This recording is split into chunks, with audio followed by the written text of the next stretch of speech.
games that you normally just see in Twitch and Discords.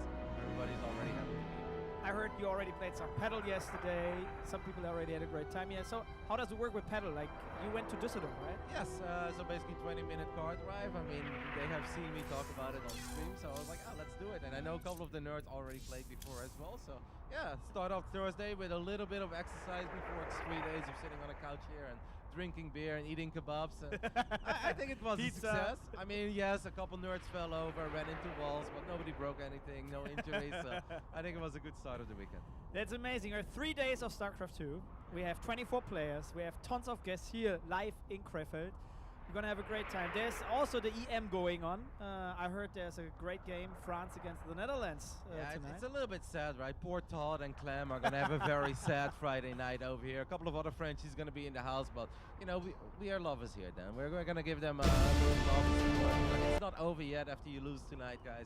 No need to worry, but yes, what's better than football and StarCraft all day? I really can't think of anything. Honestly, that's a great mix. I actually bought a small goal upstairs at the roof to have some goal shooting. I don't know how you call it in English, but there's this top left corner and bottom right. So we have a shootout, and I really want you to play against Clem tonight. The last time I played football was with Lambo and a bunch of the other StarCraft nerds over at TSL 9. Yeah. Somehow I kicked into the back of Lambo's foot. I broke my toe and I couldn't walk for 3 weeks. So I don't know how well that's gonna go tonight. Let's stick with StarCraft, okay? Yeah. Like, can I just commentate and let other people kick a ball? Like, that's why I play with a racket these days. No, but it will be fun. I'm looking forward to it. We're going to start off today. We have great games. I already saw that we have Clem against Mana as our first game.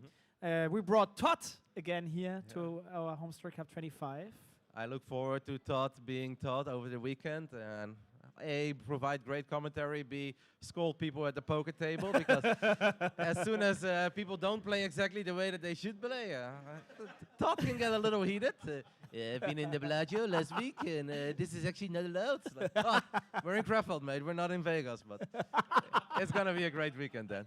Oh yeah, we have a new poker table. It's beautiful. Thanks to Jacob. He's not here yet. I already asked after him, but he's coming. Oh, he'll be sitting there soon. Yeah, he will be sitting there. That's for sure. Yeah, I can't wait for some great commentary. Can't wait for great games. I think there will be a lot of backstories as well. We've got Wardy. Oh yeah, we have Wardy. We also, I mean, we don't have Loco this time. He had an injury. He's recovering a little bit.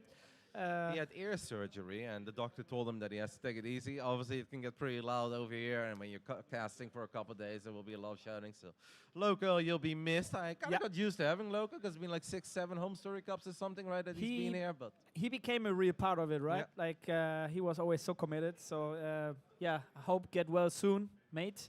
Hope you're watching. So, how's it going for you lately?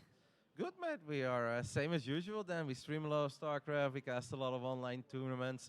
They haven't played that much because I too had an injury. I had a rib injury. I couldn't really move my right arm. So when it comes to playing performance, it's been tough. StarCraft, difficult game, you know. The older we get, the more difficult it gets. But other than that, life's good.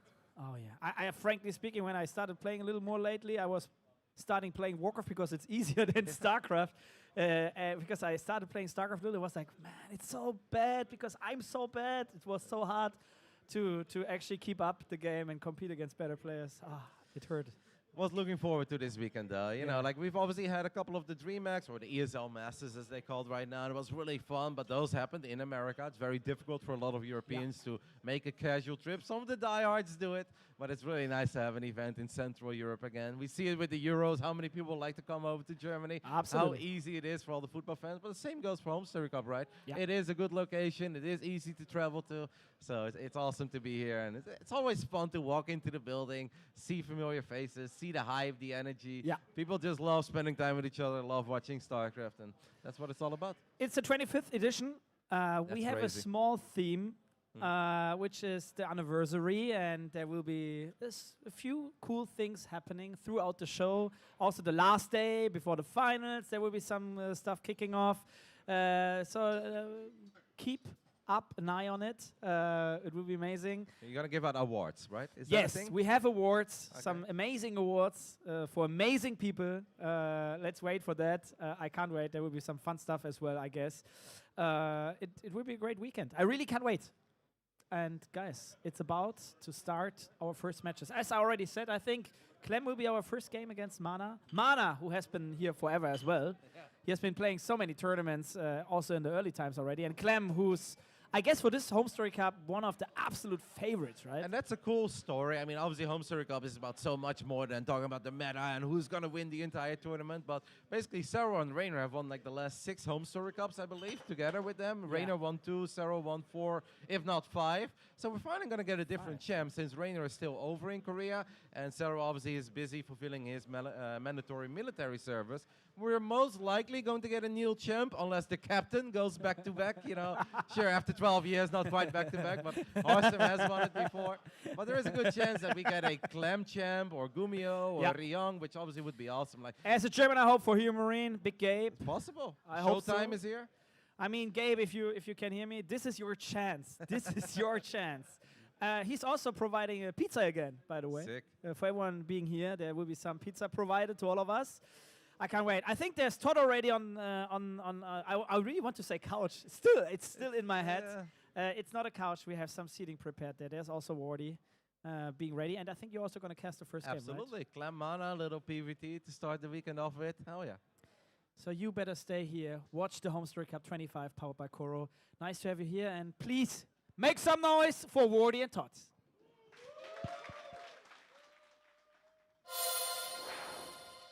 And welcome back, everyone. Welcome back. I'm not Wardy and Todd.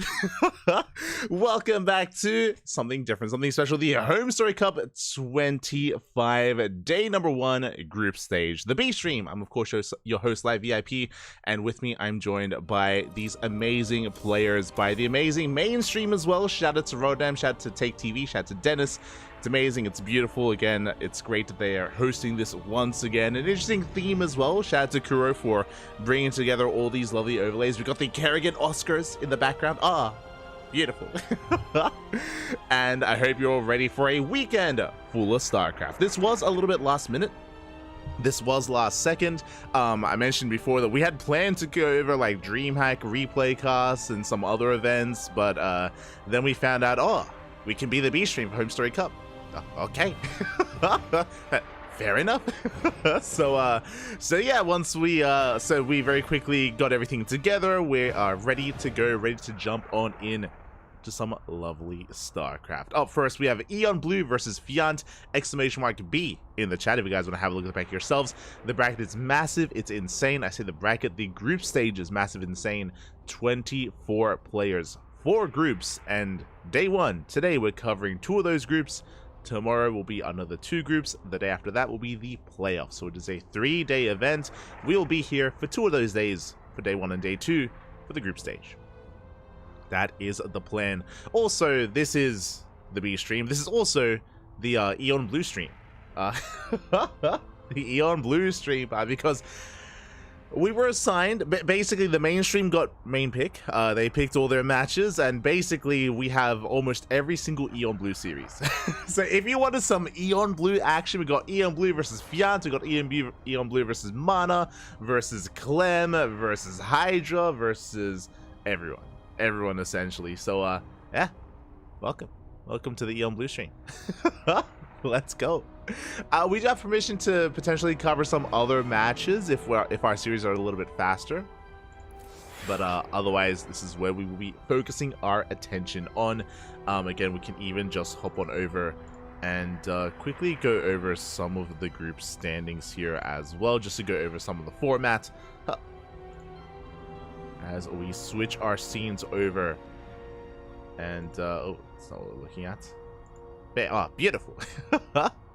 From the top, you can see Clem, Ryong, Mana, Fiant, Hydra, and Eon Blue. We do have, again, the groups ahead of us. Group A is currently live. Group B is going to be thereafter. Again, Group A and Group B is today. Group C and D are tomorrow. So this group is full of Clem, Ryong, Mana, Fiant, Hydra, and Eon Blue. It is top 2 that make it out, which is pretty brutal. It's a pretty brutal format, to be honest. Pretty brutal format. As we will soon be getting things underway. But yeah, only top 2 make it through, which is crazy. I mean, the brackets themselves are stacked. There are some heavy favorites. To be fair, there are some heavy favorites in some of these groups, like Group A, Clem and Ryung, right? Clem and Ryung, they are the heavy hitters in the group. We went over the groups the other day, and honestly, Terran representation in this tournament looks pretty insane. So I expect Terrans to go far, and I expect a lot of TVTs in the playoffs. But we'll see. You know, I want to have faith in some of these other contenders in the groups. But yeah, Clem and Ryung are going to be the ones to beat. Mana definitely has a chance. You know, Fiant, Hydra, and Eon Blue, a lot of them are more up-and-comers. Like Fiant, Hydra, and Eon Blue, they're all up-and-coming players in the European region. They're all up-and-coming players in the European region, and they're going to be looking to make a name for themselves and have a strong performance and a strong showing in this event. And again, I do think Mana has the best chance to really vie for that number 2 or even number 1 spot.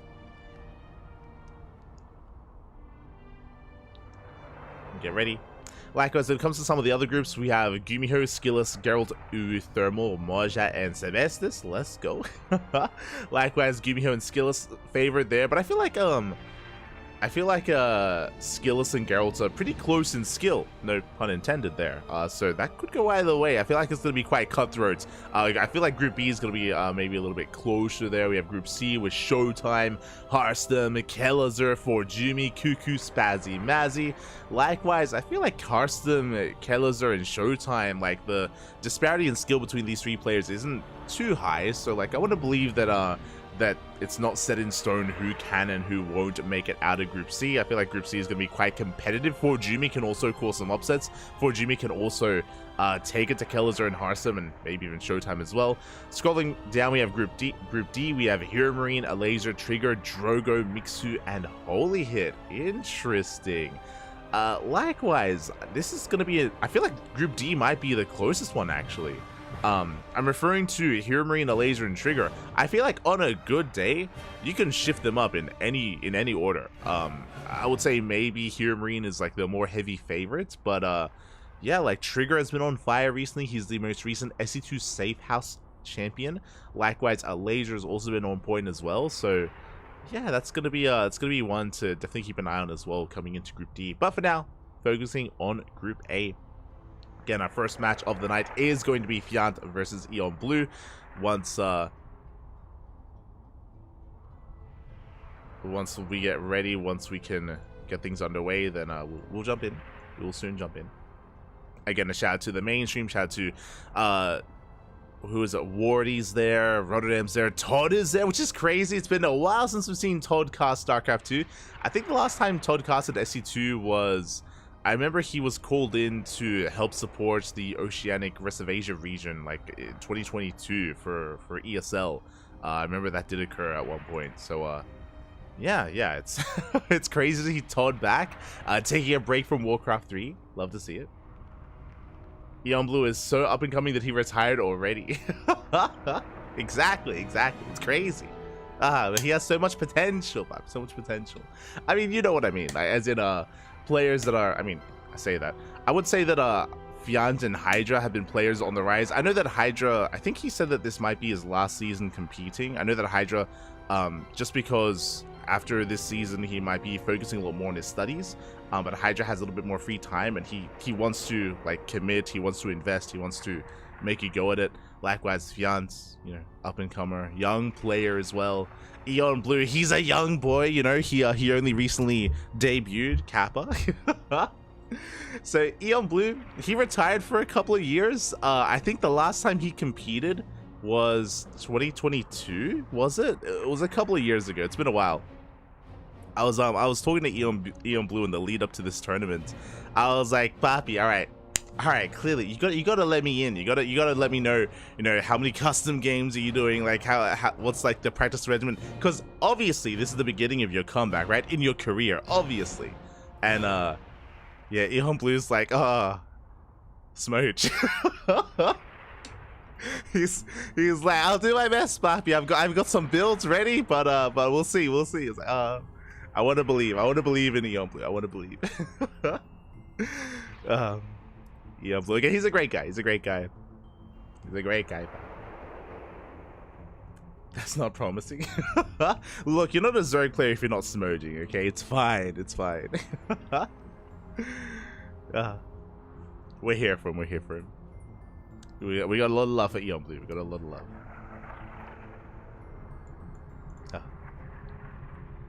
Lots of SE2 today. Yes, yes, it's gonna be a big day. It's gonna be a big day of SE2.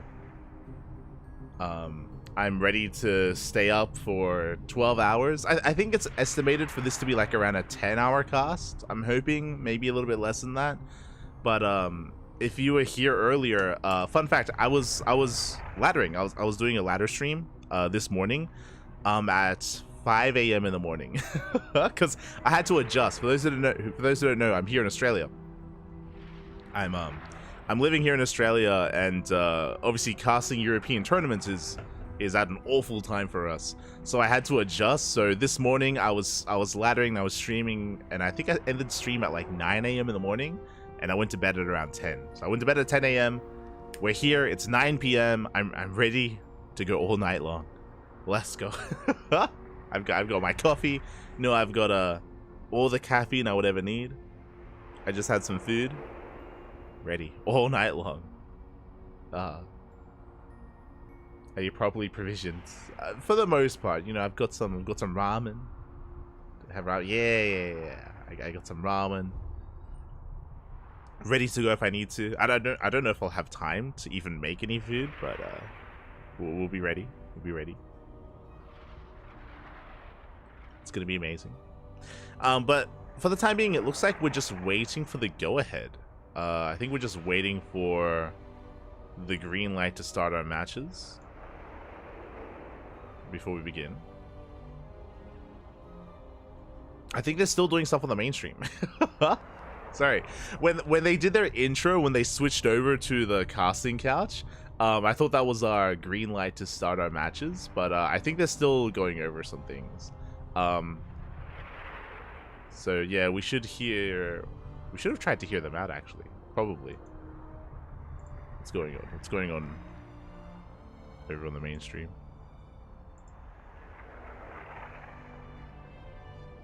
Oh, never mind. I can't hear them.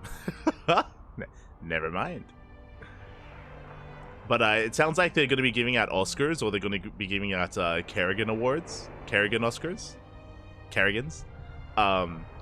They actually have a bunch of them. Oh my god. They've got like a bunch of little like Kerrigan trophies that I guess they're going to be handing out to, like, I don't know, best cheeser, maybe best celebration. I don't know. I'm sure they have a bunch of stuff. Best Terran, best Zerg, best Protoss, best up and comer. Eon Blue Award. Let's go. But I'm sure they've got a bunch of stuff planned.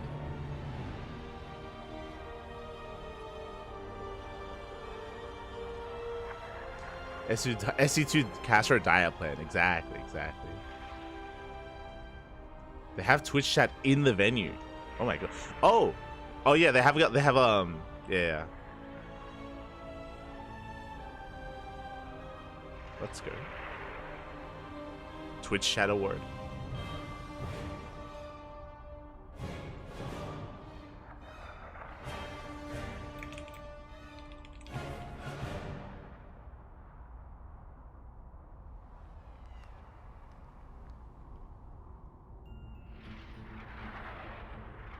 But yeah, we're just gonna be waiting for that to come out. I think we're gonna be starting when the mainstream starts, and I think they're still going over things themselves.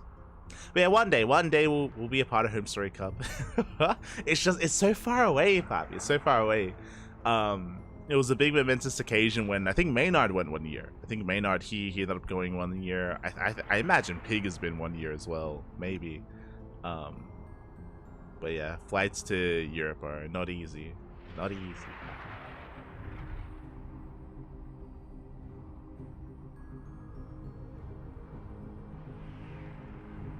Show it. True.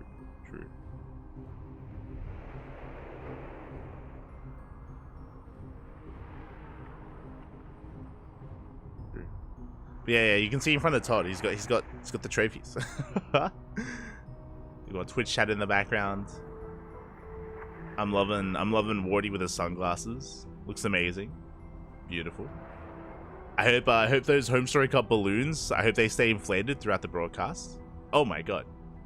The emotes are popping up. Jesus.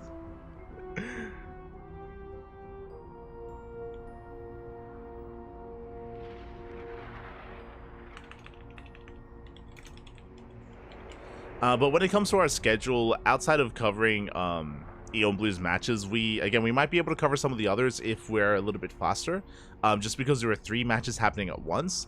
But I believe the mainstream, they have dibs on like 2 of those matches. They have priority, so we'll see. we'll see what happens, man. We'll see what happens. Beach Woody Barbie, let's go. Beautiful, man. Beautiful.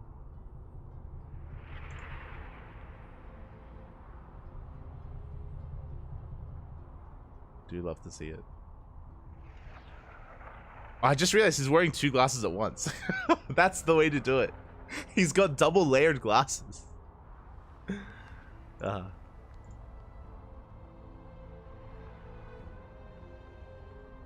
Sunglasses and surfing Pikachu. Exactly. Oh, okay. We got the green light. We got the green light. We got the go ahead. Let's go.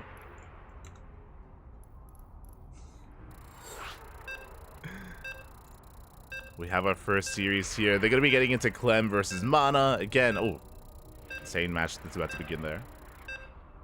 But we have our own. We have our own match. We have our own series. Going to be diving into a ZVZ, into Fiant versus Eon Blue. Let's jump in. Game 1, Alcyone.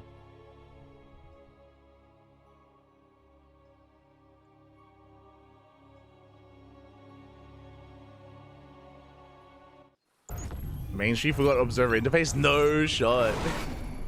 But here we go. We're jumping in and spawning in the bottom left-hand corner of Alcyone. We have our Swedish Zerg player, the yellow Zerg representing Team Roddy. It is Fiant. And spawning in the top right-hand corner, we have his opponents. We have the blue Zerg player representing, oh god, I should read this. Representing Berlin Esports Club EV, it is Eon Blue. Here we go. And we are going to be settling in again. Eon Blue has been practicing hard in the lead up to this tournament, but at the same time, we do have other players here in the group that are quite more informed, so I want to believe that we can take it. ZVZ hasn't changed too much over the years, so what I will say is that even if we are not the most well versed in the current meta, you know, ZVZ hasn't changed too much. Sure, openers like 15-15 have become a little bit more popular as of late. That is definitely a factor, but outside of that, I want to believe that in a ZVZ, Eon Blue can be looking a little bit stronger. He can look a little bit more in form. For now, Hatch Gas Pool. Standard opener out of our Zerg player, out of both our blue and yellow Zergs. Hatch Gas Pool all around. So far, so good.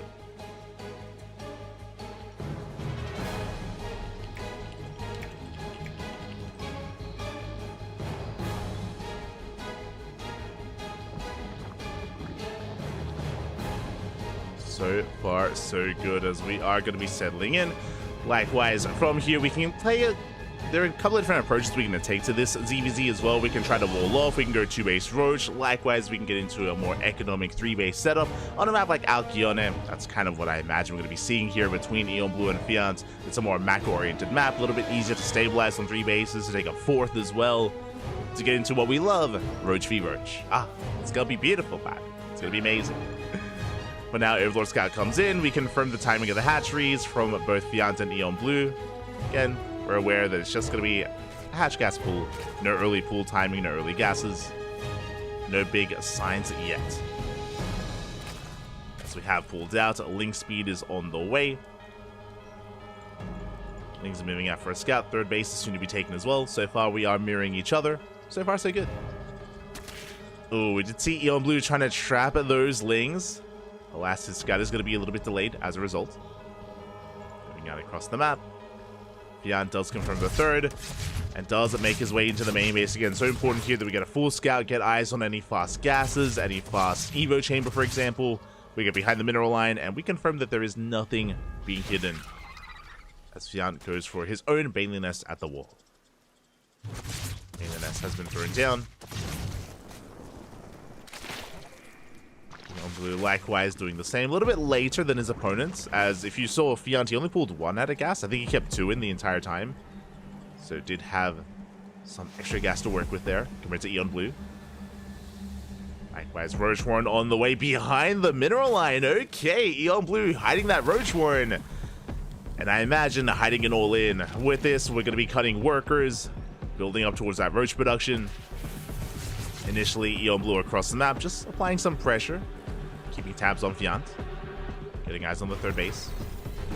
And Roach Warren almost done for Eon Blue.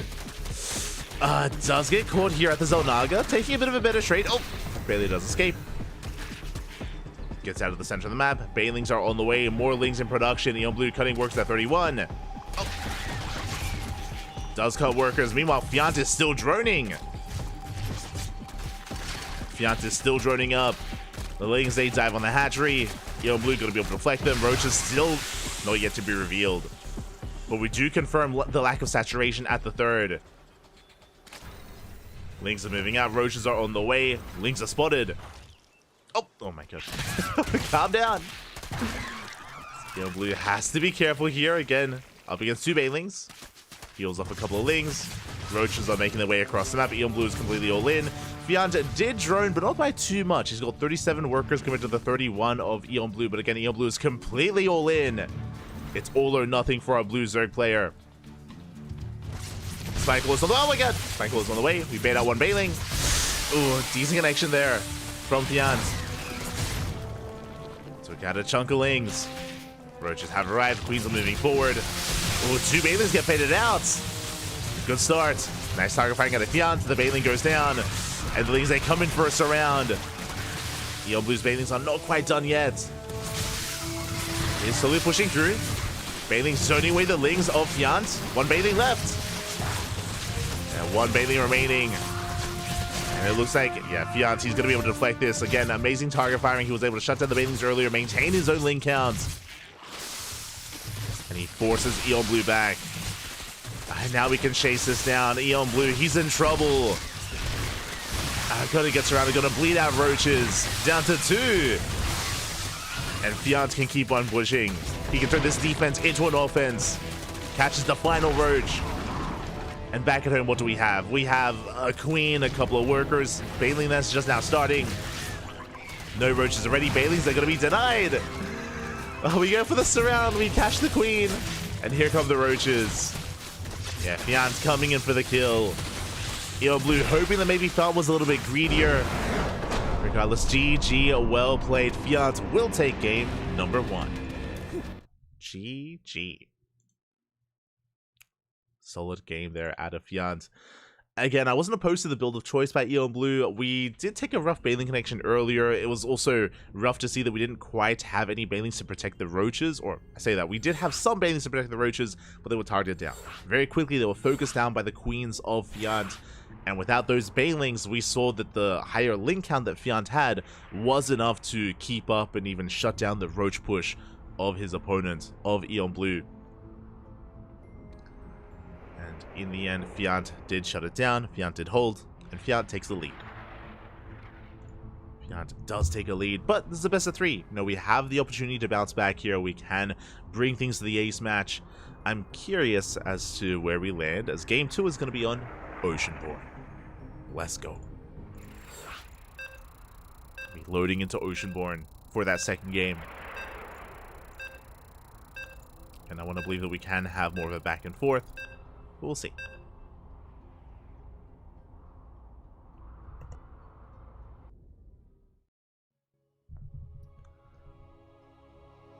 We shall see. And again, thankfully, both players will have the opportunity to be showcased on the main stream later on as well. They'll be there. So now we are jumping in and spawning in the top left-hand corner of Oceanborn. We have our Swedish Zerg player, the yellow Zerg, representing Team Brody, leading the series 1-0. It is Fiant. And And spawning in the bottom right hand corner, going for a 12 pull. It's gonna be a short we're gonna finish this series, even if it goes to the ace match, before mainstream even finishes game 1. I'm ready for it. We have the German Zerg player, the blue Zerg, representing Berliner Esports Club. It is Eon Blue. Give me the 12 pull, Pappy. Now, there are different variations of 12 pull. This doesn't have to be an all-in. This could just be a 12 pull to start things off, make an abundance of lings, and expand behind it. We could go for a 12 pull drone pull. That is also a viable option here for Eon Blue. We could pull the boys with this, but I imagine we're going to be taking a more macro approach here. We'll keep our eyes on Eon Blue as the pull is now done and lings are on the way. We're pulling the boys. Okay, 12 pull drone. Let's go, Pappy. Let's go. The drone pull is real. Meanwhile, across the map, Fiant going for a hatch gas pull. Standard opener out of our Swedish Zerg player. And do we avoid the overlords? That's the big question. So far, we have an overlord moving in towards the right-hand side. We have another overlord here towards the left. The first overlord is going to be avoided, but not the second. So Fiant will have a bit of a heads up. Fiant will confirm this, and we'll get ready. Very important here that Fiant does hockey his own drones as a lead-up. Again, we don't have to worry about saving the natural base. It's all about defending the main. That's likewise drones are going straight for the dive. We have enough resources for a handful of spine crawlers. We get one spine crawler, soon to be a second. Oh, we don't have the money for it. The first spine is denied. Not the best start here for Eon Blue. Lings are still on the way. They just now get here. Another drone gets surrounded. Spine crawler now in production, but again, this is a delayed spine crawler. The drones, they do stack in the mineral patch. Trying to catch out those lings. So far, so good. More lings on the way for Fiant. No queen, just lings. We are doing a good job of protecting the spine crawler. We have to be very careful to be surrounded. Again, the goal here for Eon Blue is just survive, and now the spine crawler to finish. The lings, they collapse on the army. The drones as well. And we're going to clean this up. The drone chilling a little bit too good. More ling reinforcements have arrived. The spine crawler is going to finish up far too late. And Fiant even just evacuates the main and goes to the natural. Yeah, the spine crawler does nothing. I mean, it does cut off the main. When more lings are popping out. Oh my god. And so far, Fiant handling this beautifully. Oh, it does get one of his own drones. Bit of panic there towards the end. Fiant on 15 workers. Spine crawler is repositioning. Fiant, you can go for the dive, and even if the spine crawler burrows, we just go to the main. Yeah, we just go to the main base. We just, wherever the spine crawler is, we avoid it.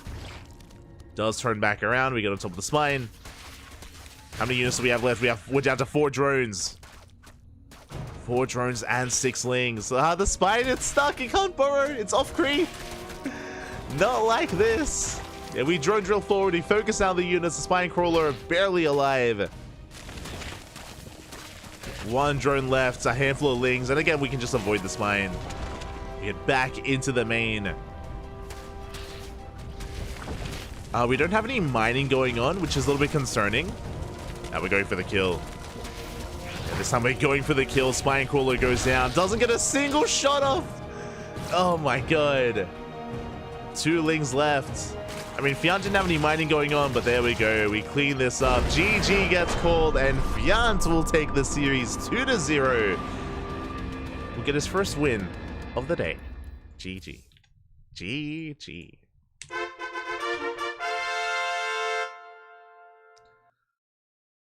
GG, well played. Congratulations here. Whew. Congratulations to Fiant as he does take the series 2-0, and it does start off with a win here in the group stage of HomeStory Cup. Eon Blue just had a really rough start to that 12 pull. Again, the spine crawler was so delayed because of that. No, it wasn't just a delayed spine crawler, but if you remember, Eon Blue did lose, was it 2 drones? 2 to 3 drones early on before we really did engage with each other. Like, every unit loss does count there with that beautiful drone drilling, and Fiant as well, able to take a fight a little bit faster because of the delay on the spine crawler as well. Because it was a couple of seconds later than normal, every second counts, and yeah, in the end, Fiant did take it. GG. My condolences to Eon Blue, and Fiant will take the series. And with that, it's our first series in the books. That's and to be fair, I think that'll be our fastest series, because we only have the 1 ZVZ outside of this. Like, these are the only 2 Zerg players in the group. You know, we have Mana, we have Clem, we have Ryung, we have Hydra. A lot of these other matchups I imagine are going to be much longer here, even if we did decide to be a little bit cheesier. So I'm more than willing to embrace it. And yeah, with that, shout out to Fiance, my condolences to Eon Blue. I don't think our next matchup is going to be ready for us for quite some time. Don't think. But I mentioned before that if our series is a little bit faster, we could try to jump in mid-series to something else. I'm specifically referring to Ryung versus Hydra. I believe Ryung and Hydra are mid-series as we speak, and if they wrap up game 1, we could jump into game 2. We could jump into game number 2. So I can set that up.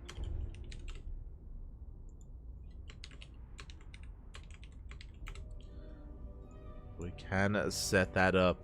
Again, the mainstream has Clem versus Mana, which is a pretty high-profile match. I mean, it makes sense for them to want to jump on that.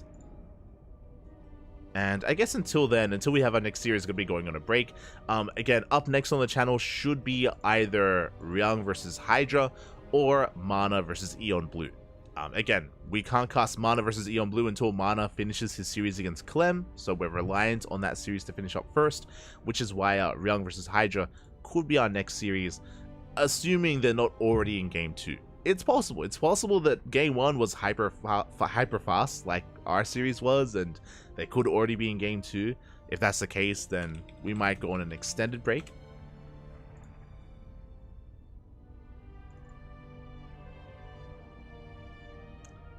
But regardless, we'll see.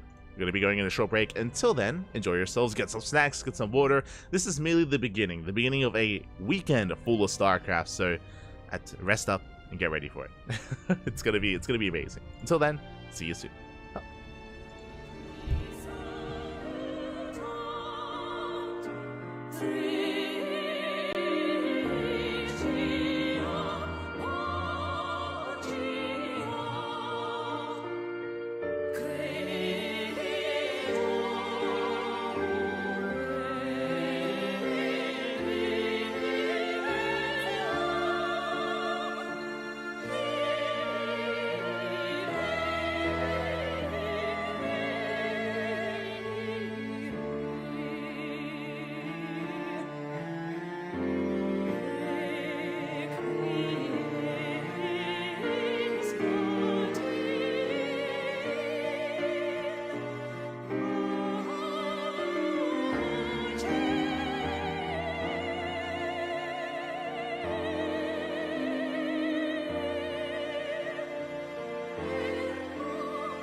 And welcome back, everyone. Welcome back. Ooh, I apologize, but I hope you enjoyed the brutal OSC during that break, as we have returned with our second match of the night. We just wrapped up with Eon Blue versus Fiant, and now we are back with Eon Blue versus Mana instead. Round 1 has concluded, and we're diving right into round number 2, and spawning in the bottom left-hand corner of Crimson Core, we have the Polish Protoss player, the Red Protoss representing Team Liquid. It is Mana. And spawning in the top right-hand corner, we have his opponent. We have the Orange Zerg player, going for a 15-15 from the land of Germany, representing Berliner Esports Club. It is Eon Blue. Here we go. So again, I apologize for the downtime, but we just did have to wait for all of round 1 to conclude, and now we can delve into round number 2. Again, there's 5 rounds in total. The group stage, or the round robin group stage, is quite large, quite intense, and there are going to be 2 groups played out today. Group A followed by Group B. Tomorrow is going to be C and D. So a lot of matches, a lot of StarCraft, 10 best of 3, at least 10 best of 3s, at least 10, potentially more, if we can get into some of these other series as well, depending on how fast or how slow some matches are. For now, it's, oh, never mind. I thought it was a 15-15. It was an extractor trick initially, but we were forced to take the unnatural natural regardless. So 15 hatchery into the rest of our setup here, into our gas and spawning pool a little bit later. Which again is a little bit less than ideal. The purpose of the initial extractor trick is to be able to get your expansion on location at the natural. Eon Blue was forced to expand elsewhere, so a little bit more of a more uncomfortable opener. Regardless, we are settling in, and across the map we do have Mana going for a gate expand into Cybercore. Now, this is of course Mana's second series of the night. We didn't get to quite catch it, but on the mainstream, Mana faced off against Clem, and Clem took it in the end, but it was a 2-1 score. Mana did already take a map off of Clem, which is quite impressive. It does show us, does reveal to us that Mana is looking in form here tonight, especially in the PvT matchup that may be coming into play, that may be a factor in his series against Ryung. But what about his PvZ? What about against Eon Blue? That is the question. Curious how he will open up. We did cast Mana yesterday, if you recall, during the DreamHack at Dallas Open stage. During the open bracket, we were going over some of the replays. Did see some of Mana's PvZ, and Mana was quite aggressive. We saw a lot of aggressive builds here. Stargate openers into a Twilight Council, into Glaive Depths, into 3-base all-ins. A lot of aggression in the mid-game from Mana, at least last night. We'll see if that continues here against Eon Blue. For now, Stargate opener should be into Oracle. We'll keep an eye on whether or not we make him Void Ray. First Adept is moving out across the map. Eon Blue just droning up, setting up his queen, setting up his lings. So far is keeping up with the Adept aggression as the First Adept does threaten the shade. Just getting an eye on the drone count. Does threaten the natural and dips into the main. Dips into the main base. That does come in from the left-hand side. So far, we're able to keep up. Oh! First Adept goes down. Nice catch here out of Eon Blue. A bit of an overextension out of Mana. Not bad at all. Likewise, Eon Blue, he does mine through these gold mineral patches, looking to expand elsewhere. Where are we going? Let's go. The drones, we're mining through the gold mineral patches. We're headed across the map, looking to mine through these patches as well. And Mana has no idea. Mana has no vision. No, but he checks. Mana checks. The Oracle does get eyes on the drones. The drones are going down. Oh, Eon Blue trying to be cheeky, but 3 drones go down. I loved the initiative. I loved the idea, but Mana did check. We only mined through one of those patches, and the others, they're still there. And Mana, yep, he's going to be on hold position. He is going to be checking that wall, lying in wait. More lings flooding across the map. Behind this, Eon Blue is droning, but we did invest into all these lings, and so far, we're not achieving too much with it. We're at least keeping the Oracles back at home, and we are denying the third, and at least, oh my, we're still going. At least because we mine through these middle patches, it means that we can deny the third base here on the left-hand side as well. As we do mine through one patch, but there's one left. We're bleeding out a lot of drones at the same time. Oracles, they get across the map. Spore is not done. Queen goes down. We get a Queen, we get a handful of drones as well. It's going to be 4 workers falling. Oh, getting a 5th drone in the main. On top of that, we have to commit across the map. We're trying to bust down that wall. Shield battery is done. Overcharge going to be available. The Cybercore stands strong. And Mana is holding. Eon Blue losing how many? 8 drones in total. Plus, we had to invest into all these lings. Could have been drones. So Eon Blue's economy is still struggling to keep up. Meanwhile, Mana behind this, working towards +1 and charge, not blink. Okay. Looking to hit an earlier push, an earlier timing, I imagine. We'll see if Mana can expand. I guess, again, that's the other upside here of our position, as Mana takes the center base. Lings will be able to punish this. They're going to surround on the Stalker, on the Adept, the Probe as well. Can we force a cancel? Looks like we can. We can, and we will. So this isn't all dire straits here for Eon Blue. Again, he's at least containing Mana, denying the third, catching a couple of good trades here and there. Mana will eventually break out though, as that is a lot of Zealots, soon to be charged lots. Oh, can we get the bait? Can we get the probe? We can! Whew. We delay the third base a little bit longer. Nice out of stepping here out of Mana. Shaving off a lot of lings. A lot of lings going to be going down. Voider production has begun. Temple Archives here for Archon production. But the charge lots are coming! Charge is 10 seconds away from finishing. We're pushing in. Queen's getting in position. Lings are on the way. Roach production has begun, but oh, is it too late?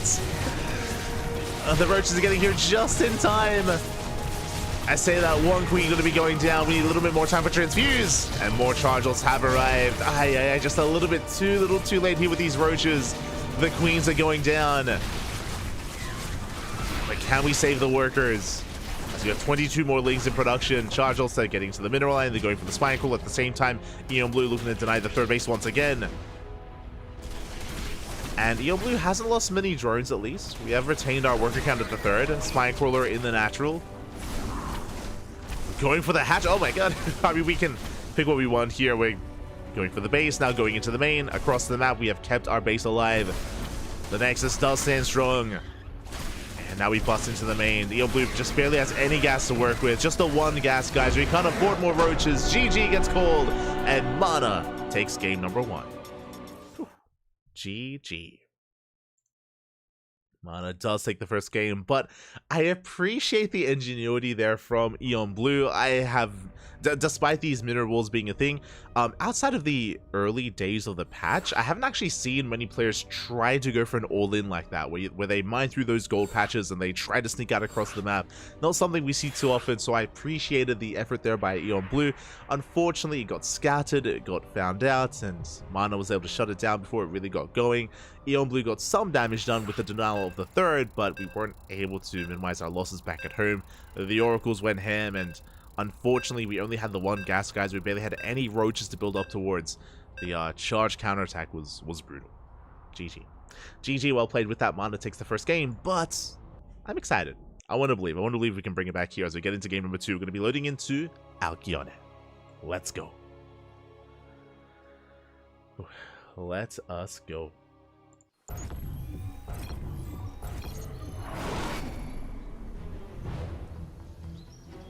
As spawning in the top right hand corner of Alcyone, we have our Polish Protoss player, the red Protoss representing Team Liquid, leading the series 1-0. Looking to claim the series, looking to take the 2-0. Can we pull this off? It is Mana for Team Liquid. And spawning in the bottom left-hand corner, we have our orange Zerg player representing Berliner Esports Club. Looking to bounce back. It is Eon Blue. See the chat. I kind of feel like it's a bit of a disservice to have Eon Blue in this tournament. I would say, as a rule, as we always have in our chat, respect the players. Respect the players here, regardless of who we are casting. I mean, hey, we cast amateur players all the time. As a reminder, HomeStory Cup is an invitational. There are no qualifiers for HomeStory Cup.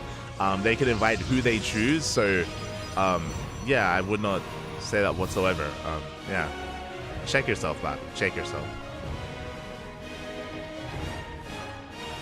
Whether it's other players, whether it's other casters, all we do ask is to respect them in the chat.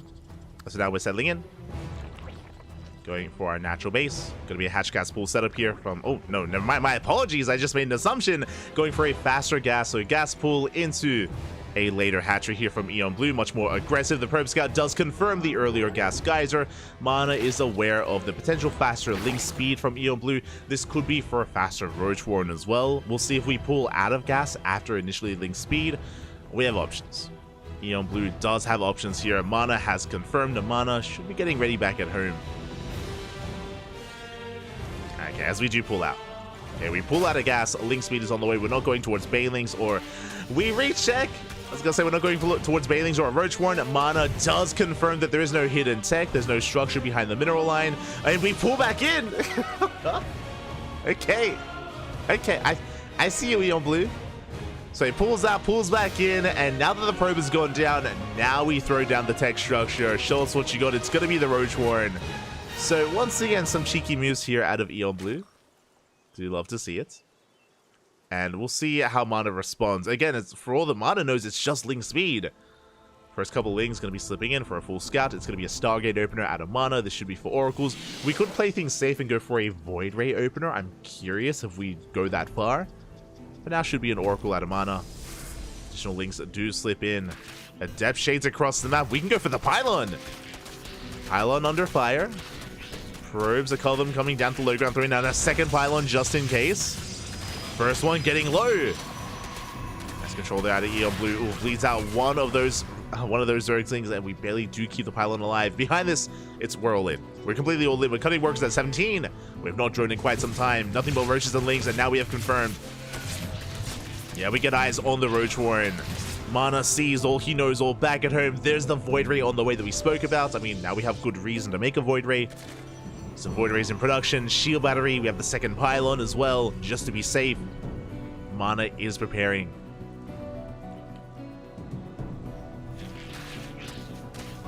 So we do continue to flood Links across the map, going for the Cybercore.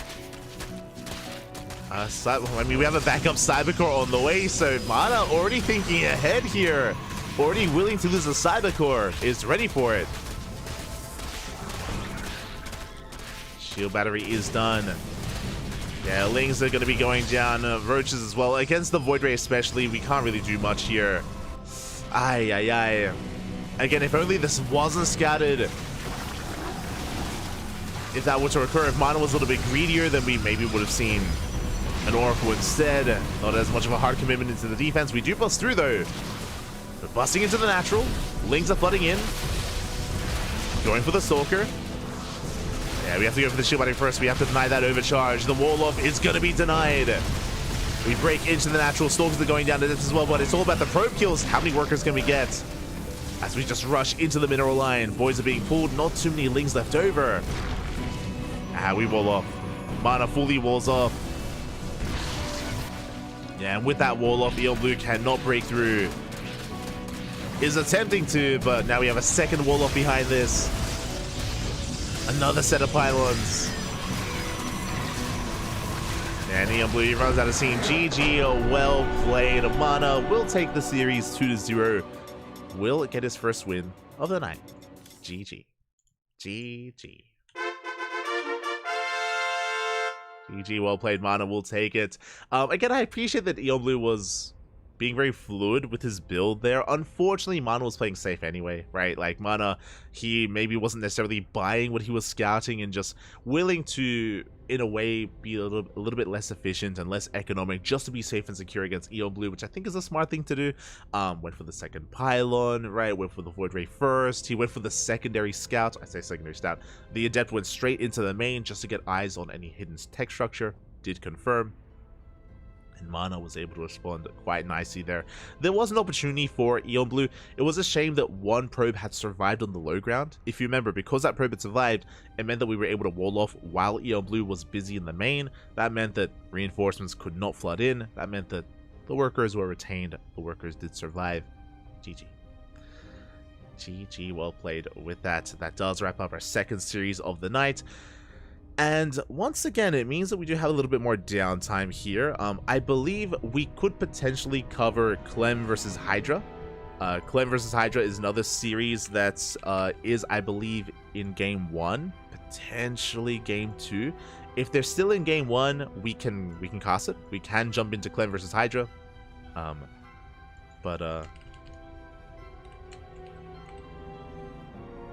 But it depends on where they are in this series and where they happen to be.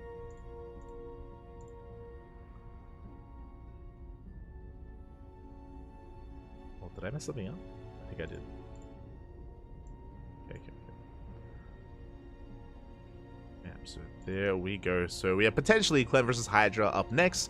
Fun fact: after round 2, I believe our third round match is going to be Clem versus Fiant. So up next should be Clem versus Hydra or Clem versus Fiant, depending on where we are. Regardless, Clem is going to be featured next on the channel.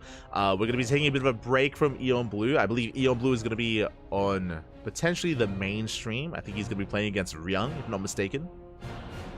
And the mainstream have dibs on that series. So I do wish Eon Blue the best of luck here. We've already seen some potential shenanigans that he has available against Zerg players and Protoss players, but against Terran, I'm curious what he has planned for Ryung. To see if he can try to catch him off guard. Best of luck. Best of luck, man. Best of luck.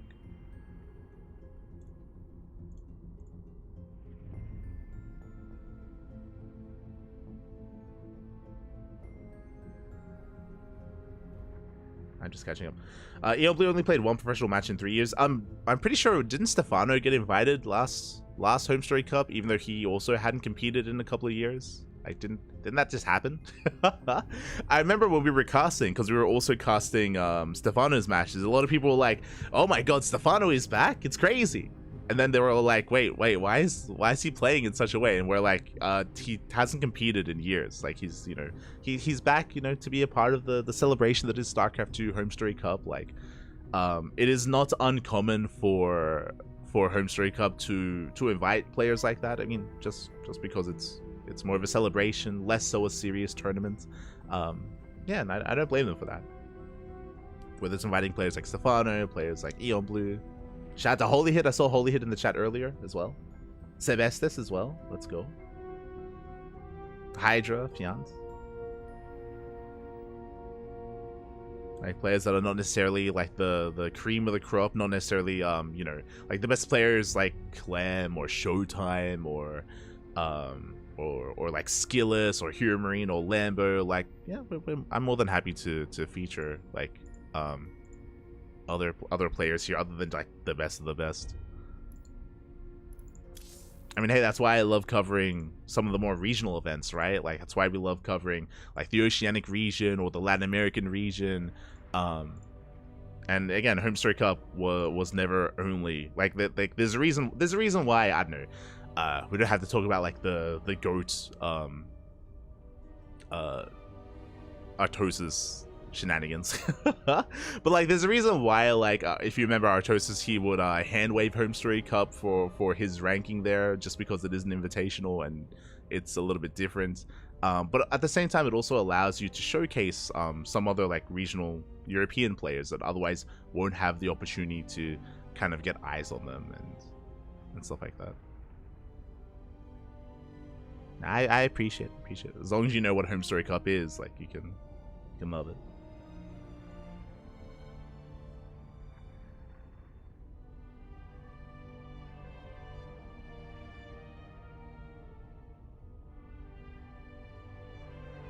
Catching up.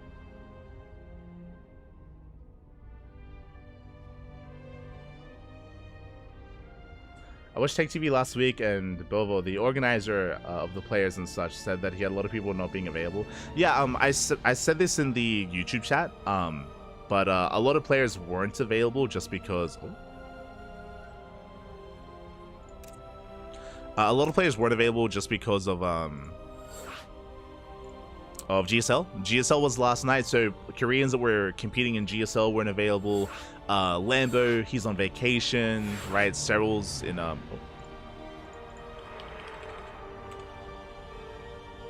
Cyril's on vacation. Sorry, Cyril's in military service. Lambo's on vacation,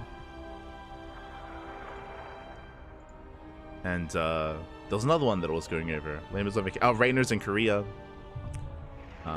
Like a lot of these otherwise players that are usually invited weren't available.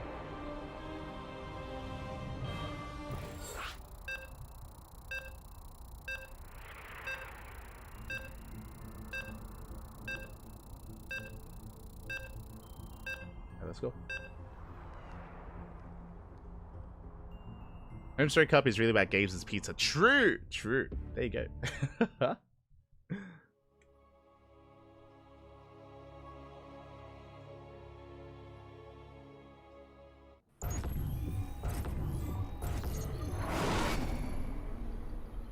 Crease made him way too biased. Yeah. I mean, there's like we don't have to talk about it. And about Artos's GOAT list or whatever. It's fine. But now we're settling in. We're jumping in mid-series. I mentioned this before, but if it was available, we could jump into our TVP. Spawning in the top left-hand corner of a Ghost River, we have the French Terran player. The Red Terran, representing Team Liquid, leading the series 1-0. It is Clem. And spawning in the top right-hand corner, we have the blue Protoss player from the land of the Netherlands. Representing himself, currently teamless, it is Hydra. Here we go. So we are going to be settling in. Now, game 1 was off stream, so unfortunately we missed out on game number 1, but we're jumping into game number 2 between Clem and Hydra. Let's go.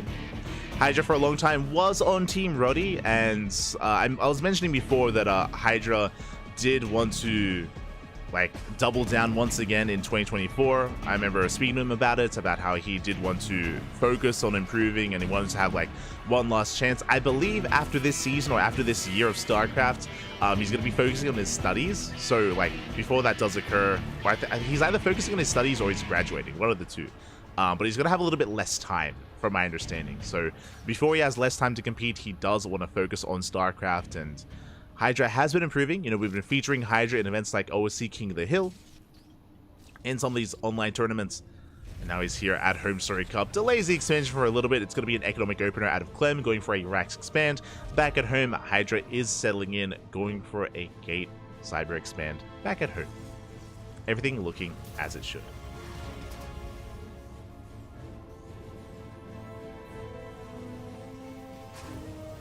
Cyril is now a man with gun enjoyer. True.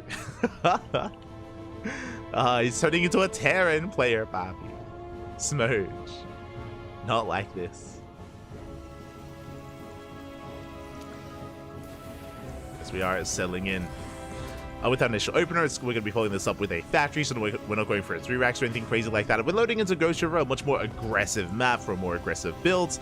But for the time being, we are settling into our factory, reactor marine production. Clem skipped the SCV scout, no Reaper scout either, so Clem is playing in the dark. We're not fully aware, and we're not going to be aware for quite some time, of the tech of choice of Hydra. We have our Twilight Council back at home, should be towards Blink.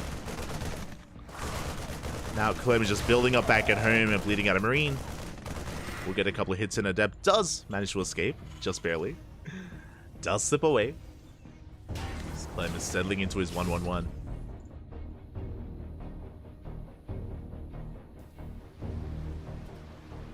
It's in chat. Yes. As is being stated in the chat, Eon Blue and Mana did already wrap up. So we're going to be diving mid-series into Clem versus Hydra, and then after this series, we're going to be following Clem into Fiat. So Clem versus Fiat will be after this series as well.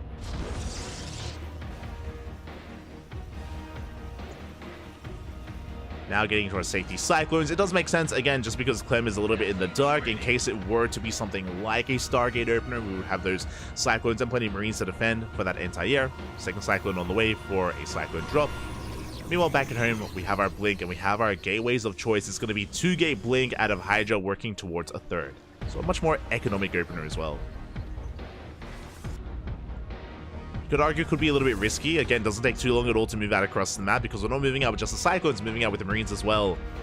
Here comes the drop. Here comes the second Cyclone. Now, the Adept will give Hydra a bit of forewarning. We do have a shield battery on the low ground. We have an overcharge as well, but the third base is going to be exposed, and we could go right for it. I mean, there is no third yet. Stalkers do rally together. We head towards the natural base. Blink not quite done yet, but we have the shield battery. So far, we do manage to get the medevac. Medevac goes down. We retain all the Stalkers. Ooh, one Stalker falls for a Cyclone, and we hold. Blink is done in 10 more seconds. We do kite back. So far, so good. Yeah, still within range of the shield battery. Oh my god. We barely, oh no! We barely blink away. Clutch micro out of Hydra, and we hold. Looking at the trades, that was 1 Stalker and 1 Adept for 11 Marines, a Cyclone, and a Medevac. A very nice hold here out of Hydra, and now we can counterattack. Behind this, third base is on the way. Liberator towards the natural as the Stalker's around the map, so this is a bit of a dangerous moment for Hydra. His mineral line is going to be exposed. Meanwhile, there's a tank on the low ground. Do we dive in? We do not. We delay the bunker. We do delay. We catch a Marine. Liberator into the natural. Likewise, Cyclone towards the third, just to apply some pressure. Oh, and probes are going down. Late reaction here out of Hydra. And the Stalkers know where they needed to be. Forced to recall back home. 5 probes going down. Ay, ay, ay. We do shut down the lib, but it paid for itself. Did pay for itself. Did help make up for the earlier losses. Behind this, we are settling down, getting into our 3-1-1 setup. Observer does confirm the add-on swaps, confirms stim, the tank production as well. Clem is looking pretty stable here on 2 bases with our bunker and our tanks. And this third base was delayed. What was it? We're calming things down. Slowly entering the mid-game here. We have our Stalkers on map control working towards Colossus production. Charge on the way, additional gateways as well. We could actually try to pick up some of these add-ons. The tank is further back, so yeah, we're within range of the reactor. So the reactor could go down. BioArmy does respond. Stim is not done. Bear that in mind. But Hydra doesn't want to get caught out. Does pull away. Does want to get surrounded. The tank is looking a bit exposed. But for the time being, Hydra, okay, he backs off. Getting into a gateway explosion. 5 more gates on the way. Colossus building up. And once stim is done, Clem can move out and Clem can expand. Third TC's on the way. Yet to be taken on location, but we're working towards it. Clem does move out. Stim is now done. Combat shields finishing up as well. Decent pickoffs to do slow down the push, but a Stalker does get picked off. Ooh, as we rally everything across the map. We have a shield battery, we have an overcharge, we have a force fields. So far so good. Hydra does force back the army. Gets a couple of swipes in. Shaves off the Marines. Tank a little bit too far back. The second Colossus has arrived. But the tanks again, they want to get behind this rock wall within range of the base. There's a brutal position here at the third. Clem making his way in. We do dive on the army. Tanks on siege. The bind shots. These connections on those zealots. But we do force back the army. Bold blink here out of Hydra. Leaves out a Stalker. Does force a siege. And so far, so good. Again, the goal here for Hydra, just keep the army away from the third. Does reinforce. Third Colossus on the way. Third base is spotted. Good splits here. Oh no! Initially, it was a good split. We take a mine shot to the face. We clean up the Widow Mines. With the help of this War Prism, we can reinforce, we can juggle the Colossus, and now we can threaten the third base. How the pendulum swings from one player to the other. We are moving out. Cells from one end. The tanks are exposed! Ooh, we blink on forward, we focus down the tanks, they both go down. We do have momentum on our side, boys are being pulled. Can Hydra break through? Do we get some swipes in? 6 SCVs go down. Clem up against the wall. Okay, good mine connections on these Zealots. We are bleeding out of Zealots. Here come more reinforcements. More Marauders have arrived. More boys being pulled. Hydra was gaining ground, but that's a lot of Marauders. The Colossus, they tickle them, papi. But now we have 3. Third Colossus has arrived. Stalker count being thinned out. The Vikings going ham. They almost bring down 1 Colossus. Now focusing another. Barely keeping it alive. Well, the Vikings, they're putting in a lot of work, and we have to respect it. We back off. Whew. Hydra retreats. Clem holds on to the third. Clem holds. We retain our Marauders. We have our Vikings, building them up 2 at a time. Ghost Academy on the way, and now Hydra's in a rough position. What I'm referring to, like, things are looking... They're okay, but... No upgrades. No upgrades here. Double Forge now on the way. We didn't have +1. Didn't have anything on the horizon here for Hydra. He was pretty committed on 3 bases. Now we take a 4th. Now we focus on upgrades. Now we focus on tech. all of this wasn't necessarily planned for Hydra, so it's going to take even longer to get into this. To our upgrades, Archon, Storm, and a 4th. So now Clem takes the lead. In a sense, Hydra was pretty all in. Like, he was pretty committed, borderline all in with that push. Clem survived, and now Clem is getting ahead. Now Clem, you can see him skyrocket ahead in supply. Now Ghost production. Hydra needs time. Hydra needs time to allow all this to really kick in.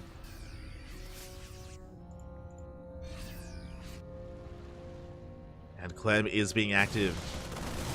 Hunts down a couple of these Zealots. Rotates around. Would you see Hydra? He does spread out a couple of Zealots to keep an eye on the army movement. Scan reveals the 4th. Still just not done. Not quite yet. Could be the next target here for Clem. He is going to be moving out. Clem still reestablishing his economy. 4 CC. Pretty lined up with the 4th base of Hydra. Soon about to finish. Clem moving out. Hydra did spot the move out. He's aware. Getting in position. Now we build up towards 4 Colossus. Oh my god. I was curious. I was like, didn't one of these Colossus take whole damage? Like, oh, there it is. Oh, we have 4. No disruptors. We're getting into immortal production instead. Pretty heavily reliant on those Colossus. Diving on forward, the first Colossus not going to be going down. The overcharge barely keeps it alive. The overcharge does keep alive. There we go. 1 Colossus finally falls. But we do save the others. That overcharge putting in a lot of work. Behind this 4th base being taken, Clem rotates around and going towards the 3rd. Hydra keeping up.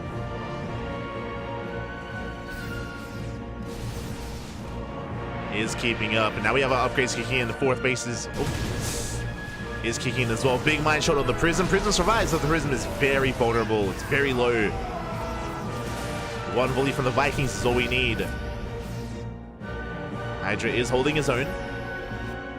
I'm still a little bit concerned about the lack of additional splash damage, like whether it's Disruptors and the 2nd Robo, whether it's Storm, like pick your poison, right? I'm waiting for something here. It can be difficult to just rely on those Colossus. Especially now that we're down to 3.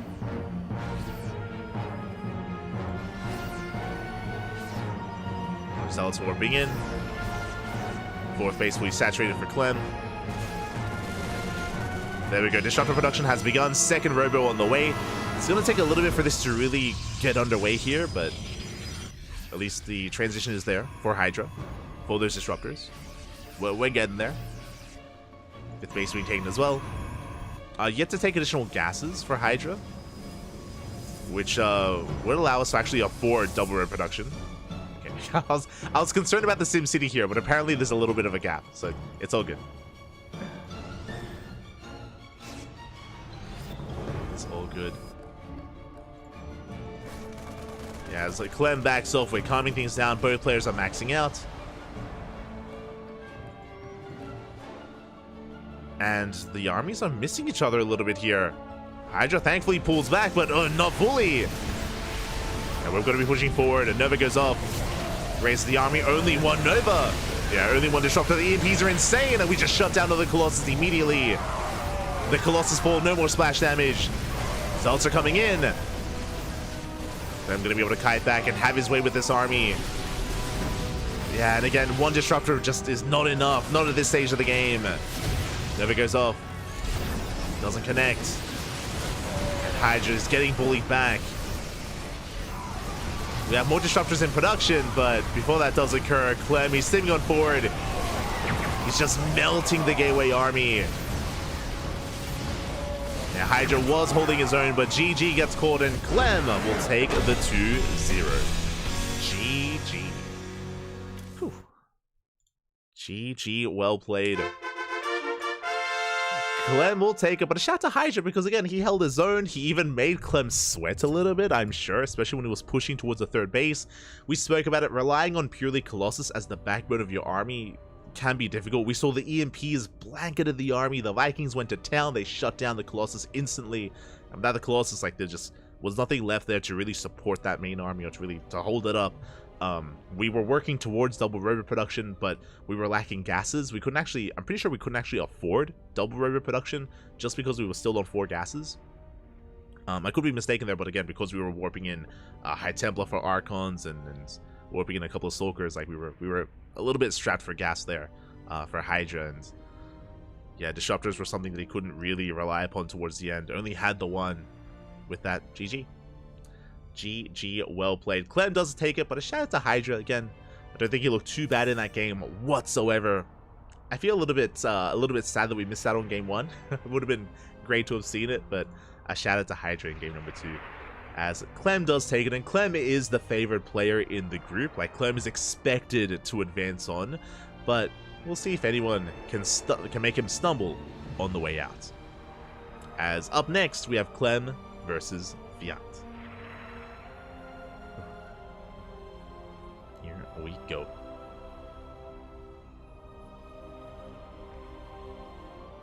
I felt that. Feels Parados, man. Feels Parados. Oh, good. Oh, good.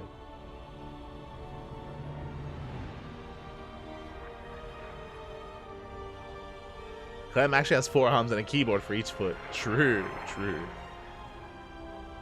Ryang to Fian, thank you for the update. Thank you. Do appreciate it. Do appreciate it. Vetoes are currently underway.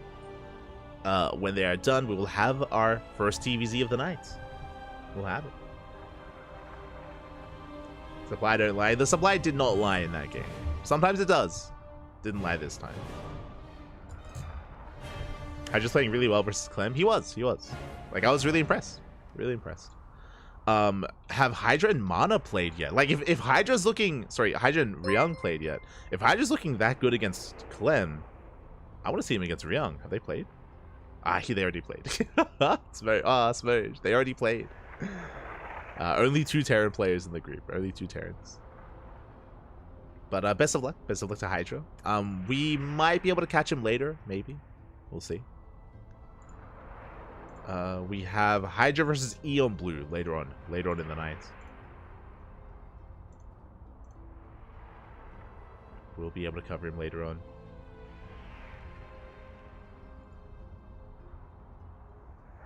We are going to be settling in.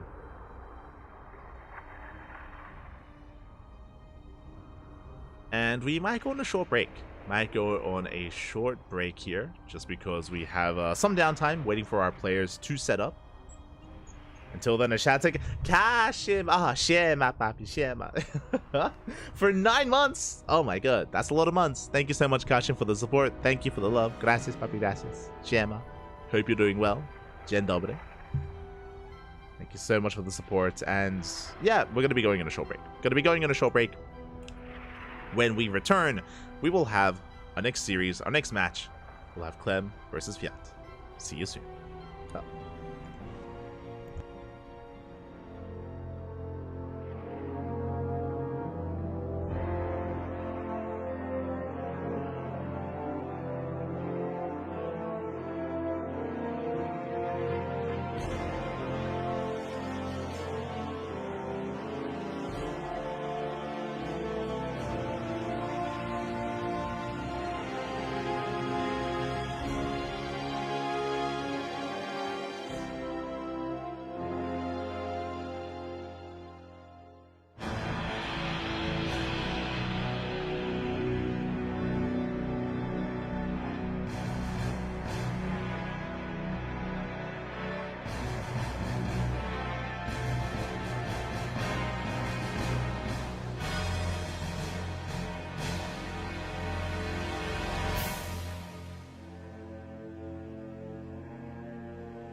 Welcome back, everyone. Welcome back. A bit of a shorter break this time, but I hope you enjoyed the brutal OST. And we have returned with our third match of the evening. I say third, really fourth match, I guess. You were able to catch the tail end of Clem versus Hydra earlier, and it was an amazing game on Ghost River. And now we're diving into something different, a TVZ. And spawning in the top left-hand corner of Side Delta, we have our French Terran player, the Red Terran representing Team Liquid. It is Clem. And spawning in the bottom right-hand corner, we have his opponent. We have the Swedish Zerg player, the Blue Zerg representing Team Brody. It is Fiant. Let us go.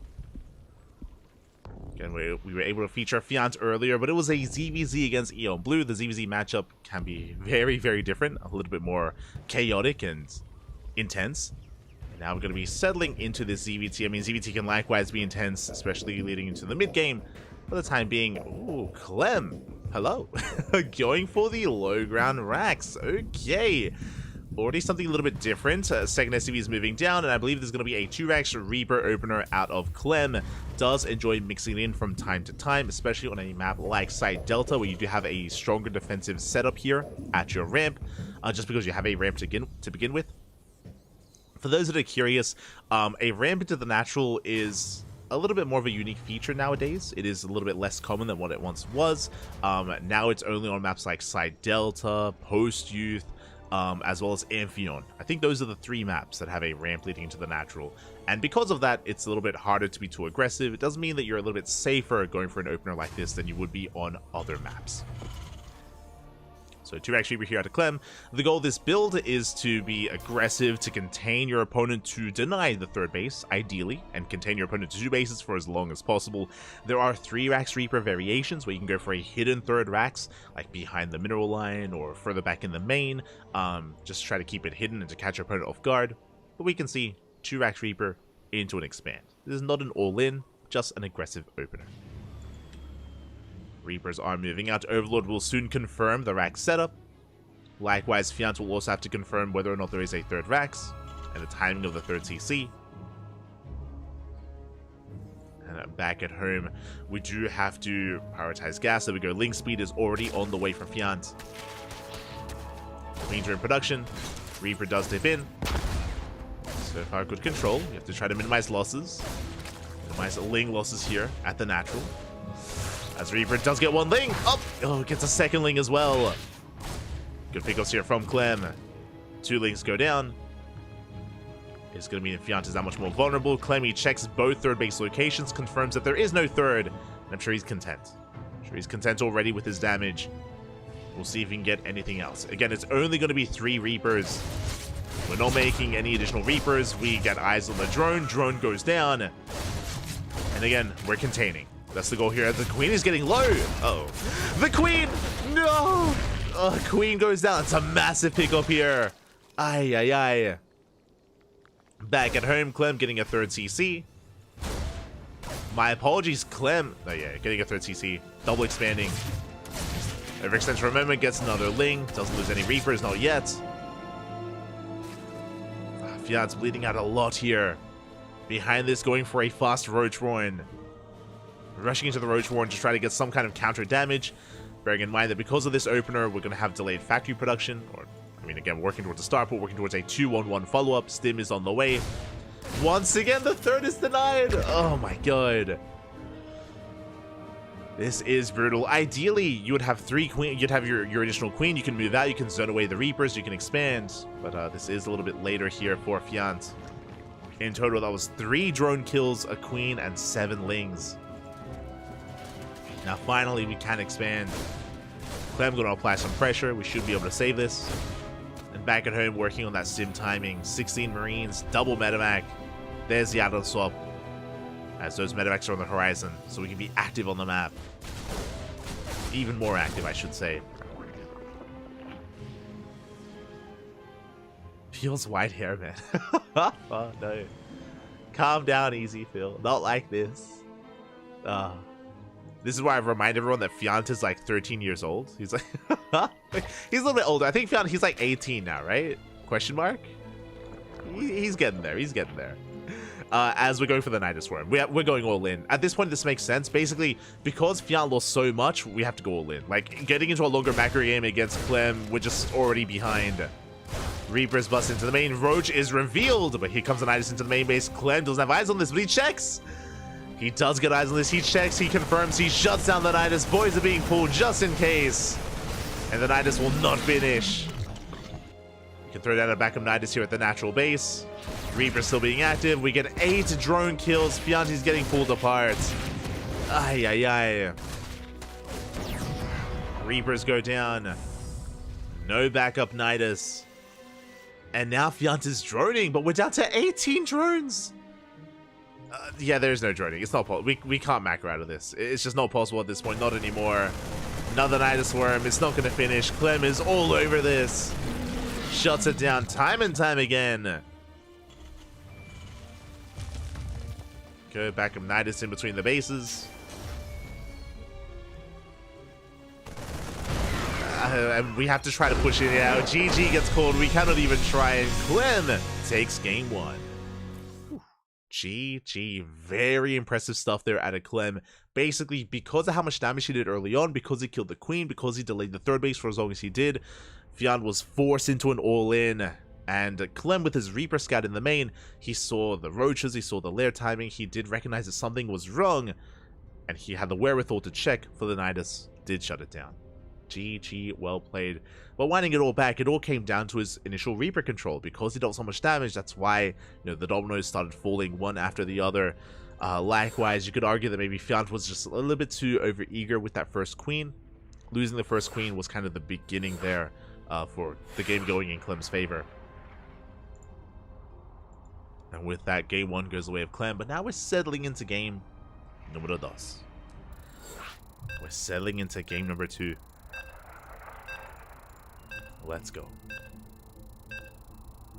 This first group is going really fast-paced. Yeah, it is. I was anticipating, like, a longer night. But at least group 1, like, we're not really getting many ace matches, even on the mainstream. Like, even among some of these other series, like...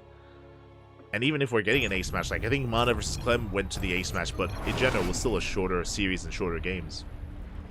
Which... living here in Australia, I'm not opposed to. I'm not opposed to the groups being a little bit shorter. I would like to sleep at some point. It'd be nice. For now, we're calming down and we're getting into game 2 and spawning in the top right-hand corner of Crimson Court. We have our French Terran player, the Red Terran, representing Team Liquid, leading the series 1-0. It is Clem. And spawning in the bottom left-hand corner, we have the blue Zerg player representing Team Roddy from Lena, Sweden. It is Fiant. Hello? Oh my. Here we go. We do have a gas first opener. Gas into pull into a delayed hatchery. Fiant being hyper-aggressive. I'm sure HomeStory Cup can find a way to fill time.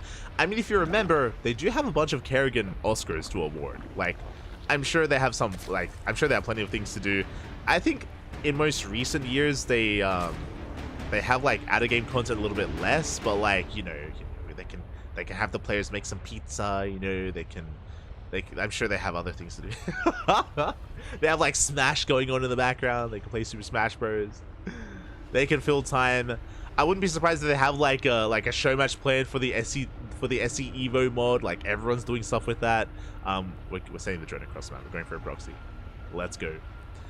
Roach Warren has been thrown down. Drone, does barely hide itself from the SCV. Shout out to the Overlord. Did give the drone the heads up as to where the SCV was. And Fiant, show us the hatchery a little bit more. We are almost at 300 minerals. Where we dropping? Let's go. Fiant expanding right outside the bases of Clem. I don't think I've seen this before. This specifically here on Crimson Court, taking the forward base with the Rich Vespine Gas Geyser. Because of the Reaper scouting path, we do miss the proxy, but the SCV does get a scout. Does realize what's going on. Clem is now aware, does zone away the Lings, gets 1 Ling so far, gets a 2nd Ling as well. Roaches are in production.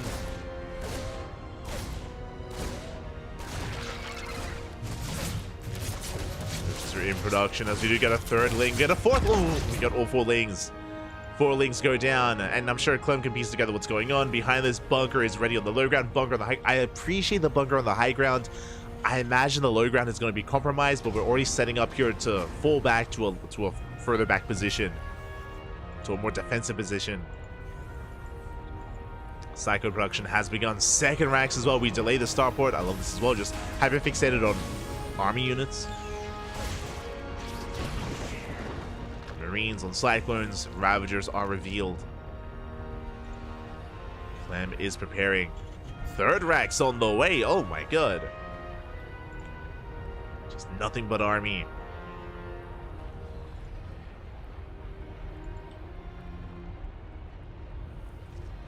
Just see Fiance pushing forward, getting a couple of piles off.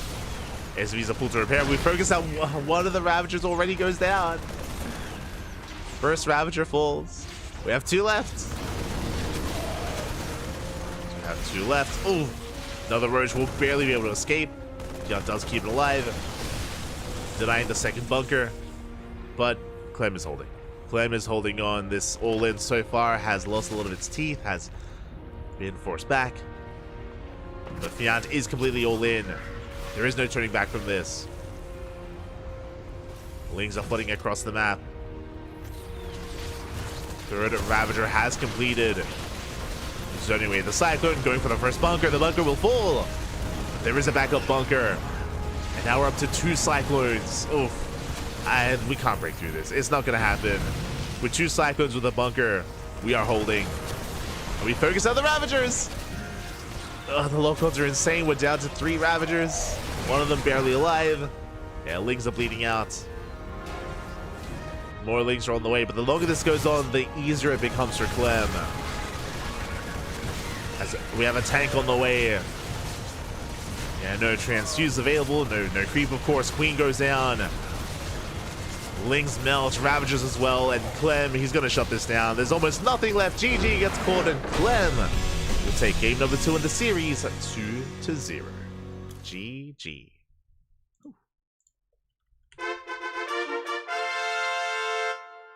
GG, well played. Congratulations here as Clem will take the series. I appreciate, again, the more unorthodox all-in out of Fiant, going for the proxy center base the way that he did.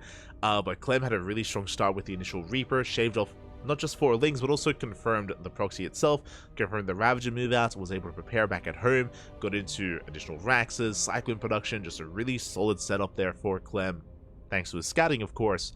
And Clem was able to shut it down. And not just, like, you know, the forewarning and the scouting, but also the control. The constant lock-ons on those Ravagers was crazy. Able to avoid wasting lock-ons on Lings. Able to focus on the Ravagers whenever he could. And as long as the Ravager count stayed low, Clem was under really no real danger there at the natural base. I'd assumed that Clem would lose control of the natural, would be forced back into the main, but again, we were just never able to really build up a Ravager count and really get things going. GG. GG, well played. Clem will take it, and with that, we're nearing the end of Group A. Like, we're almost done. There's 2 rounds left. Up next is going to be Clem in another TVZ against Eon Blue, and after that is going to be Eon Blue versus Hydra. So 2 more series left here in Group A. Quickly checking the bracket, though. Do we have another series available?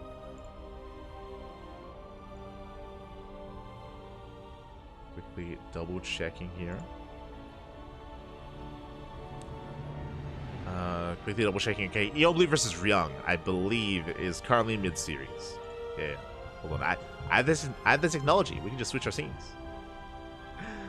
We can switch our scenes over here to the Liquipedia bracket. You can see round 3 underway. We just wrapped up with Clem versus Fiant. I believe Mana versus Hydra is happening on the mainstream, and Ryung versus Eon Blue is currently underway. I believe they're in game 1, which means when they come out of game 1, we can jump into game 2, assuming that they're in game 1. So we'll wait a little bit here. If they come out of game, we can jump in mid-series. Otherwise, we're going to be waiting for round 4, which will be Clem versus Eon Blue. So, yeah, we can either jump into Ryung series, or we'll wait, and we'll wait for the 4th round to begin. But again, we're almost done with Group A. As a reminder, after Group A is going to be Group B. Group B is thereafter. We have Gumiho, Skillus, Geralt, Uwu, Thermal, Moja, and Celestes. Oh my god. More up-and-coming players. We got Uwu Thermal coming back out of retirement as well. We will have to eventually fix this. I believe Uwu Thermal is no longer a random player. For a couple of months, Uwu Thermal has been only competing as Terran. So I'll definitely ask him when we get around to Group B, but I'm pretty sure he's also competing as Terran here as well. So we will eventually fix this up, as I believe he is no longer a random player for the past couple of months. For now, though, he's rocking the dice for the time being. But we will confirm later on tonight. When it comes to Group C and Group D, that'll be tomorrow. Group C and D, you can see here tomorrow, like a day and 3 hours. Here, 21 hours time or 22 hours time. So it's still a ways away before we get into that. And the playoff bracket is going to be covered by the mainstream. We're only here for Day 1 and Day 2. We won't be here for Day 3. Just as a heads up as to what's coming up next. Big Gabe isn't playing. He is. Big Gabe is in Group D. Group D. Hold on. Right? Yeah. Down here. Gabe. Gabe is here in Group D. Sorry, it's just this makes up. There's only 3 groups. There's a hidden secret 4th group down here. My apologies. He's down here. It's all good. Yeah, this is where Gabe is, a laser, Trigger, Drogo, Mixu, Holy Hits. I can't wait for Group D. It's gonna be amazing. I'm sure. I mentioned before that Group D feels more up in the air to me, just because Trigger is there as well. I do think it's gonna be quite competitive between all of those players. Holy hit as well, of course.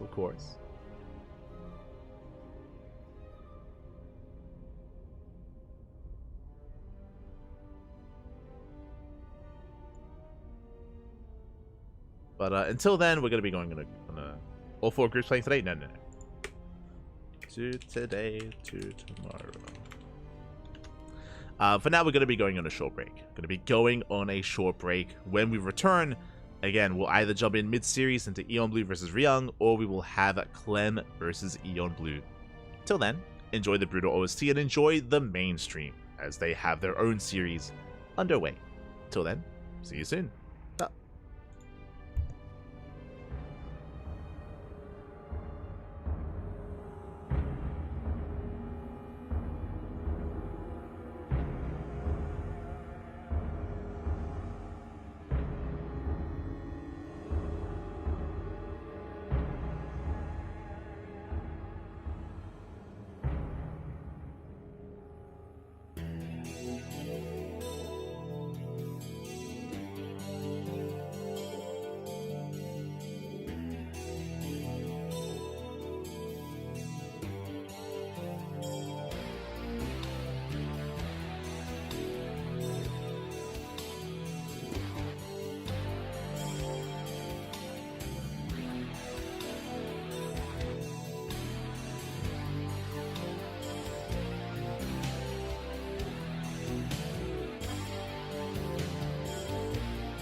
Welcome back, everyone. Welcome back. We originally were planning to jump into Clan versus Eon Blue, but we are jumping in mid-series a little bit earlier on. Again, we're still here in one of the earlier rounds, and we're jumping in mid-series Game 2 of Ryung versus Eon Blue. Let's go. Okay, we have to wait for this series to wrap up before we can jump into Clan series, and spawning in the bottom left-hand corner of Crimson Court, we have our German Zerg player, the Red Zerg, representing Berliner Esports Club. It is Eon Blue. And spawning in the top right-hand corner, we have the South Korean Terran player, the Blue Terran, representing Team Vitality. It is Ryung. Let us go. Again, Ryung has been a veteran for a very, very long time. Great to see that he's still active, one of the ex-Axiom boys. And a shout out to CranKy. I didn't even realize. But CranKy is here casting in Korean, and of course he's been following his boy. He's been following Ryung the entire night. It's always a treat whenever we're able to cast alongside CranKy. It feels good, man. Feels good. Feels good. And speaking of, we did see a 2x Reaper build earlier between Clem and Fiant. That was on side Delta, if you recall. Now we see 2x Reaper out of Ryung here in Game 2 against Eon Blue. So loading into Crimson Court, Eon Blue going for a Hatch Gas Pool standard opener here out of our Zerg player. Again, Ryung going to be opening up 2x Reaper with these Reapers, just like previously. The goal here is to contain. The goal is to deny the third, and to contain the Zerg player on 2 bases for as long as possible, while Ryung expands and works on his 2-1-1 follow-up. We'll see what kind of variation. There are 3-racks Reaper variations of this. There's 4-racks follow-ups as well. You can be greedy, you can be aggressive. This opener has been quite versatile and quite malleable as well. Ryung showed that off quite a bit. Sorry, Ryung. Bjorn showed that off quite a bit last year, with so many different variations and so many different nuances to the 2x Reaper. It was his go-to for the majority of last year. So now we're opening up with 3 Reapers. There's that CC on the way behind this. First Reaper's moving out. And of course, Eon Blue does confirm the opener. With this, he does prioritize Link Speed. Link Speed is on the way. Reaper dipping up the ramp. So far, Eon Blue keeping up. Does zone the Reaper away. Not losing any links yet. Let's pull away in time. Queen is in production, and as it pops out, now we can push this back. Drone under fire. So far, Eon Blue is holding. Again, Eon Blue unable to expand, but that's fine. This is designed to contain. We are going to be stuck with these 2 bases for a little bit longer. Eon Blue in position, zones away the Reapers. So far, so good. Haven't lost anything major yet. Not even a Ling. Eon Blue. Let's go. As Ryung does rotate around, Queen out of position, we dive into the main base, we can throw in the mineral line. 1 drone goes down. Finally, we get a worker, we get a Ling as well. And Ryung will escape, he will get away. Behind this, we have our 3rd CC in production, 3rd CC's in the main. So a 3 CC, 2-1-1 follow-up. Going for the add-on swap, going for a handful of Hellions. So just as a map control, we should be making 2 to 4 Hellions here from Ryung as we work towards the starport. There it is, starport's on the way. Racks floating over. Meanwhile, we responded with a Roach Warren. Okay, this is very similar as to how Fiant responded earlier today. The last series against Clem. We are taking a 3rd. Eon Blue is cutting drone production. Staying on a low drone count, so it looks like Eon Blue is going for an all-in. Mining through the... Oh, he's doing it again! Let's go! We saw this versus Mana. Eon Blue, okay. So Eon Blue is going for the all-in, but he's mining through the patches on the right-hand side. It does open up the attack path. And I believe we should be working on these middle patches next. There we go, 6 roaches on the way. Now, Ryung is opening up 3CC 2-on-1, but it's going to be for a Banshee, not for medevac production.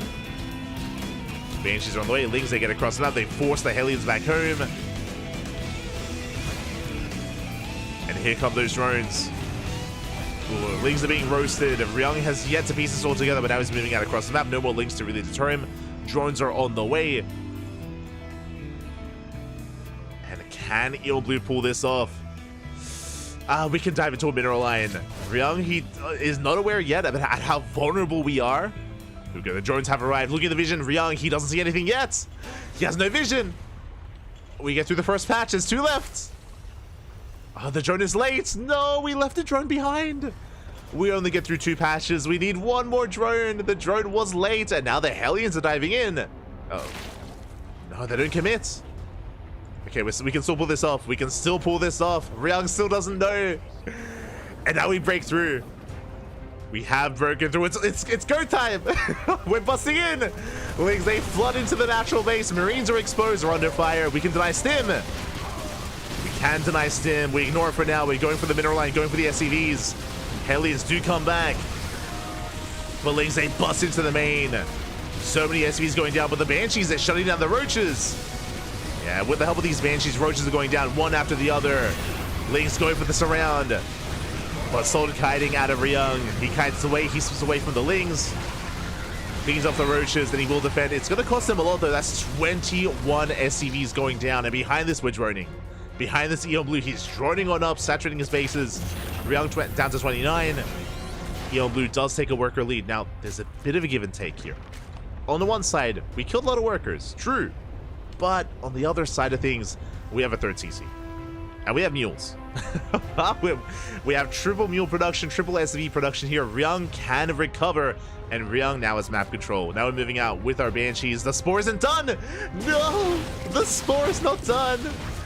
Oh, we pick off 3 drones here at the 3rd. We rotate over towards the natural. Queens are trying to keep up, but more drones falling. Yeah, no Queens in the main either. Yeah, we catch transferring workers.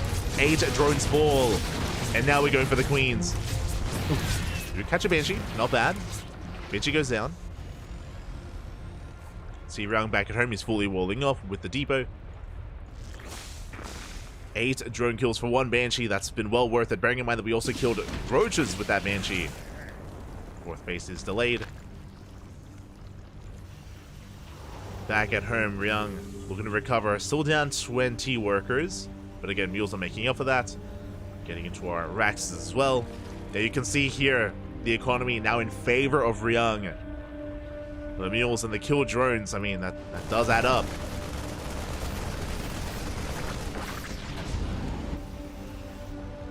It does add up, and now EonBlue's in trouble. Now EonBlue, he's lost his economic advantage. He is supply blocked as well, so we got a lot of overlords on the way.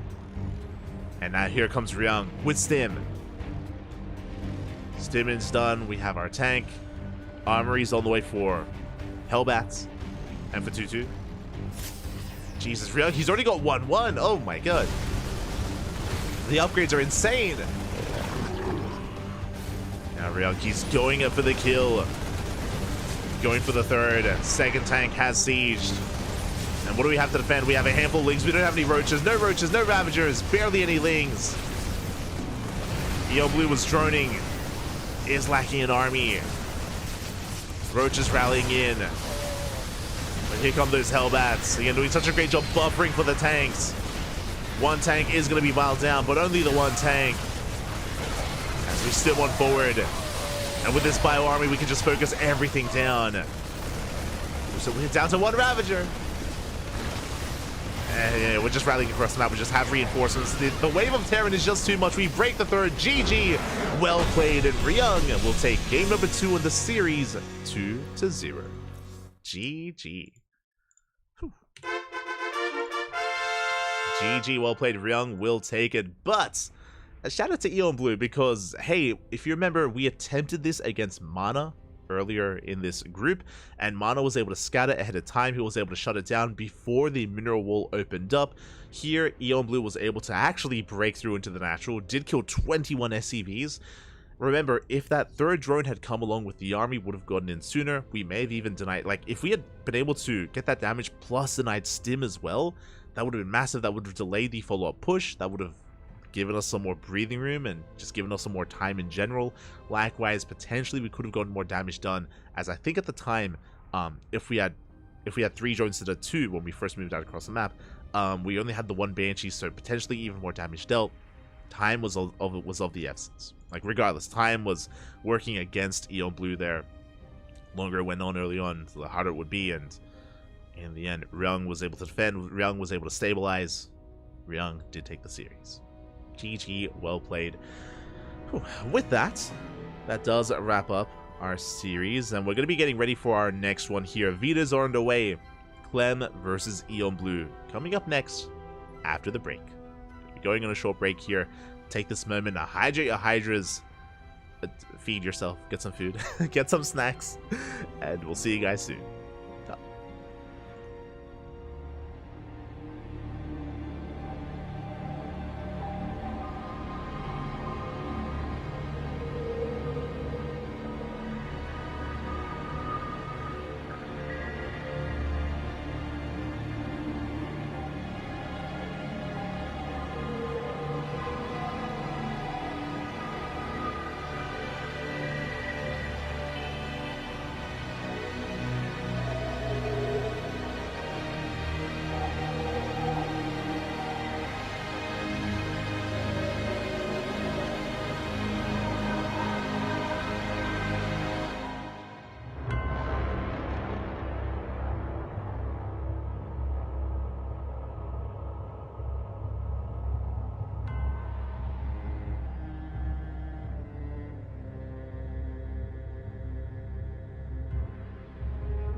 Welcome back, everyone. Welcome back to HomeStory Cup 25, the group stage. Day 1 of the group stage, and we are nearing the end of Group A. Group A has been well underway here at HomeStory Cup. There are 2 rounds left. 2 rounds remaining here to determine who makes it out of these groups. And here we go. We're jumping into our next series. We're jumping into our ZVT, and spawning in the bottom right-hand corner of Oceanborn, we have our German Zerg player, the Red Zerg, representing Berliner Esports Club. It is Eon Blue. And spawning in the top left-hand corner, we have the French Terran player poised to make it out in first place of Group A. The French Terran representing Team Liquid, it is Clem. The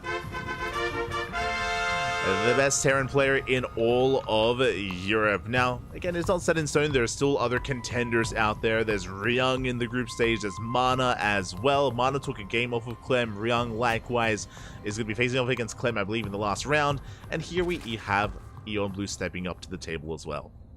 Now, earlier we did cover Clem versus Fiant. Fiant was hyper aggressive in game 2, went for an all-in, and even was forced into an all-in in game 1 as well. It was just really chaotic play, and Clem was able to keep up with the chaos that Fiant had to offer. I'm curious how Eon Blue will approach Clem. Now, we have already seen that Eon Blue has some specialized builds. I didn't want to give it away. I was aware of this, but I didn't want to say too much just because I didn't know if there were maybe some other players talking, and I wanted it to be a bit of a surprise, but we've already seen it twice on Crimson Court. We saw that Eon Blue, he has some special all-ins planned on Crimson Court. He did it against Mana, he did it against Ryung earlier with mixed success. Like, it almost did work against Ryung, did not really get underway against Mana, but that's specifically on Crimson Court. What about some of these other maps? What about some of these more standard maps in the map pool? That's what I'm curious about. That's what I want to see, what Eon Blue has planned here. I'm not necessarily expecting standard macro play. I mean, Oceanborn wouldn't be the worst map for that, but I'm also not privy to the vetoes. I don't know what the map order is. I don't know what's coming up next here. I'm pretty sure, depending on the maps, again, some of them, Eon Blue does have something special planned on maps like Post Youth, on maps like Ghost River. On Oceanborn, we'll see. We'll find out. We will find out. Who was the Zerg? Eon Blue. German Zerg player. Let's go. For those who are unaware, it was said earlier, but Eon Blue, he was a competitor for a long time back in the day, did step away from the game for quite some time, hasn't competed in a while, so this is his return. This is a bit of a comeback for Eon Blue, if you will. Again, Eon Blue, he's local to the scene, he's local to the German region, as Thule's going to be going down already. Good pickoffs here by Clem. Very nice start. But Eon Blue has been around for a long time, has been competing for a long time, did retire for a while, did step away, now he's back. Eon Blue, again, more than willing and more than happy to be a part of HomeStory Cup. From my understanding, he's here every year anyway. Eon Blue is always there year after year, but typically not as a competitor. Now he is. Now he has made his debut here at HomeStory Cup. I say debut, I'm not too sure if he's actually competed in HomeStory Cup in years past. especially in the early days. For now, Lings get picked off. Reaper does bypass the Queen. We go for the mineral line to get a KDA charge, but so far Eon Blue doesn't lose any workers. We have defended across the map. We do have Clem settling into his 3CC setup, 3rd CC before starport. Economic opener here at a Clem. Just applying pressure with the Reapers, picking off Lings, but again, at least not getting any workers. Oh my god, as the Reaper is one shot away from going down, looks like it will fall. We shut down the Reaper. Finally, we have control of our side of the map. Eon Blue is free to drone. As I say that, Hellions have arrived, threatening a dive. Eon has to pull back, has to respect these Hellions. As Clem is not opening up Banshee, we're not going for an add-on swap, we are opening up Liberator. So 3CC 111 into that Lib. It's going to be Hellions from one end, Liberator from the other. The goal here is for the Hellions to distract the Queens, and because the Queens are going to be kept busy, that means that the Liberator has the opportunity to dive into a mineral line and to get damage done. It is going to be a bit of a multi-pronged attack here from Clem. Likewise, because it's not Banshee, there's no add-on swap, it means that Stim is going to be prioritized. Stim is already on the way. Stim is in production. As Clem is settling into his 3 racks follow-up. Hellions still rotating around. 6 Hellions in total. Going to be reinforcing. Liberator has arrived. We have the Liberator primed to head across the map as well. There we go. Liberator towards the left, towards the main. And we'll see how Clem pieces this all together. The Hellions and Lib. Lings do get across the map. Going to be distracting the Hellions, bring them all back home. Do bring them back. 2 SCVs go down already. Not bad. Can we get a third? Oh, not quite. 2 SCV kills. Liberator does head into the main. Hellions were forced all the way back home, so Hellions can't really threaten the mineral line at the same time. But they are headed for the 3rd base. And the Queens, they respond to the Lib. Uh-oh.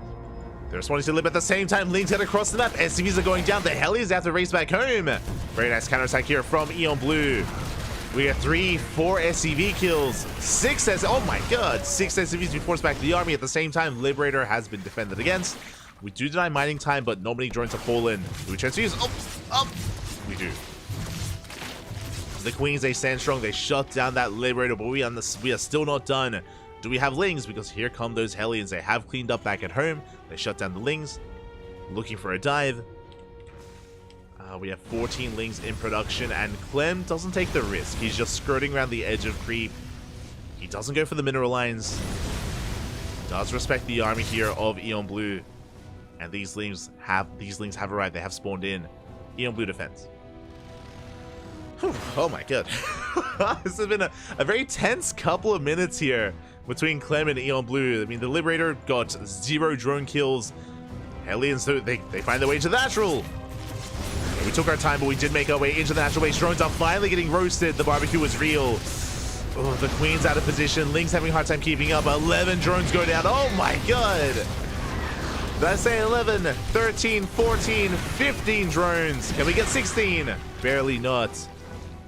But finally, Clem gets the damage he's been looking for. He was patient. It did take some time.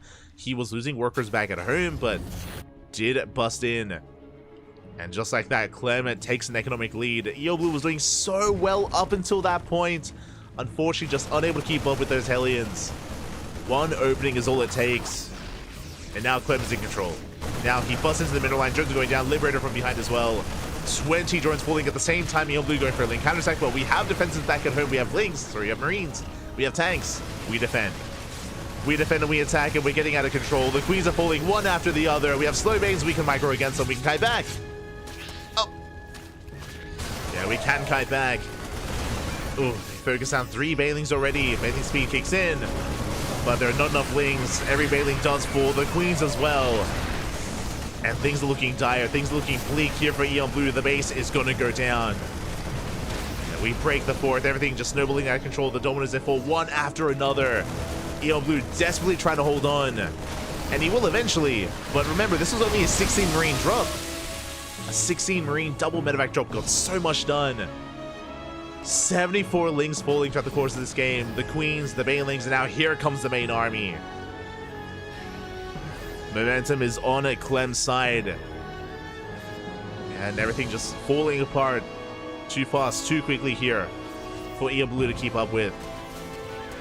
Ling Rumbai is going to get some damage done, but one is there for him to defend. A good amount of Banelings. You have how many? 18 Banelings to defend. Dupree splits. We get some decent connections, but it's not good enough. Yeah, the spread is too good. Clemmy shuts down the Ling Bane, and now there are 0 Banelings left. We target them all down. GG gets called. We cannot keep up, and Clem takes game number 1. Whew. GG. GG, well played again. Eon Blue was keeping up until a certain point, and then you saw very quickly once Clem finds an opening, everything quickly just escalates in favor of Clem. He was able to get those 15 drone kills, then come in with his drop, catch the queens, catch the base. It all just fell apart. And again, there's a reason why Clem is the strongest Terran player in Europe.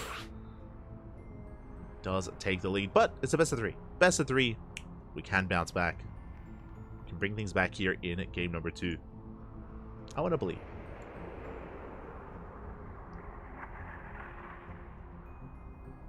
Do want to believe.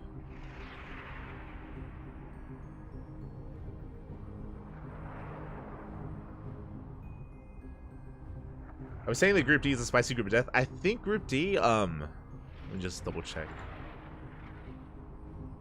I think Group C, I mean, there's a discussion going on in the chat, but I think Group C is going to be quite close, between Showtime, Harsum, and Kelazur.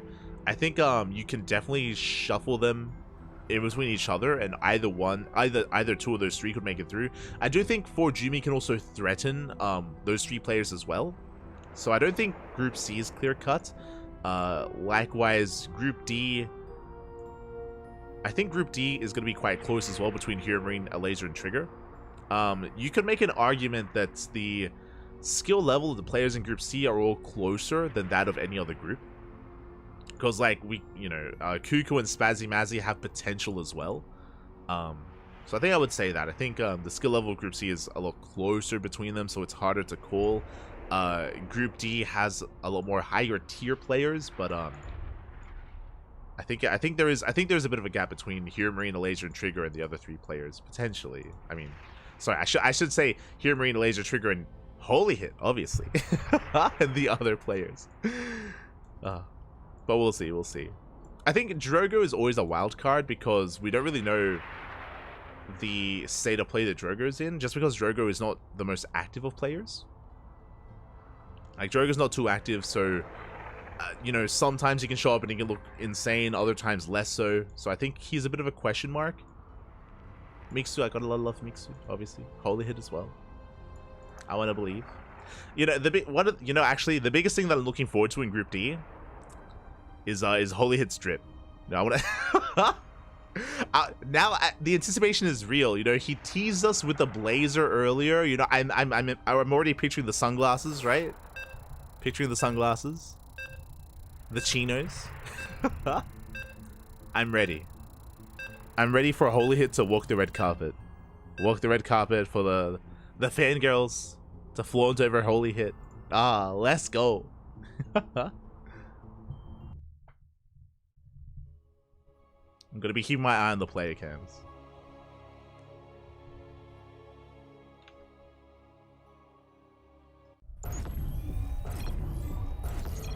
Settling into game number 2. And spawning in the top left-hand corner of Amphion, we have our German Zerg player, the Red Zerg, representing Berliner Esports Club. It is Eon Blue. And spawning in the bottom left-hand corner, we have the French Terran player representing Team Liquid, leading the series 1-0. It is Clem. Maybe Mana can bring the upset. Yeah, we mentioned it. Like, Mana took a game off of Clem. If you can take a game off of Clem, you can take a game off of anyone. And maybe even a series. So, yeah, there's a chance there that Mana has a good shot at making it out. 100%.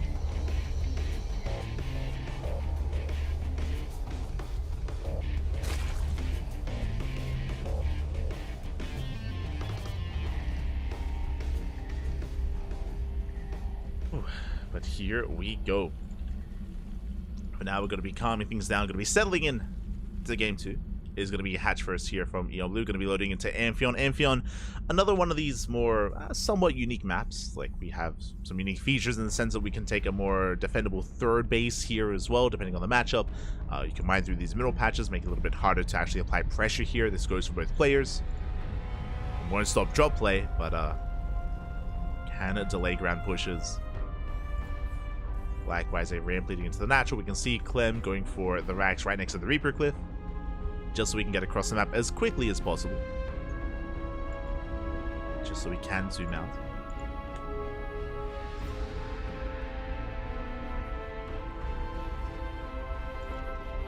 So we are settling in. And again, in the last game, Eon Blue wasn't going for anything too cheeky, right? It's like we've been seeing some specialized builds and some like more all-ins out of Eon Blue for a lot of this series, sorry, a lot of tonight's matches. But here against Clem, or at least in the ZVT, less so. Game 1, Eon Blue was more the reactor, was trying to react to Clem, was macroing up. We'll see if that continues here. Eon Blue does pull out of gas, link speed is on the way. Clem has arrived, he's in position to try and delay that third. SCV lying in wait for the drone. Reaper does rock up, dancing with the Lings. Oh, catching one. One Ling goes down, gonna get a second Ling as well. Yeah, fighting off a creep like this is brutal, and Clem has his way with this army. 2 Lings, soon to be 3. Gets a 3rd Ling. And then gets the hell out of here. Does respect the Queen. Behind this, another 3cc opener. It's gonna wait. What? Oh, they're there. I was like, am I blind? Where's the 3rd CC? There it is. 3rd CC here, further back in the main base.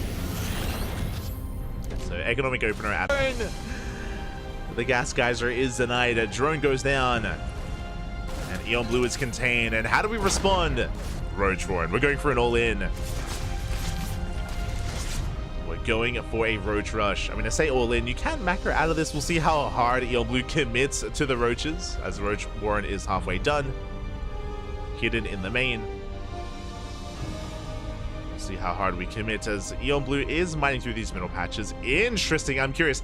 Are we going to do the same thing? Are we going to mine through the patches left? Yeah, we're going through it. We're going for it. Let's go. Same idea. We saw this earlier on Crimson Court. The boys are being pulled, and the goal is to mine through these patches and to bust on through with the all-in into the natural. The downside is the position of the factory. I believe the factory will spot this. Meanwhile, Hellions, they do bust in. No, we get a full scout. Clem, he busts into the main. We get eyes on the Roach Warren. He's aware of what's going on. And we get 6 drone kills as well. Remember, Ryung did not get the scout off, which is why this was so successful against Ryung. But Clem, he sees everything. Spots the roaches, drones, they're working through the middle patches. Clem does not see this. Clem is not fully aware. Yeah, he barely doesn't see the patches. It's barely out of vision. Oh!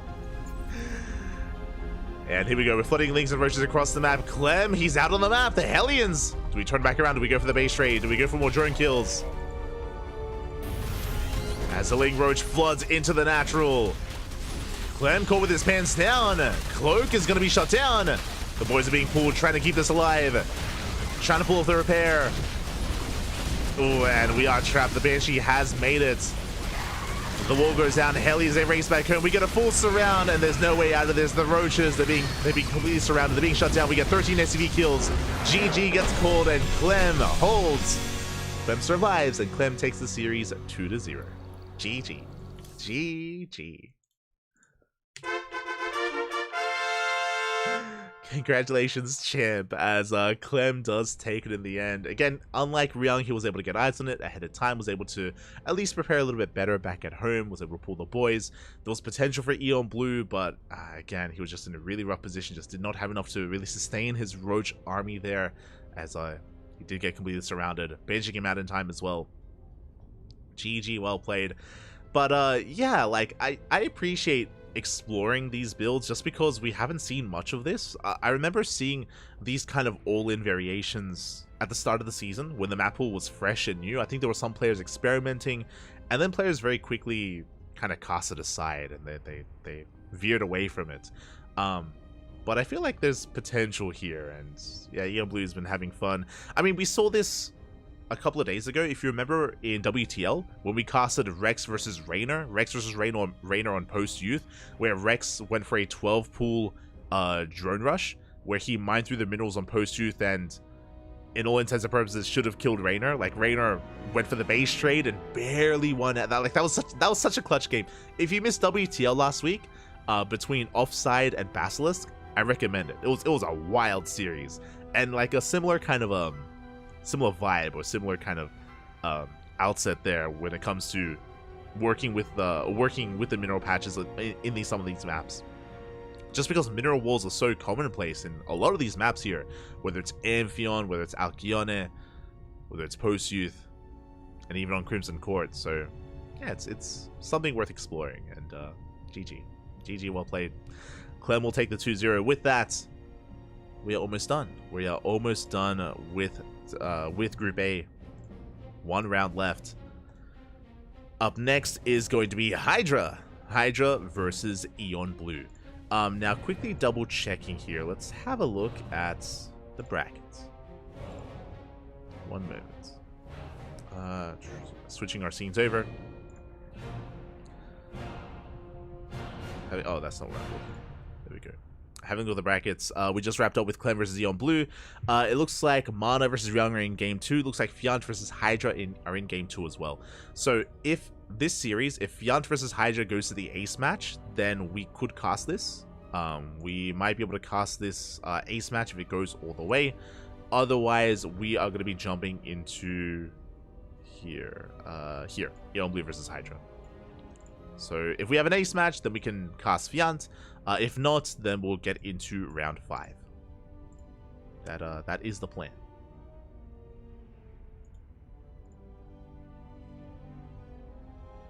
Is the current plan. The mainstream have Ryung versus Mana. So the mainstream, they have that covered. So we will, of course, allow them to get that underway.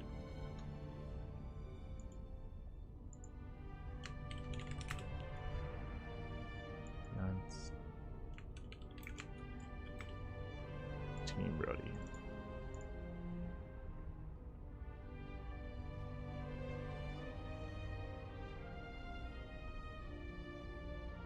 Setting things up just in case. So yeah, because of that, we're going to be going on a short break.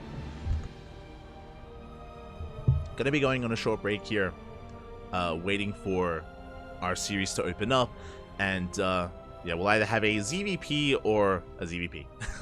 Regardless, as Zerg vs Protoss is going to be coming up ahead of us. Till then, hope you've all been enjoying yourselves. Again, check out the mainstream, check out Take TV. Some people were asking for it earlier, and that is true. Sometimes Take TV doesn't show on the Twitch directory just because they're usually like set to German instead of set to English. So sometimes it does hide it from you. You have to like search for it. Check out Team Liquid. I believe everything should be on Team Liquid, and if you scroll down on Liquipedia, I believe the streams should be set there as well.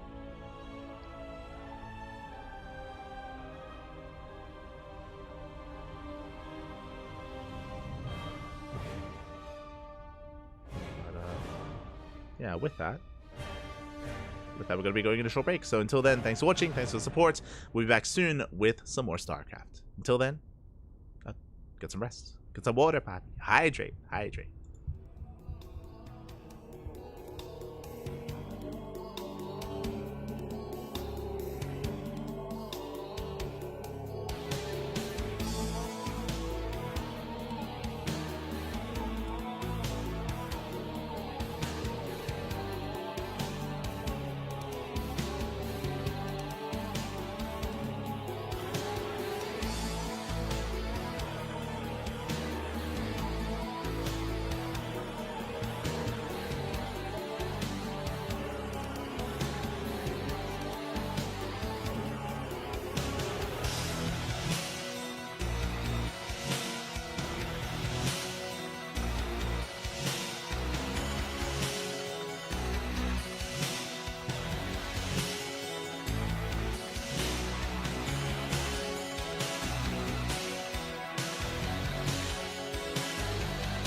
And welcome back, everyone. Welcome back. We have something special. We have a bit of a treat here. We were waiting for Fiant versus Hydra to wrap up game 2, and they have. And that means we have an ace match. We're jumping mid-series into game number 3. And spawning in the bottom right-hand corner of Site Delta, we have our Swedish Zerg player, the Blue Zerg representing Team Brody. It is Fiant. Going for 15-15, and spawning in the top left-hand corner, we have the Red Protoss player. The Red Protoss from the land of the Netherlands, representing himself, currently teamless. It is Hydra. Here we go. Again, we're entering the final rounds here of Group A. I believe this is round 4. There's one round left after this. And honestly, these two players have been on the rise as of late. They've both been improving quite a lot. They're both quite close in skill, as we can see in the ace match, and it's going to be harder to call who is favored in this series. Both Fiant and Hydra putting in the work. Unfortunately, we don't really know what happened in game 1 and game 2. We're a little bit in the dark. Oh my god, as we delay the spawning pool. Spawning pool is delayed. Nice little move out of Hydra, being as annoying as possible. As it is going to be a 15 hatchery into an earlier pull, into a later gas. Gas soon to be on the way. As we are settling in, and Hydra is about to expand. So gate expanded, a Hydra standard opener from our Protoss player. A little bit more defensive here from Fiant. Say a little bit more defensive. I mean, we're able to get our base on location without being blocked. Able to join up, and we are playing gasless. Okay, this is the gasless variation of 15-15. Now, what does this mean? This means no link speed. No link speed. We're going to be defending with purely queens. We might just skip link speed entirely and take our gases at the natural and go up to roaches instead. But it's also viable here for Fiant. So this safer opener becomes a little bit greedier just because we're not wasting any drones on gas mining. We're able to prioritize mineral income instead to make up for an otherwise economic deficit that we would have had if we had taken a gas geyser. Okay. Interesting. Meanwhile, back at home, Hydra opening up Stargate. Interesting wall. It's with our second pylon on the low ground as well, just in case. I mean, it was an earlier spawning pool, so I guess just getting ready for that. But yes, Stargate's on the way, should be for our Oracle. It's rallied to the Overlord, so it could be a Void Ray opener instead. Curious. Could be the Void Ray opener. Meanwhile, two Lings, they slip in. They get a full scout, they confirm the tech, and they even force back the Adepts. We could even threaten the mineral line here. I say that now. The Lings are being shut down. They do not get a probe kill. Fall one after the other. And it is indeed going to be an Oracle opener. Okay, Oracle, not a Void Ray. Adept shades out. Oracle's on the way. We don't have a Stalker, so we can't shut down the Overlord, but regardless, we will be able to harass across the map to move out, to get some scouting, and to try to punish the economy here of Fiant. Again, Fiant just now taking gases. With this, we could get into link speed, we could prioritize roaches, go into a faster lair, see what we spend our gas on. The Oracle is moving out, and Hydra's keeping his Adepts back at home. Making sure that base is safe. I mean, honestly, we didn't really need to be this safe. The reason why I'm saying this is because there's no link speed, so there's nothing to threaten the third, so we could have been more active with these Adepts. Bearing in mind, without link speed, Lings can threaten the Adepts, well, they can't really threaten the Adepts. So this would have been a nice opportunity for Hydra to maybe been a little bit more cavalier with his first couple of units. A little bit more assertive and aggressive. Link speed just now starting up. Staying in gas, getting to our Evo chamber, getting ready for upgrades. Meanwhile, Hydra working on the next step. Twilight Council and a Forge on the way. Should be for +1 and Blink. Charge-based builds have been rising a bit in popularity, so that's also going to be available here to Hydra. We'll see what we do invest in as our Oracles are moving out. Let's move out, just threatening creep tumors. Also on melees on the way. And with this, Fiant may even opt to go from Lings into our lair into Hydras. We'll see if we do invest into a Roach Warren or not, as we have yet to take, or just now taking a second Gas Geyser. And Depths moving out, +1 and Blinker on the way, not charge. Beam's being cleaned up. Running a Shade into the main bases, and we do Shade in, we do commit. Now we finally have Ling speed, but despite that, 3-4 drones going to be going down. Not bad, but we were hoping for a little bit more. Just better than a 1-1 trade, but we canceled the 4th base twice. Okay. So we didn't get that many workers, but we at least did force a cancel 2 times here on the 4th. See Fiant going for a Ling counterattack. Back at home, we're in position. We have a shield battery. We have the Oracles racing back as well. Not many adepts to work with.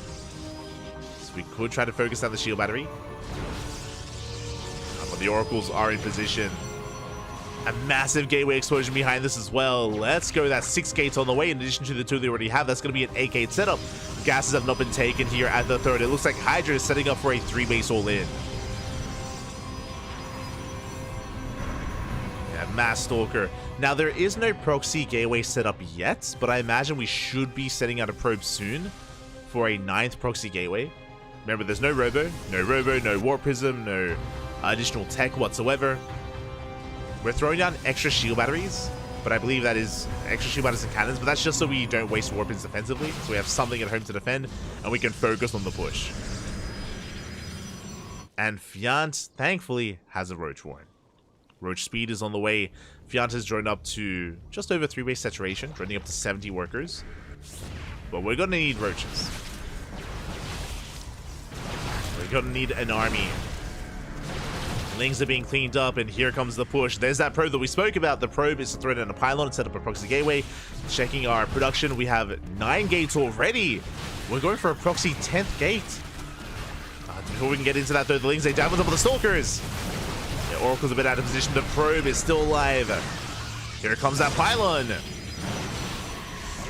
Pylon is thrown down. This feels a little bit far back, to be honest. This is like at the halfway mark. We could have been a little bit more assertive with this proxy. It is going to delay the push. We have Charge as a follow-up with +1 armor. Stalkers pushing onto Creep. Again, reinforcements. It's going to take a little bit longer for them to really kick in. There's that 10th gateway on the way. It's going to be a 10-gate 3-base all-in at a Hydra. Lings are amassing Roaches as well, plus some melee kicking in. But the position a little bit too good. The Lings, they just cannot get us around. At the same time, a Bailey run by. Oh my god, the cannon shield battery, they do nothing. 16 probes go down. I mean, Hydra was already all in, but now he's not going to be able to afford his warpins. Despite that, we're breaking through. Lings have gone down. Wilds will not connect. The Roaches are falling. The Ravagers are exposed.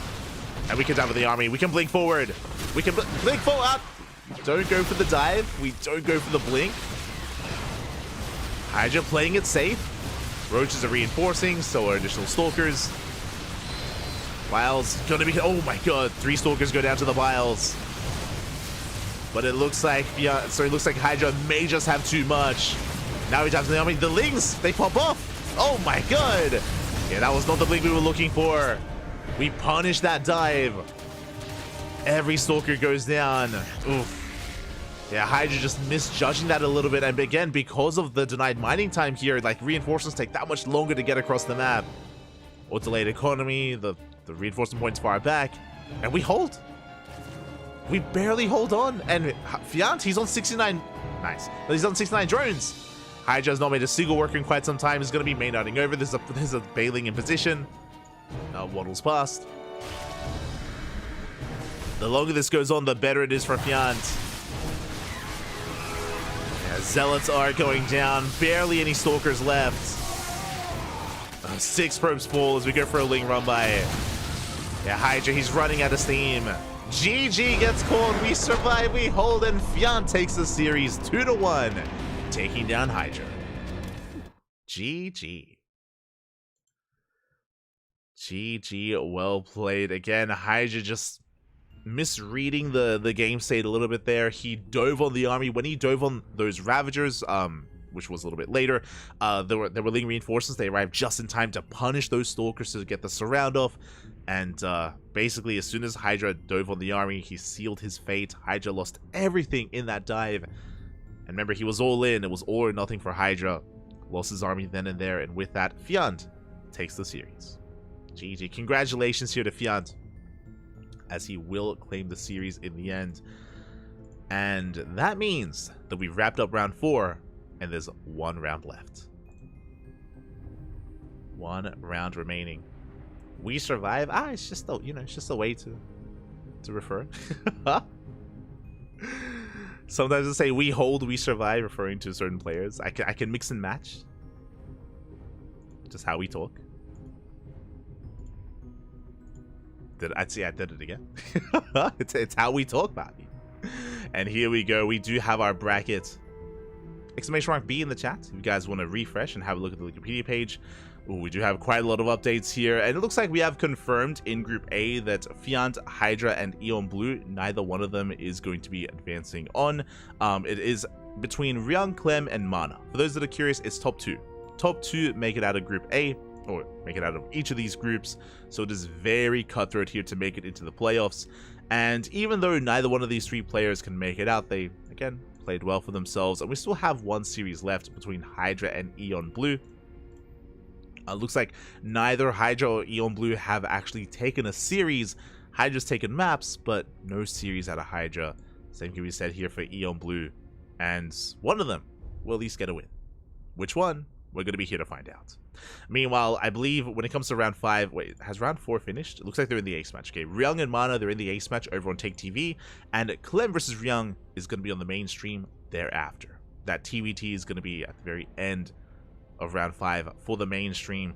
We'll be focusing on Hydra versus Eon Blue, and if our series is fast, if Fiant versus Mana is slow, then we could catch the tail end of Mana versus Fiant as well. So that is going to be what we're looking for.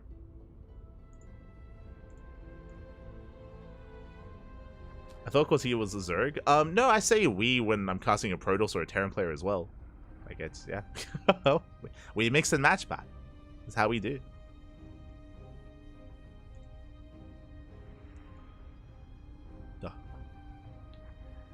That's how we do. As yeah, up next is going to be Hydra versus Eon Blue. I'm going to be going on a short break. Vetoes are underway.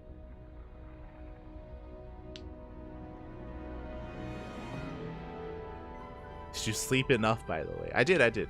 I was streaming last night. I was doing a ladder session last night. I say last night, this morning. I think I streamed all night until almost 9 a.m. 9 a.m. in the morning.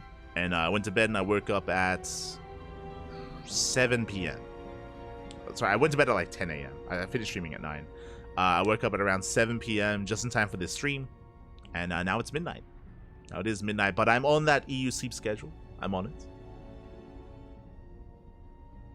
Yeah. On that EU sleep schedule. I'm ready for all the HomeStory Cup. I'm ready for it.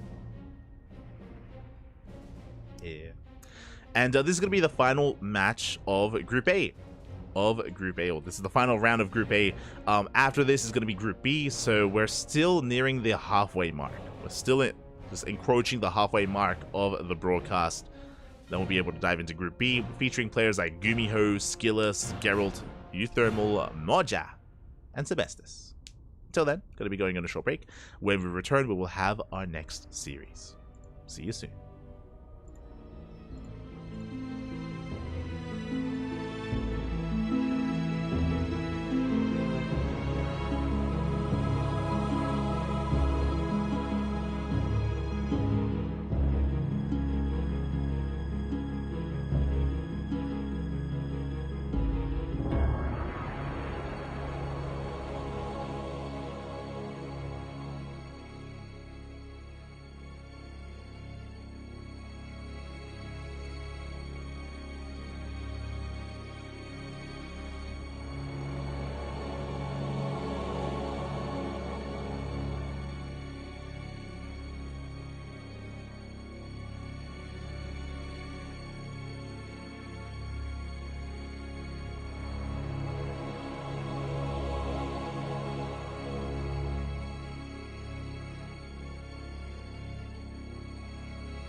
And welcome back.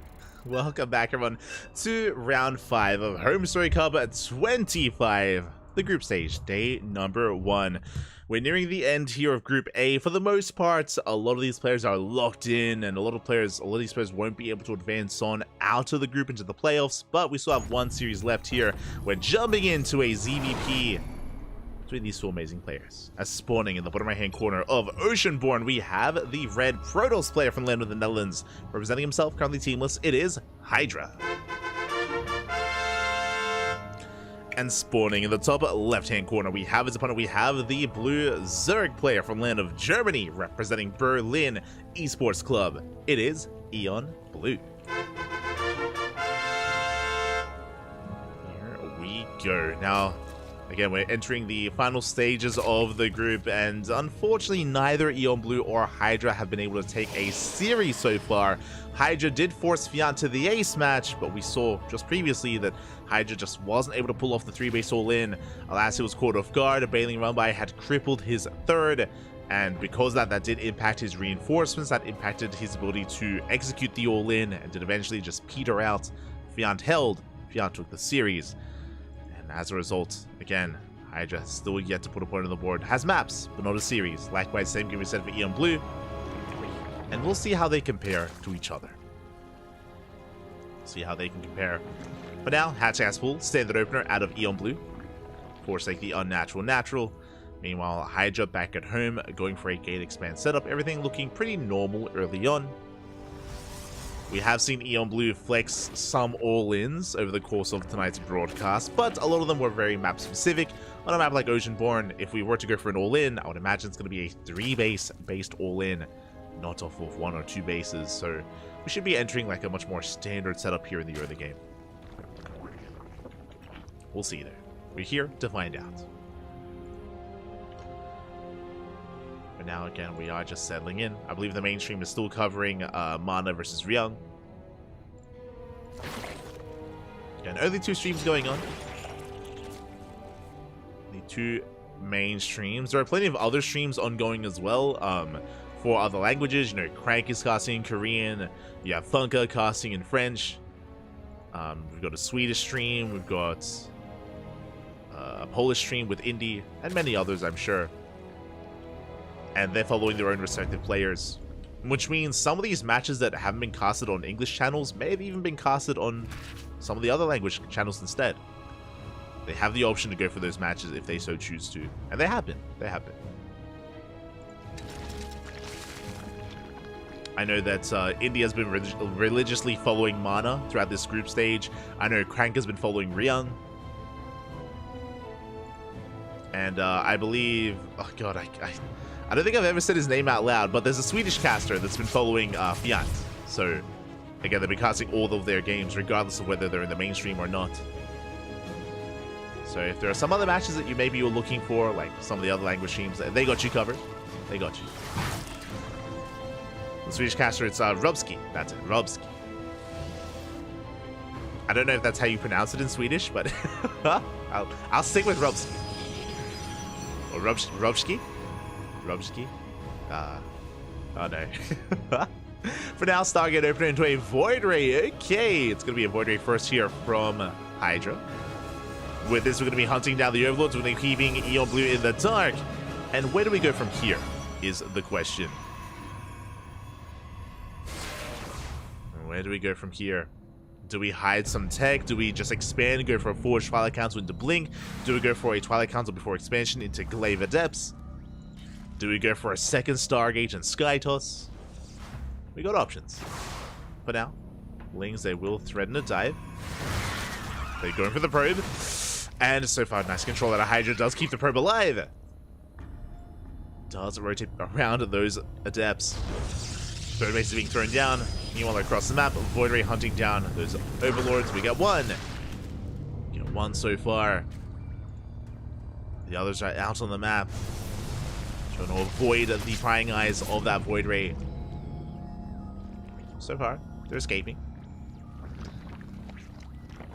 Meanwhile, there's no fast tech here. There we go. Twilight Council now on the way, but I imagine a Forge is going to be following this up. Yeah, there it is. So we're not racing into Glaive Adepts or anything like that. There's no Sky Toss.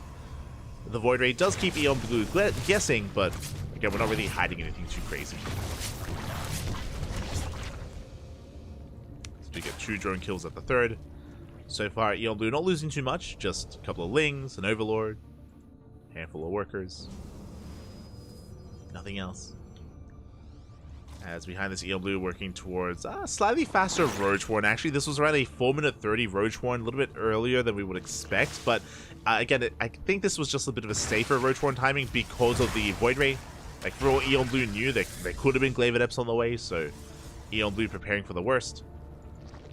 As I say that, Lings are amassing, yeah, extra gases are being taken. We're still droning. We have Lings to defend, but still focusing on our economy. So we're calming down. We're calming things down. Vanilla Adepts are moving out. They have potential, but we should have enough to keep up. I say that we haven't made any roaches. They're just Lings and Queens. And do we actually have enough? As Hydra does threaten the Shade and will commit. One Adept gets around to the others, will bust into the main. Trading well against the Lings. Target firing here with these Queens. We do focus on another Adept. We're down to 4. The Oracles that hit the 3rd base. Adepts into the main. Drones are going down. And we get 5 worker kills. 5 drones full. We trade against the Lings. So far, good pickups here by Hydra. As he backs off, as he's cleaned up, Hydra then gets thrown down. And Eon Blue is trying to work towards the mid-game to get into Hydra production. We're not quite there yet. Blue has lost a couple of workers. 7 in total. We can sustain some of these losses. It's okay. The 4th is a little bit delayed, though. We're working towards the 4th, resaturating our bases. Upgrades are on the way. Likewise. I'm still waiting to see where Hydra takes us from here. How many gateways are we on, by the way? 9? Oh, it's a 3-base all-in. Let's go. For a moment there, I looked over and I was like, hold up, something doesn't look quite right. This looks suspiciously similar to what we just saw against Fiant on Site Delta. And there's a reason for that. Let's go. The army is moving out across the map. We have charge and +1 armor on the way. How many gateways do we have? 9 gates in total. And where's the probe? Typically with this move out, we would see a probe alongside this to reinforce. There it is! I was like, where's the probe? It's coming in behind the army. Now this probe is designed to throw down a pylon and a 10th gateway. It is a 3-base all-in at a Hydra. We saw this against Fiant. We saw that Fiant was able to slip by some Banelings and crush the economy. And in the end, shut down the all-in. We'll see if Eon Blue can do something similar. Can we survive this? As Eon Blue is getting into Roach Hydra. Pylon is on the way, soon to be a gateway as well. Hydra is committed. No Baneling nest from Eon Blue, so something like a Baneling run by is not quite available. Lings are being shaved off. Lings are looking solid here from Hydra. More reinforcements on the way. Charge lots. There's that gateway, additional pylons. The gateway is a little bit delayed, so reinforcements likewise are going to take a little bit longer as well. But I'm loving this position a lot more than what we saw on Site Delta, right? Site Delta, the reinforcements took so long because this proxy was here more so, like in the middle of the map, instead of on the front lines.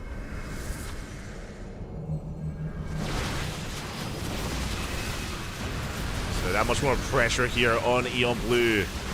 We're getting through the roaches. Nice biles here on those stasis traps. Up the charges, they collapse on forward. We're going for the Ravagers. Ravagers being focused out one after the other. Eon Blue in a bit of trouble. Yeah, we fling on forward. We dive on the Ravagers. They focus them down. They are falling. We have a handful of Hydras behind this, but they're so vulnerable. And the charge lots, we're breaking on through. We're getting on top of the army. Boys are being pulled. But Eon Blue is in trouble. Hydra pulling back. Zelda being cleaned up. We got 5 drone kills. We reset the Hydra count. We reset the Ravager count. And it looks like Hydra is getting out of hand. He's getting out of control. Can't be the production at this point. And this time, our Blinks. This time they won't be punished. GG. Hydra takes game number 1. Whew. GG. Eon Blue being a little bit greedier here, taking up towards, not just getting a 4th up and running with drones, but also taking up towards Hydras as well, very gas intensive.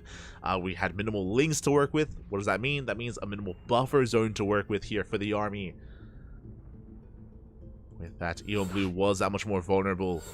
Didn't really have counterattack potential, as again, he didn't really have any Lings.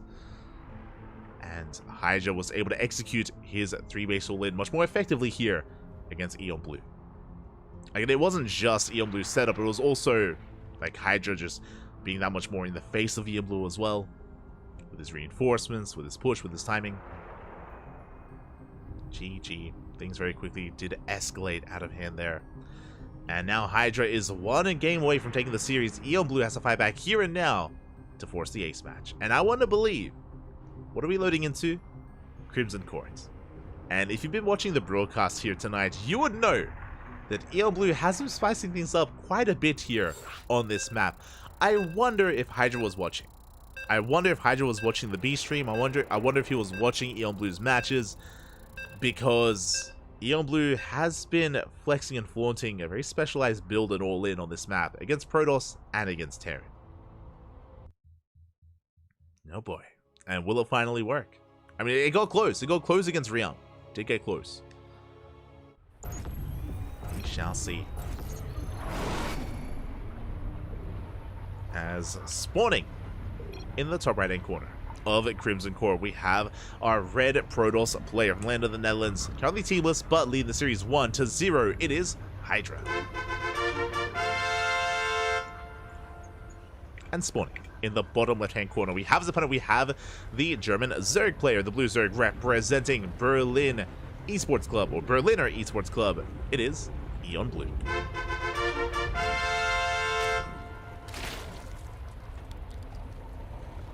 Here we go.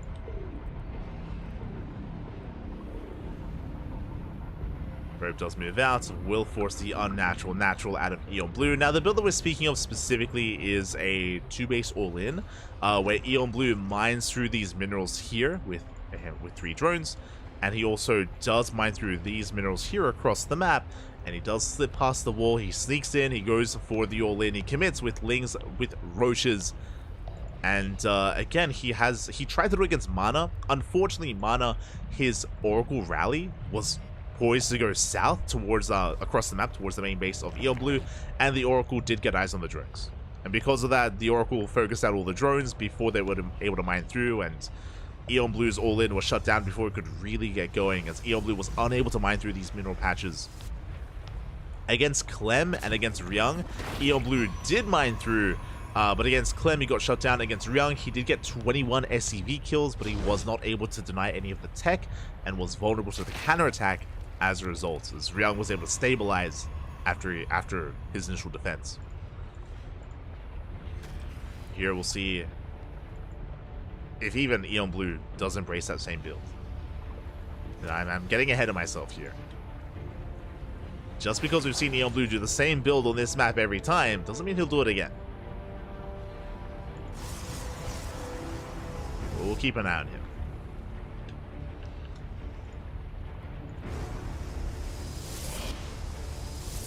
Now going to be calming things down. Warp Gate is on the way.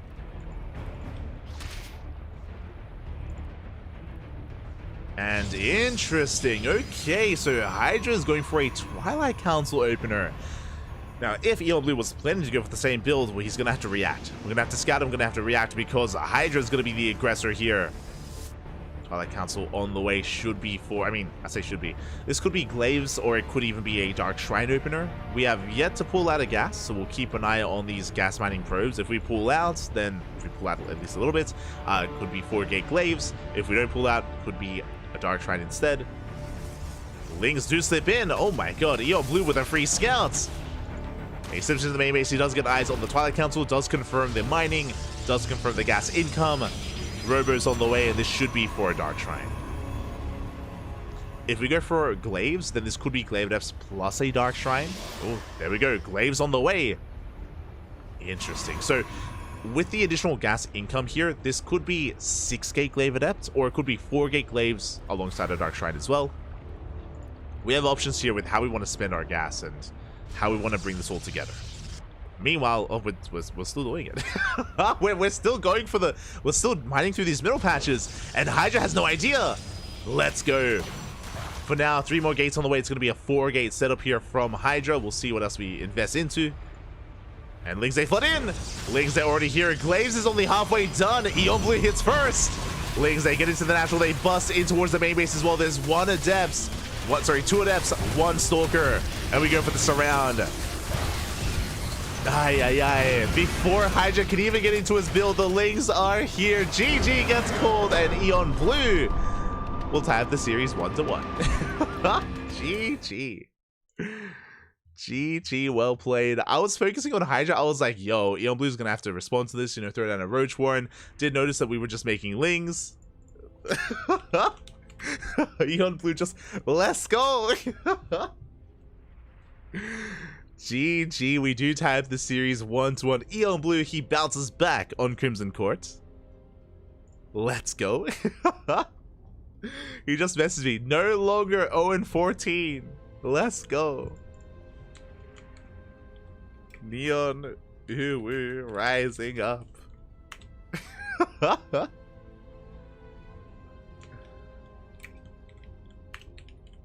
Beautiful, beautiful. Eon, he's popping up. Oh my god.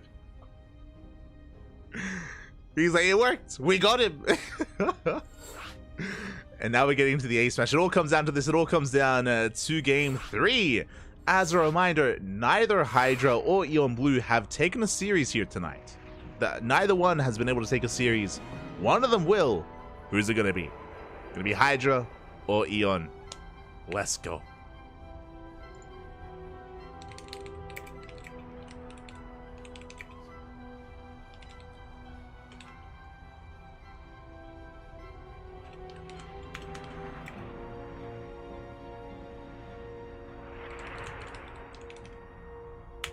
Oh my god.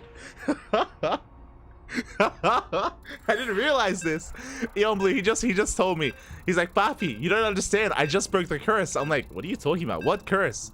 Apparently, Eon Blue is 0-39 in Take TV tournaments. I was curious if this was his first HomeStory Cup. It's not. It's not his first HomeStory Cup. Apparently, he's 0-39 in HomeStory Cup tournaments. And, or Take TV tournaments, because I think he was at maybe Stay at Home Story Cup as well, and he's like, they ain't no Take TV tournament gonna 0-40 me. Let's go. He avoided it, Papi. Takes his first game. Beautiful, beautiful. And now we're getting to the ace match, and spawning in the top right hand corner, we have our red Protoss, a player currently teamless from land of the Netherlands, being forced into the ace match. He's been a part of history here. Thanks to Hydra, thanks to our player. Our opponent is no longer cursed. But I said his name, it is Hydra. And spawning in the top left-hand corner, we have his opponent. We have the blue Zerg player. Ooh, going for a pool first. Interesting. Representing Berliner Esports Club, it is Eon Blue. I think Eon Blue said something like this. Hey, no HSC event.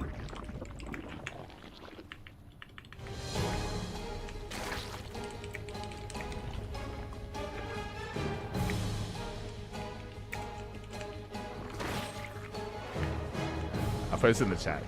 He said something like this. Hey, no Take TV event, got a 40 OV. Let's go. I'm happy for him. I'm happy for him. Hey, we did it. We did it, Papi. We did it. Back at home, it's going to be a 2-gate opener. 2-gate opener here out of Hydra. Hydra did confirm the pool first. Again, a much more aggressive start here out of Eon Blue. Hydra responds with additional gateways. He's walling up. Does delay the expansion as a result. Even a secondary pylon here on the high ground. Very safe play out of Hydra. Lings are moving out. And we'll see how this all comes together here for Eon Blue. As Ling's gonna be shutting down this probe. Zealot is prioritized, second Zealot on the way. And Eon from here can just drone. Oh, my apologies. I was going for not a Bailey Nest, a Roach Warren. Okay. Roach Warren on the way, so Eon Blue is going for a Roach Rush. The probe has yet to confirm, but we are getting into the main. Probe Scout comes in, and the Probe Scout is denied. We do not get behind the mineral line. Hydra doesn't know. For all Hydra knows, it could just be pull first into droning. We could just be droning and saturating our bases. There could be a Bathing Nest, there could be a Roach Warren, there could be anything here. Hydra's in the dark. Now, Hydra is getting a safety shield battery as he's expanding, so he's still playing it very safe. Very safe play here out of Hydra. He cancelled the second Zealot, so just the one Zealot into Adept. Adept moves out across the map, and this Adept should confirm the Scout. As we make our way into the main base, the Shade will make it in. A big moment for Hydra. He does confirm, gets eyes on the Roach Warren. With this Stargate, we should be making a Void Ray. 2 more shield batteries on the way. It's an all-in. It's all or nothing for Eon Blue. One way or another, the game is about to end. Either Eon Blue breaks Hydra or he dies trying. What's it gonna be? Lings, they get on the Adept. Oh, nice catch here out of Eon Blue. Will he get it? Not quite. The Adept, oh my god, just barely goes down. Whew.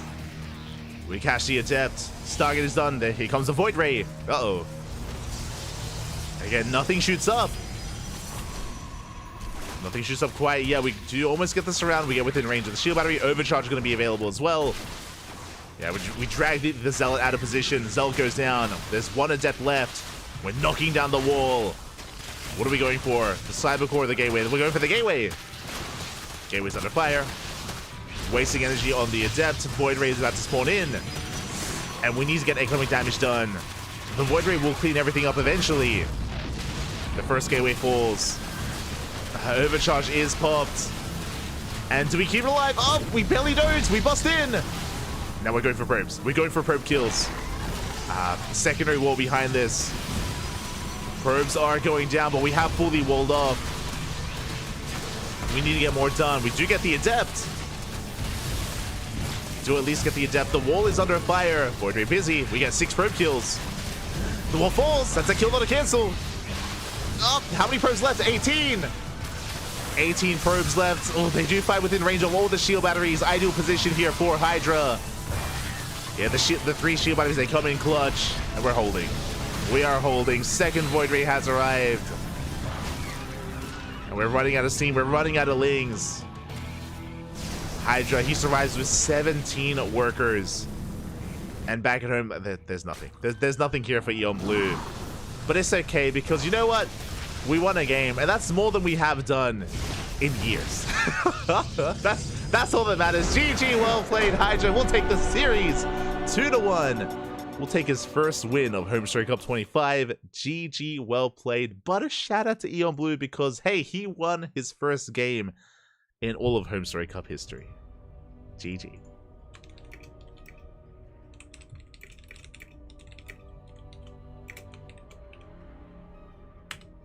GG, well played. Congratulations to both players, to Hydra and to Eon Blue.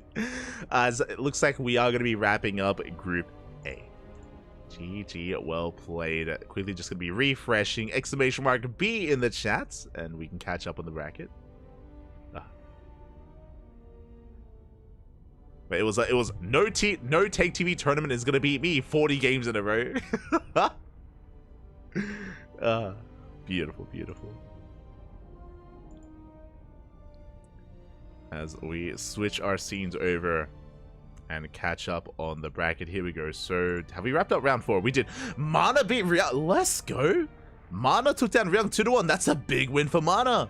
Remember, it's only top 2 that make it out, so now the pressure is on. Now, to be fair, honestly, I kind of favor Ryung against Clem. Like, Ryung versus Clem is going to be very close. I expect an ace match, and if Ryung can beat Clem, then Ryung can still make it out of the group. So, everything is still on the line here between Ryung, Clem, and Mana. Meanwhile, speaking of, we just wrapped up with Hydra versus Eon Blue. Mana versus Fiant is currently mid-series. Looks like they're in game 1. Looks like it. And because of that, we might be able to jump in mid-series. So Mana versus Fiant. If they're in game 1, that means that we can jump into game 2. So that is gonna... Oh, speaking of, we have a lobby.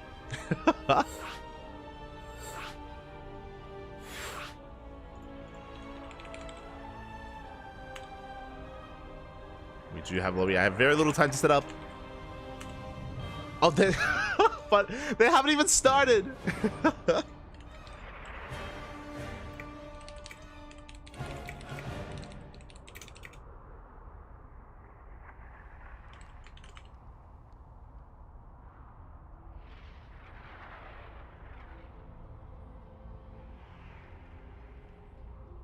Hold on.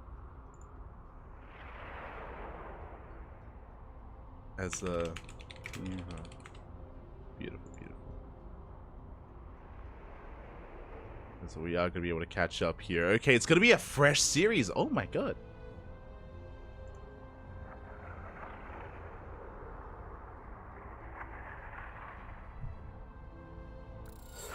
Nothing has started and they're done. Oh, okay, okay.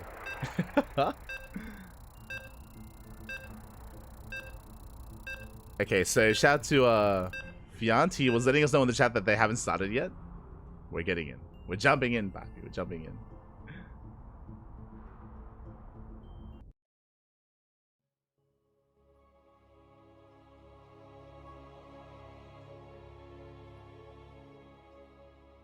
But apparently Real gets a 2-0 and Mana has a 2-0. Okay, okay, okay. Okay. Thanks for letting us know. Thanks for letting us know, Fiant. Gracias, gracias. But here we go, we're getting into the ace match and spawning in the top left-hand corner of Oceanborn. Sorry, ace match? What? Getting into our final series of Group A, a fresh series, Game 1. And spawning in the top left-hand corner of Oceanborn, we have our Polish Protoss player, the Red Protoss representing Team Liquid.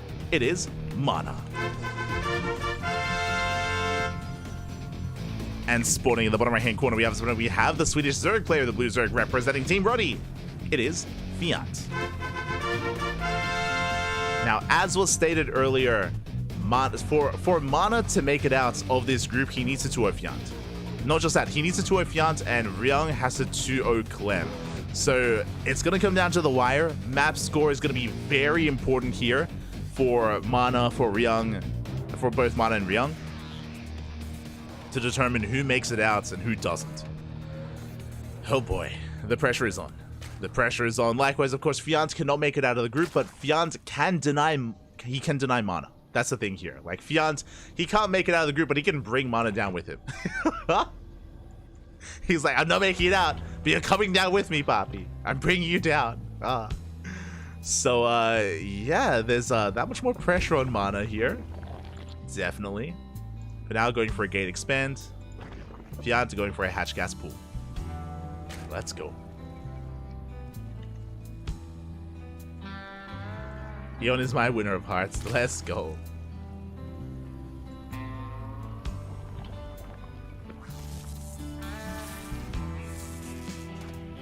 I'm just catching up. Who is the GOAT? Eon Blue, clearly. What do you mean? What are you talking about? How is that not clear?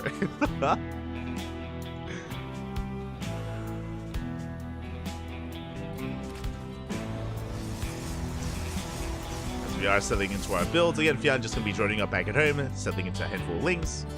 Queens are coming out. We'll be looking to defend. We have our take of choice. Mana is going for a Stargate opener.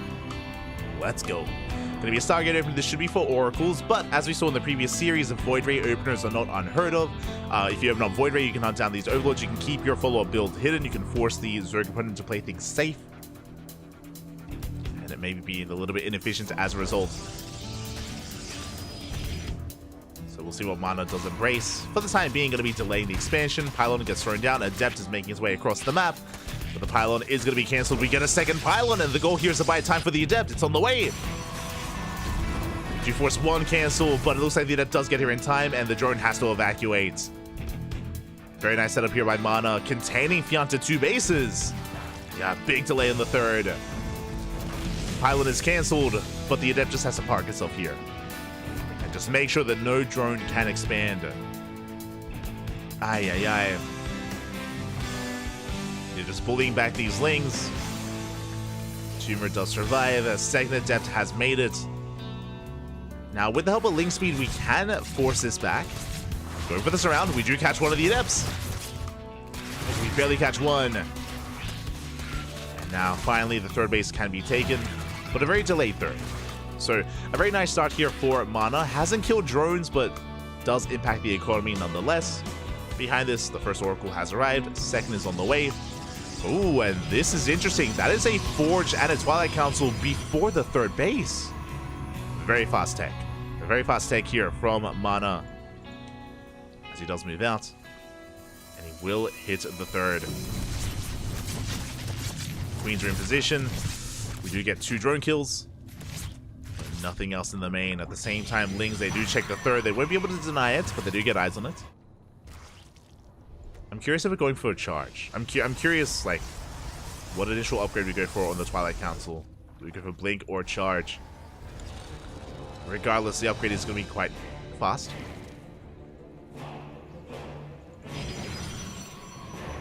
Or do we go for a Temple Archives? Are we going full Christiana? Okay, there we go. Charge is on the way, so a very early charge timing. Very early +1 charge timing here for Mana.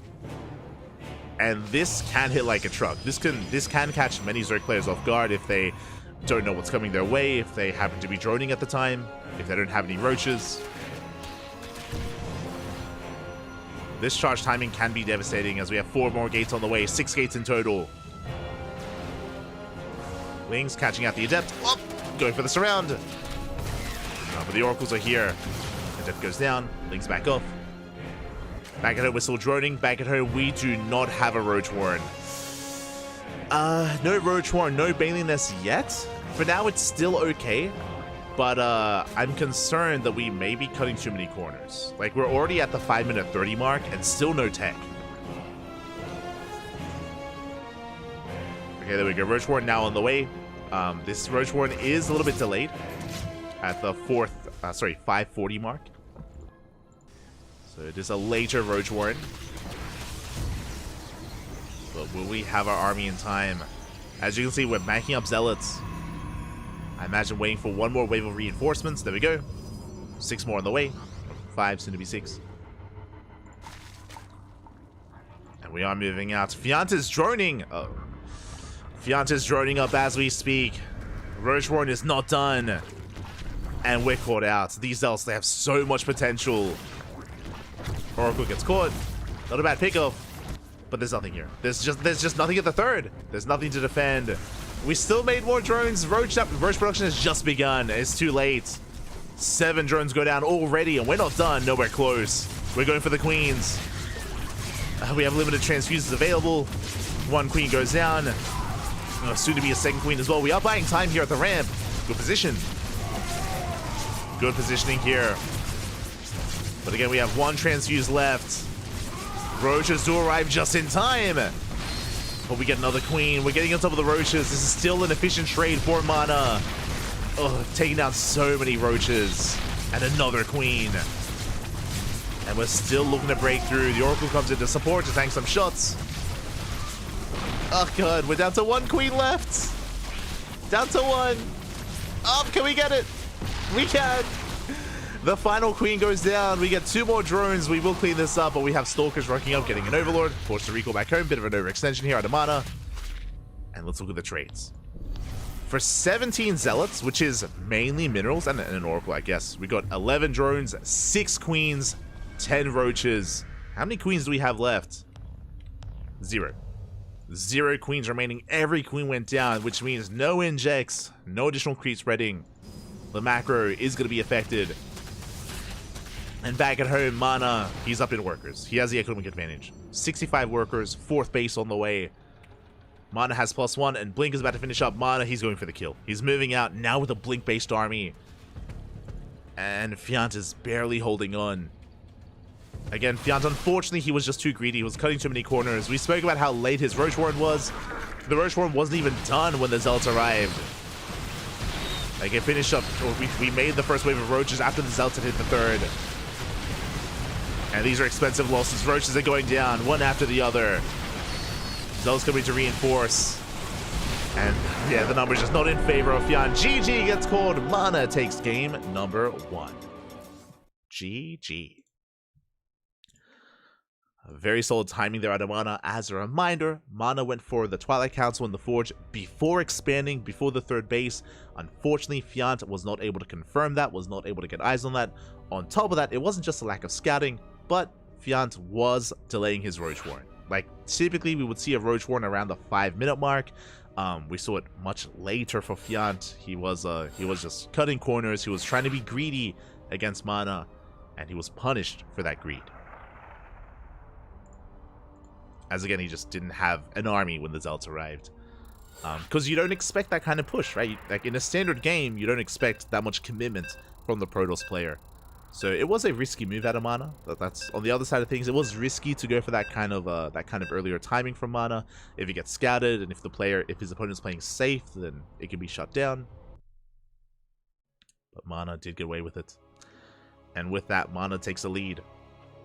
One more game is all he needs. Can Fiant fight back? And here we go. Spawning in the top left-hand corner. Oh, Golden Aura. We have our Polish Protoss player, the Red Protoss, representing Team Liquid, leading the series 1-0. It is Mana. And spawning in the bottom right-hand corner, we have his opponent. We have the Swedish Zerg player, the Blue Zerg, representing Team Roddy, going for a 15-15. It is Fiant. 15 hatchery into the 15 spawning pool. Again, a bit of a safer opener here. It does allow us to expand on location where we choose. We'll make sure we aren't forced to expand elsewhere at the third base. There's that second gas trick for the spawning pool. Now, we have seen Fiant has played around with just playing gasless. Typically, we would take the spawning pool and we wouldn't delay our gas for too much longer. But Fiant has been willing, not just Fiant, but many Zerg players, especially on Golden Aura, have been playing around with just playing gasless, relying on queens, being a little bit more drone heavy to saturate our mineral lines. And we'll see if that's the case here for Fiant. Ooh, as he does scout for a cannon rush.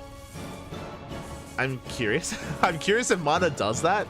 I think we have seen Mana like cannon rush once before, so Fiant just a little bit concerned. Did check ahead of time. That does mean that Fiant is a little bit less efficient here because there was one drone not mining. And yeah, he's playing gasless. We spoke about it. No gases here for Fiant. He's saturating his natural base as quickly as possible. We are playing gasless. So a very greedy play here out of Fiant. There's a bit of a give and take. This does mean that Fiant won't be able to be active with his Lings and he won't be able to threaten the third. It means that Mana... ooh, the probe goes down. But Mana recognizes the lack of gas, so he could be greedy. He could try to take a faster third base, or at least be more aggressive with the Adepts, just because there are no speed links to shut down the Adepts either. So likewise, Fiant is cutting corners, and Mana can scout, respond, and also cut corners as well.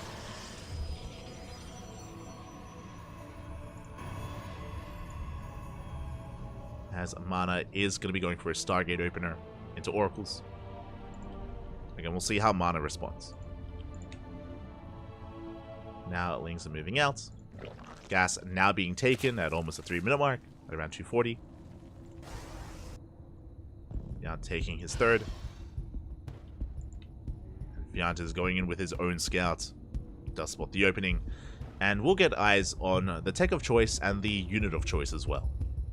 It is a Stargate opener, and whether it's a Void Ray or an Oracle yet to be determined. Now we confirm. Oracle first. Fiant gets a probe. Not bad. Almost a second. One probe goes down across that. Adept does shade in. Ooh, gets 2 drone kills. Oh, aye, aye, aye. Yeah, better trade here for Mana. Gets 2 drones, but again, like there's no link speed here. We can try to abuse that. We snipe the tumor. Mana, calm down. The tumor is sniped. Mana backing off. Behind this, we're going to take a third. Oracle's moving out. And again, we don't need anything back at home to defend. We don't need Adepts here or the Oracle to wait. just because there's nothing threatening the third base for mana. So he can just freely expand. Ooh, going Twilight Council first. Okay. Mana, you have my attention. We could have been greedier, but the Oracle goes for a dive. 2 more drones go down. Adepts are cleaned up. Third base now on the way. Again, we could have taken a faster third base, but no, we chose to go for the Twilight Council. I don't see a Forge. Now I see a Forge. Never mind. Now I do see Forge, and this could be once again for fast charge. It could be another fast charge build, or we could rush into Blink. Both options are viable here for mana. I'm leaning towards Blink, but we'll see. I think one of the reasons why I'm leaning towards Blink is because we already saw fast charge last game, and usually it's not ideal to go for the same build 2 games in a row. This isn't quite the same build, but it is charge once again. So, same kind of setup here. We're rushing into a really fast charge. There's going to be a strong timing. If Vyant is too greedy, then he's going to be punished. Adept shade in. 4 drones go down. Ooh, for the cost of the Oracle. Very chaotic moment here for mana. Bleeds out the Adepts, bleeds out the Oracle. Link speed finally kicks in, and we have gone for a much earlier Roach Warren. This was thrown down around the 4-minute 40 mark, 4:30-ish. So much earlier here from Vyant. Very safe timing with the Roach Warren. And with that, he now has a chance to have an army to defend against the Zealot timing. Meanwhile, Links get across the map. The Oracles are preoccupied. They're across the map. They're preoccupied. And probes are going down. Now it's Mana being a little bit too greedy here. Yeah, he lost his Adepts earlier. His Oracles are busy, and the Zealot goes down. We get 6, 7 probe kills. Ay, ay, ay. And sure, Mana is going for an early charge timing, but with losing all these workers, that means he's going to have less warpins to work with.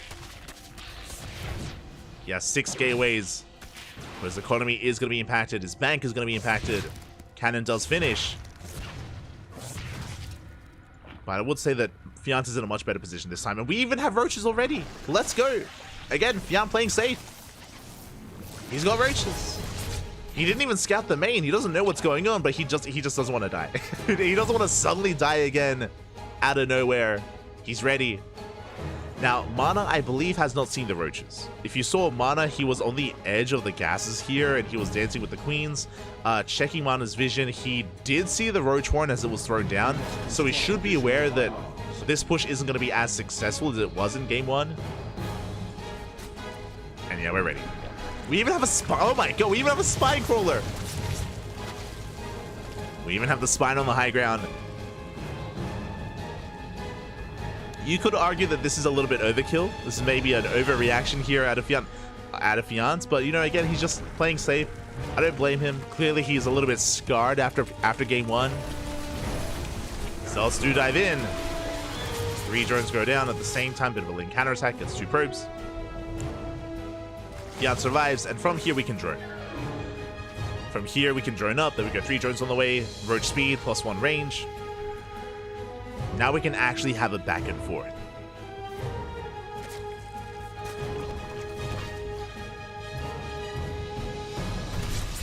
Have a back and forth. We have comparable economies. 4th base is going to be a little bit delayed here thanks to the Zealots. It's now being taken. Did you even catch them? 2, 3 Zealots going down. Behind this, we can see a 4th base away from Mana, working towards Blink, working towards double upgrades with double forges. Interesting. So a very heavy gateway style here out of Mana. No going for Immortals, no Archons, no Colossus. It is just purely Blink Stalkers and Charge Lots. And more of a Swarm Toss style. Force Fields are looking good. We do slice up the army. Roach is having a hard time engaging. And Vyant has to retreat. More Ravagers on the way, but Ravagers are exposed. Black White Zealot run by, drags away some of these reinforcements. And Vyant, he's not droning. He has a 4th for Larva, but you can see he's cut workers here at 63. Vyant, he's making nothing but Ling, Roach, Ravager. 3 base all in out of Vyant, or at least we're committed on 3 bases. Which means we have to break the 4th. We have to at least kill the 4th, then we can think about droning. Let's rotate around. Shield batteries are done! But the army of Vyant is a little bit staggered, a little bit fragmented. Trying to push in. We get a handful of probes. At the same time, Roach counterattack here on the left-hand side. Shield batteries are in position. So far, Mana is holding. Oh, and a massive Zella counterattack is going to be held against. Fiant does pull back home, though. He pulls back to the center of the map. Does Zelse shut down the fourth? Uh-oh. We're all in. At this point, Fianti's all in the fourth base. Can we save it? The transfuse? Oh, it's close. And it looks like we barely can. Whew. Fourth base is saved, but Fianti's maxed out. He's maxed out. 61 drones, that's all we have. And we need to break mana across the map. He's getting to Immortal production. But the Immortal's still on the way. We have to send it, Papi. Roach just started stepping forward. There's one Ravager left. Honestly, really good target firing with this Oracle to focus on the Ravagers whenever we can. But the wave of Zerg may still be too much. I say that the blinks are looking good. Mana blinking back to the shield batteries. Overcharge gets popped. Roaches, they have to respect it. They have to retreat. And it looks like we should at least have control of the fourth base, but that's still not going to be enough. Not anymore. Not with how committed we are. Fighting out of range of the shield battery. The Immortal's exposed. The Immortal. It goes down. The Immortal is picked off at the same time. Oh, it looks like we have defended the fourth. Uh-oh. Fiant's running out of steam. Fiant, he's running out of roaches. He's running out of steam here. Shield batteries are running out of energy as well, but we barely have any roaches left. Barely any roaches here. Reinforcements on the way. It's still so close. But we have to give the edge to Mana. Yeah, the soup does lie here. As Fiant has inflated army supply with roaches, he's being outscaled. We dive on forward. We focus on the Ravagers one after the other. No more Ravagers left. And Mana's completely shutting this down. And the longer this goes on, the worse it is for Fiant. The upgrade's coming in clutch here for Mana. He's got +2 attack, +1 armor. Fifth base on the way. We don't even need the fifth. Calm down. Mana just expanding because why not? Is taking the fifth. And Mortals are building back up. And Fiant needs a miracle right now. He needs to somehow catch out these Stalkers. There is a chance where maybe he can even go in for a backstab and catch Mana out of position. Does at least get eyes on the fifth. But Mana can afford to lose the fifth. Like, the fifth doesn't matter. Like, the fifth is a bonus for Mana. Stalkers do rotate around.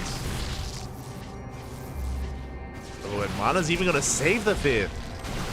Oof. Yeah, rough loss here for Fiant. So many roaches going down. Fiant trying to get ready for a surround. He's coming in from behind, but who's going to surround who? Because Mana, likewise, does surround Fiant. Yeah, we shut down the army. The roaches, the Ravagers. Fiant just doesn't have enough. Ooh, the Biles, though. Oh, my God. Some solid Biles.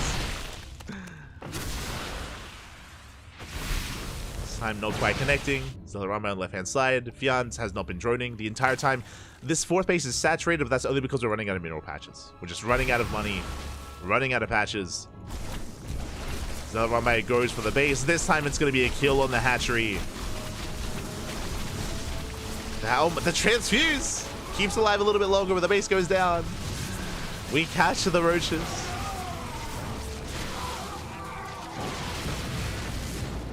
And Fiant is hurting. And I mean, sure, he's got like a large roach count, but it doesn't mean much. Back at home, we have shield batteries, we have an overcharge, we have immortals, we have the concave, the high ground.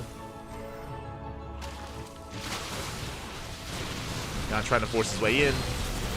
And this is it, the final push of Fiant. Overcharge is popped. The Immortal going ham in the background. We do depower the Robo. But the force fields are on point. Yeah, we cut the army in half. Fiant having a hard time engaging. And now you can see for the first time this game, Mana takes the lead in supply. As he's had the superior army the entire time. Dives on the army, dives on the Ravagers, can focus them all down. And Mana will clean this up. That was the final push of Fiant. Back at home, he's just trying to rally everything together. But we're down to how many roaches? 6. 6 roaches, soon to be 5 Ravagers. Mana's on 5 bases. Ay, ay, ay.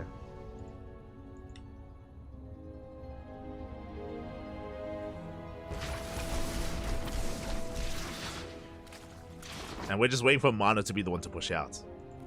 As we settle into this game as well, shout out to Senor Sadsak in the chat. Oh my god, gracias.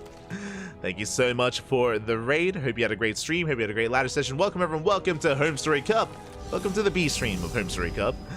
And we're wrapping up with Group A. Group A is going to be concluding. This is the final round of the group.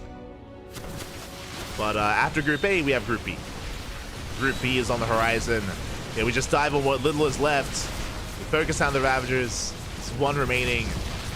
Reinforcements are on the way. You can see Beyond trying to hold the line, trying to survive. Can we?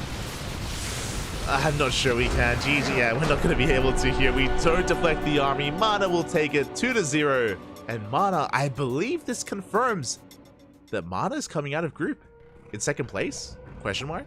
GG. GG. I'm going to have to double check the math, but if you recall, we were notified by Fiant that Mana needed to 2-0. He needed to 2-0 here. Sorry, I should say that for Ryung to get out of the group, Ryung would have had to 2-0 Clem and made sure that Mana did not 2-0 Fiant. I think that was the that was what the prerequisites were for Ryung. Let's find out. Let us find out. As otherwise it comes down to head-to-head and map score and whatnot. But GG, well played. Mana will take it. Congratulations. My condolences to Fiant. Again, there was a lot of potential here in his own 3-base all-in, but alas, unfortunately, he just wasn't able to break through. Game 1 was unfortunate. If you remember, Game 1 ended before it really began. Game 1 was just, you know, fast charge timing, and Fiant was droning, so Fiant was just caught with his pants down, caught unawares, and the game ended. Game 2 was more back and forth, and there was potential with the all-in, but again, we had just a really awkward push towards the 4th, and it was hard to bring everything together. Mana picking Fiant apart. Let's head on over. Let us head on over to the Wikipedia page. Exclamation mark B in the chat if you guys want to have a look at the back yourselves. And there it is. We have Mana with the 4-1 score. Clem 4-0, Ryung 3-1. Basically, there's one series left. Ryung versus Clem. Ryung is up versus Clem. And if Ryung 2-0s Clem, what does that do to the scoreline? How does that shake things up? I think Mana would still have a better map score. And I think Clem would still have a better map score as well. Actually, no. Wait. If Ryung 2-0s Clem, is it Mana and Ryung? Right? Am I crazy? Because then Ryung would be 8-2, then Clem would be 8-2, and then it comes down to head-to-head. And Ryung beats Clem head-to-head, right? So if Ryung 2-0s Clem, then Clem doesn't make it through. Am I crazy? Is that how math works?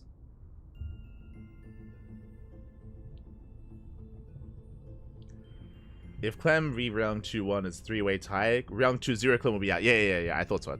Yeah. So if Ryung 2-0s, then that's it. Oh my god. Let's go. Can Ryung 2-0 or can Clem bounce back? I believe that is being covered by the mainstream. The mainstream, they're in that series. And Clem I think Clem just tied it up. Question mark? The game just ended. What happened on the mainstream? The game just ended. Are we going to the ace match? I think we're going to the ace match. I have to refresh.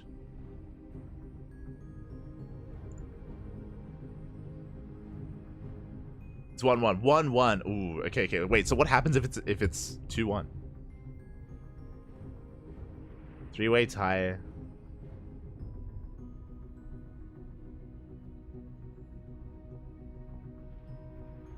Yeah. So does that mean that Ryung can't make it out now? Even if now if Ryung 2-1s, Clem still has the better map score, right? Am I crazy? Like, because it goes series score, then map score, then head-to-head.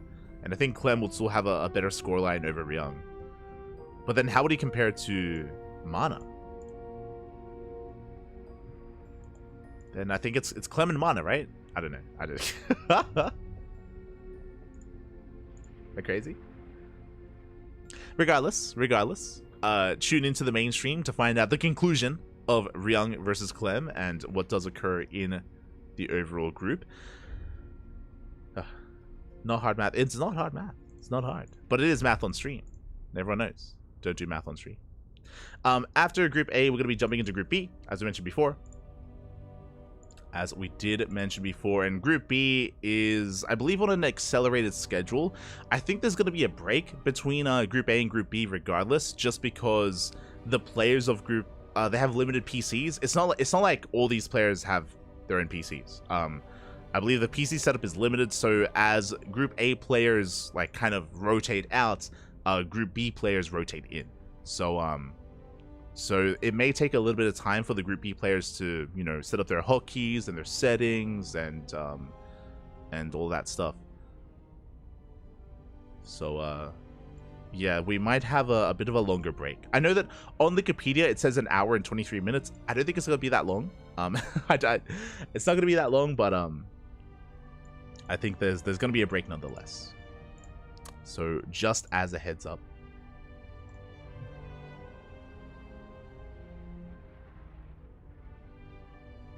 Otherwise, I guess we're gonna be going on that break. Check out the mainstream. Ryung versus Clem. They're in the ace match. I'm sure it's a banger of a TBT. So be sure to tune in. Otherwise, thank you for watching. Thank you for hanging out. I'm gonna take this opportunity to get some food. Now that we've reached the halfway mark, I'm gonna go get some food. I'm gonna refill my water. You don't even know how empty or how big it is or how full it is. Oh my god. For those who don't know, my bottle is green. it's a green water bottle, so you just... There you go. It just blends into the background. When I go to get some water, I'm going to get some food. When we return, Group B is going to be upon us. If you're curious as to our next series, it is going to be Geralt versus Zebestis. Geralt versus Zebestis in a PvP. That is where we begin. Otherwise, thank you for watching. See you guys soon. Enjoy.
Ich würde sagen, Ende der 90er, Anfang der 2000 habe ich mit StarCraft 1 angefangen. Eins, glaube ich, der bekanntesten E-Sport-Games, immer noch Strategiespiel. Mega bekannt in Korea geworden und bin da ganz gut geworden, hatte aber den richtigen Durchbruch mit Warcraft 3, beide Spiele von Blizzard Entertainment. Und Hightech. Hi. Und habe dort für das damals beste Team der Welt gespielt, SK Gaming aus Köln. Und mein größter Erfolg war dort der Sieg auf der CeBIT 2004. Da habe ich nämlich einen Smart Roadster gewonnen. Das war ziemlich krass für mich persönlich, mit einem extrem engen Finale. Es ging ums letzte Gebäude, was sehr untypisch ist, also passiert sehr selten. Genau, und ja, darüber hinaus irgendwann dann bei der ESL bzw. bei Giga, dem Fernsehsender, angefangen als Redakteur und Moderator vor der Kamera und hinter der Kamera. Ich bin gut gelaunt. Gute Spiele haben wir heute. Richtig, Heute ja. geht es um die Finals, so ein bisschen. Und dann irgendwann habe ich mich selbstständig gemacht. Alles rund um Gaming und E-Sport, nämlich mit TakeTV. Ja, der Wechsel von Warcraft 3 zu StarCraft 2 war für mich persönlich der Moment, wo ich nicht mehr wirklich professionell gespielt habe, sondern schon immer mehr Richtung Organisation gegangen bin, Live-Kommentation, Turnierorganisation und das war ein sehr, sehr schöner, weil man dort ganz viele Menschen zusammenbringen konnte und das macht mir immer sehr viel Spaß und dadurch auch der HomeStory Cup entstanden ist. Hey guys, welcome to ESL TV. Welcome to the HomeStory Cup. Today here on a Saturday, it's 11th September and Kevin, aka Rotterdam, is close to me. Ja, die Idee, eine Firma zu gründen, die war am Anfang gar nicht da. Ich war grundsätzlich sehr happy mit meinem Job bei der ESL dann. Hatte das Glück, dass ich sehr früh von zu Hause als einer der ersten in Deutschland, vielleicht der Welt, ich weiß es gar nicht ganz genau, aber damals war es auf jeden Fall nicht das Ding, dass man von zu Hause streamen konnte, bevor YouTube groß war. Und ich habe gemerkt, dass das Feedback der Fans, die damals noch in einem Chat-Client, der hieß IRC, also Mirk, unterwegs waren, das extrem gefeiert haben und immer wieder gesagt haben, ja, ich gucke heute Take TV. Das war gar nicht der Sender, das war gar nicht die Firma, sondern nur mein Nickname Take, aber dadurch, dass ich immer live war und für die Leute war das halt Fernsehen, haben sie immer Take TV gesagt. Und als es dann schwere Zeiten wirtschaftlich auch nach 2008 gab und es auch im Unternehmen nicht so gut lief, haben mir ganz viele Leute von außen gesagt, mach dich doch selbstständig, trau dich doch. Und das hat mich dann irgendwann so motiviert, dass ich gesagt habe, yo, damit kann ich mich verwirklichen, damit kann ich noch mehr Dinge tun, die mir sehr wichtig sind. Und das war die initiale Zündung. Also ganz viel Support, ehrlicherweise von den Fans, die damals zugeschaut haben. So rund um 2010, 2011 gab es dann die ersten kleinen Events bei mir zu Hause in meiner 60 Quadratmeter Wohnung. Da ging es los mit National Games, Deutschland gegen Schweden. Das war dann immer so ein paar Einzelleute, bis es dann den Moment gab, wo ich gesagt habe, ich möchte jetzt mal mehr Freunde einladen und richtige Profis in StarCraft 2 und das Ganze auf 8 Leute erhöht haben. Und die kamen dann in meiner kleinen Butze und ich hatte mega Bock, das zu organisieren. Es gab 500 € Preisgeld, alles zusammengekratzt, was geht. Die Chili con Carne wurde schön gemacht. Ich glaube, die habe ich sogar wirklich selber gemacht. Es tut mir leid für alle anderen. Die Idee war, einfach Freunde tatsächlich zu treffen, eine geile Zeit zu haben, ein schönes Wochenende, wie man das kennt, mit Kumpels irgendwie eine LAN machen.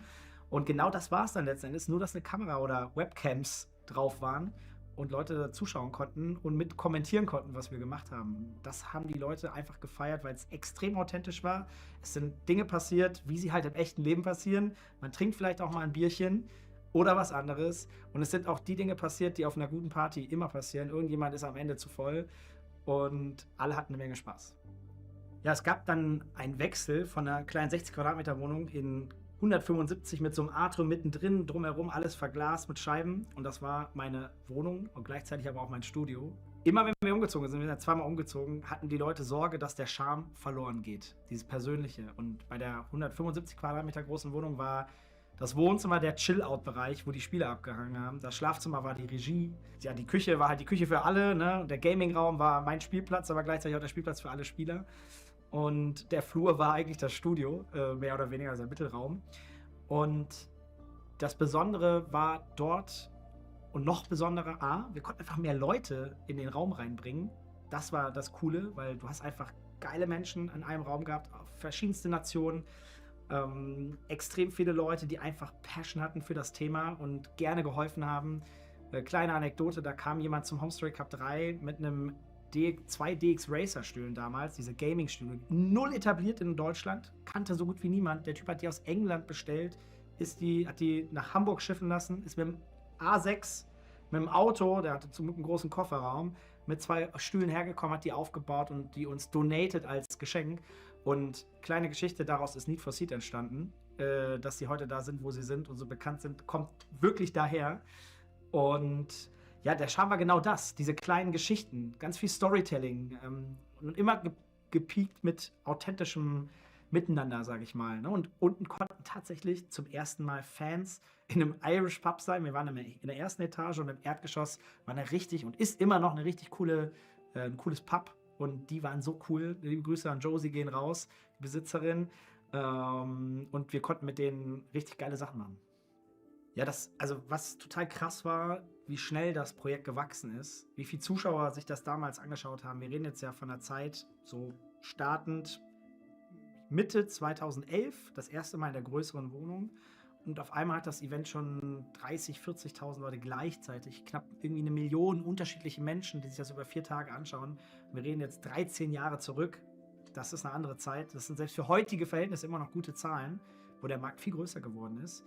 Blizzard, die normalerweise mit den großen Playern wie meinem alten Arbeitgeber in der ESL immer nur aktiv gearbeitet haben, haben festgestellt, was ist das eigentlich da für ein Typ? Der hat ja auf einmal fast mehr, oder hatte teilweise mehr Zuschauer als die großen Events.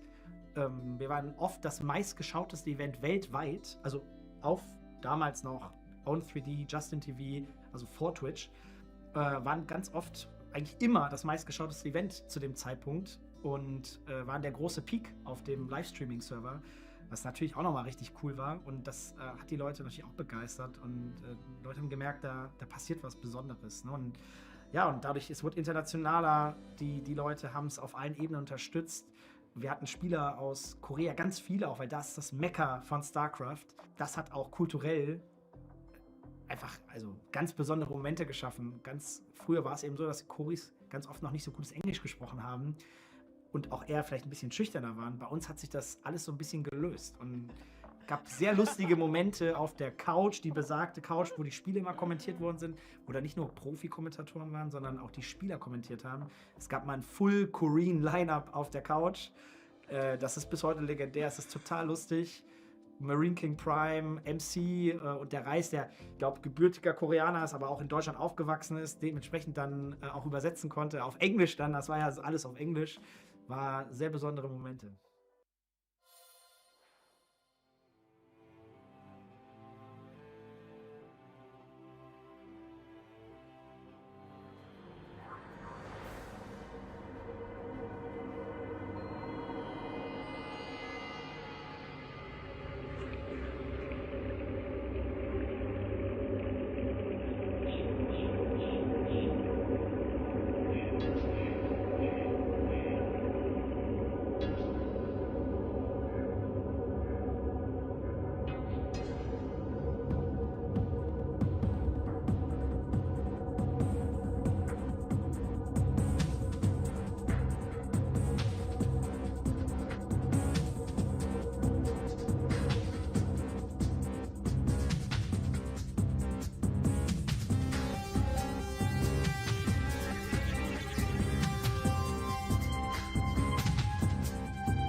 Roof?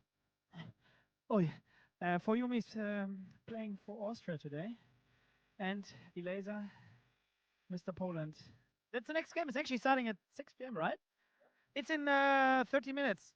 So you guys are Oracle. We have 3 shots on the top left and 3 on the bottom right. Let's see what's the results. Top left counts double. For Yumi, is it Austria that's going to win today? Sure. Thank you for all the kind words. Eliza, I mean, you actually play some football, right? Every here and there? Yeah, every here and there, like 3 times a year, something like that. Do you watch the games at the EM? Of the tournament, yeah, I watched versus Netherlands. It was close actually. Poland did very well. I mean, I thought we were gonna win at some point, but they're much better. So your prediction, guys. How many goals do you shoot? Two is enough. 2 is pretty good because I've seen the last guys. And you? What do you think? Yumi? Around 5. No. Did you say 5? 2. Okay, let's see. Okay, we have 2 balls. Yeah. I mean, as I already said before, in Germany, we usually, at a HomeStory Cup summer, we usually have great weather. I think in 14 years, this is the first HomeStory Cup in summer, how we call it sometimes. The weather is and keeps being really shitty. For Yumi starts. You are young and beautiful. Come on. Oh my god! Sammy, did you see that on camera? Oh my god. Oh, I'm so sorry, Danny. We have insurance. We have insurance. We did some practice before. This is not the first time. Okay. Danny, I don't know. Probably go behind it. Okay. No, let's go one by one. Eliza, you're the next. Okay, that was decent, I would say. That was decent. Okay. Luckily for Yumi, you don't play for Germany. Okay. I mean, at least the direction was pretty okay. Second shot for Eliza. Oh, that was a good one. That was a good one. That was a. The thing is, top left is really rough. Let's face it. Okay. Third shot. Okay. I mean, it was the wrong goal, but I mean, good luck. Ooh, was pretty okay. Okay, I didn't manage. Okay, now then it's like the game will be 0-0. It's a draw actually. For Yumi, it's your time to shine. Top left, 3 shots, 1 by 1. Here at the Goal Story Cup, the Oracle. Oh, that was actually pretty decent. I don't know, Eliza. It would be a shame for you to lose. Okay.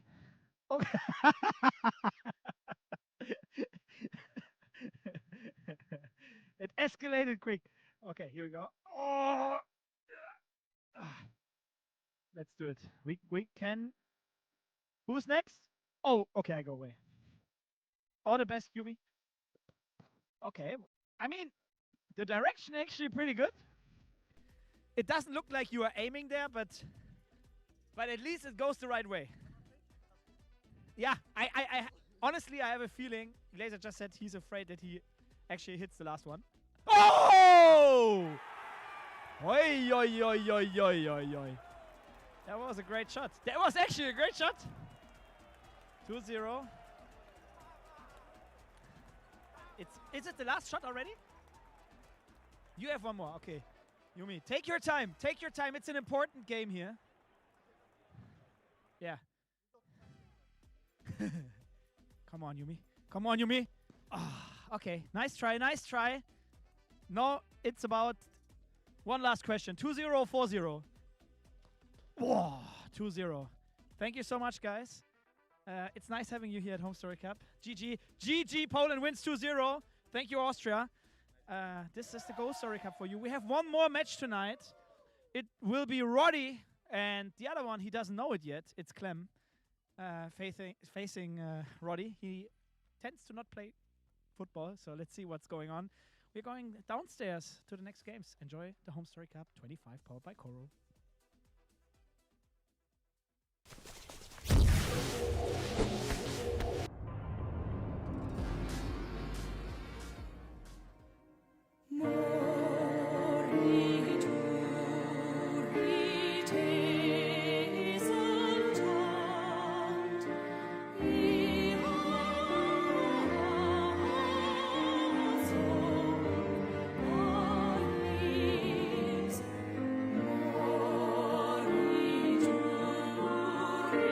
Morituri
And welcome back, everyone. Welcome back. I hope you all enjoyed that lovely break, the Brutal OSC. We even had a bit of a mini documentary with Take. We saw Fort Jumi and a laser playing football, kind of.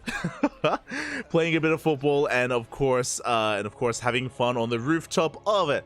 Take TV's house of the HomeStory Cup. And welcome everyone, welcome to the beginning of Group B for HomeStory Cup 25, Day 1, the group stage. We're jumping into our first match of Group B. We're jumping into a PvP.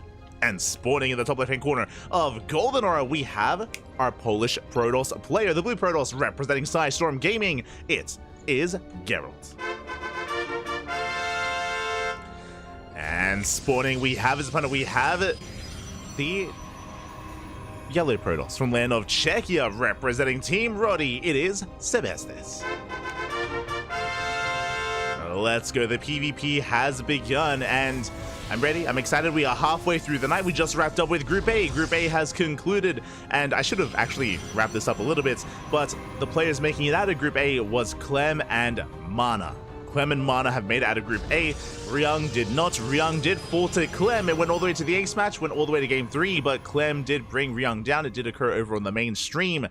And as a result, Ryung is out of the tournament. Mana advances on instead. So big win there for Mana, big win for the Polish scene. And now we're diving into Group B. Still a fresh group. After this series, we can go over the group itself. We can go over all the players. We can settle into what should be the remainder of the day. But now, 2-gate opener. It's going to be a 2-gate opener here from our Yellow Protoss player. Likewise, from our Blue Protoss, it's going to be a 2-gate opener. Likewise, no one is going for a max packs opener. No one is trying to rush into a greedy build. We're calming things down and settling into our series. And I'm excited. Again, I'm not really too familiar with Sebestes. I'll be honest. I don't think I've casted him before.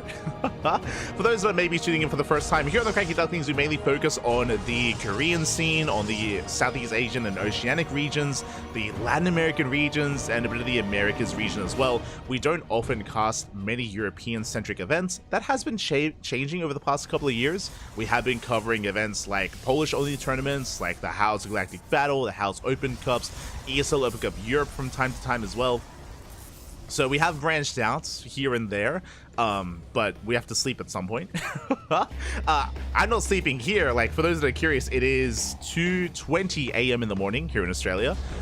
So, you know, my sleep schedule is ruined, which is why we don't usually cover European events. So if you could tell us a little bit about Sebestes, a little bit about his play style, a little bit about his rise to prominence as well, and his joining of Team Roddy, let us know.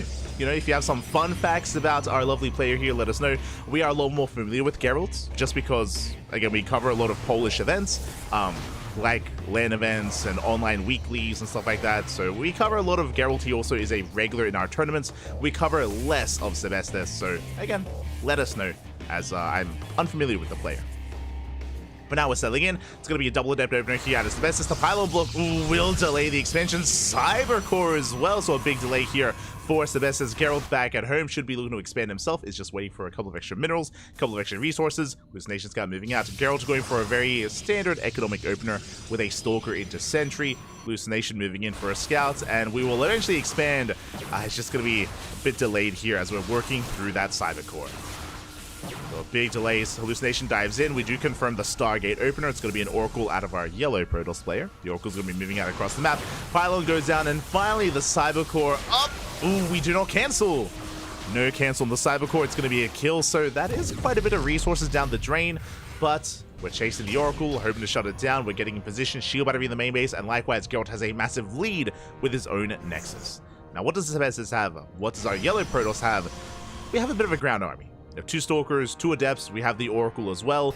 We do have a larger force to work with compared to Geralt's. We'll see if we can kind of bring this all together. The problem is that Geralt has a shield battery. Shield battery is now done, soon to be an overcharge as well. Geralt now has a 3rd Stalker.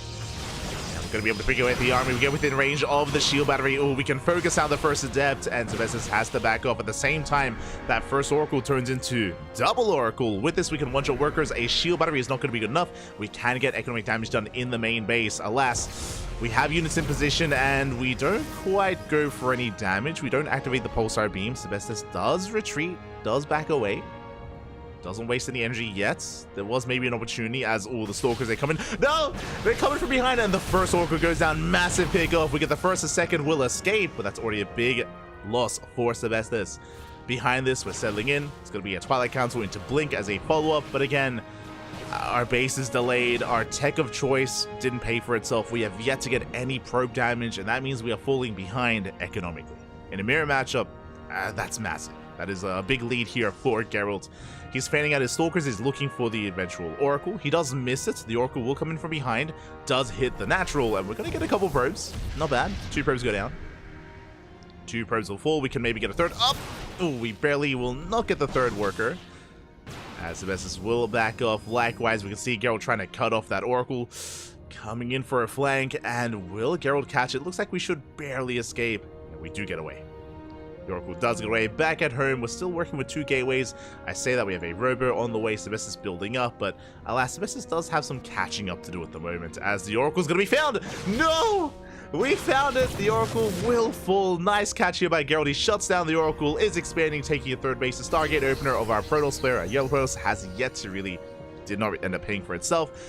Did go down the gutter. We're taking a third as well. We're building up towards the mid game, going for the Forge, going for +1. Another gateway on the way. Geralt is looking solid here.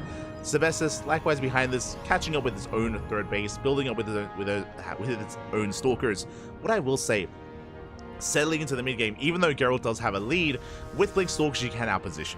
There is a chance. There's a world out there where we can try to go for the main, we can go for the natural, we can bypass this main army, we can get behind it, we can outposition Geralt and get damage done. That is possible. So there are ways to come back in this game. Likewise, we can take up towards a Bay, towards a Dark Shrine. We can even have a handful of Adepts to come in and harass. There are ways to come back, but the pressure is on Sebestis here to come back, right? It's on our Yellow Protoss to try to find a way to recover and to make up for some earlier losses that we have had. Say that third base not getting saturated, third base still getting underway here for Sebestis. He's able to keep up in the worker count. Likewise, Geralt is moving out. Looking at the units tab, Geralt has, we're pretty even in Stalkers, as he is looking for a dive into the main. With the help of this observer, we can get vision of the main base. We can dive in and go for the pylon, go for some of the production. Sebestis is out of position as we do not spot the main army. And we dive in. We go for the dive. We focus on the pylon. Pylon goes down. And what else can we get? The Cyber Core is under fire. And the Cyber Core, will survive. We bleed out a Stalker. Bit of miscontrol there out of Geralt. 1 Stalker is left behind. But again, we just keep Sebestis pinned back at home.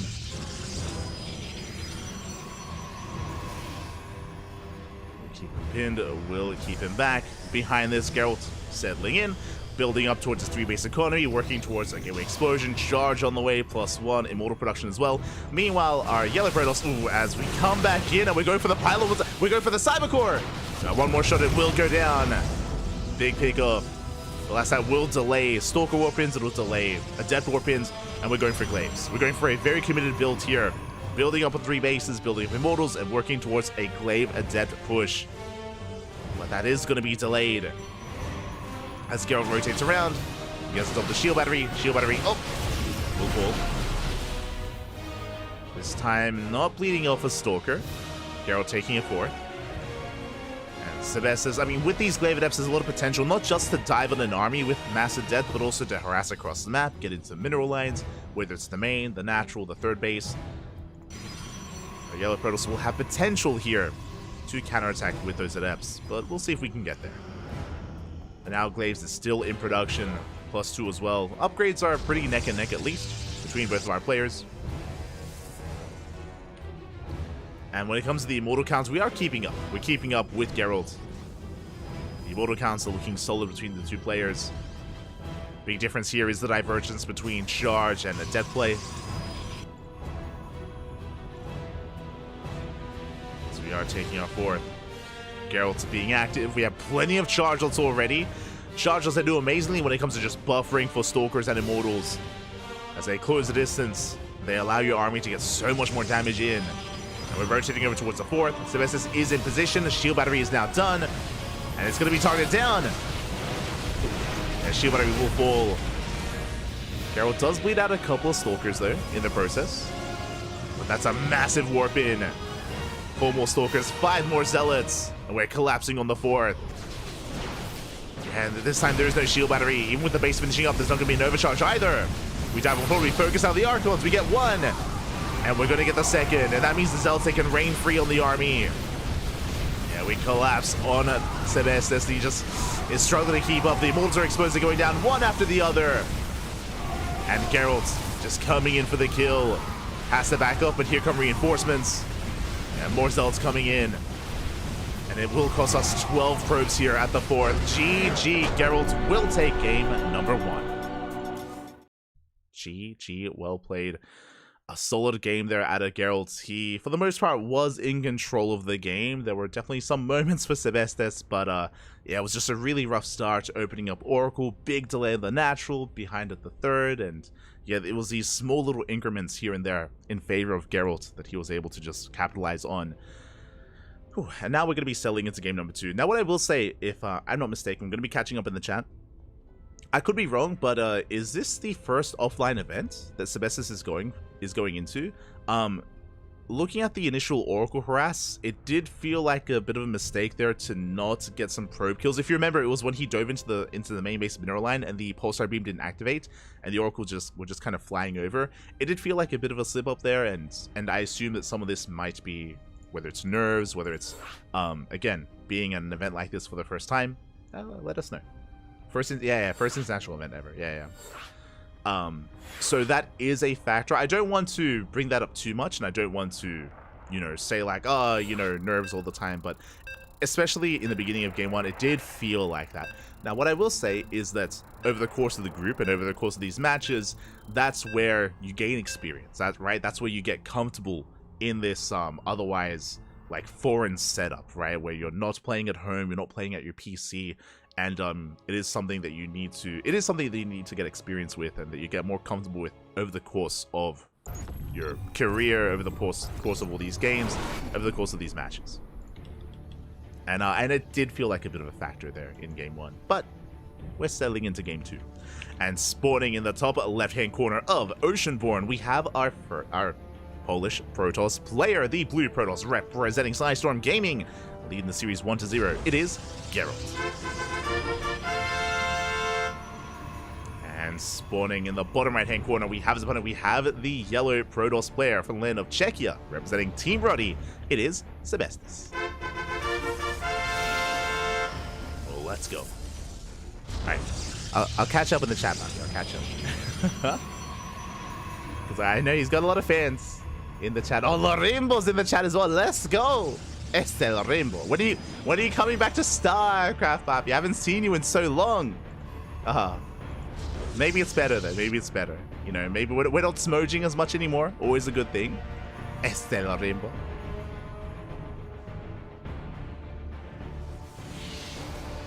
Just catching up.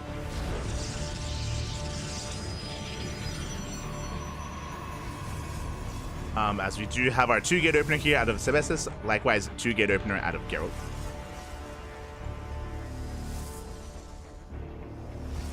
He likes to play Protoss, that's all I know. Thank you, Papi, thank you. He's a young, cool player, really good standard macro. He likes macro play. Freshly 6k. Oh, let's go.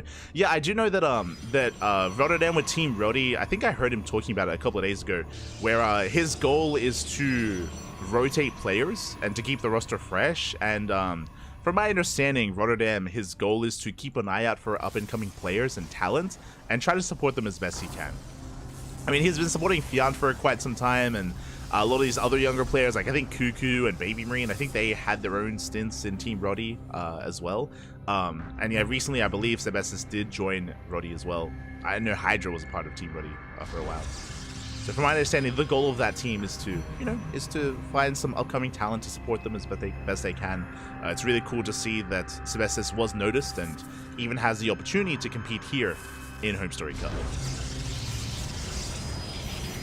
He took a year and a half to go from like 4.8 to 6k, which is crazy. Oh my god, that's pretty insane. That's a very, very big rate of improvement there. As we do have our pylon blocks from both players, from both Geralt and Sebestes. Both going to be delaying each other. We do force a cancel on both pylons, and we can now expand. So this time, Sebes is looking a lot more comfortable. He won't be delayed his expansion for too much longer like he was in the previous game. We're able to expand. We're able to settle it.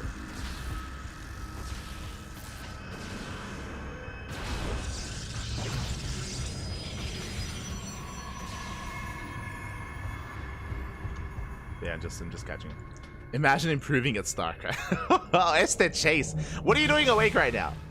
Chase, it's like 2:30 a.m. and I'm in mid. Go to sleep, papi. Go to sleep. As it is going to be double Stalker as well as Sentries here for Sebes. It's a very standard opener so far. He's going for his hallucination across the map. Does get a full scout. Does get eyes on the Twilight Council. At the same time, Geralt being a little bit more aggressive. Geralt skipped his instead Oracles. He skipped his Sentries and he went Adept instead. Does threaten the Shade. Does not quite commit. As he's going to be keeping tabs on Sebestes, forcing him to just keep up with the shield battery, keep up with the wall off. There we go. Probe is in position. Well, Blink is on the way. Shade comes in. We do throw down the shield battery. So far, so good. We're keeping up with the movement of Geralt. As Geralt throws down the Forge. So it looks like he wants to go for a gateway heavy composition. Going for Forge, going for +1. We do catch a Stalker. Sebestes does overextend, bleeding out a Stalker, throws down the force field, and does not catch the... Up! Up! Do we get one? Not quite. Meanwhile, in the main base, they went in! They made their way to the main base. Probes are going down. 6, 7. Soon to be 7 workers going to be falling in the main base. Geralt getting far too much damage done here. 8 probes, 9 probes falling. And likewise, I believe, did bleed out a Stalker at least. Lost 1 Stalker, lost the Adepts, and now Sebestes, he has a counterattack. He is that much more committed. Back at home, what do we have? We have 4 Stalkers, we have soon to be a shield battery, and overcharge as well. Pushing into the natural, it's not going to be easy. As Geralt now has a solid worker lead. Not just a worker lead, remember, +1. +1 is on the way. His Stalkers will be superior to that of Sebestes. And where are we going from here? Alas, still just Blink, still just trying to resaturate our bases, replace all those probes. Soon to take a third. Speaking of a third base, that's where Geralt is headed. And Sebestes looking to do the same. Well, we have some catching up to do. Going for our own Adept harass. Let's go. Adept's threatening a Shade. Oh, as Sebestes moves out, Geralt moves in. The third base gets thrown down. We're going to be forcing a cancel. We may force both players to cancel. Adept's getting some probe kills. Geralt hits the third. Likewise, so does Sebestes. And do we get a cancel? Oh! Ooh, that's a kill. That's a kill, not a cancel. That's 400 minerals down the drain. We do get 4 probe kills. At the same time, Geralt will cancel his own Nexus. And he keeps pushing. Does keep on pushing. Heads for the main base. Goes to the pylons. Pylon's going to get shut down. Numbers just not in favor here of our yellow Protoss. We recall back home as the boys are being pulled. Yeah, just in time to defend. Sebestes was pushing in. Geralt, he attacks. He does defend. And things are looking a little bit bleak here for Sebestes. He at least denied the third. That is true, but he did lose his own as well. Still down in those workers.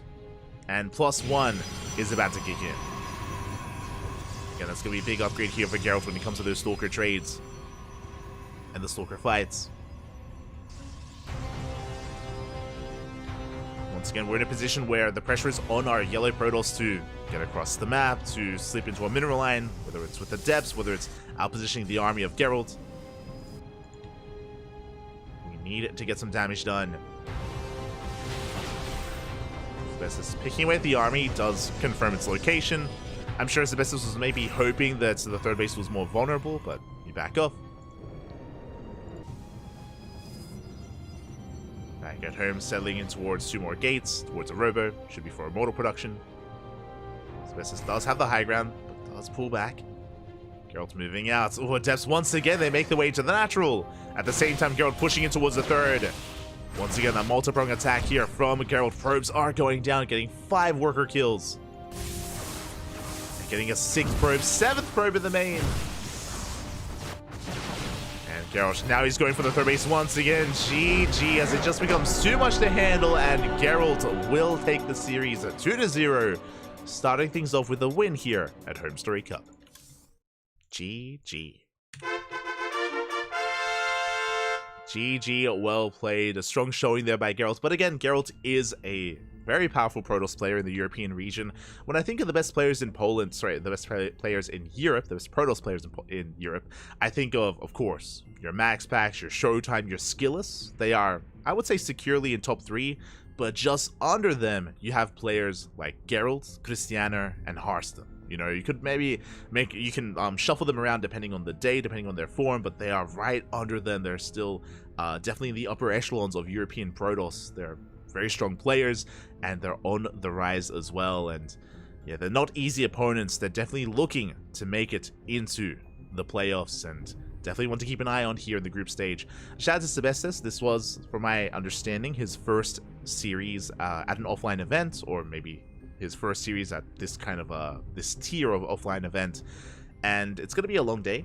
What I will say is that if we are, you know, experiencing some nerves or maybe a little bit uncomfortable, then we can settle in, and I'm sure over the course of the day we're going to be getting better and better, and I'm hoping to see more of Sebestis as the group progresses. Hoping to see more. Again, Geralt was not an easy opponent, and speaking of top tier Protoss players, it's not going to get easier. Up next, I did just mention him actually, it's going to be Sebestis versus Skillus. Ooh, oh boy. Arguably an even stronger Protoss player here. Skillus will be coming up next in another PvP versus Sebestis. Oh boy. Now, before we get into Skillus versus Sebestis, what I will say as we refresh the brackets is that I believe Skillus might be mid-series. Yes, he's currently against Uthermal. Oh, okay. Skillus and Uwu Thermal, they are mid-series there in game number 2. But I think they're being covered by the mainstream. Yes. The mainstream is covering Uthermal versus Skillus. They're mid-series. So we will have to wait for the mainstream to wrap up. Oh, it looks like Uthermal's going to tie it up 1-1. Oh, let's go. Uwu Thermal, papi. Oh my god. The Protoss fan himself. But they're going to the ace match. So Uthermal and Skillus are going to the ace match that is being covered by the mainstream. When that finishes, we're going to be following Sebestis into Skillus. Just as a heads up.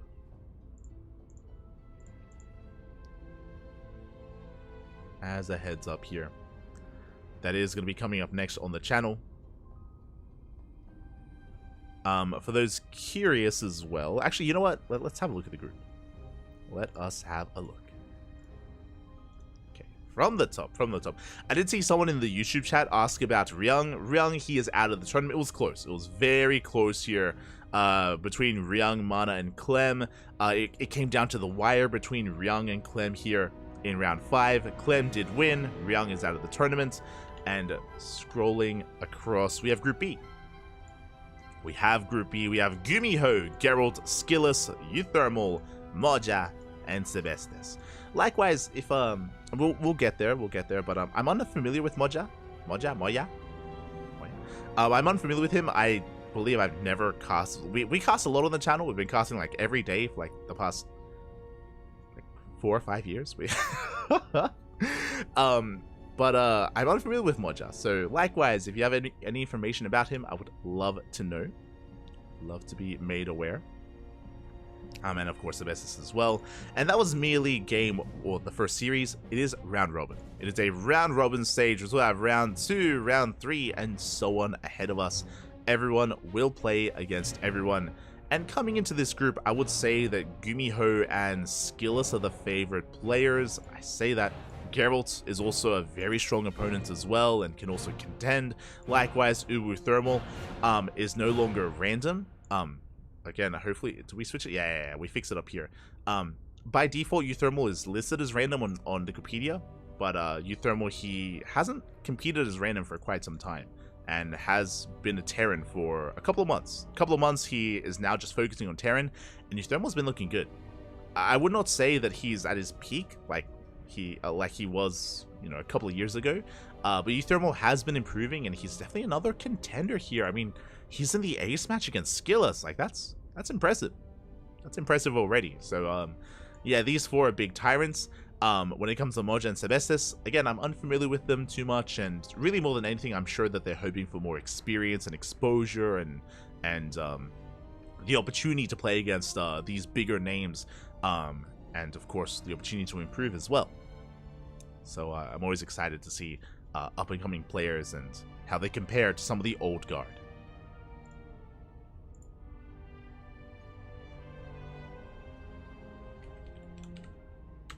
Take TV.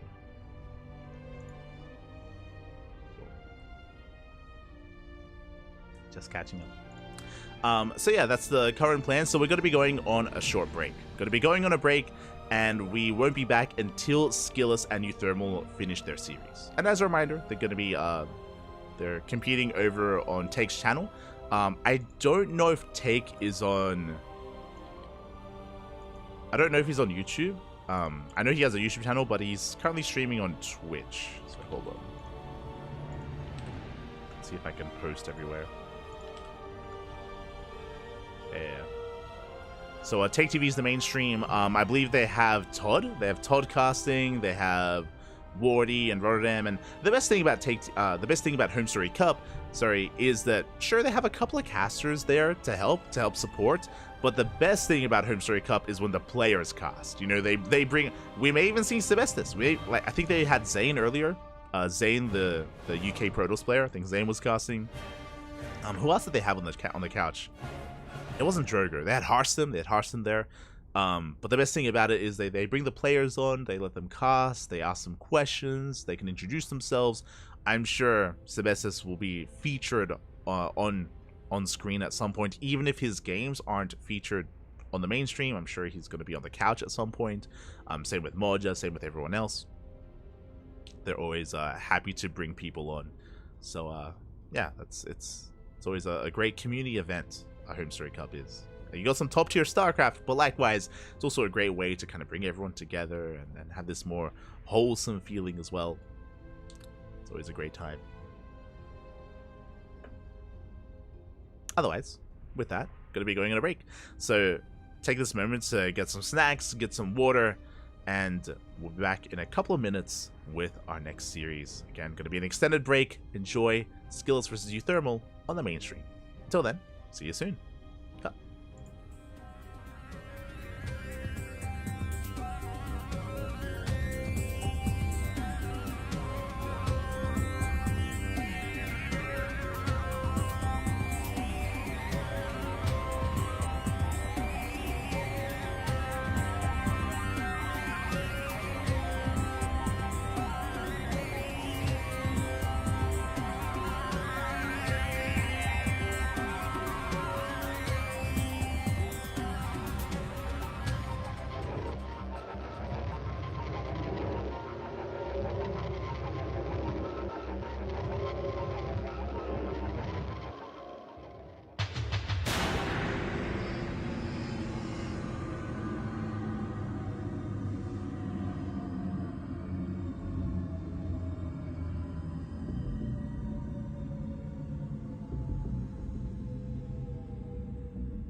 Hello, ladies and gentlemen.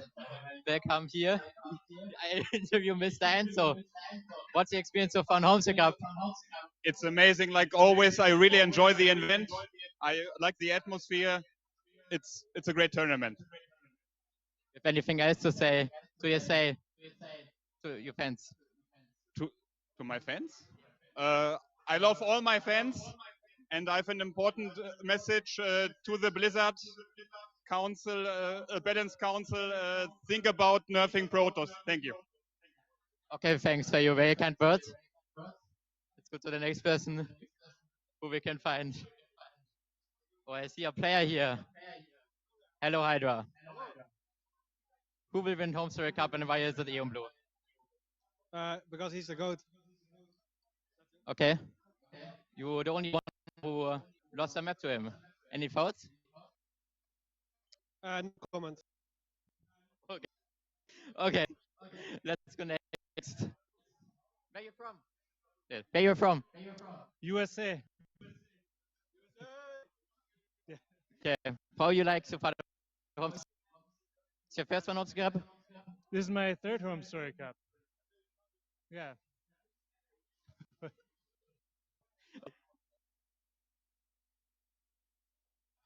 Yeah. In another direction. Otherwise, we left lose internet. If we find some.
Welcome back to the opening day of HomeStory Cup 25, the Legacy Gala, where I am joined by Steadfast and a brand new face, Dazzle. Hello. Dazzle. Why Hey, don't you give Roddy. yourself a little introduction so everybody knows who the man is in our middle?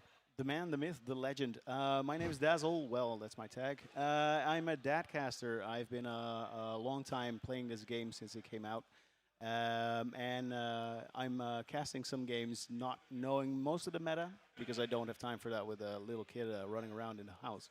But I still love this game. I'm keeping up to date with the YouTube content of our Dutch friends. For example, our next player, Uthermal, who's going up to play with Gumiho. So that's a bit about me. And Statfest, what do you do? I'm actually, I'm a day trader. I just really love stocks and crypto. That's good. And yeah, really. Any really hot big- tips, mate? Candles, wicks. Candles, Yeah, wicks. try and maximize, sell low, buy high. Love it. TVT coming up next. Uthermal getting a 1-2 score over or like against Skillis. So at least a map, which could potentially become important if we get a three-way tie. Group A was very close to having a perfect three-way tie. So Mark is definitely not done yet, but he's going to have to play TVT against, I think, one of the favorites.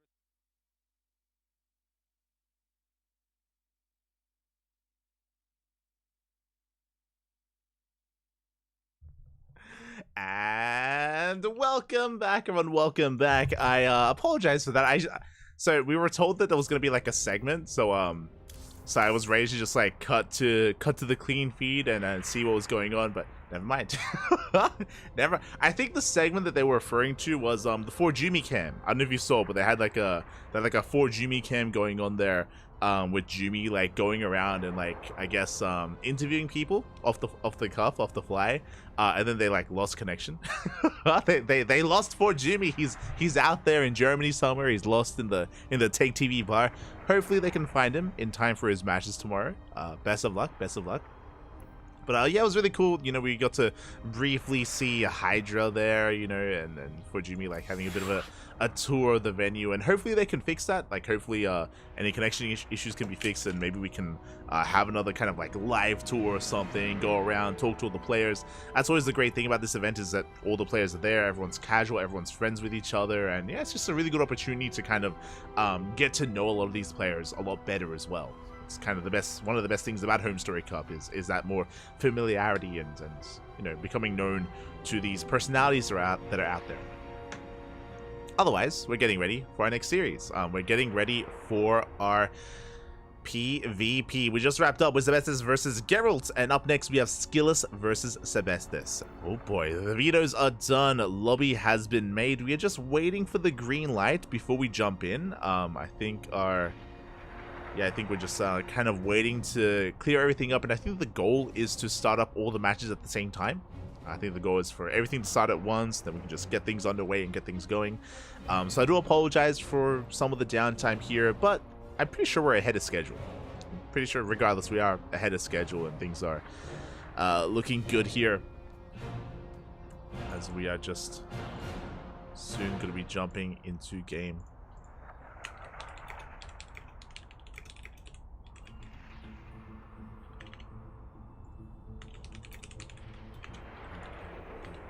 It actually looks like Gumiho and Uthermal already started, so we should be starting soon. Should be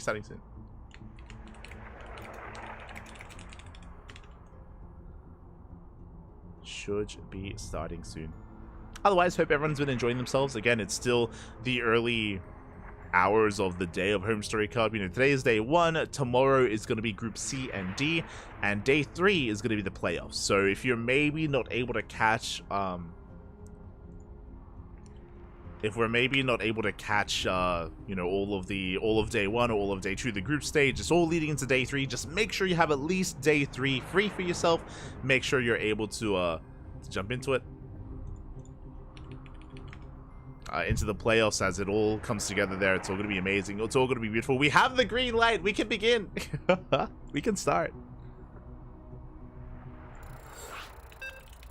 And you can hear the beeps. We're jumping into that first game. Now, we're going to be following a lot of Sebestis tonight. We have a lot of his series lined up for us. It's going to be Sebestis versus Skillis. We're going to be covering a series against Gumiho, and also covering a series against Moja as well. So, just like how previously we covered most of Eon Blue's games, I believe we're going to be covering most of Sebestis games as well. That is the plan. The plan here on the restream. And now we're getting to our second series of Group B.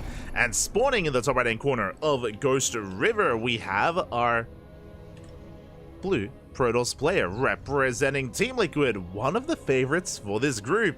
One of the best Protoss players in Europe. It is Skillous.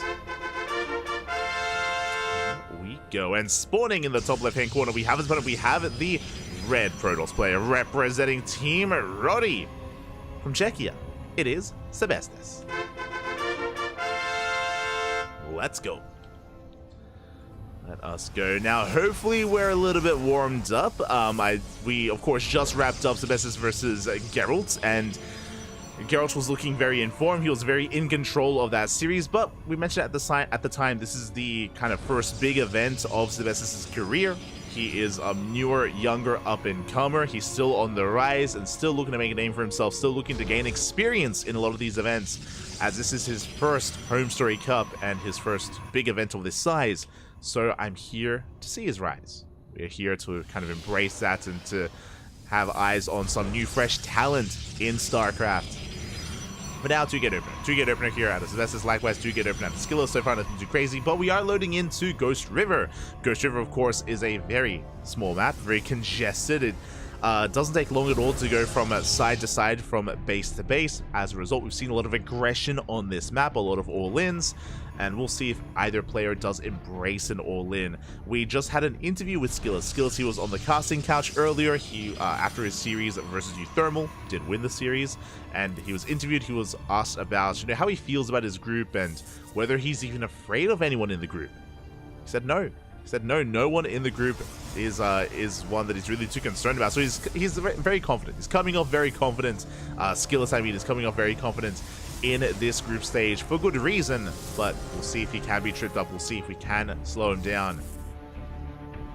As for now, double adept opener. Double adept opener out of Skillous. It's going to be Stalker Sentry out of Sebestis. This is a much more standard macro opener from our red Protoss player, something more aggressive out of our blue Protoss. Now with double adept, we can move out across the map. We could follow this up with a third and fourth adept, and even go up to 6 adepts as well. We'll see how aggressive Skillous wants to be. As he moves out, this probe should get an eye on the units of choice. There we go, as the adepts have arrived. Gonna be moving out, shading across the map, threatening a shade into the bases, threatening some economic damage. Meanwhile, back at home, we're expanding. It is going to be double adept into double sentry, so Skillous opens up aggressively, but he's not going for hyper aggression. He's not committing to additional adepts, just the 2 for now. And 2 adepts is all you need to one-shot a probe. So adepts do move out. Sentries back at home to defend. Likewise, sentries also allow you to scout, as they give you the ability to go for a hallucination, to zoom across the map and to scout our opponent. That is why we went for a sentry opener. That's why Sebestis is moving out with his first hallucination already. Meanwhile, adepts are keeping Sebestis busy back at home. So far, so good. We're able to keep up. Hallucination will dive in, and we will confirm the tech of choice. It's going to be a Twilight Council opener out of Skillous. Hallucination will confirm this. Likewise, across the map, Sebestis going for a Robo opener instead. Interesting. So, our first big divergence in this PvP. Outside of our initial units, of course. But with a Robo opener, we can go for a Safety Observer first. We can go for some Immortal production as well. We can be a little bit aggressive with a War Prism opener. The Prism allows us to get across the map and get the Adepts into the mineral line without having to go through the wall. But there we go. It's going to be the Immortal first. Okay. So very fast Immortal production here from Sebestis. This can lead into an all-in, where you build up towards a second Immortal as well, but the Adepts shade in. No! They do shade in. Boys are being pulled and probes are going down. Aye. It's going to be 3-4 dead workers in the main. Not quite 5, but 4 is good enough. Hallucination also confirms the tech of choice, confirms the Immortal production. As the Immortal does warp in, and Skillous does confirm. So the dynamic we're going to have here is that Skillous will have the more mobile army with Blink, meanwhile Sebestis will have a bit of a beefier army with Immortals. In a head-to-head fight, Sebestis will have the advantage with a heavy Immortal count against Stalkers, but Skillous will be able to outposition. He's going to be able to outmaneuver the army, go for a backstab, pick off the Prism, pick off an Immortal here or there. We have a lot of micro potential for Skillous. We'll see how this all does come together. Likewise, hallucinations just checking each other, keeping an eye on the gateway counts. We can see a third gateway on the way for skills before we expand. So skills being a little bit more aggressive here with additional warp-ins. And Sebestes, do we push in on 2 bases? We are. Prism's on the way. That's to reinforce on the front lines. That's to, of course, juggle our units defensively as well. As it is kind of like a pseudo-blink. Throwing down a Twilight Council, Skillus is expanding. So it's going to be 3-gate blink into an expansion. Meanwhile, Sebestes staying on 2 bases, taking up even further before going for his third. But I imagine he should be going for a third. Especially with the Twilight Council on the way to take up, we should be looking to take an expansion from here, but we'll see. Keep an eye on Sebestes. For the time being, Skill is taking a more defensive stance. We have a proxy pylon to reinforce across the map. Isolation is moving out, and the goal here for Skills, he has to see whether or not there's an expansion. We can see there is none. And so does Skillus. We confirm there is no third base, and it's going to be a 2-base all-in. We go for a big gateway explosion. That's 4 gates on the way, and we see everything. Oh my god. So it's going to be a 6-gate, 2-base all-in out of Sebestes going into Glaives, but the hallucination confirms, and Skillus now knows not to be too greedy. What do we need? We need additional gateways to keep up. We need additional shield batteries as well. Warp-ins. We cannot cut warp-ins. And there we go. More gates are on the way. Even another. Getting up to 6 gates as well. Now again, Sebestes will be able to hit quite hard with this, but Skillus at least already has forewarning. And there it is, a big wall of shield batteries. 3 shield batteries in production, 4 in total. It'd be nice to see a backup pylon just in case. We're going to have the overcharge as well. We are heavily fortifying ourselves here at the third wave, ready for the all-in. Speaking of, it's coming. We are moving out. We have 3 immortals now.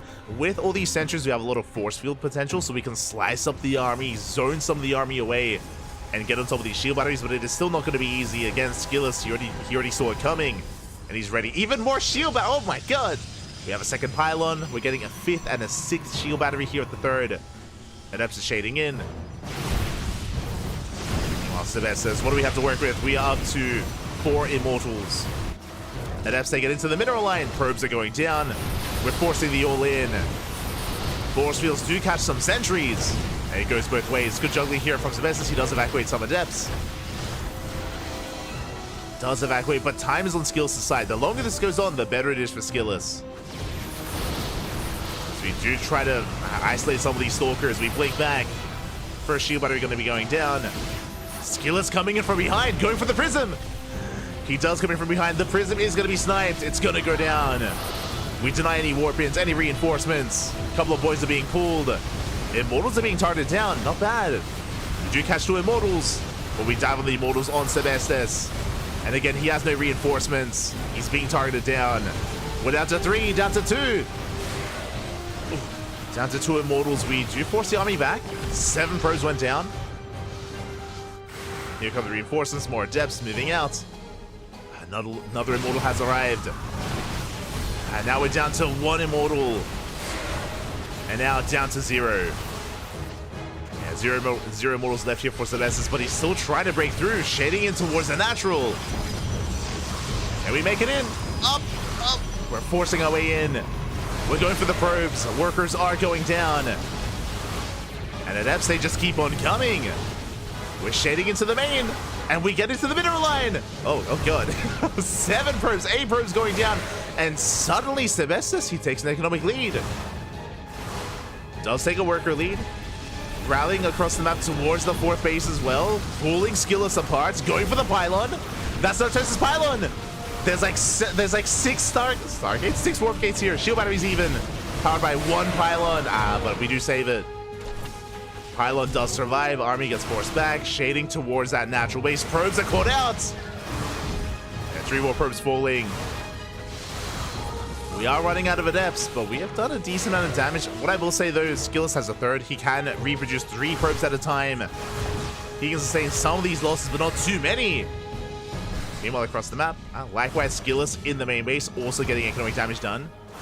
Getting 6 probes of his own. And now looking at the main armies, what are we looking at? We have an even immortal count. Skillus is ahead in Stalkers. But we have the adept lead. Skillus being forced back. Sebestis, he's so close to breaking him. Here and now with this push, Skillous' economy, it's in shambles. And sure, we have all these shield batteries, but they're not helping. Not yet. Sebestis pushing in. Even long distance mining from the third base. Let's go. Mining as much as he can. He catches an Immortal. Gets one. One Immortal goes down. We're down to one left. Rotating over. Second Immortal has arrived, gets caught out, but yeah, there's just not enough Stalkers. There's just not enough of a Gateway army. The Mass Adept is overwhelming Skillous. We focus down the shield battery. No more overcharge. Skillous does shut down the Prism, but that's all he does. GG gets caught, and Sebestis takes game number 1. GG. Oh my god. Papi. Let's go. Initially, I was concerned. It was a rough start. Winding it all the way back here, we had so many shield batteries set up, and Skillous had a great move initially to come in from behind to snipe the Warp Prism to deny any Warp Ins. From that moment, we also had a pretty decent fight where we were able to get on top of some of those Immortals as well, but over time, the Adept count was still building up. Even though Skillous was focusing down Immortals, which he was doing, the Adepts were getting so much damage done, the Adept count was slowly building up, and eventually we got up to the point where we could even ignore the army and just go left and right, hit the main, hit the natural, hit the third, just pull Skillous apart. He had a hard time keeping up, we crippled the economy, and that did mean that Skillous could not actually afford to reinforce and warp in those Stalkers. He just didn't have the best economy for it, couldn't afford it, did fall behind, and Sebestis did overwhelm. GG, well played. Whew, that was a very tense game. Another factor, I think, as well, thankfully for Sebestis, is it was Ghost River, which is why we went for the 2-base all-in to begin with. But even though the Prism got sniped, because it's Ghost River, it doesn't take long at all to reinforce, even when you're warping in at the natural. So it was rough that Sebestis had to reinforce from his natural base, but again, it takes seconds to get across the map, and that'd be such a worse position on a larger map like Alcyone or like Site Delta, for example. Here, takes a little bit less time to reinforce, does mean that Sebestis could keep the pressure up regardless, even without the Warp Prism. And GG. GG, well played. Sebestis takes his first win of the tournament. Okay, and can he bring down a favored player, right? Like Skillous, he said earlier in an interview, he was like, yo, do you fear anyone in your group? Skillous said no. He had no fear. Maybe he should. Maybe he should. I don't know. Let's find out. Let's get into game 2. Spawning in the bottom left-hand corner of Alcyone, we have our blue Protoss player representing Team Liquid. Down in this series, looking to bounce back. It is Skillous. And spawning in the top right-hand corner, we have the red Protoss player from the land of Czechia. Representing Team Roddy, it is Sebestis. Let's us go. Whew. Oh boy. Now, as we load into Alcyone, we should talk about the maps, especially in the mirror matchup. We spoke about Ghost River, how Ghost River is primed for all-ins. The rush distance is shorter on the map that we just had. Here on Alcyone, the rush distance is longer. It is longer. This is a much more macro-oriented map, so I imagine we have another plan. I imagine we're going to have a different approach here to our next game, both from Sebestis and from Skillous. We shall see. As for the time being, Skillous dipping into the main. Getting eyes on any proxy pylon shenanigans. It's going to be a 2-gate opener out of Sebestis, 2-gate opener out of Skillous. So far, we are keeping up with each other. No one is going for any kind of greedier build. And it looks like there's no proxy pylon setup either. Right now, in the early game of PvP, the goal here is to scout each other and to make sure that there is no proxy out on the map. There's a second pylon for Skillous, and there's a second pylon for Sebestis. So upon seeing this, both players confirm, okay, there's no proxy, we can settle into the early game. As both players do confirm. Sebestis is about to beat the favorite 2-0, mark my words. Yo, that'd be a statement. That'd be a way to debut in HomeStory Cup. That'd be a way to debut. For now, it's going to be a Stalker Sentry. Oh, yeah, have Stalker Sentry Opener here, something more macro-oriented. Likewise, Skillus doing the same. Stalker and a Sentry. For those that are unfamiliar, there was a patch recently, I say recently, a couple of months ago that did affect PvP. Sentries are now a little bit more powerful in the PvP matchup. As a result, going for a Sentry and Stalker Opener is much more commonplace, is very safe, and allows you to scout as well. Those who don't remember, the buff to the Sentry was it is no longer a light unit, so now it doesn't take bonus damage from Adepts, it doesn't take bonus damage from Oracles either. Likewise, it does bonus damage to shields, so it does extra DPS, specifically in the PvP matchup. So it's going to be Sentry, Stalker for both players. Additional Sentries on the way here for Skillus. Likewise, it isn't just good defensively, but allows you to scatter across the map with the Hallucination as we're settling in and expanding. Naturals on the way for our red and blue Protosses. We're going for our tech of choice, and the roles have been reversed. If you remember, last game, Sebestis did open up Robo for Fast Immortals for a 2-base all-in, and it was Skillus going for Blink. Now, Sebestis goes for the Twilight Council, which means our red Protoss is going for Blink Stalkers, meanwhile Skillus is going for Immortals. So, yeah, the turns have tabled, and now we have both players going for their opponent's kind of opener in a way. I say that Skillus does go for a much faster Twilight Council. Okay. When I say faster, I mean compared to Sebestis in Game 1. So Blink is on the way for our red Protoss player. Skillus is going to be behind in Blink, but he will have the advantage of the Robo. And with this Robo, we're not going for Immortals, we're going for the Warp Prism. This makes sense. Now, with this Warp Prism, the goal is to get Adepts into these mineral lines. Adepts, they usually have a really hard time shading into mineral lines here just because you can wall up. You can wall up your natural, and you can deny and deter any Adept aggression. With the Warp Prism, you can just ferry your Adepts right into the main base, right into the natural mineral line, and get damage done. And the Prism is moving out. So it is a way to get ahead economically. Meanwhile, Hallucination Scouts are coming in. Sebestis is going to be threatening shades with these Adepts to threaten towards the main, but this is the problem, is that if we have the micro, if we have the attention, we can wall up. So Skillus, he does deny the Adept aggression. Meanwhile, Skillus going across the map with his own. We should soon be seeing Adepts warped in. Hallucination does confirm the Robo Opener, and Mortals are coming out. And the Prism is spotted! Sebestis does get eyes on this, and he will rotate around.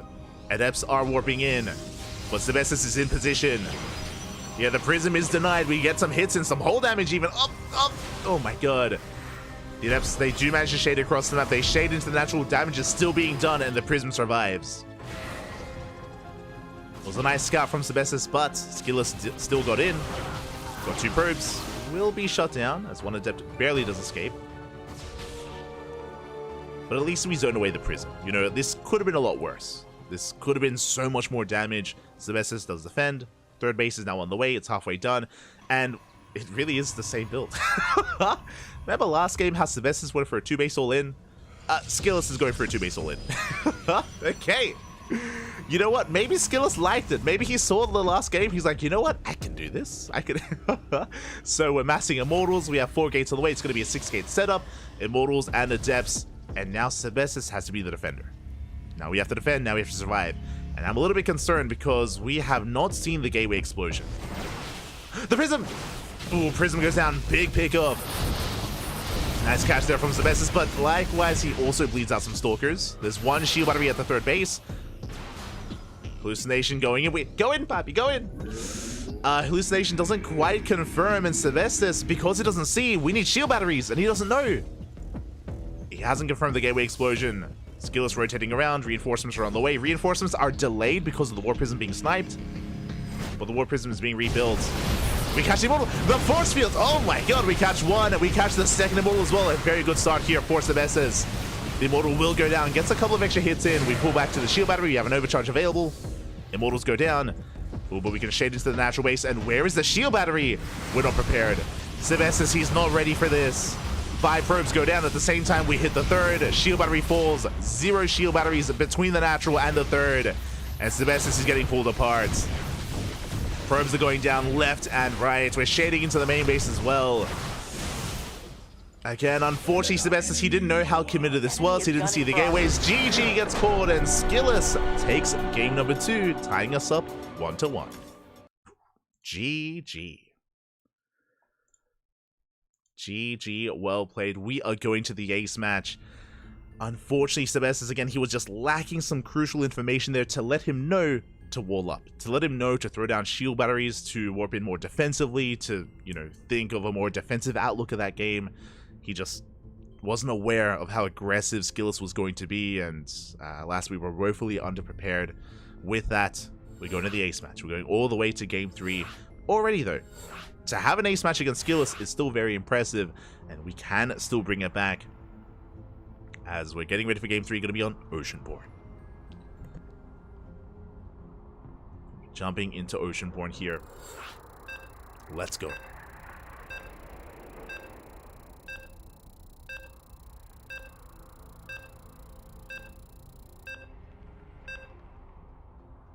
Going to be jumping in. It looks like the mainstream may be joining us as well. What was the mainstream covering? Mainstream should have been covering... what were they in? I think they were covering Gumiho versus Euthermal, but it looks like they're going to be jumping into this as well. Into the ace match, and here we go. Spawning in the bottom right hand corner of Oceanborn, we have our blue Protoss player representing Team Liquid. Tying things up 1-1, forcing the ace match, it is Skillus. And spawning in the top left hand corner, we have the red Protoss player representing Team Roddy from the land of Czechia. It is Sebestis. Here we go. Now, as we settle into this, as we do settle in, so far, the same build has won both games. Game 1, Sebestis went for a Robo Glaive Adept all-in on 2 bases. Game 2, Skillus did something very similar. So far, both times this has won each other the game, which means, clearly, we have to 2-base all-in each other in the ace match, right? Kappa. Kappa. It's possible, it's possible. We'll see. We'll see what happens here in this PvP, as we should be setting up for our 2 gate openers. Probe Scout coming in for Skillus.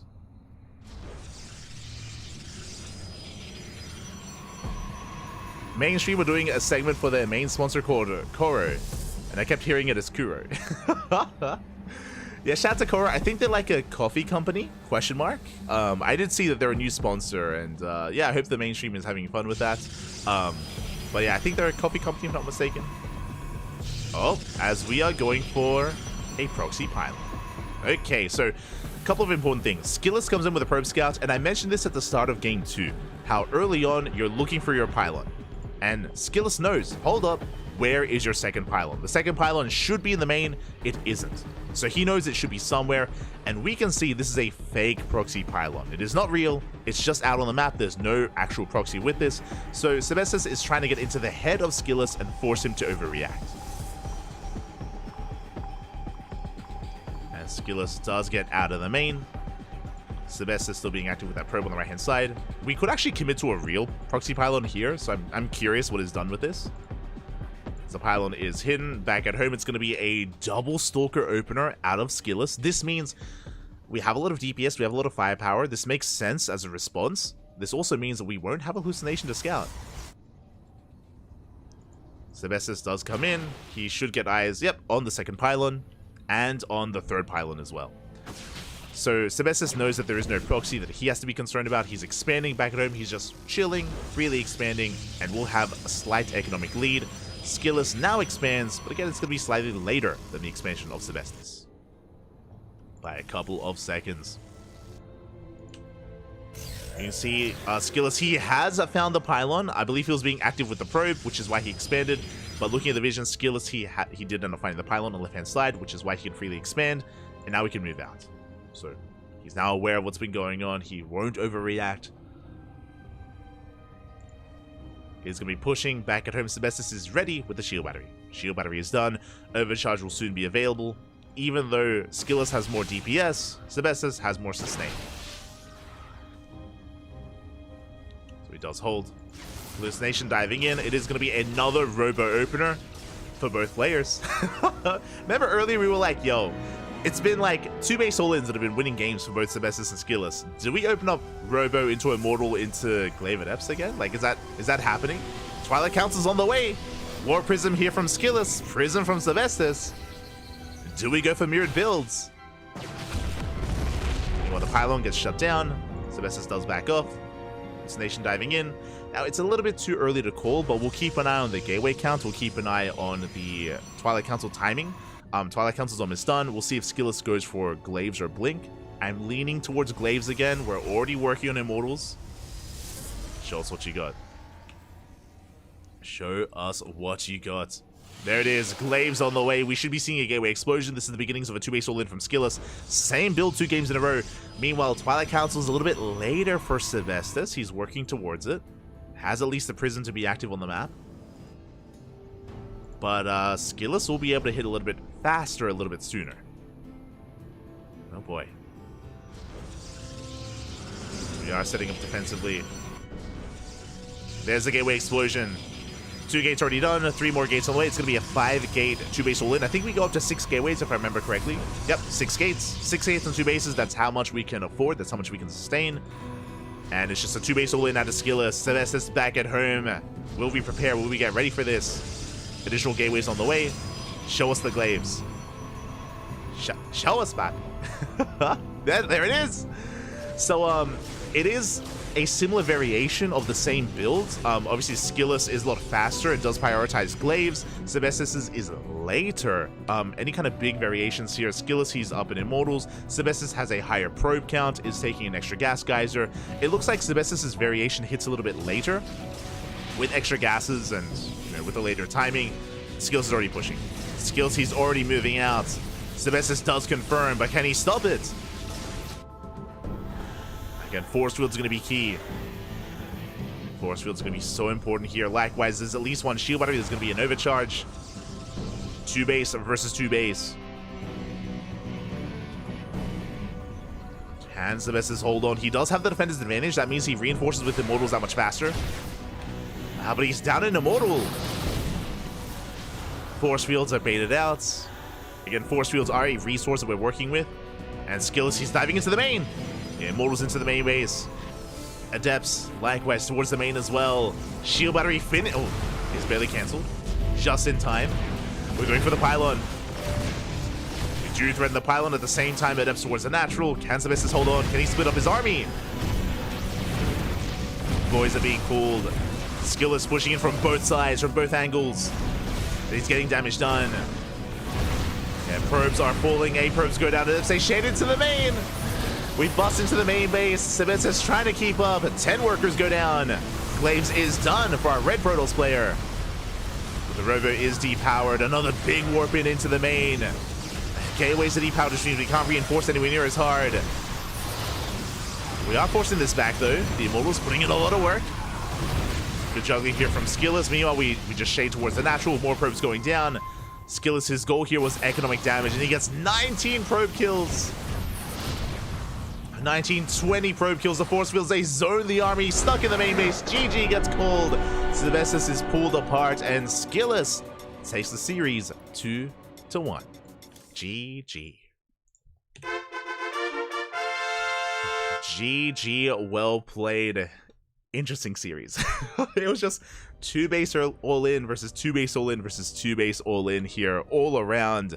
And it went all the way to the ace match, thankfully. It went all the way to game 3, but Skillus did come out on top. In the end, his build did seem a little bit crisper, is what I will say. It did feel a little bit more efficient, a little bit more concise, did hit faster, did hit harder. Unfortunately, Sebestis did have to take a more defensive role and had a hard time keeping up with Skillus in the end. He was pulled apart. It looked like he was able to focus down a lot of, at least zone away the Prism and try to focus on the Immortals, but alas, he was just being pulled apart economically. So many probes went down. And we also depowered the gateway, so we just could not keep up warp-in-wise with Skillus.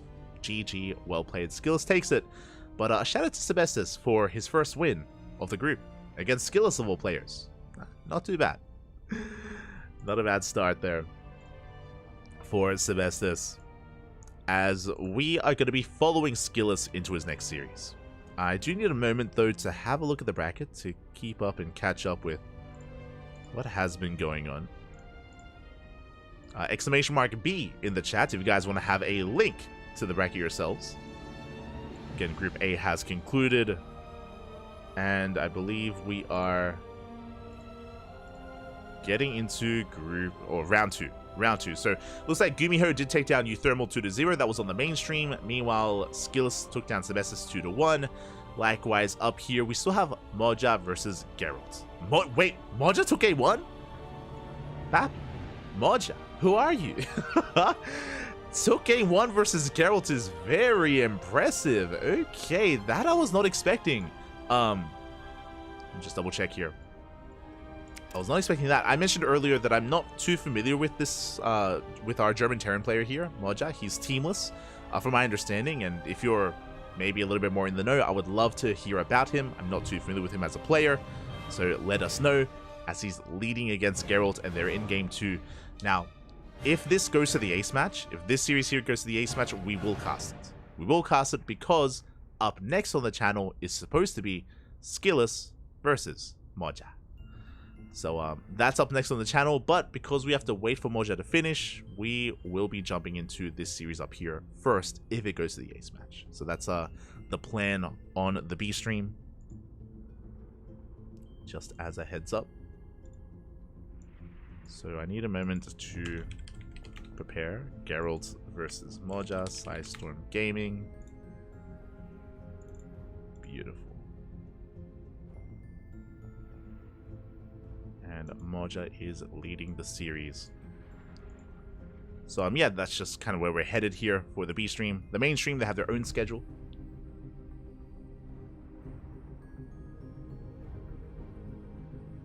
Somehow I'm banned in Take TV. Don't get banned here. Watch yourself. Este Puppy Man, watch yourself. FYI, they're showing the Geralt versus Moja on the main stream. Oh, nice, nice. Is good to hear.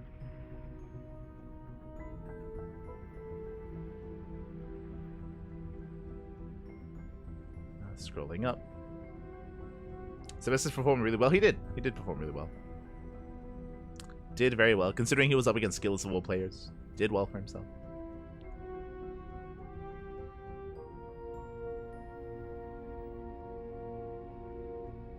Meanwhile, if you're, because I do see a lot of fans of Sebestis in the chat, because up next we're casting Skillus versus Moja, I believe Euthermal versus Sebestis might be on the mainstream. I think they're, so usually what the mainstream does is they pick 2 series, and they picked Gumiho versus Geralt, and they also picked Euthermal versus Sebestis. What that means is when Gumiho Geralt finishes, they might jump into the tail end of Euthermal and Sebestis. So just as a heads up, Sebestis might be on the mainstream next. Depending on how fast or how slow things are. Just as a heads up. Same can be said for us as well. Like, we're focusing on Skillus Moja. If it's a fast series, then we can jump into Euthermal and Sebestis. That's how we kind of split things up. But yeah, because of that, because we currently have a bit of downtime, we're going to be going on a short break. We're going to be going on a short break. If you want to tune into Moja versus Geralt, check out the main stream. They're currently on Oceanborn. They're on Oceanborn in game number 2. So do check it out.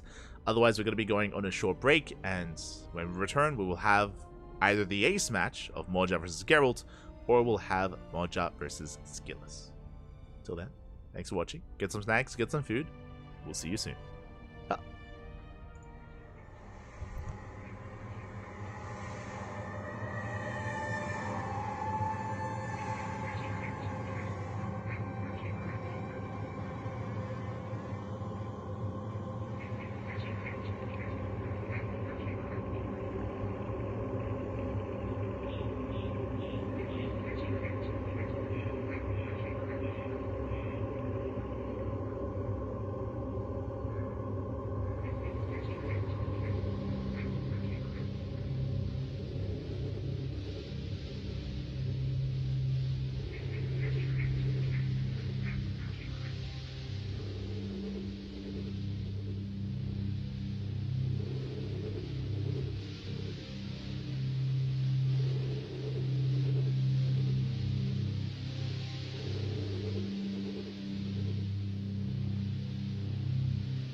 And welcome back. I hope you enjoy that short break as we've returned with an ace match. We've returned with Geralt versus Moja.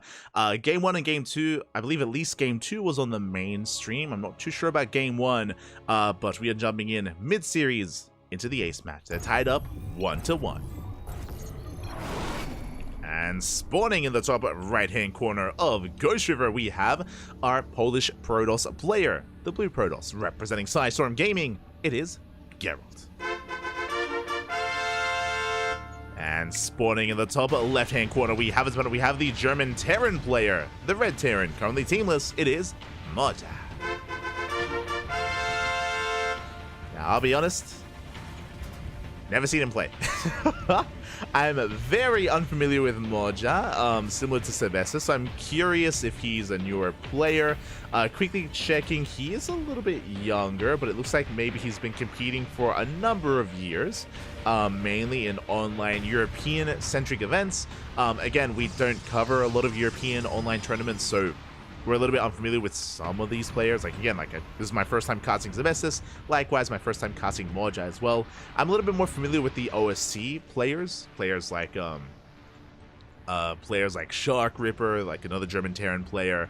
Players like Soon, players like Spaz, Razor-Blader, Papi, the Polish players.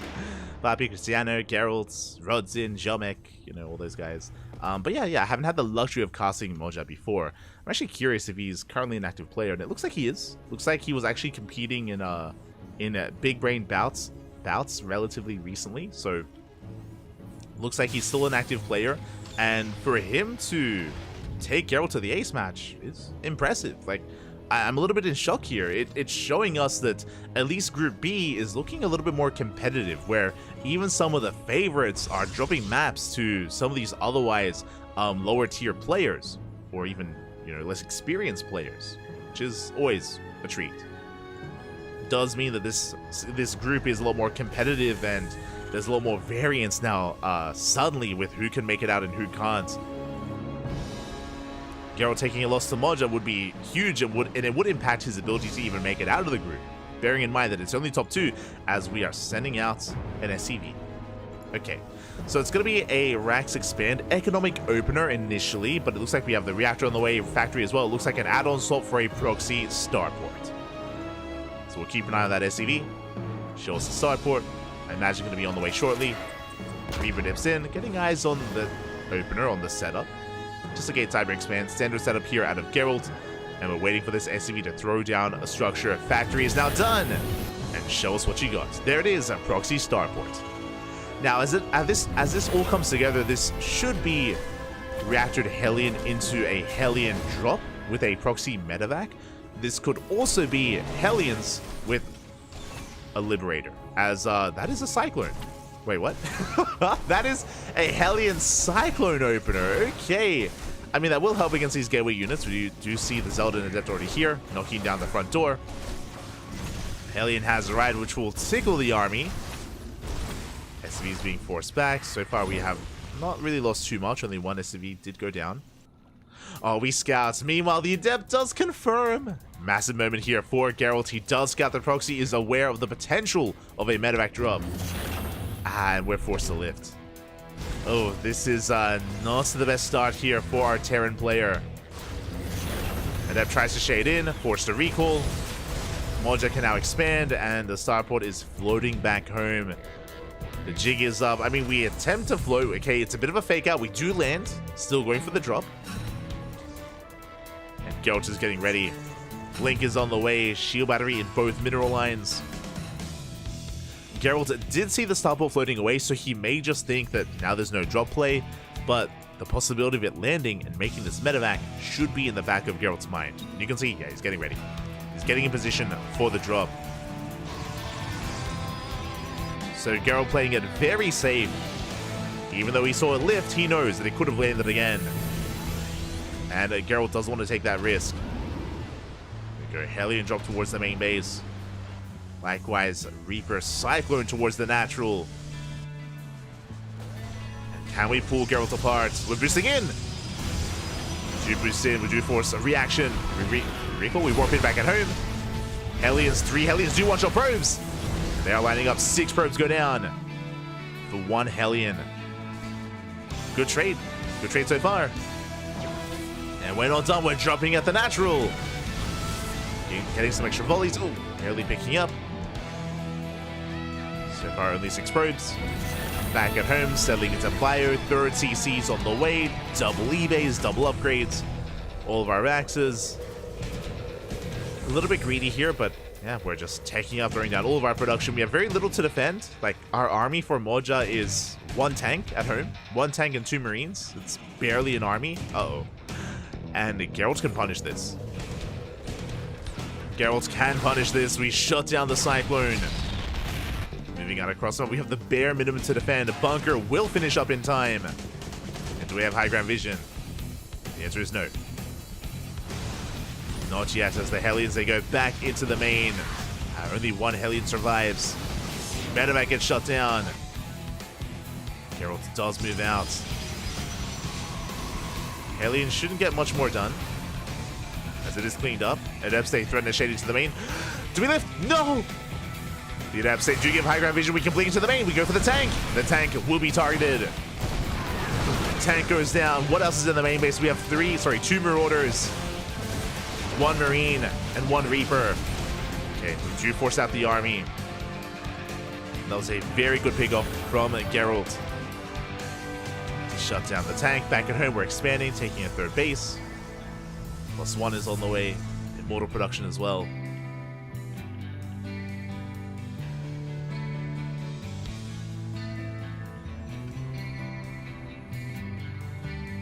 Now selling in.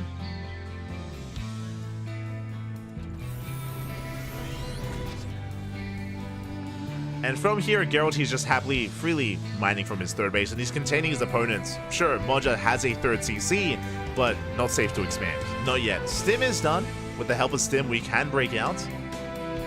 And we should soon be looking to do so. The Observer gives high ground vision. We're going for combat shields. 1 more volley. Oh, it's so close. Automas. There we go. Combat shields is denied.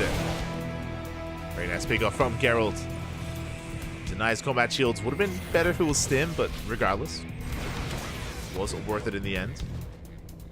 Did cost us only 1 Stalker. And back at home, we're getting into Colossus production. The bay is done. First Colossus is out. 2nd is on the way. Marjack getting into Marauder production. Okay. Settling into Mass Marauder. Saturating our 3rd. Making 3, that's a lot of Marauders. 3 Marauders at a time with triple tech labs. My god. 3 more Raxes on the way. It's a very beefy army here for Moja. It means that despite these Colossus, we can tank some swipes. You know, we can take a couple of Colossus shots to the face and dive in regardless and attempt to focus them down.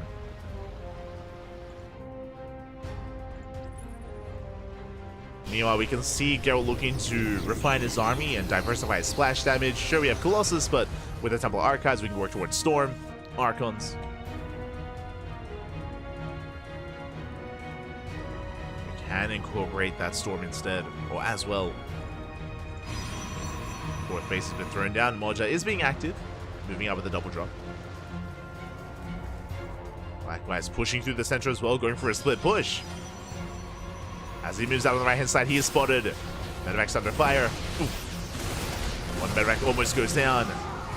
And the rest of the army does come together. We do consolidate. Splitting up once again. Colossus in position. We do get eyes on the drop. Okay, the main army's forced back. Meanwhile, the force moving out towards that would be 4th base. Can Geralt keep up? Observer gets eyes on the main army. Moja pulling back. We spoke about Storm earlier. Storm is on the way.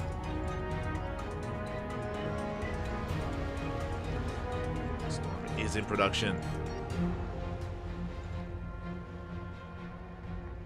As Moja is reinforcing. Moving out. Geralt trying to come in from behind the army even. And trying to lock it down. Forcing a stim, shaving off some Marauders.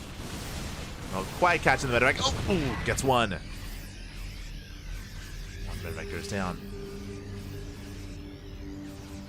What's a more favorable trade here for Geralt? Meanwhile, Disruptor production has begun. How many Colossus do we have? 3? Okay, critical mass. 3 Colossus is kind of what we want. So rallying across the map. Disruptor is ready. Storm is done. That's a lot of splash damage. That's we have the trifecta. We have Colossus, Disruptor, and Storm. And can the Bio Army break through? Shaving off some Marauders. Forcing the first in.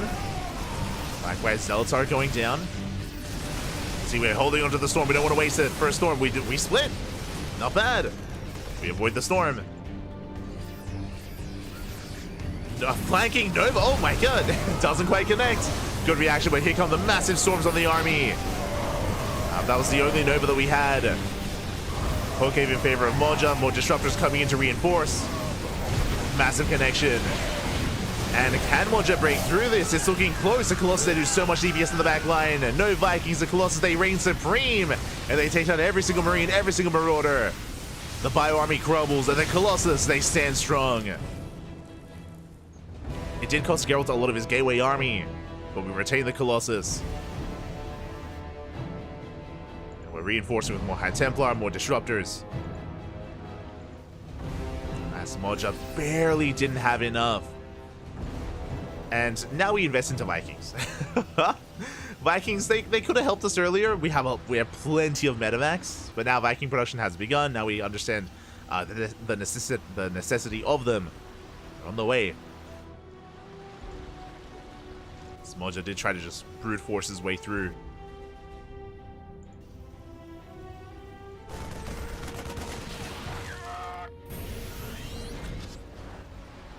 Moja's taking a 4th. Still keeping up with his production. Unfortunately, his push is a little bit delayed just because we have to, lick our wounds and rebuild from scratch, getting to all these ghosts, plenty of EMPs available. Vikings as well.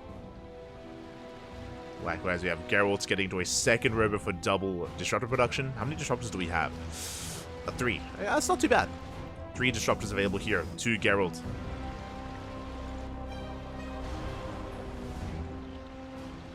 But he should know that he has to get out of Colossus now.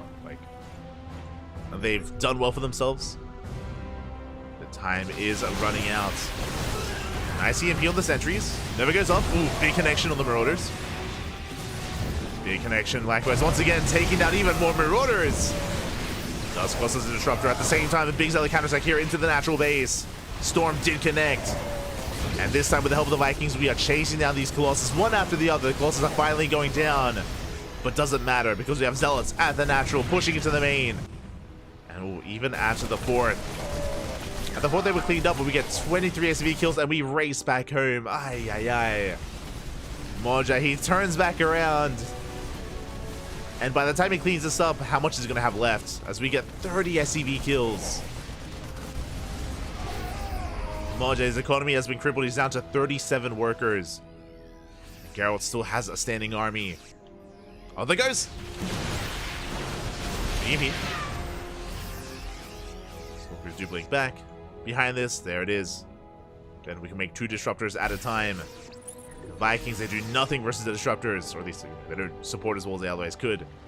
Well, as they otherwise do against Colossus. Watch out, rotating around. Geralt trying to come in from behind. Trying to catch the army. Okay, we have 3 Disruptors. Get some decent connections. Good splits here out of Moja. Only 1 Nova connects, the other 3 do not. And we can chase this down. Geralt's in a bit of trouble. He's going to lose 3. He's going to lose every single Disruptor. At the same time, another Zealot run by, catching reinforcements. Moja is going for the kill. He's going for the throw. Moja is up in army supply. Can we pull this off? Again, no splash damage. 0 splash damage left. Overcharge is popped. But we have the EMPs, and we can focus down the shield battery. We're all in. Essentially, we're completely all in. We have to end the game with this army. Back at home, we're banking up reinforcements, Disruptors, Stalkers. The longer this goes on, the worse it is for Moja. We gotta keep going. Send it, Papi, send it. Back at home, everything's still on fire. Storm connecting. We get a kill in the 4th. We're going for the 3rd. But Geralt, we've got plenty of bases. Plenty of bases up and running. We have to go for the natural, but it may just be too late. Geralt is now back up to 4 disruptors. Moja gets another Nexus, but again, doesn't matter as much. That's 2 Novas going off. We have 2 left. Decent connections, but now they're all on cooldown. And we can step forward. We can chase down those disruptors. And once again, we've reset the disruptor count. Boys are being pulled. Oh my god. Well, the transferring workers were being pulled. Probes going down. We're amassing charge lots. And a head-to-head fight. I have to favor Geralt here. He's now built up a massive Zealot army. Massive relative to what we're working with right now. We're getting back into Colossus production. No more Vikings. Geralt still has bottom right. Fully operational. Fully mining. Moja likewise still has his own fort. Moja can still pull this off. Still has the army supply lead. He goes for the dive. Probes are being pulled. Geralt, he will maintain himself. He can afford to lose some workers. We catch the High Templar. The pickoffs. Pickoffs here out of Moja. Catch some High Templar. Main army doesn't quite commit. Flanking Disruptor coming in. Gets a Marauder and a Marine. Every unit counts. We're still just rallying as much as we can across the map. Moja was so close to breaking Geralt, but now we have 2 more Colossus.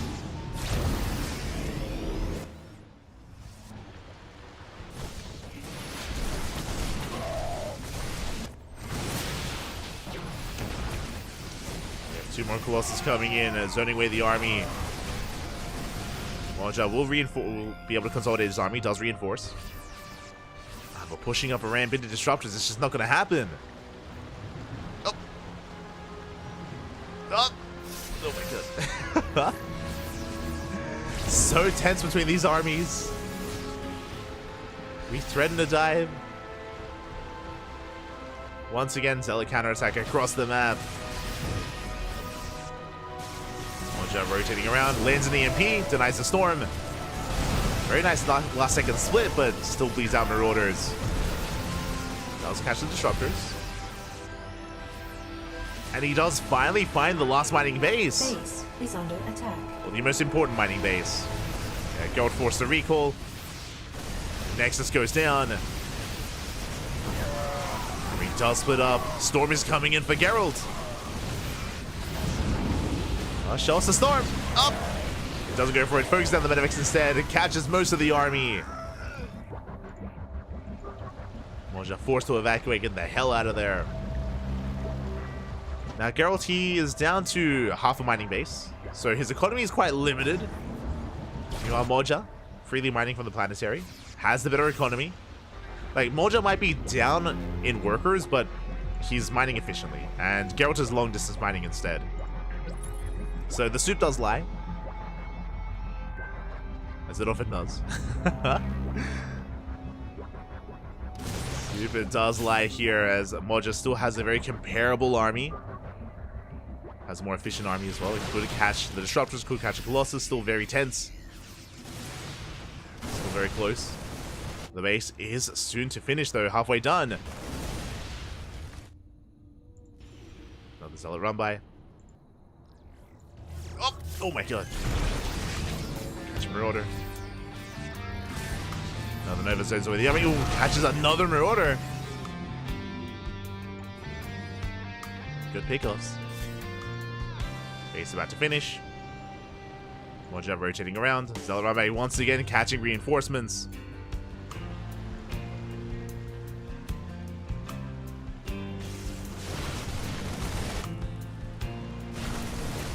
We have plenty we have plenty back at home. We're gonna be able to defend. Likewise, Nova goes off. And we just can't push in.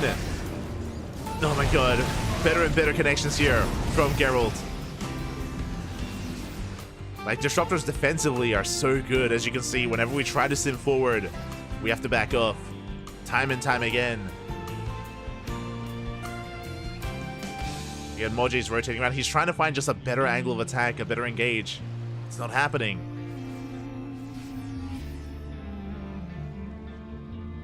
And the longer this goes on, now Geralt, he's up a base.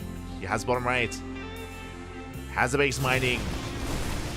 And now Geralt, he's getting further ahead. He's building up a stronger and stronger force.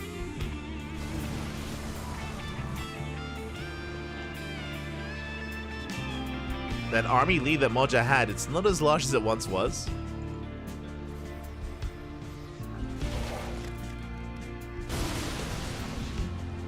Still, disruptors are something difficult to rely upon.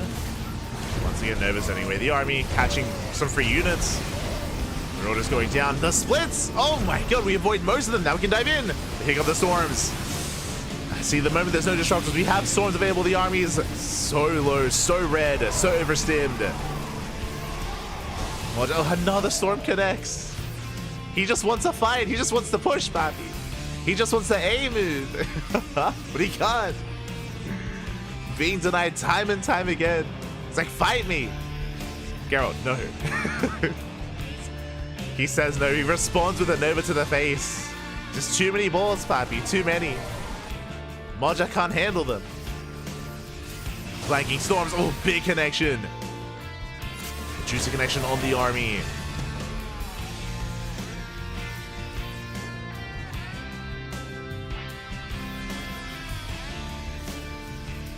What I will say is that Moja's done a great job at just avoiding Novas to the face. Like, we haven't seen any of these, like, Novas get some big connections, but they still graze the army. They still gain value over time. Oof. Catching a couple of Marauders. Once again, 2, 3 Marauders at a time going down.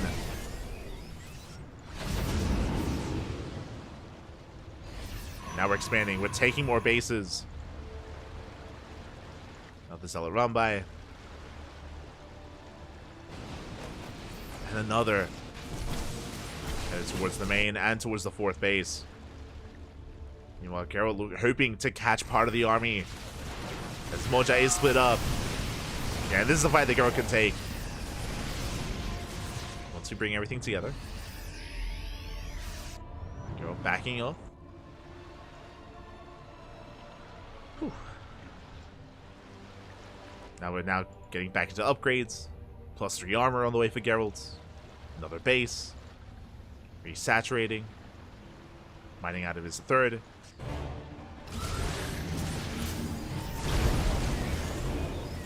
Once again going up. And unfortunately, like, we just don't really have the setup to work towards Liberators, for example. Big EMPs! Oh, the connections. Finally, connections we were looking for. Yeah, we're breaking through the main army.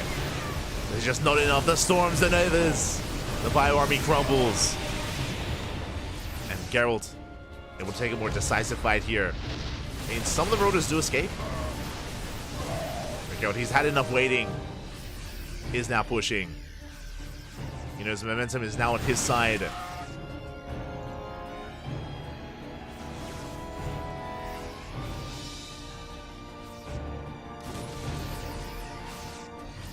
Yeah, because of the game's say, like, we just never had the availability to get back into Vikings, to get into Liberators, into Fusion Core. The game was a little bit too chaotic for that. Nor does they try to engage. The army is a bit trapped. We can focus down the Liberators, sorry, the Archons, the Disruptors. But reinforcements are coming from behind. They get us around. And this is all that Moja had left. GG gets called. Geralt will take the series 2-1. Taking down Moja. GG. Oh my god. GG, well played. A very, very tense ace match there between both Geralt and Moja. There were definitely opportunities. Moja, he was doing such a great job at just denying bases, crippling the economy, but was not able to go for the kill. You could argue that when the quote-unquote base trade had commenced, you could argue that maybe Moja, instead of going for the southern bases, should have gone for the natural and for the main, for the tech, for the production. Alas, he didn't, which meant that Geralt could maintain his army. He could keep up with the supply, could eventually overwhelm and re-expand and shut Moja down. GG. GG, well played. Was a solid series. And with that, Geralt takes the win. And we are going to be following Moja into his next series. Didn't look too bad at all against Geralt, but how does he look against Skillus? Up next, Skillus versus Moja. Let's go. Let us go. Draft strokes? They're pretty good. Another meme you were referring to with the triple Colossus, with the first big engagement, where basically it was like the Colossus and a handful of gateway units survived.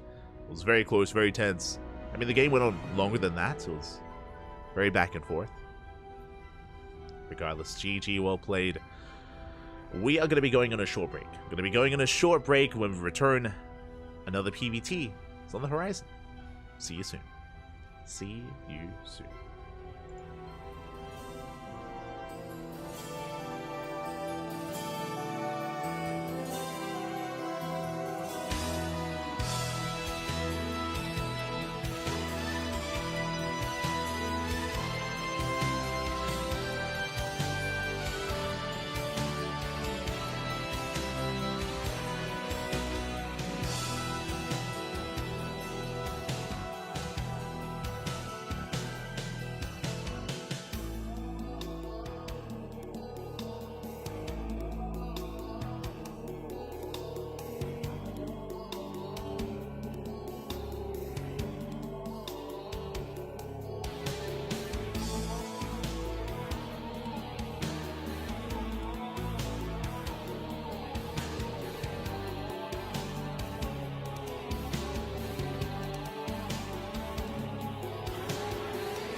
days in Europe. The EM is live, up and running. The next game, the top game of the day, is France against the Netherlands. We have Clem as the French competitor here, and also Kev for the Dutchies. So the rules are really easy. 3 shots bottom right, 3 shots top left. You go 1 by 1, okay? Not 3 shots in a row, 1 by 1. And bottom right counts 1 goal, top left counts 2 goals. Now you have to aim for the bottom right. Yeah, but you go 1 by 1, like 1 shot, then Kev does 1, and so on and so on. And you are the oracle, right? So distance, you can do it from here, but you can go anywhere else. I mean, okay. Good luck, guys. So Clem was hot. Bottom right, bottom right. Bottom right, you start. Oh, okay. Was the wrong one, but he almost did it. So yeah, as you are, I mean, for everyone who's visiting Krefeld for every summer HomeStory Cup, you are used to 40 degrees, AC going down.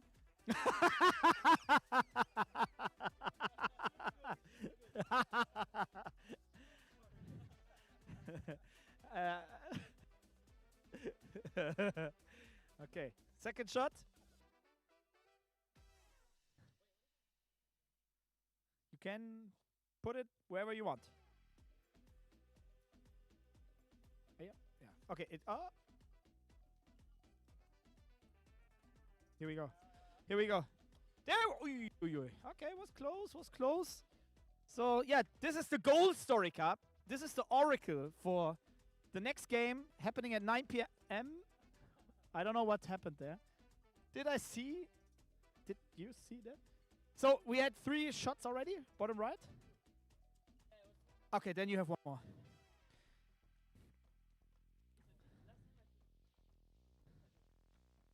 Yeah, you are.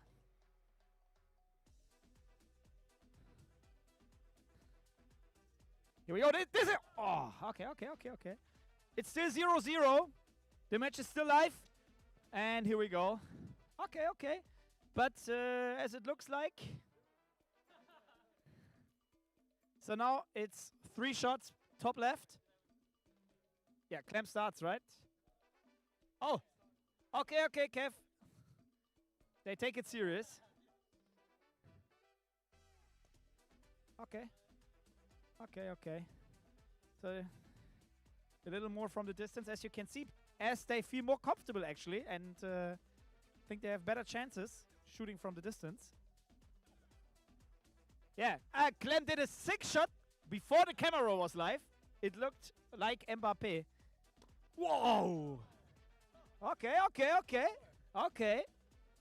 As you can see, he puts all his energy into the ball as he does in StarCraft. Come on, Kev. Oh, he did it! He went in!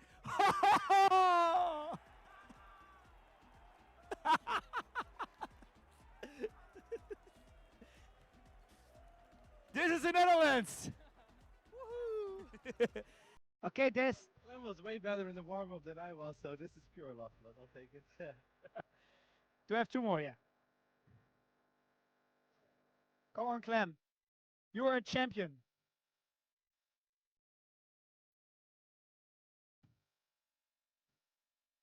Whoa. Okay. You still have 1 more. And I don't believe that Kev is hitting the next one.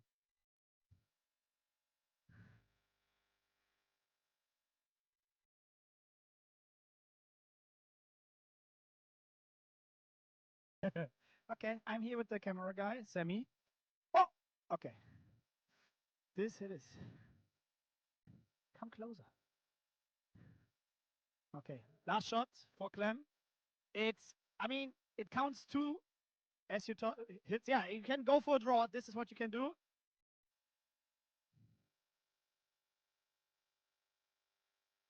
Oh. Is he doing the German Lupfer? He does. Oh! Close. Okay, this is how it is. Thank you, guys. 2-0 for the Netherlands. Kev, real talk. Is it what gonna happen tonight? I hope so. I mean, I was hoping that Mbappe wouldn't play. If he does play, I mean, I'm memeing obviously a little. It's going to be hard. France is really good, but I love cheering for your country, right? It's fun. So I think maybe a draw. Why not? Why not a 2-2, a fun 2-2? Thank you, Clem. Thank you. Okay, guys. I mean, we come back tomorrow with some more games. Hopefully, better weather. We go back to the casting area, I guess. See you soon.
welcome back, everyone. Welcome back to HomeStory Cup 25, Day 1, the group stage. Group B, I'm of course Live VIP, and with me I'm joined by these amazing players here at HomeStory Cup. I'm of course live remotely here in the land of Australia. It is what?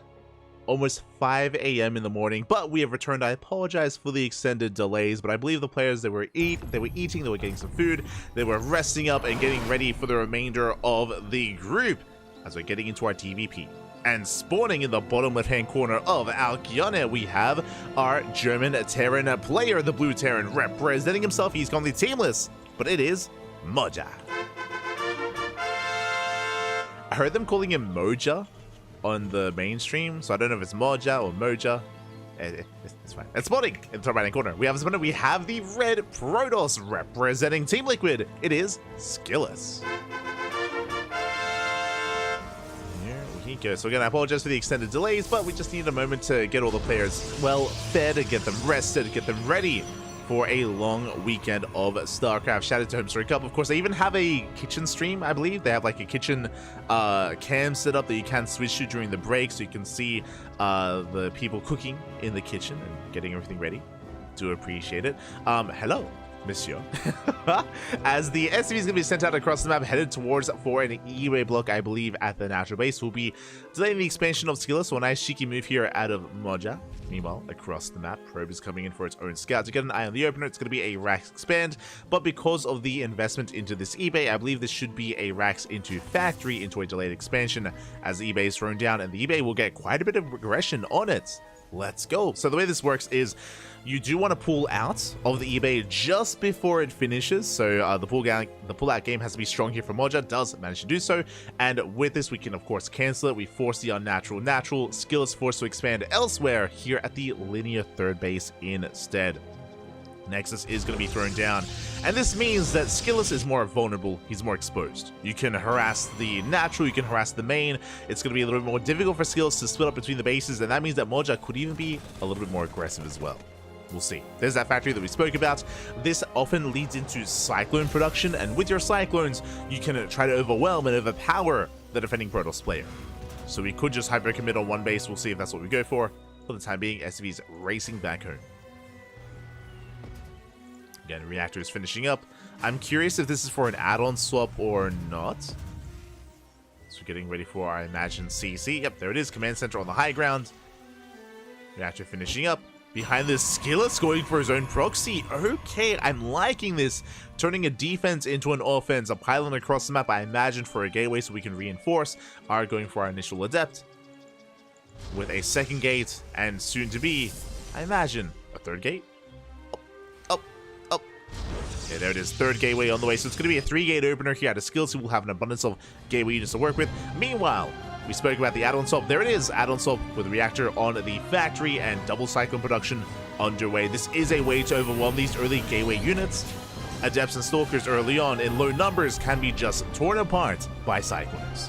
Now, this build was stronger last patch when the Cyclone was a little bit more just beefier, was able to just dish out more DPS as well with its lock-on, with its ability to relock on immediately. It was a bit more of a threat last patch, and as a result, this build was a lot more popular, a lot more common. Nowadays, less so. Interesting, as we're following this up with a second Rax, and I imagine a third Rax as well. So this is a very aggressive build. We are expanding, that is true, but this could turn into a 2-base all-in, as we are getting to Stim very quickly. Alien Cyclone's moving out. Back across the map, it's going to be a Twilight Council opener towards Blink. Stalkers are in position. We have 4 Stalkers back at home and an Adept. Meanwhile, Moja rotating around. Gateway is done, but right now we're not making use of it. We have to take a defensive stance instead before we can counter-attack. See the Stalkers here on the right-hand side, threading a shade towards the Zelnaga. We'll get eyes on the Hellions. That is going to be dragging Skillus to the right-hand side, and that opens up the left. But we have units in position. Likewise, Hellions are shut down, so the Cyclones, Skillus, he defends. He does force back the army, and we can keep pushing. We can, and it looks like we will. Hellions are being targeted. The first Hellion goes down. We're going for the Cyclone. Don't quite get it. But damage done nonetheless, and now we can reinforce. There we go, Adepts on the front lines.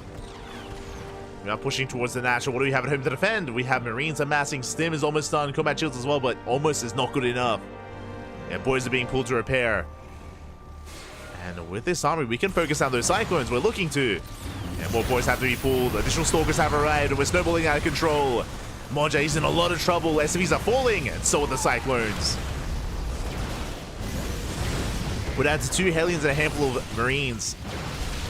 We do force the army back with that 7 SCVs. That's 8 SCVs already going down. We get the final Hellion. We do get the final Hellion, and here it comes. We're warping in 3 Adepts at a time. We can keep pushing. Stim is going to finish up in a couple of seconds. Is now done. Stim is done. Tank has arrived. We hold. Moja has held, but at a cost. At the cost of 9 SCVs. All of our Hellions and all of our Cyclones. Behind this, Skills taking a third. Skills is expanding, working towards Blink. Saturating his natural. Still does reinforce. Again, he's containing the Terran player quite well. And as he contains, do we commit? We do! Oh, he's crazy! The Stalker's a little bit too far back. The repairs are too good, and this was not the best trade here. Skillis bleeding off. How many Adepts? That was 6 Adepts and 2 Marines. That was not a worthwhile trade, and now suddenly Skillis is in a bit of trouble. His Stalkers are very softened up from earlier. We're now lacking that Adept buffer that we once had. Moja, do we push? We are. We're pulling the boys. 2 base all in. We spoke about this before, but 3 racks is 1 factory. No starport. It's a straight up 2 base all in from Moja. He's moving out across the map. The Stalkers do miss the army, and we could end up in a weird base trade. We catch a reinforcing tank. Tank is going to go down, but I'm sure Skills is thinking to himself, hold up. Where's everything else? Where's the mineral line? Where are the tanks? We need to recall. We either recall or we just commit to the all-in. Or to the base trade, I meant to say. Now we're recalling. Skillis, he recalls back home. Moja is on 1 base. The boys have arrived.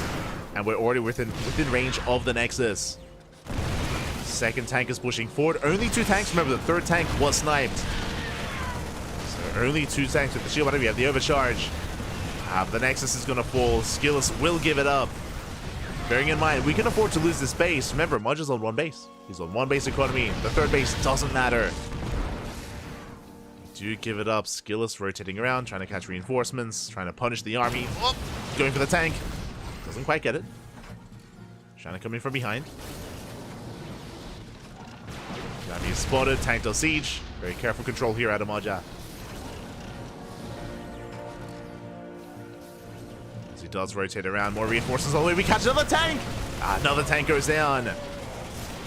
Moja's turning back around. Does use a stim. Dives on the Stalkers, but we do avoid it. We avoid the main army. We drag Moja all the way back home. Here comes Skillis from behind, catching SCVs that were left idle. SCVs do fall. Moja still trying to bring this all together. Skillis almost overextending, getting a couple of shots off on the tank. Pulling back. Bearing in mind the Terran player is still on 1 base. We're getting ready for a surround. Getting ready for it. We have a lot of charge-outs behind the army. Stalkers as well. Actually, we're busting into the main. We find another tank. No shot. Another tank goes down. Moja is pushing. But likewise, back at home. Deepers are being knocked down as well. Moja. Yeah, busting into the main. Likewise, we now have Marauders. Sorry, Marauders. We now have Colossus. Immortals. Look, it's getting late here, fam. It's getting late. But GG gets scored. We collapse on the army. There's just too much to defend. As Skillis will take game number 1. With the arrival of those Immortals, was able to shut down that force. Takes the lead. Does take a lead. GG. That was still a very intense game. You know, there were moments for both players. There was that moment, of course, with Skillis bleeding out all of those Adepts. Did leave himself vulnerable. He did miss the move out. But was able to confirm the all-in, was able to recall home in time, wasn't able to defend the 3rd, but was able to protect the natural. And with that, that is game 1 in the books for Skillis. Now we're getting ready for game number 2. Let's go. We are getting ready for it. As a reminder, this is a best of 3. We are still in the group stage, round robin. And we'll see if Moja can bring it all back. I can see why Skills is a favorite. I mean, he is one of the best Protoss players in Europe. He is top 3 You can argue top 2, but he's at least top 3. Top 3 Protoss in Europe, alongside Showtime and MaxPax. Showtime, another Protoss player that's in a different group, but Showtime is also in this tournament. Showtime, of course, the German Protoss player. Yeah, Skillus cool, calm, and collected. He, of course, knew that he could give up on the third base. He could let it go. He had the wherewithal to catch reinforcements time and time again, to just pull the Terran player apart as the all-in was attempted. And now we're settling in. We're settling into game 2. It's going to be on side Delta. Can we bring it back? Can we force the ace match? Or will Skillus take the 2-0? I'm hoping for an ace match. I'm greedy, Pappy. I'm greedy. I would love to see a back and forth. I'd love to see a game 3. But the pressure is now on the Terran. And here we go. Spawning in the top left-hand corner of side Delta, we have the blue Terran player. Blue German Terran. Representing himself, currently teamless. It is Moja. And spawning in the bottom right-hand corner, we have his opponent. We have the red Protoss player representing Team Liquid. Leading the series 1-0. It is Skillus.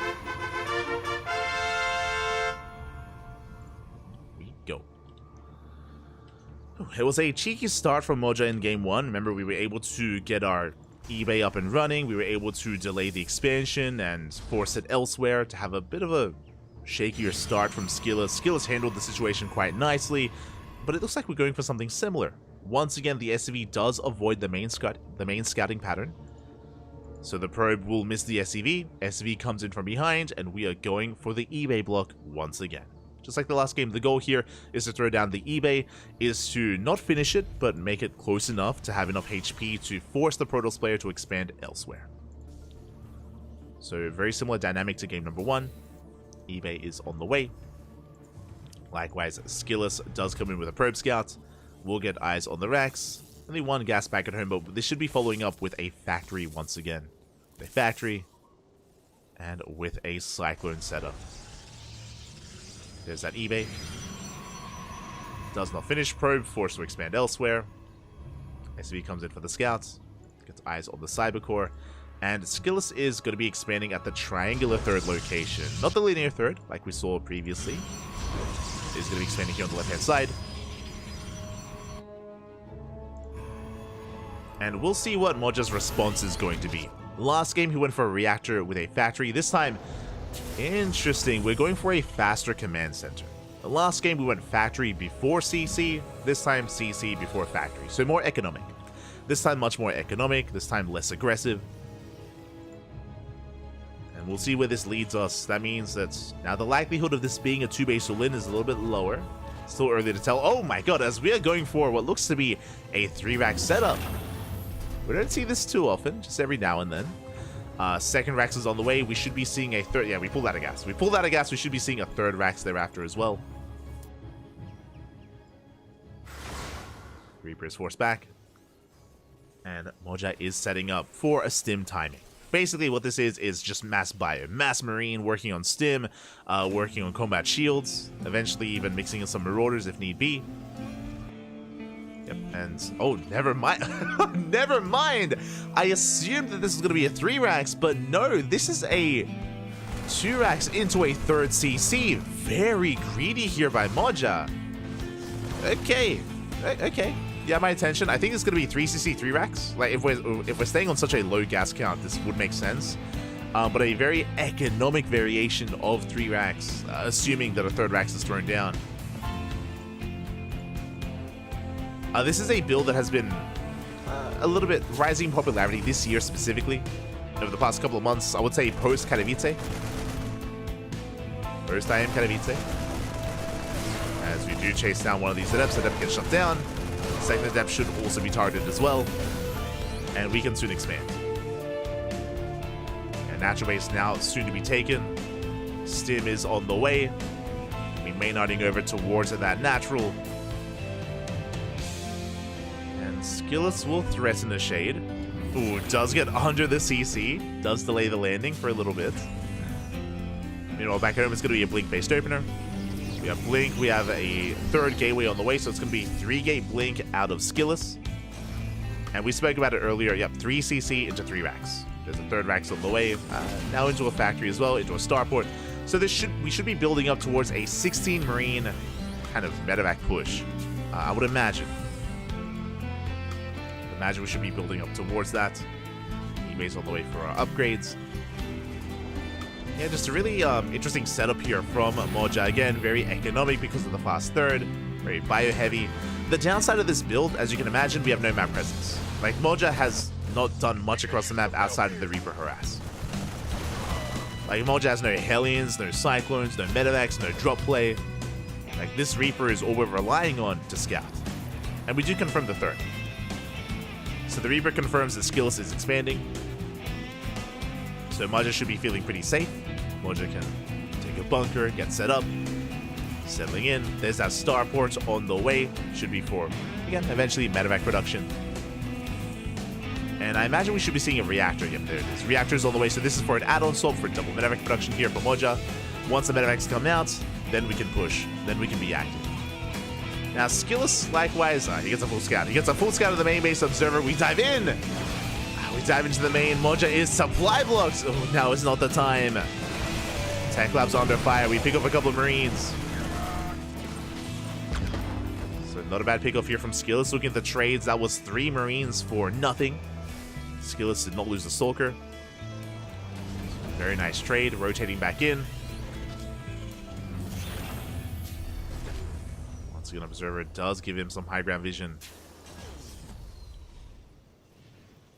He is just looking, vying for a weak point here in the defenses of Moja. Back at home, we're taking up. Before we go for any additional gateways, we have a double forge on the way and a Templar Archives. The reason why Skillus feels safe enough to tech up so heavily here is because he saw the third. He saw the third base, he saw additional production. He knows that this time it's not a 2-base all-in, so Skillus knows he's safe to prioritize his upgrades before getting into additional gateways.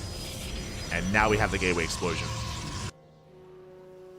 Working towards 1-1, working towards Storm as our splash damage of choice, not Colossus. It's all on the way. Skillus containing his opponent and ideally delaying this expansion. Third base is now being taken, and Skillus is somewhat in position to delay. Oh, Marines move out, we have a stim. Skillus does get away, shaving off some of those Marines. Third is now being established. The Observer does confirm. Skillus is aware. And as we take a third, Skillus takes a fourth. Again, feeling safe enough to expand, safe enough to work towards a longer game. Skillus catching a Marine. Getting one, getting 2 Marines. Blinking away. Again, being very careful with his control. Doesn't lose the Stalker. Scan, I believe, shut down the Observer. Yeah. The Observer was caught. Observer goes down. Keen eyes there out of Moja. Storm almost done. Oh. And Moja, he's now pushing out. We have a large enough Marauder army that we can be active. We can hunt down these Stalkers. Stalkers will escape, but we can at least get the pylon.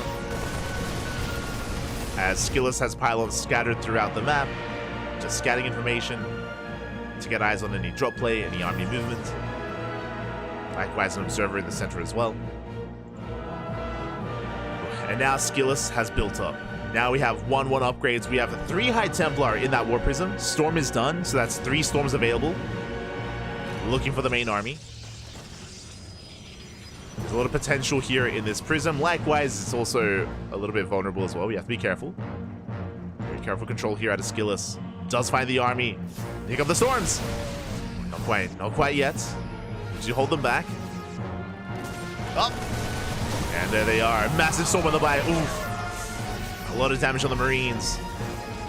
And that was merely the first Storm. Now, we did lose the High Templar. There was 1 Storm for a High Templar. But we still have 2 left. Meanwhile, second Robo's on the way. Immortal production has begun. With the second Robo, we can get into double Immortal production. We could even work towards Colossus or Disruptors if we throw down the bait, which we have yet to invest in. If you heard from Nikita or Skillus earlier, he had an interview on cams. I spoke about it earlier about how that's when he said that he wasn't really scared of anyone in the group. But that's also where he mentioned that if he does notice that the Terran player is being very Marauder heavy, as we're seeing, very Marauder heavy here from Moja, Skillus does respond with Mass Immortal. So we're making nothing but immortals right now. We're not relying on disruptors. Charge is not quite done, so the Zealot's having a hard time keeping up. Solid kiting here from Moja. At the same time, we have a second force towards the left-hand side. Yeah, just looking really awkward here as we try to chase out the arm with slow lots of all things. Ooh. Skill is bleeding out quite a bit of Zealots. Stalkers adding quite a deep amount of DPS on the back line. Marauders as well. But I'm not sure this is a fight we want to take. Again, we have so much kiting potential here. Now we can dive on top of the Immortals. Skill, let's see, overextend. Storm coming in from behind. The Storms are good, but we're going to lose everything else. Going for a Desperation Warp In. We can focus on the prison. The Warp In does not finish, and we lose everything. Ay, ay, ay. We need to charge so much sooner. Charge is finally done, but it's too late. Once again, we overextend. Another Immortal goes down. Massive losses here for Skillus. And Skillus, he's in trouble. Moja looking to snowball out of control. We're going to try to hold the line, but again, we lost so much supply for free earlier. Skillus going for a Desperation counterattack. That's a lot of Zealots. Going for the mineral line. Moja, ooh, does pull back home. Yeah, big reaction here out of the Terran player. He turns all the way back around. And that is giving Skillus the time he needs to rebuild. To warp in. To remax. This Zealot run by didn't actually kill a lot of SCVs, but it bought time. Did buy time here for Skillus. Back at home, Skillus, he's taking another expansion. He's on 5 bases. Likewise, additional Immortals. Do we have any High Templar? We do. We have 3 High Templar here at the center base. He's also being forced back at the same time. Skillus catching reinforcements. Yeah, very nice movement here out of Skillus. Moja out of position. Immortals are going down. A couple of Marines as well. Skillus backs up. At the same time, he's aware of this army. Moja moving out. Moja still has momentum. Like, Moja, he's still ahead. Still has a lot of supply to work with. We spoke earlier how Skillus was attempting to go mass Immortal, but he lost so many already. Yeah, another Immortal getting picked up. The downside here, Immortals are so immobile. We get another, and soon to be another. And Moja is snowballing out of control. He shuts down every Immortal at the same time, dropping into the natural. Skillus having a hard time keeping up. Yeah, here the numbers, the stupid does not lie. Moja, he's maxed out. And he's looking to crush this base and crush the main army. Pushing in from both sides. Skillus does affect the army outside the natural, but the 5th base goes down. And sure, we have a handful of High Templar. We have some Storms available, but the Storms against Marauders does almost nothing. And we catch the High Templar. 2 High Templar go down. Moja stimming on forward, getting on top of the Robo. The Robo falls. Immortals, they're coming in, but they have no support. Immortals on their own, what can they do? Some charges coming from behind. Not a bad engage there from Skillus, but he just doesn't have enough. EMP connects. Nexus going down. And Skillus can only do so much here to survive, to hold on. And we're looking to force the ace match. I mean, Moja, he forced the ace match against Geralt earlier. Went all the way to game 3 against Geralt, and now looking to do the same here against Skillus. And can he go further? GG gets called. Moja ties up the series 1-1. GG. Let's go.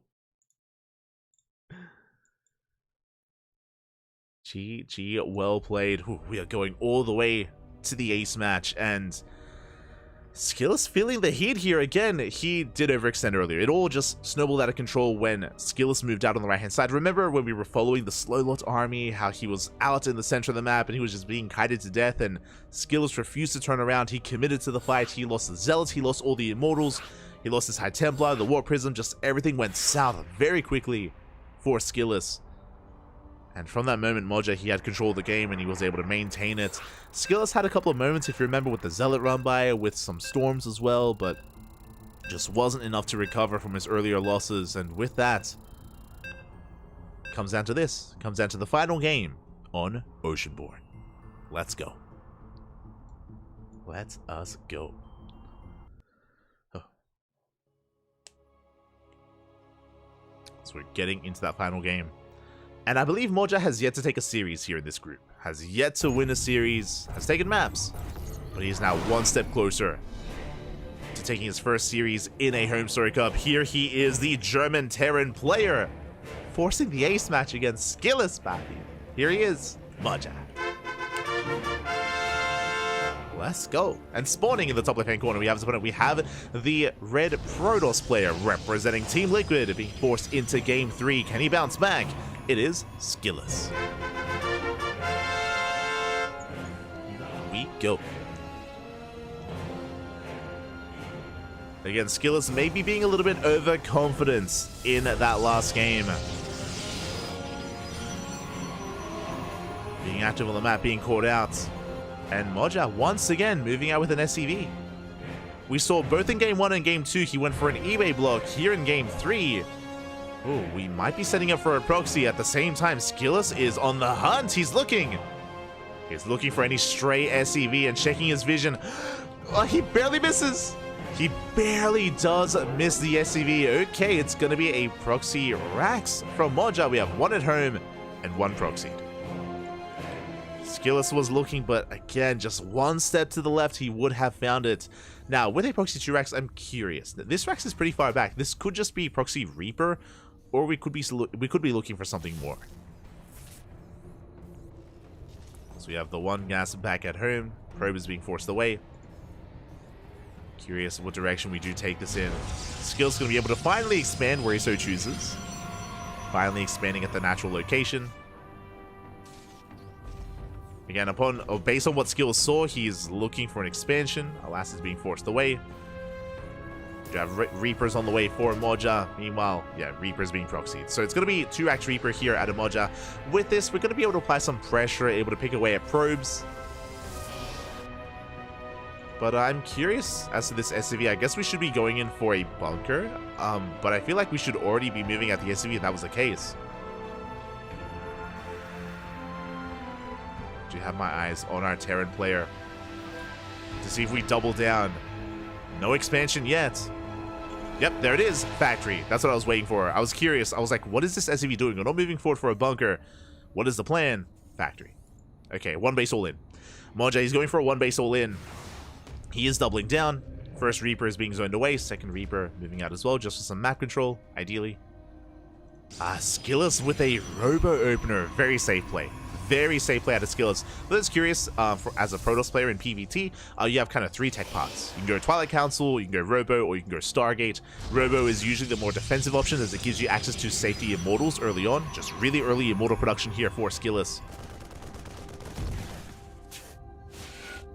As shield batteries are on the way, Skillous does confirm there's still no expansion.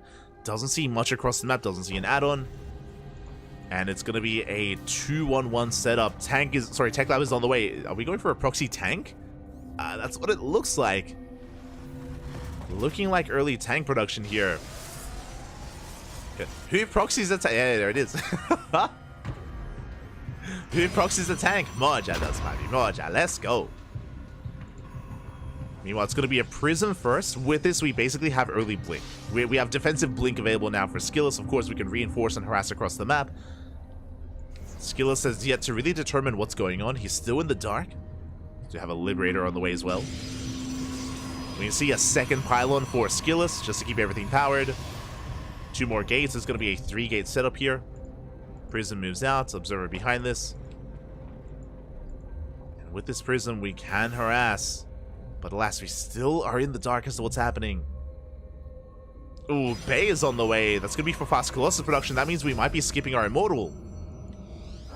Marines move out. They're spotted. Marines are spotted. We're going to be able to kite back against them. Meanwhile, the main army moving out as well. And now we found it.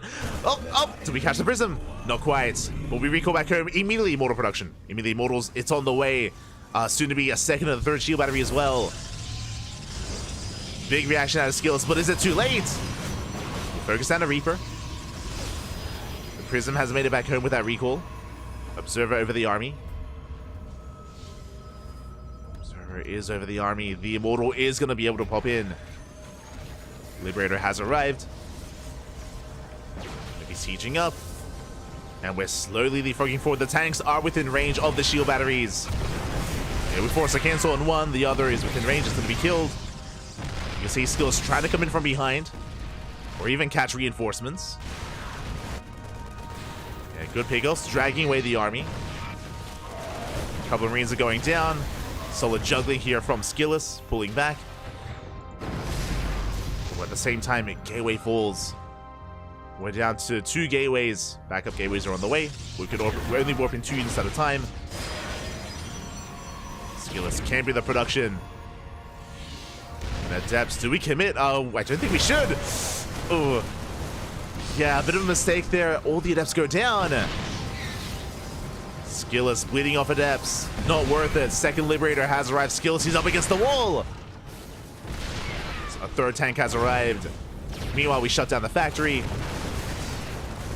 What you see is what you get. Moja, no more tanks. No more units on the way. Skillus avoiding the main army. Do we go for a base trade? Do we just push? No, okay. We're setting up first round. We're trying to get ready for first round. Pylon falls. Do we have the overcharge? Not quite. We did get a kill in the factory. Robo's depowered. Oh, no more immortals. Boys have been pulled, but they run into the army of Skillus.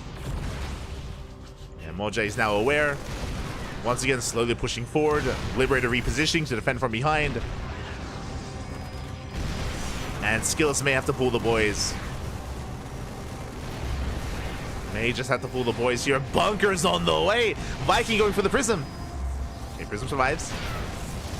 Tanks now within range of almost the Nexus. Adepts throwing a shade. Do we commit? Not this time. Thankfully, not this time. So more Liberators on the way. More Marines as well. We have a bunker. I'm loving the positioning of that second bunker on the low ground. Marines, they push on forward. They catch the Immortal. The boys are being pulled too late. Skillus' attention being pulled apart. We shade in. We commit. And we do work through one of the tanks and one of the Liberators. But is it enough? A second tank goes down. But this is all we have left. 2 Immortals and a Stalker. We barely reinforce. But I don't think Skillus has enough. The Marine count is too high. We get the tank, but we lose the Immortal. The Immortal goes down. And looking at what we have left, we have 16 Marines. We don't have tanks, but we don't need tanks. We're pushing in.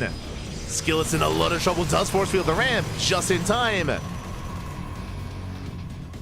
We do force field the ramp. Prism going for a counterattack. If this goes a little bit longer, then Skillus can reinforce. He's got a lot of gateways finishing up, but these gateways are just too little too late. They might be. We got 5 Stalkers in production. They do warp in. There's a lot of Stalkers. Liberators do 1 to each. No shield batteries in the main. Across the map, we're getting damage done. SCVs are falling. And these Liberators just bullying the army back. A 3rd Liberator has alive. The freedom is here. There's too much freedom.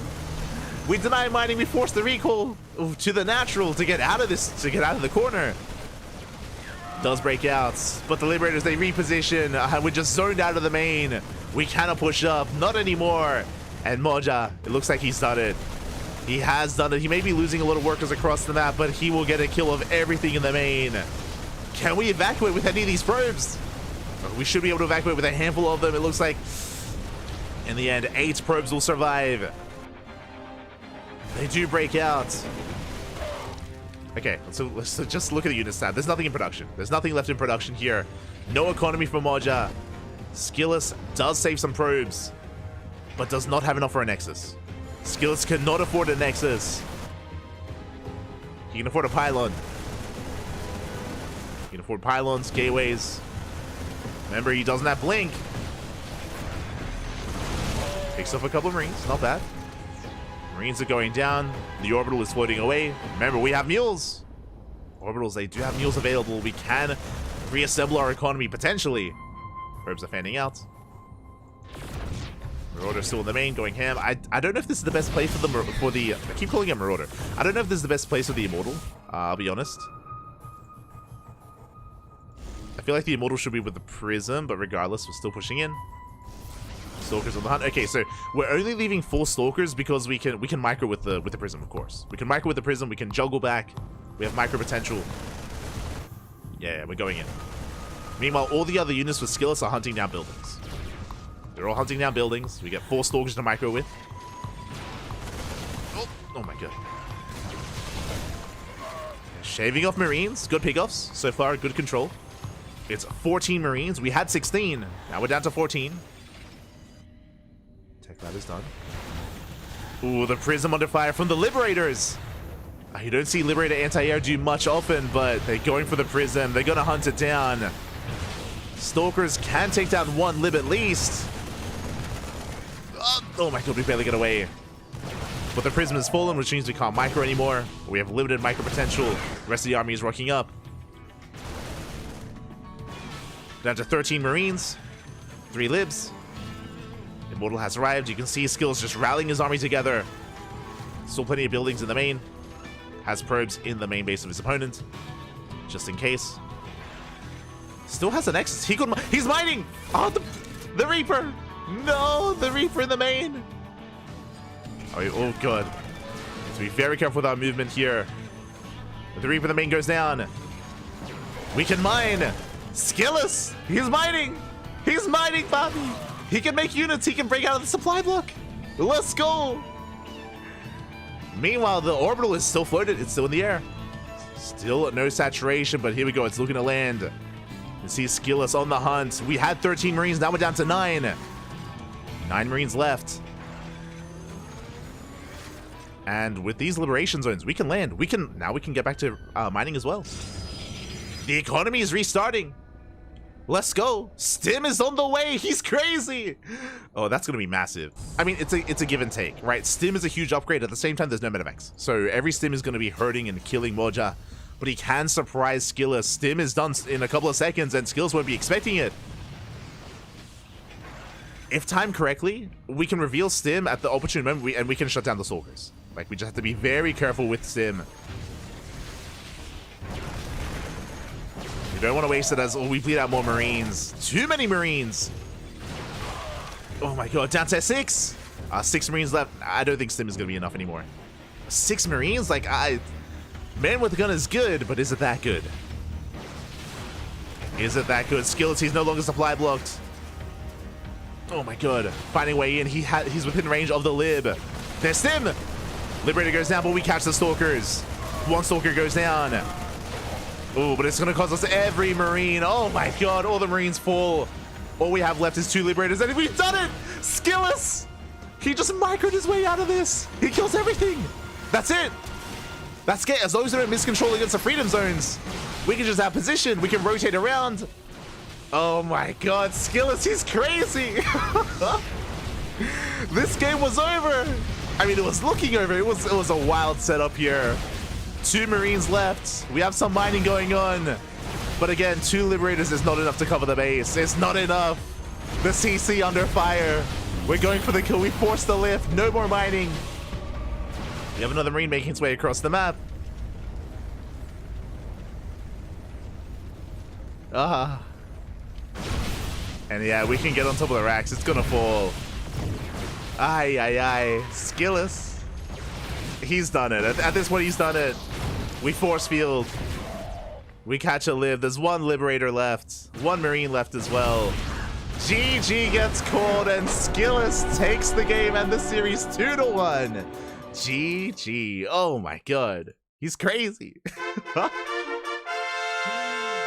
Everything was looking so good for the Terran player. Everything was looking so good for Moja. Everything was looking ideal. Like he had broken the natural, he'd busted into the main, he had forced a base trade, he had an orbital lifted that had potential to mule as well. But he was picked apart. Despite having all those Liberators, and he even killed the... I feel like up until killing the Prism, things were looking still good for him. Like, remember, he had, I would think it was 13 Marines. He had 13 Marines, he had 3 Liberators, and he had decided to set up and defend his expansion, to get back into mining. But unfortunately, he just wasn't able to protect himself there. We saw that Skill split up his army. He was able to find weak points, was able to find some just better angles to poke in at the Marines, at the Liberators, and yeah, our setup at that 1 base just wasn't good enough. We went from 13 Marines down to 0. We went from 3 Liberators down to 0 as well. Like, Skillus did pick his opponent apart and did come back. Did manage to bring it back at the end. GG, well played. Congratulations to Skillus. What a series. What a series. And I can't believe that Moja was so close to winning. Like, the series period, like Moja, he's more of an unknown. I'm sure there are many people watching right now that maybe are unfamiliar with him. Everyone knows Skillus. who is Moja, right? He's not even on a team, but he went to the ace match against Geralt, he went to the ace match against Skillus. Really impressive stuff. Really impressive play here out of Moja. Hyper aggressive, and it wasn't all in, sure, but still, to go to the ace match against some of the best Protoss players in Europe is not easy. Not easy. GG, well played. I don't know, true. True. I know there are maybe some newer StarCraft viewers in the chat. True. But still, just trying to emphasize how impressive it is that Moja did perform this way and perform this well against these players. Just trying to emphasize that fact. Regardless, GG, well played, congratulations. Skillus does take it in the end. Whew. And with that, we are getting ready for our next matchup, potentially. Let's quickly have a look at the brackets and figure out where we are. Exclamation mark B in the chat, if you guys want to have a look at the bracket yourselves. Exclamation mark B. I believe round 3 has concluded. We just wrapped up with Skills versus Moja, went to the ace match. Meanwhile, Euthermal versus Sebestus went to the ace match as well. That happened off stream. Sebestus did go to the ace match against Euthermal. Do love to see it there. Looks like Euthermal played Protoss. Ooh, looks like Euthermal did off-race his Protoss. There was a PvP that went on. Meanwhile, Gumiho is mid-series against Geralt. I believe that is being covered by the mainstream. Mainstream is covering Gumiho versus Geralt. They're in the ace match. What does that mean? That means we are on a break. Why are we on a break? Because up next on the channel is Gumiho versus Sebestus. Gumiho versus Sebestus is coming up next on the channel. So of course we have to wait for Gumiho to wrap up his current series. So that is the plan here on the B stream. We're going to be waiting for Gumiho to wrap up, whether win or lose, and then go up against Sebestus next. What else is going on here in round 4? We have Skills versus Geralt. I believe this PvP is being covered by the mainstream. Skills versus Geralt. Makes sense. They are the two top, well, some of the top players here in the group. I would say the top 3 are Skillus, Gumiho, and Geralt. Euthermal is a wild card as well. He's also definitely a wild card. Moja and Sebestus, they are here to make a name for themselves. And again, even though these two players have yet to take a series, they've taken maps. You can see here they have taken maps. They have really made some of these more known players sweat and made them work for their wins. So we'll see how the group does conclude as we have round 4 and round 5 thereafter. We're getting there. We are getting there. Otherwise, thanks for watching. Thanks for tuning in. Hope you're all enjoying yourselves. Again, check out the main stream for Gumiho versus Geralt. They're in the ace match. I'm sure it's an amazing series. Is it as much of a nail biter as to the series that we just saw? Not sure about that. that was a wild ace match. A wild kind of base trade scenario. It's crazy, Fab. It was crazy. But regardless, we are going to be going on that break. Just catching up in the chat.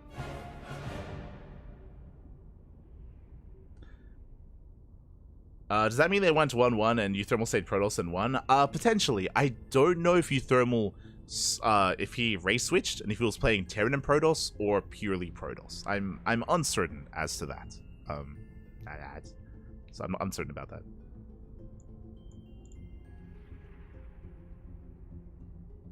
Oh.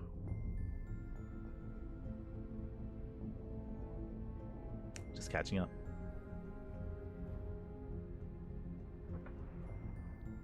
One Liberator would have denied it.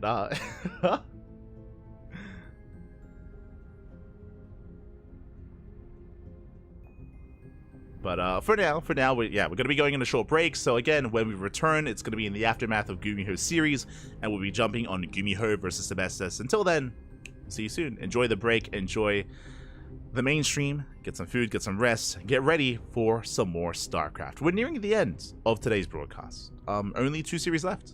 Only 2 best of 3s left. And then, of course, we'll be back tomorrow for day 2. Till then, though, going to be going on a short break. See you soon.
And welcome back, everyone. Welcome back to the remainder of Group B of HomeStory Cup 25, Day 1, the round robin group stage. We're here towards the tail end of Group B, only a couple of matches left. Now it's getting late in the land of Europe. I think it's almost 10 p.m. in Germany, if I'm not mistaken. And we're here to wrap up with some of these matches here. Only a couple of rounds left, and we're diving into our TVP as spawning in the bottom right-hand corner of Oceanborn. We have our yellow Protoss player from the land of Czechia representing Team Roddy. It is Sebestes. And spawning in the top left-hand corner, we have his opponent. We have the South Korean Terran player, the Red Terran representing Cloud9. It is Gumiho.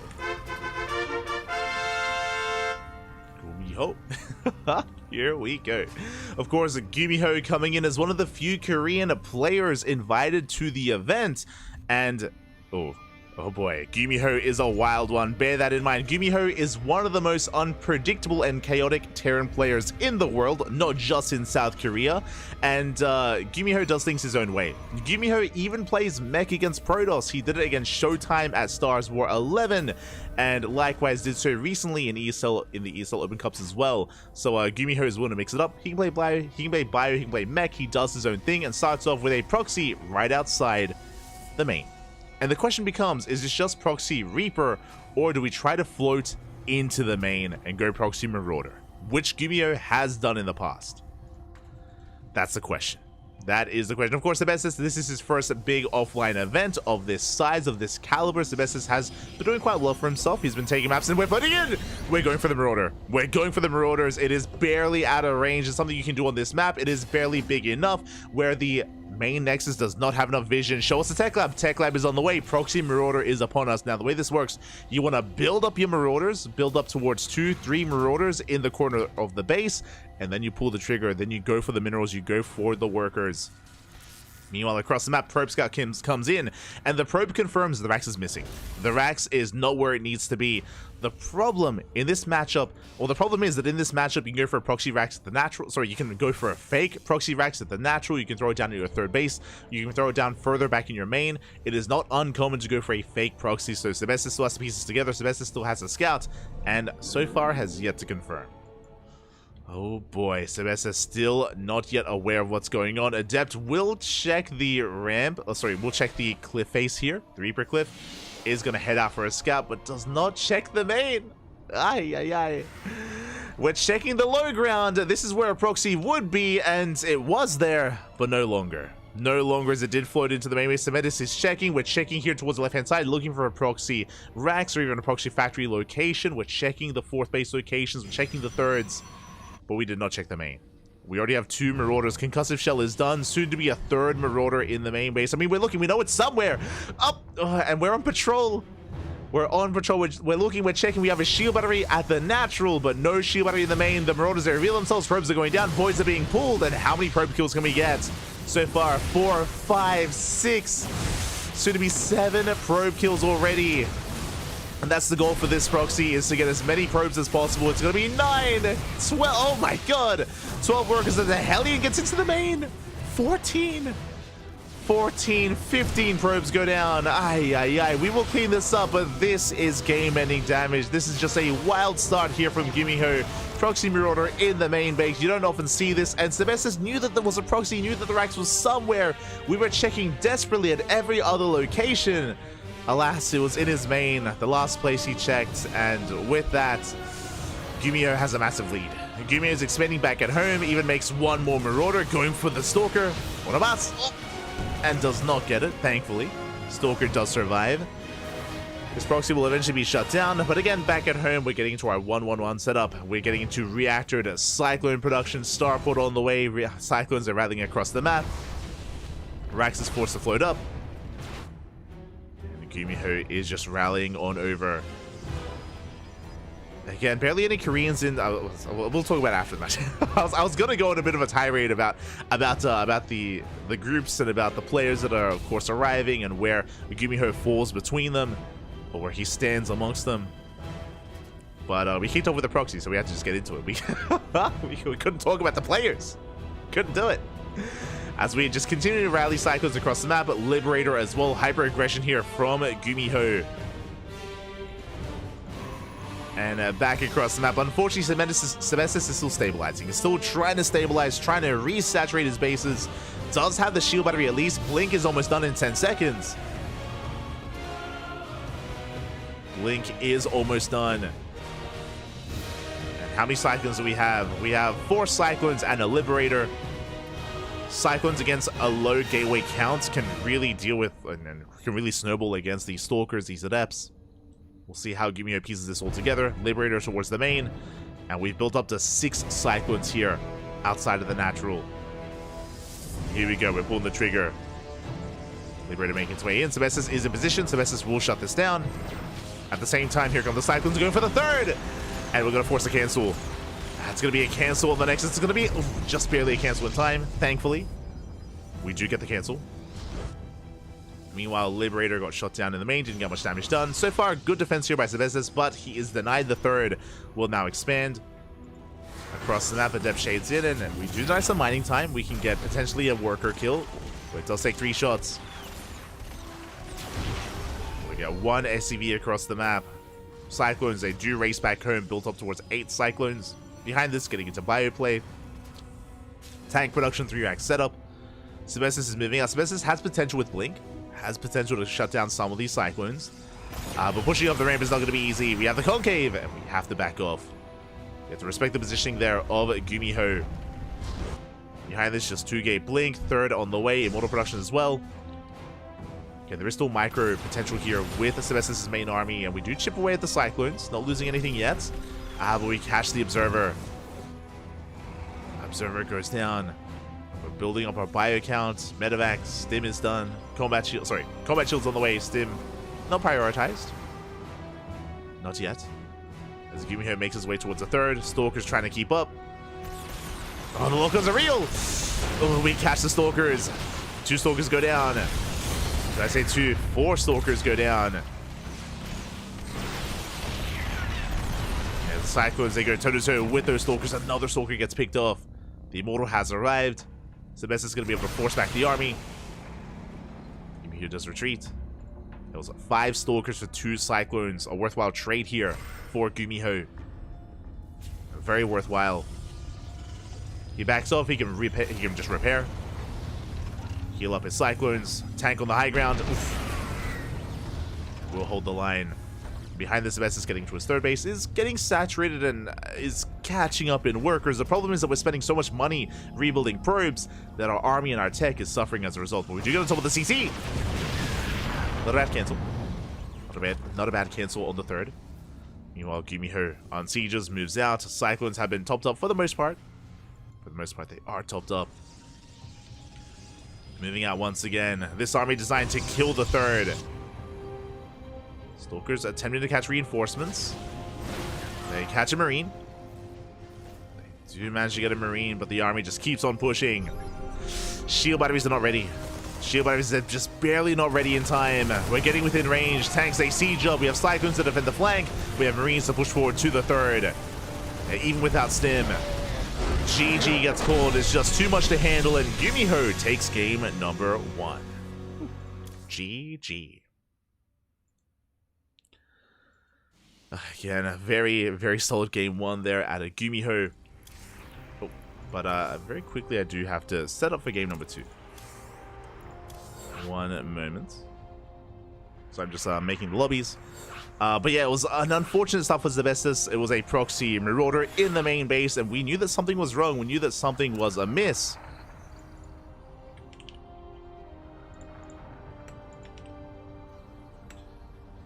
We knew that something was amiss there, and alas, unfortunately, it just took a little bit too long to realize what was going on to scout. I mean, we scouted when the Marauders revealed themselves, and we lost too many probes at the start of the game. And with that, Gumiho was in control of that first game, and now we're getting into game 2, going to be loading into Alkyone as our second game of choice.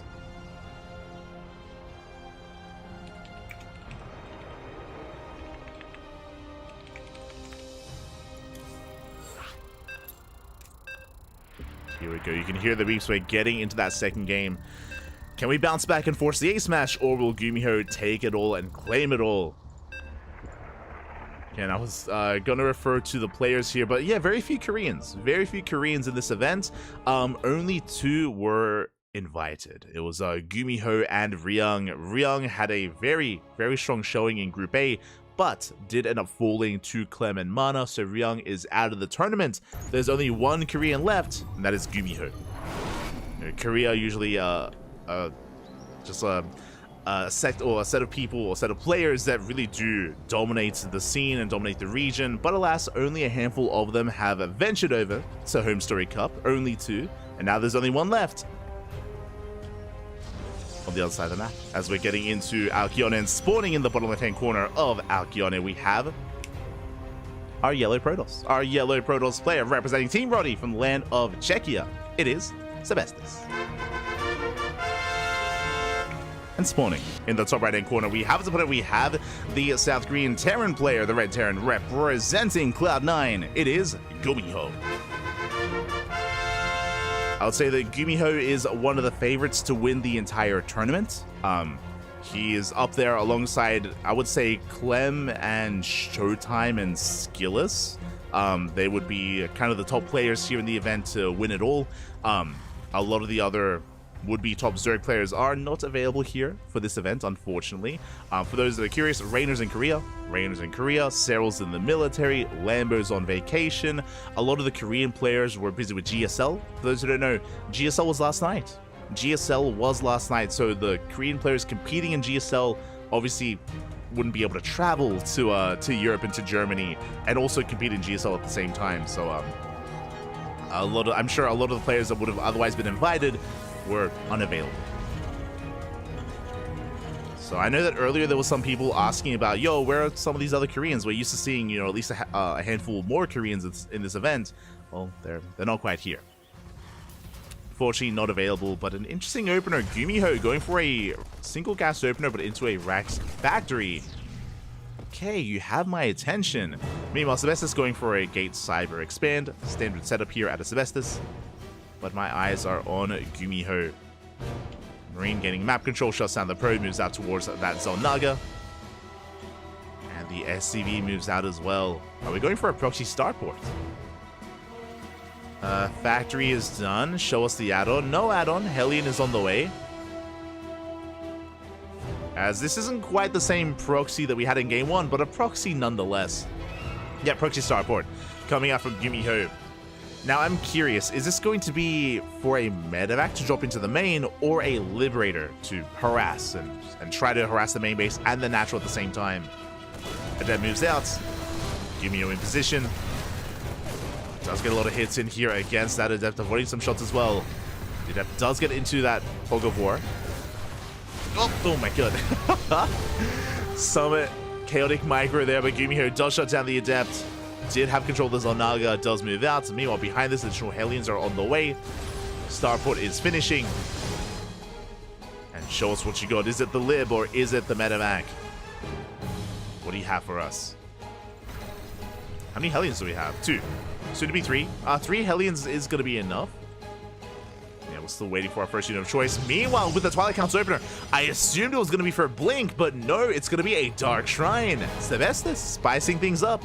Now, it is the medevac for the drop into the main. Meanwhile, Dark Shrine on the way. So far, I believe, unscouted. How the turns do table. So, both players being aggressive in their own ways. For those curious, 3 Hellions one-shot probes.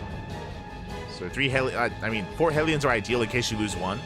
And, there we go. We do now have a 4th Hellion moving out across the map. We won't leave you behind. 4th Hellion is loaded in. And now we're headed for the mineral line. We're headed for the main. Liberator follow-up. ¿Por qué no los dos? Why not both? The drop and the Liberator as well. We're going for the main base. The main looking that much more exposed. We can see the Gumiho, he distracts with the Reaper, and then he dives in with the Medevac. Oh, barely out of vision. Yeah, no vision in the main base for the drop. We do dive in, and probes are going down. Oof. 8 workers, some of them line up. They line up towards the end. 11 probes full. We're not done, and nowhere close. Hot pickup micro there out of Gumiho, saving all 4 Hellions. There we go. 1 Hellion goes down. We still have 3. We're down to 2. It's going to take 2 volleys. And he gets 15 worker kills, almost a mineral line. Oh my god, we're not 17! Once again, lining up the shots. 20 probes go down. Oh my god, and we're not done. Here comes that Liberator towards the natural. Back at home, DTs have revealed themselves. They're getting some damage done.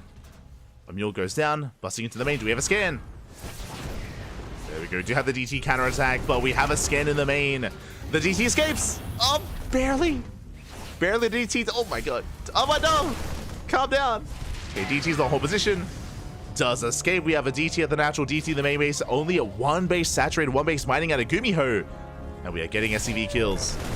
There we go. Second scan in the main, but we still have a DT as we stumble within range, and we lose the second DT.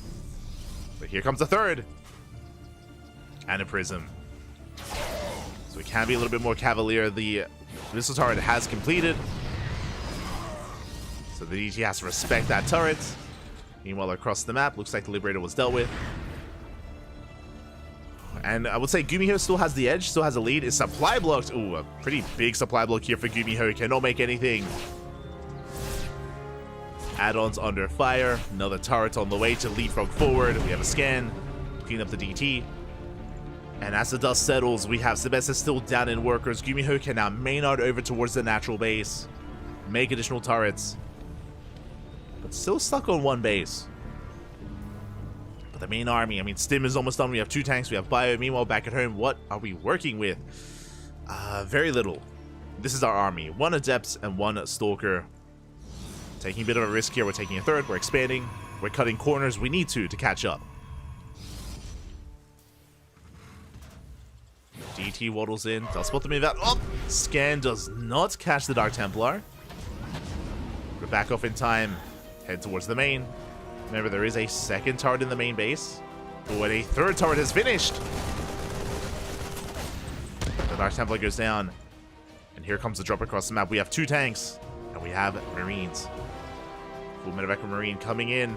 Going for the third. Going for the pylon. What do we go for? The Artosis pylon.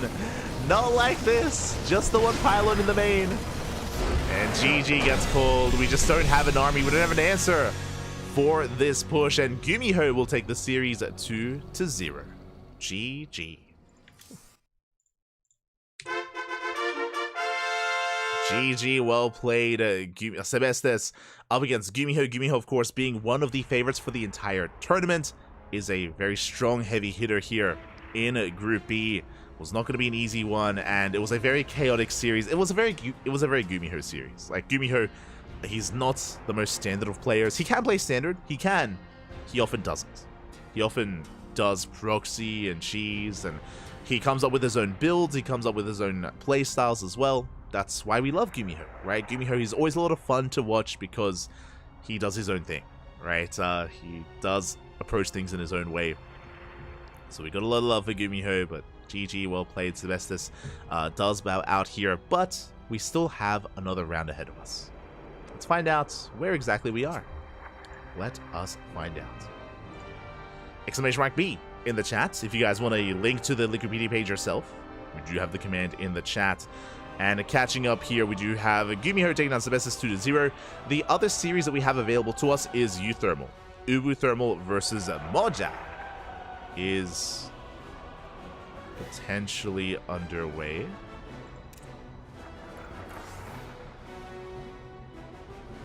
Looks like they're in game 2, question mark. Looks like they might be in that second game. And that series, I believe, is happening off-stream. So the main stream has Skillus versus Geralt. They're in the PvP. Meanwhile, Uthermal versus Moja, they're in Game 2. If this goes to the ace match, if Moja takes Game 2, then we will cast Game 3. Game 3 between these 2 players. Otherwise, that PvP between Geralt and Skillus is handled by the main stream. They got that. They got that. So up next is either going to be the ace match between these 2 Terran players. Otherwise, the next series is going to be Sebestes versus Moja in a TVP. We still have one final round, round 5 ahead of us. And regardless, we have to wait for Moja. We have to wait for Moja to wrap up against Uthermal, and then we can follow him into Sebestes to end the night, to round off the group stage here, or to round off Group B. in day 1. That is the plan. When it comes to the mainstream for round 5, I believe they have Gumiho versus Skillus. Let me just double check. Let's see. Let me just double check here. Yes, they have Gumiho versus Skillus. They have priority for that series. So we've got Moja versus Sebestus. And if we finish early, we could catch some Euthermal versus Geralt. That is also available to us if we finish early. So yeah, we're almost done. We're almost done here with day 1. I know it's getting late in Europe. I know it's getting late. I mean, it's late here. Fun fact, it's 6 a.m. 6 a.m. in the morning. But I was prepared to go up until like 9 a.m. Like I was ready. I was ready to go all the way. But shouldn't go that long. Hopefully, we'll see. We'll see.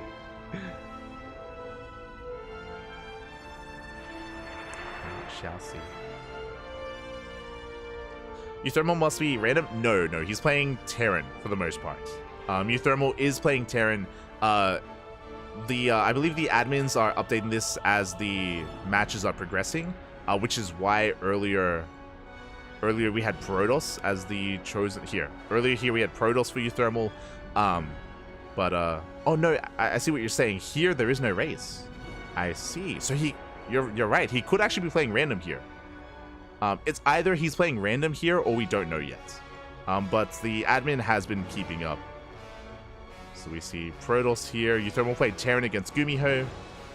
And Euthermal played Terran against Skillus. So from my understanding, the admin is like double checking and keeping up with these races just in case Euthermal does off race. So it's possible. Possible he could be playing random or Terran. We'll find out. I mean, we'll find out if we get to the ace match. We'll see. We shall see.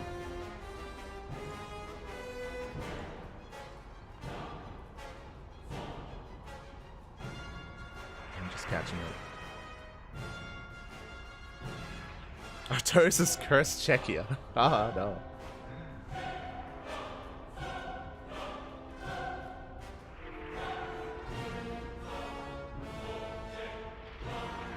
But for now, we are going to be settling in. We're going to be going on a short break. Again, we might be able to catch Euthermal mid-series against Moja. Otherwise, up next will be Sebestus versus Moja in another TVP. Until then, enjoy yourselves. Get some food, get some rest. Enjoy the mainstream. Enjoy Geralt versus Skillus. They're currently in Game 2. So enjoy that PvP over there as we'll be going on a short break. See you guys soon. Till then. Ciao.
And welcome back, everyone. Welcome back. A very short break because we are jumping in mid-series. You can see there in the top right, Euthermal versus Moja, 1-1. We're going to the ace match, and I have confirmation.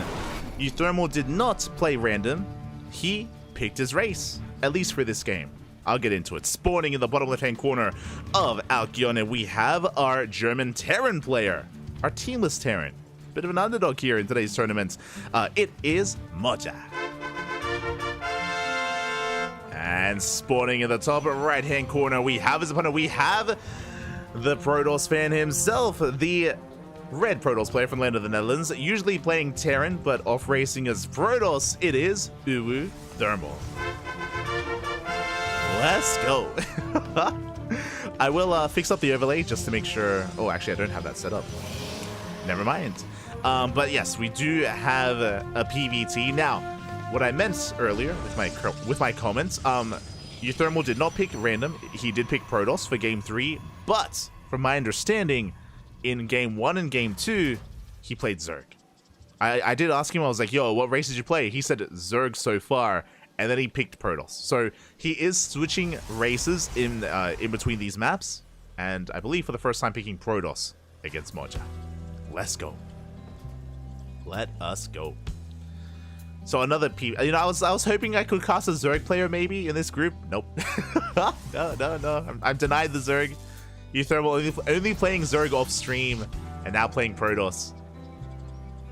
I mean, it makes sense, right? So Euthermal, I think he won Game 1 with Zerg, then he lost Game 2 as Zerg, and now he's playing Game 3 as Protoss. He did lose, is now playing Protoss. Now, what I'm concerned about for Euthermal is that Moja has been winning games against Protoss, right? Moja, he went to the ace match against Geralt. Moja went to the ace match against Skillus. And I would say that they are stronger Protoss players than Euthermal, so I'm concerned for our Protoss fans. I am concerned. We'll see. For now, economic opener. It's going to be a Rax Expand out of Moja. Just a single gas opener, Rax Expand, standard economic play from our Terran player. Meanwhile, ooh, the probe does hide itself, does keep hidden from that Reaper, dipping back in and going for the SCV, being as annoying as possible. Does tase away at that worker. Meanwhile, the Reaper across the map, making its way towards the main base. We have yet to throw down our tech of choice. Just a Gate Cyber Expand and set up here out of Euthermal. It's going to be a standard setup.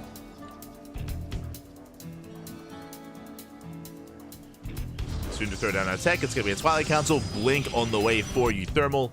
But how committed is Blink going to be? Do we go 2-gate Blink, 3-gate Blink, or 4-gate Blink? For now, there's the second gateway. Second gateway has been thrown down, and the probe is sticking around, so it looks like we plan on... Okay, there we go. We're going back to mining. Just 2 gateways for the time being. We'll see if we throw down additional gateways. Otherwise, Moja getting into his 1-1-1 follow-up. Rax Factory into Starport. Tech Lab on the way. I'm curious if we're going for early tank production. Have we scouted the tech? We have. Command center upgrade. So Moja, he saw the Twilight Council, which means tanks are on the way. Oh no, we canceled the tank and we are going for the add-on swap. Okay, you have my attention. With this, we have access to Banshees or to Ravens. Both have their place, and there it is. Cloak Banshee on the way. Bold move. What I mean by that, Tech Lab in production as well to get into tank production. Tanks are required to defend against Blink Stalkers, especially against a heavy commitment to Blink Stalkers. Like, tanks are pretty necessary alongside bunkers. So we're going to be delaying our tank for Banshee play, and thankfully, for Moja, it's only 2-gate Blink. 2-gate Blink into an expansion.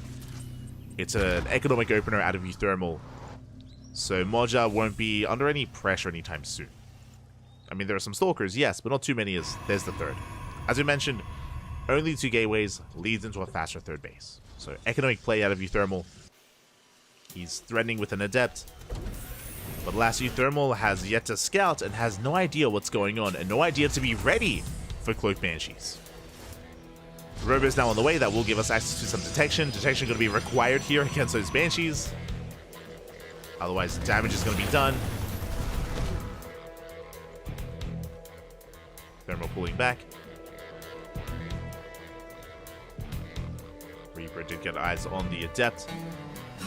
And again, I'm hoping that we do go for the Observer. Now, even if we go for the Observer, it is not uncommon, or it's quite common actually, for the Observer to be sent across the map. To be sent out across the map, which means it won't be at home to defend. And the Banshee has arrived. Oh, we do have Cloak. And we don't go for the Mineral Line. Despite not having detection, there was an opportunity here for Moja. Plays it out safe, pulls back. Additional Banshees on the way, but we just showed our hand. We did just reveal our hand, and that means that now we can settle down and get into detection. And I don't think Moja realized that there was nothing here. I mean, there was a shield battery on the way. It was halfway done. There was no Observer yet. There is one now. We could have gotten some economic damage done. It looks like we're just biding our time. Moja moving out with the double tank push. At the same time, we have 2 Banshees that can threaten the natural. See how he pieces all together. Moja moving out. The tanks are exposed. We get one. We get one tank. And can we get the other? We can. 2 tanks go down. A big pickoff here from Uthermal. At the same time, Banshees will hit the natural, but the shield battery has completed. We're going to be recalling back. A lot of Stalkers are caught out, though. That was 4 Stalkers going down. Banshees diving into the main. And we can one-shot probes. 8, 9, 10. Oh, not quite 10, but 9 probes going down. Moja getting out of the main base, not risking it. Playing it safe. But some good economic damage, and with that, Moja does take a worker lead. The downside is that Moja lost his tanks. And that means that we can't threaten the third. And that means that Uthermal still has a decent economy here, despite losing all those workers. Likewise, Moja, yet to expand and take his own third, is on the way. There it goes. Now being landed on location. Is being sent over. Go going to be main knighting over. Moja getting in position. Settling into his bio play. Stim on the way. Combat shields 1-1 as well. Meanwhile, shout out to Salas99 in the chat. Thank you so much. Gracias. Thank you so much for the tier 1 sub. We do appreciate the support. Hope you enjoy the emotes in the chat, Quack, and I hope you enjoy your replay packs. For those that are curious, we do hand out replay packs to our subscribers. We have emotes, and hope you enjoy the content. Hope you enjoy the casting. Thank you. Thank you so much. As we are settling in. Meanwhile, as we did settle into our initial Blink opener, now we have Colossus. Colossus production well underway. We have 2 Colossus already, 3rd Colossus on the way. +1, extend thermal lance. Uthermal settling in quite nicely on 3 bases. So is Moja. But again, that power spike that these triple Colossus do give you is going to be quite large for Uthermal. Taking a 4th base, taking a defensive stance. And we'll see if Moja can get into the swing of things. Because do you see what I see? We're making 6 Marauders at a time. That's a lot of Marauders. We saw this style against Skillus earlier, and against Geralt. Like, Moja, he's very fond of this mass Marauder composition, and it's so beefy, it's so tanky. Against, like, Colossus, they tickle the Marauders. So Uthermal's going to have to refine or help support his army with either Disruptors or Immortals. Banshees have arrived. We are getting into Immortal production, 1 at a time. And the Banshees, they slip into the Mineral Line. 4, 5 probes going down. We get a 6, just barely a 7th as well, and we just don't even have that much anti-air. There's 1 Stalker. Yeah, Uthermal unable to punish. We get 9, we get 10 probe kills. Very nicely done here by Moja. And look at that soup. Right now it doesn't lie, and that isn't just like a high army supply. That's, again, so many Marauders. There's still a lot of potential here for Moja, as he does cripple the economy once again. Getting how many worker kills in total? 19! 19 probes have gone down. Moja getting a 4th as we push. Alright, here we go. We're moving out 20 Marauders here for Moja. More Marauders than there are Stalkers. And Immortals will help, but Immortals, they also need some support. They need a buffer for themselves, for the Colossus as well. That's where the Gateway army comes into play. How many gateways are we on? 9. 9 gates. Storm in production. Storm can help zone. Main army is spotted. Thermal rotating over, getting in position. We have one shield battery here at the 3rd. Shield battery on the way at the 4th. And Moja will split up his army. He's going for some multi-pronged aggression here. Splitting up his forces, going for the 4th and towards the natural. Pylon does reveal the force on the right-hand side. Euthermal responds with everything. And that means that we expose the natural. The natural is exposed. We're going for the dive. We're going for the Nexus. Or for the mineral line. Storm is coming in. The EMPs. EMP doesn't quite connect. Storm's on the army. Remember, Marauders, they can take storms to the face. At the same time, Euthermal will crush the army on the right-hand side. Towards the left, we do have an opportunity. But the storms did soften up the army, so Moja pulls back. Doesn't commit. More High Templar repositioning. Yeah, Euthermal rotating over. Does keep up. Moja races back. Calming things down, getting into +1 air attack, working towards Viking production. There we go, 2 more starports on the way. Mass Viking will help against the Colossus. But we're not there yet. We're still reliant on a ground-based army instead. Oh, the ghosts! 3 ghosts go down! A big pickup. That was not worth it. 3 ghosts falling, a storm as well. Solid control from Euthermal. Moja pulling back. Euthermal taking the gold, double expanding, taking the gold and the base on the right-hand side. Taking additional bases. Euthermal has maxed out with mainly Zealots. 31 Zealots. Oh, that's a lot of Zealots. Moja pushing forward, but the surround is being set up. Yeah, we do come in. Zealots from one end, Zealots from the other. Moja, he has to retreat. He has to get out of here. Cannot engage, not like this. Storm, less than ideal. But Euthermal does hold the line. Moja expanding towards the top left. Vikings are finally arriving. And with all these Vikings, we go for the Prism. Yeah, Prism gets shut down. And we commit. We stim on forward. Zealots, likewise, they engage. Colossus getting so many hits in. Yeah, and Euthermal, he does take the better trade, forces back the army. We're heavily overstimmed. Not just overstimmed, but also the storms did deal a massive blow here to the bio. Moja has to pull back. And Euthermal, he gets away with his expansions. Remember, took the gold and he took the base on the right-hand side. They're getting saturated. We're sending our probes over. They're getting up and running. 2 more rovers on the way. It looks like Euthermal, he has recognized that, of course, he's up against a really Marauder-heavy composition, so this should be 4 additional Marauders. Sorry, additional Immortals. I keep calling Immortals Marauders. God damn it. But we're doubling down. We have 7 Immortals already, and we're going to commit. Are going to commit. We did invest quite heavily into these Vikings. They will help out. They can shut down the Colossus. Storm zones away the bio. Stalkers, they zone away the Vikings. Solid positioning here from Euthermal. It's forced to pull back. Ooh, leading out an Immortal. Vikings, they take down 1. And they take down a 2nd Colossus as well. Yeah, the Vikings have to control the skies. Every Colossus falls. Thermal force back. Running out of storms. That was a better trade here for the Terran. And I mentioned Immortal earlier, but now we're getting into Disruptors. Disruptors that will force Micro for splitting here from the Bio Army. How many Immortals do we have? 5. So getting out of Immortals into Disruptors. Prism setting up a backstab. Coming in from behind.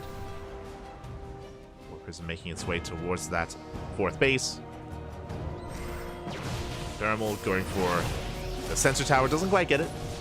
Sensor Tower does survive. Prism making its way into the natural, but we have eyes on this. We do respond in time, and the Prism will barely finish the warp in, but only 3 Zealots. Did drag Moja back home. Did drag him back. Nice EMPs on the Gateway Army, but Disruptors have arrived. Here come the Novas. Yeah, zoning back the army. We deny mining at the 3rd. Picking up a handful of Vikings. All the Vikings do go down. We don't have any more Novas. Here we go, another disruptor has made it. Never goes off. Ooh. Takes down a Ghost, takes down Marauders, but alas, the Vikings land, and Moja can keep on pushing. We catch the disruptors, 1, 2 of them go down, and we catch the third as well. 3 disruptors fall. The Novas won't connect. Oh, 1 won't. Nice splits out of Moja, leads out 2 Marauders, catches more disruptors, and Uthermal, he's in trouble. He lost everything. No more mortals, no more disruptors, no more nothing, only a gateway army. Zealots and Stalkers, that's all he has left.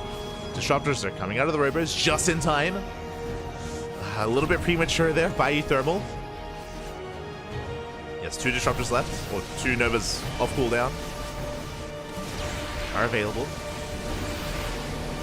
Here we go, we're gonna be not quite engaging. Oh. Nova grazing the army, there's 1 Nova left. Next is gonna be going down, and Uthermal, he engages, he dives in. Oh, a bit of friendly fire, Zealots go down.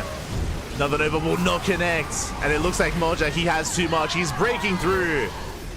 The Terran player, we've done it. Terran player has done it here. The final disruptor goes down. Another Nova goes off. No connection. We still have more Novas though. Not bad. Do connect with the army, but that's all we really have left. As Moja breaks through, Liberators have arrived. We have freedom. The freedom is here. You thought there wasn't an NA player in the bracket? Nah, Baki. Moja. Now, Uthermal has plenty of bases. Like, he's got a lot of bases, a lot of expansions, a lot of mining going on, but the army is what's in trouble. Uthermal needs time. He needs time to rebuild, to remax. At the same time, big Zealot counterattack, trying to force the Terran army back home. And Moja does pull away. Zealots, oh, Jesus, that's... I was not expecting that many Liberators. Zealot army, he gets deflected. It gets completely shut down. We clean it up, and Moja, he's almost maxed out. Is pushing. How many libs? That's 7 Liberators. Never going up. We graze the army. We get a couple of Marines. The spread, the split's looking good. And you can see the Liberators just bullying back the ground army. Without a higher Stalker count, without Skytoss, these libs, they reign supreme. And Uthermal, he might be a Protoss fan, but yeah, he might have to turn into a Terran fan after this. I don't know. Let's go. As we break the gold, we're headed across the map. We scan, we get eyes on the bases. I'm not too fond of Moja going for these fringe bases. I feel like we can go for the kill. Not so sure. The army is zoned away. We will get some secure damage here, getting these Nexus. Forcing a recall. I'm not so sure about this, though. Oh, the Novas. Oh, that was 4 Novas going off. There's only 1 left. Not the best connections. Yeah, that was the final Nova. Just a little bit trigger happy there from Uthermal. The base falls. The disruptors are exposed. They're going to be going down once again. Zealot Rumbai does get plenty of SCVs. At 16 workers going down. But we have fresh mining bases. Like, we're fine. We're all good. Planetaries are still up and running. And Moja going for the final fresh mining base of Uthermal. He's still got top left. He still has, you know, some mining going on. That's true. The problem is that every single fight, every single engagement, we reset the disruptor count. Like, disruptors have been dying left and right, time and time again. We just haven't been able to build up. Oh! Decent Nova. Oh my god. Good connection! The best connection so far. Uthermal, he's learning how to handle his balls, Papi. He's crazy. But it might just be too late. Yeah, GG gets called. It is too late. We got the one juicy connection, but Moja will take the series 2-1. We'll take down Uthermal. GG.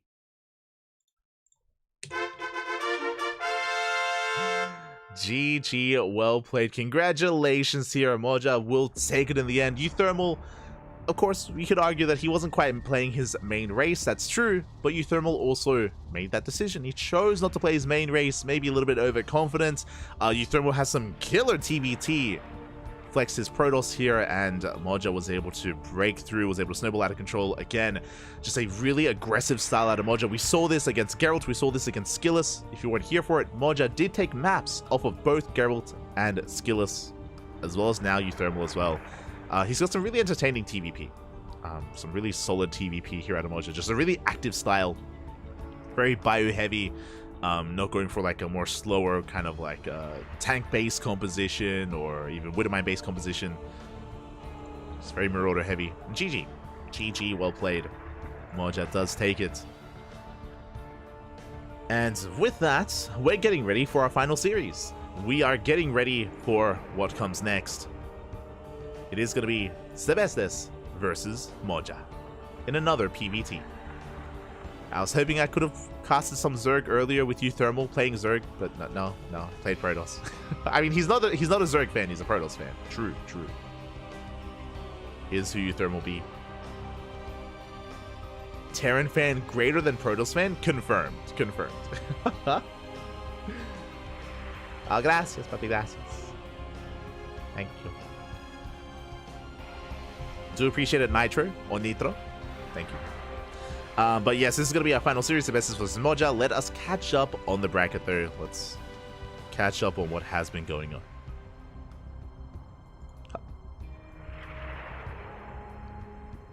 Again, exclamation mark B for the Wikipedia page where we are in Group B. Looks like we have confirmation. Gumiho has made it out of Group B in first place. Again, Gumiho is coming in as one of the favorites for the entire tournament. It's early to call, but coming into this, I did believe that it was going to be between, like, the tournament would come down to Gumiho, Ryung, and Clem with their TVT. In saying that, there's still a lot of heavy Protoss players out there. You know, Showtime, Skillus, Geralt, a Laser, Hero Marine as well, right? Like this Trigger. Trigger's going to be another wild card from NA. There are some other contenders, definitely, but Gumiho is one of the stronger players in the tournament, in the bracket. So we'll see who can bring him down. Meanwhile, looks like it's still up in the air. Who else makes it out? Geralt or Skillus? Two very, very strong Protoss players in the European region, both deserving to make it out of the group, but only enough room for one. Only one player can make it. Now, having a look here at the bracket, Geralt took that. Oh my god. Okay, Geralt takes down Skillus 2-0. I believe Geralt is the first player to take down Skillus. Skillus took down Moja, Skillus took down Sebestes, and Skillus took down Euthermal. So Geralt, he's the first to force a loss here out of Skillus. And yeah, we're getting ready for that final round. We're getting ready here for what comes next. You can see here Euthermal versus Moja. He did play Zerg for Game 1 and Game 2, but he played Protoss for the Ace match. And he picked races, from my understanding. I mean, he at least picked Protoss. He didn't pick random. So I'm sure we'll figure that out. I don't know if on Wikipedia you can like set two races, or I'll leave it to them. I'll leave it to the people over at Wikipedia. But we're down to the final round. Gumiho versus Skillus, Geralt versus Euthermal, and Moja versus Sebestes. Here we go. The final round of Group B. Now, Gumiho versus Skillus is going to be casted on the mainstream. The mainstream are going to be covering that series, so they got you there. We will be casting Moja versus Sebestes, and if we finish in time, we might be able to catch Geralt versus Euthermal. Geralt versus Euthermal, that's available to us if we finish our series in time. Depends on how fast we are, depends on how slow Geralt and Euthermal are. So, we'll see. That is going to be a factor with what we cast next. So that's the plan. That is the plan. And if you are curious about the rest of the groups, Group C up here and Group D as well, that is tomorrow.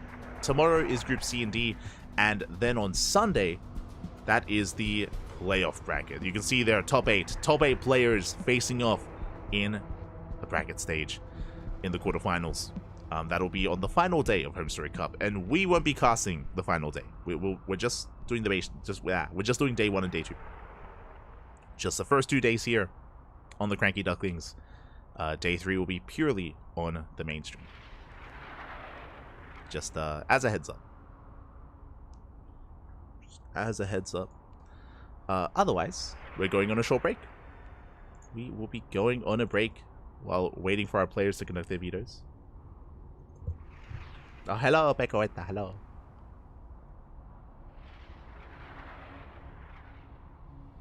We go. Who will thermo?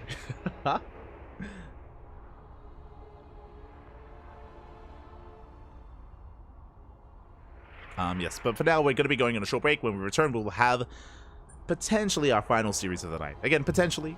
We could have like 1.5 series ahead of us. We'll see you guys soon.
And welcome back, everyone. Welcome back to the HomeStory Cup 25 Day 1 group stage. We're here in one of our final rounds of Group B. I'm of course Showside VIP, and with me I'm joined by all these lovely people in the chat and these amazing players as well.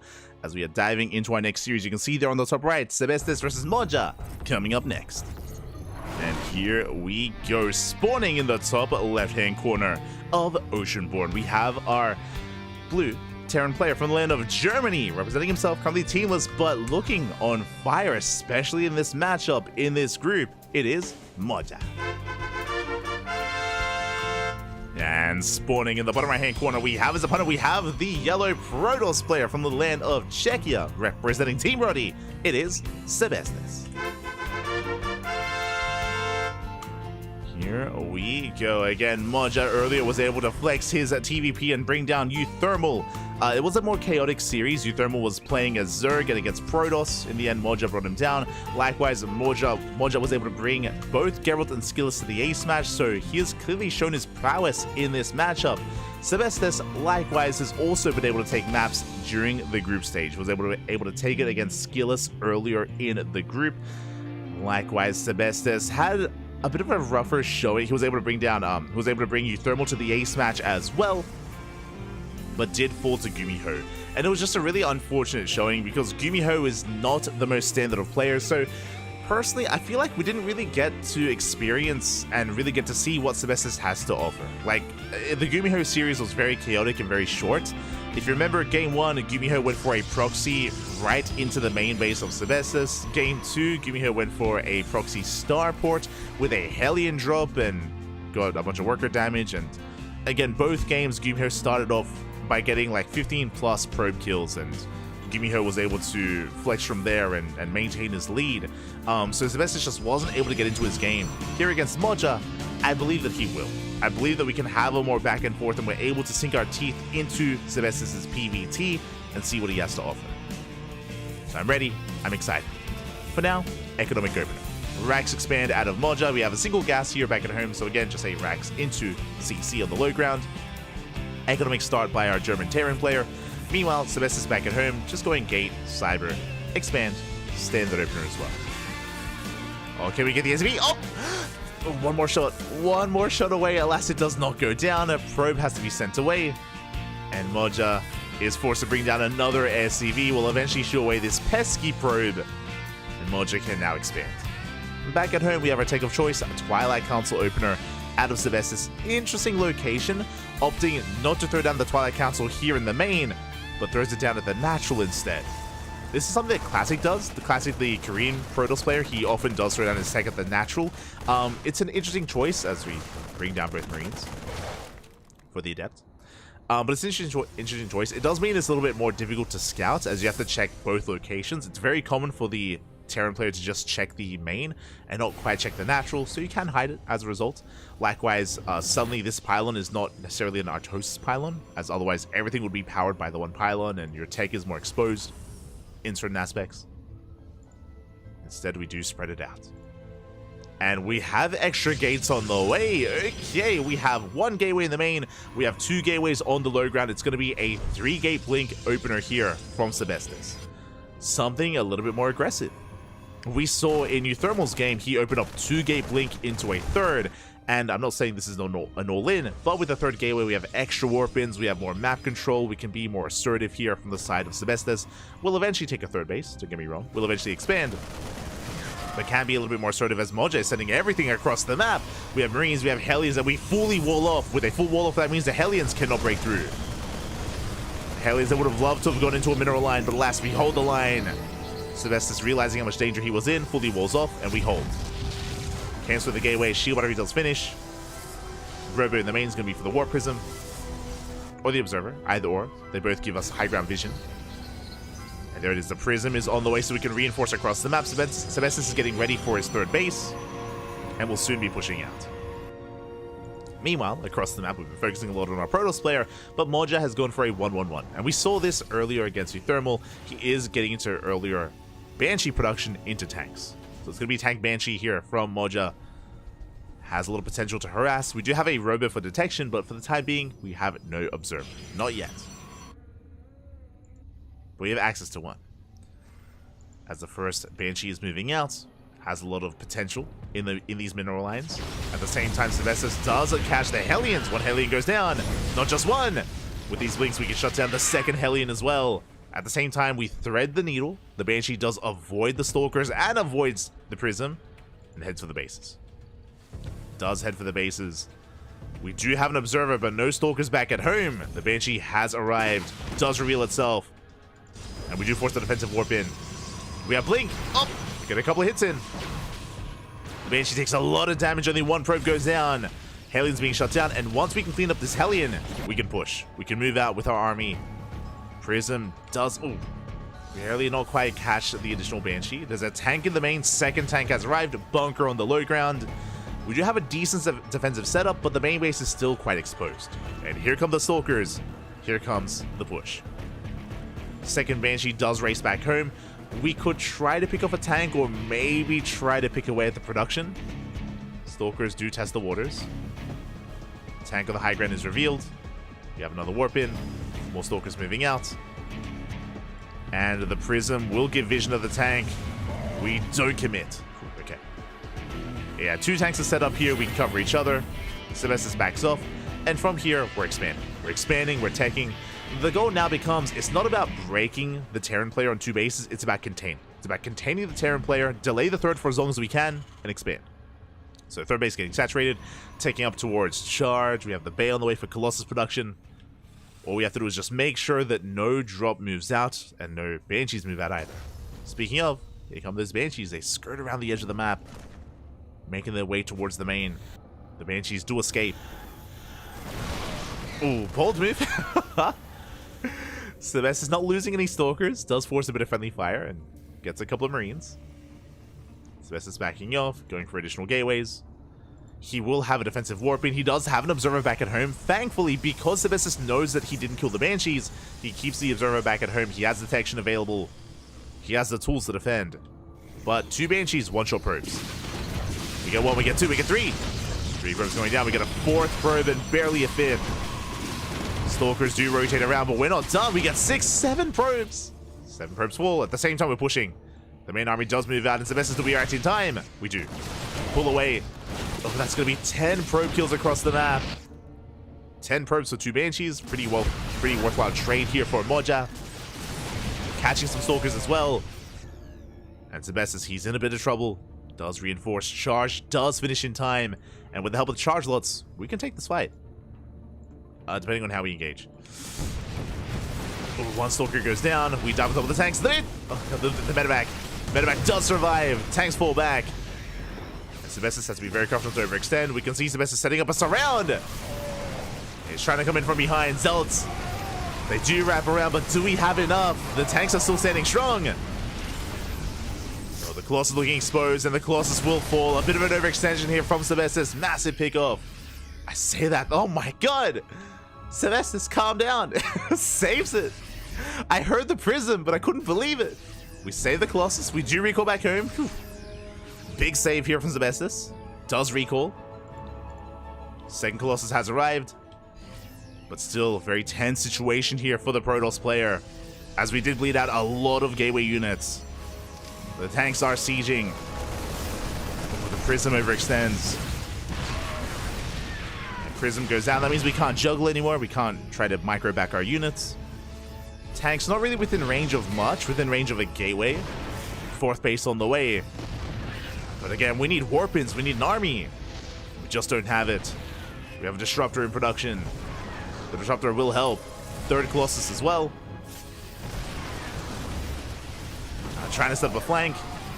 And we do shave off some Marines. Zelt's going to be going down. Can we get the tank? It looks like we barely cannot. Oh my god, the Stalkers go down. Massive tank shots. It's going to be a close hold. It looks like with the help of these Zelts, we will clean this up. We will barely hold on. The tank falls, and now only a handful of Marauders. Yeah, the tank count was reset. Moja has to back off. Sylvester survives. Whew. Oh god.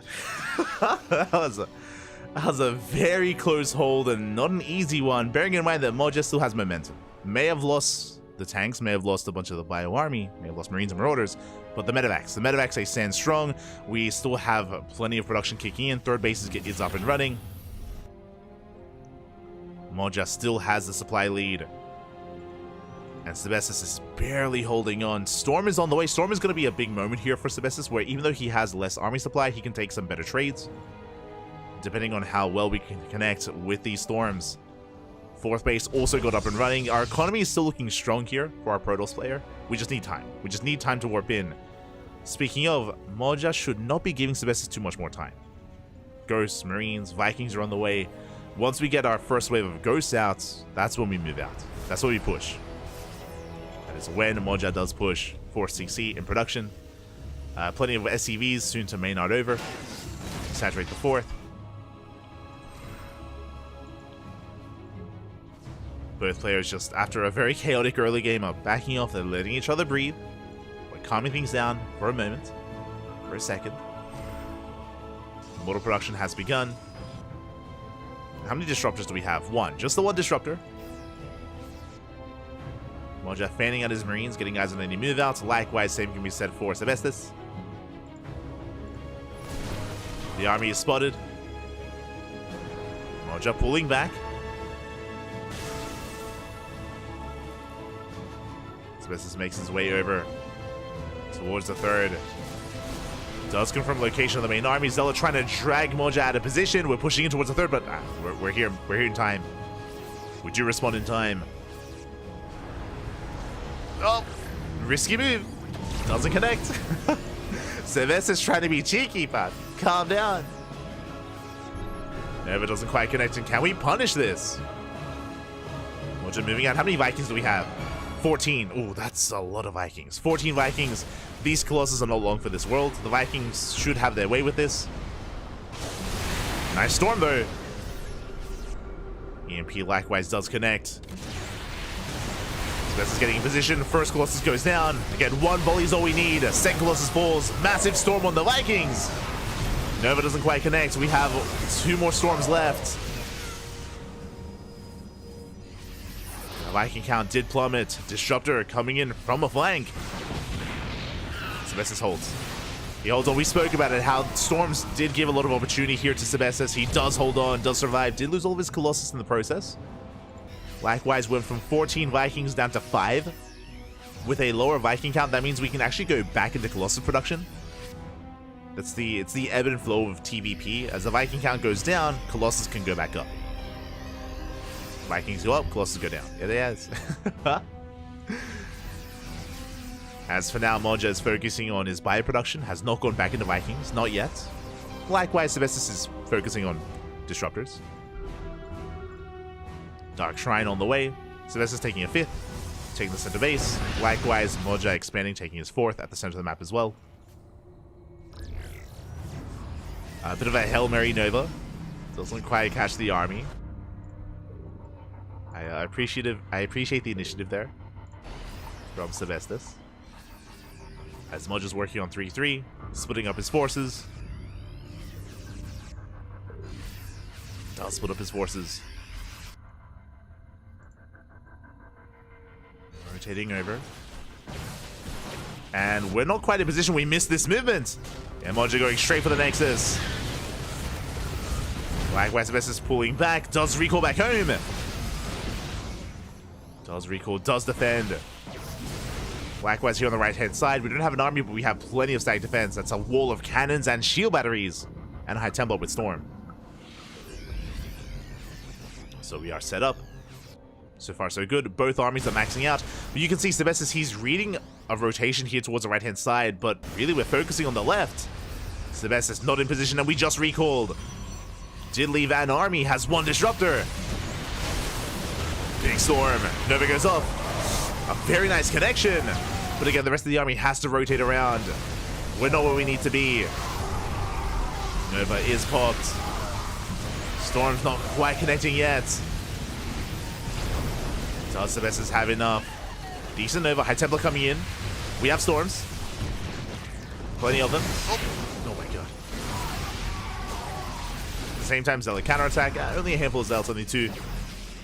Not getting much done. They managed to catch 3 SCVs. Not bad. Nova's going off, zoning away the Terran. And these Zealots are getting actually more done than I thought. 5 SCVs. This was like 2 or 3 Zealots. Getting up. Can we get 6? We can. 6 SCVs go down. Moja rotates on the right-hand side, and we catch a stray Immortal. Very nice catch. Immortal goes down. But at least the Estes is aware of the army. Another Zealot Rabbi runs into a Planetary. Planetary can hold its own. No damage dealt. And again, so important here that we keep up with the rotations. Show us a Storm! Not a bad Storm, mainly on the Medivacs. Does bring them down to orange. Oh, that's a big warping of DTs. We do slip by. Oh, he notices! He sees! Show us the EMP! Show us the scan. We have Blink! Oh my god, we barely escape, but an EMP does connect. Nova's going up. Oh, dealing some friendly fire. And chaotic moment here. Storms are thrown down. We weather the storm. But we have to respect the disruptors. Another storm does connect. Oh my god, we just walked through it! The army deep in the red! One more Nova! So, one more storm even. Anything! The army getting low at the same time. Zealot run by across the map. Probes get caught transferring. Yeah, a lot of probes falling. Do we have another Nova? DTs are in the mix. We force another scan. And the army gets forced back. Zealot Runby doesn't get much done. Was caught on the production. Thankfully, this main art isn't caught. Probes are saturating another fringe base, taking a 6th. Sylvester does hold. I am but a phantom. Oh my god. Use that phantom. So you catch a couple transferring SCVs. The Nova! Decent connections. You catch some of those Marauders. Storms as well. Splits are looking good, but the warp-in does complete. And we reinforce on the front lines.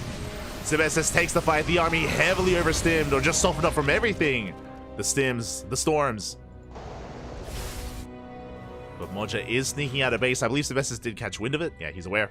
Does rotate around, and yeah, Moja just a little bit too ambitious with this base. It's not going to finish. It's not going to get up and running. We will shut it down.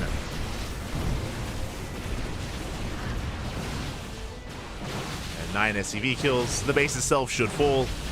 A couple of extra volleys. But this does buy time. Buys time for the Marauder count to build up, for everything to be repaired. Jesus, how many medics do we have? 14! Catch a Disruptor. Bit of a misrally. Misrally there by Sebestis. Nova's going up, not quite connecting. But does zone away the army. We're running out of Novas though. You have to be careful. Army has to pull back. Novas are on cooldown. And Disruptors aren't going down. Another flanking Immortal gets shut down as well. Once again a misrally. And we have to retreat. Oh my god. Nova finishing just in time. But again, you can see without Novas, like, there's nothing to stop Moja from just stimming on forward. Be very careful with how and when we send them out. Down to 5 Disruptors. Moja pushing on the right-hand side, running into the wall of cannons. That will buy time. We'll buy some time here. Oof. Another Nova going up, catching a Zealot. Meanwhile, Skytoss on the way. Let's go. We have +1 air attack. I did notice it earlier. We have the fleet begin. Ooh. Solid connection there on the Marauders. Army stimming forward. The carrier production is on the horizon. We just need to buy a little bit more time for the Skytoss. Remember, we're very Marauder heavy. No Vikings, a handful of Marines. Sure, like we have Marines, sure, but not too many of them. We don't really have the answer to Skytoss. We have more Marauders than there are Marines. Like that's just how like anti-ground heavy we are. We're not ready for Skytoss. Drop gets caught. Sylvester does split up his army. Responding. Can he keep up though? Can he keep up? Turning the army away. Other drop moves in. Would you force the overcharge? Nova's going up. Oh man! And finally some massive connections. Novas do connect. At the same time, we catch it up on the left-hand side. Even without Skytoss, we may not even need it. Zealots, they hit the natural. SCVs are going down. And Moja, he's being pulled apart. He tried to pull apart Sebestos, he pulls himself apart instead. And you know what? The carriers, they have arrived. Where are they? In the main? Yeah, they're in the main. They're banking up in the main base. Oh, another big connection. A nice attempted split. Moja does shut down some disruptors. We do catch a few disruptors. I'm saying a couple a lot. I apologize. I think I'm just tired. My brain is just shutting down a little bit. Casting at 7 a.m. in the morning. Ay, ay, ay. Trying to catch myself. As back at home, we're just banking up these carriers. We're waiting for the opportune moment to reveal ourselves, to reveal our trump card. We're almost there. It is risky just because we're working with a smaller army to defend, just because we have a lot of supply tied up in the carriers. We stim in. I mean, it does stim forward. Celestis has to back off. Does have to retreat. Carriers, here they come. Oh, and again, how many Marines do we have left? 22 Marines, 24 Marauders. The base goes down. But the carriers have arrived. And Nova's going to be going up. Strong connections. And we're running out of Marines. Straight up. No Marines left. Ghosts are going down. Marines are going down. We have Marauders remaining. They do take care of the ground army. Not a bad trade, but we will lose everything. Yeah, the Marauders go down, like everything else falls. The medevacs will boost away. And the carrier army can keep pushing. Oh, this is not a planetary. No sag defense. This base will fall. We just muled. The fresh mules. Get out of here. So unfortunate. Here come the reinforcements.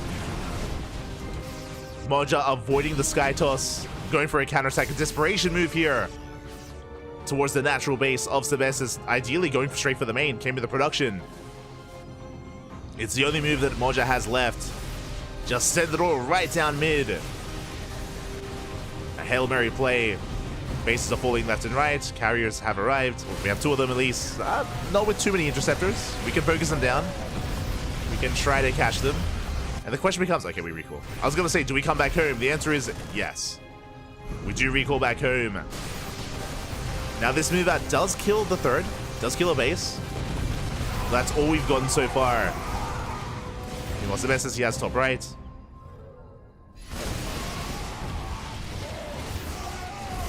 As top right, more Marines are arriving. We have a little more anti-air. Nice EMPs on the carriers. And do we have enough? 33 Marines. They bring down every single interceptor. We're running out. We're running out of interceptors. Big overextensions of SS. He bleeds out the carriers. Man with gun, too good.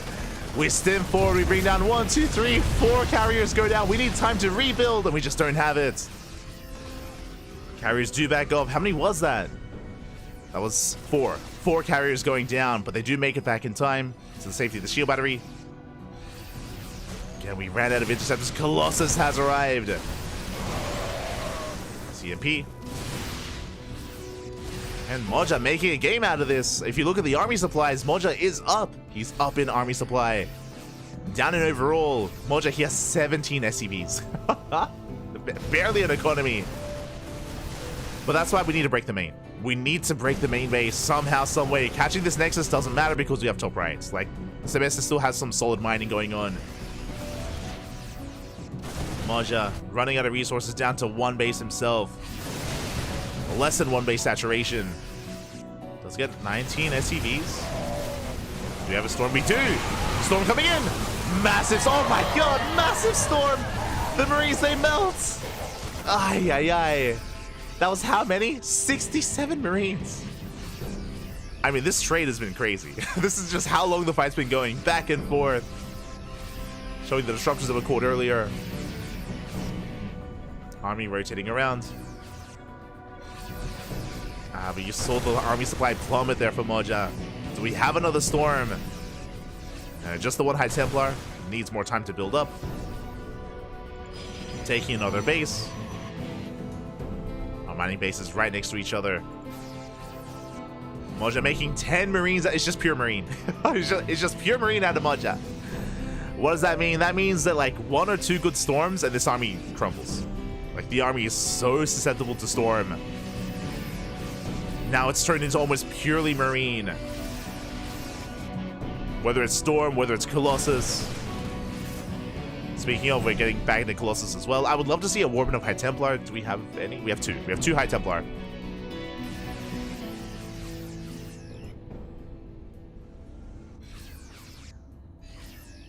Two High Templar remaining.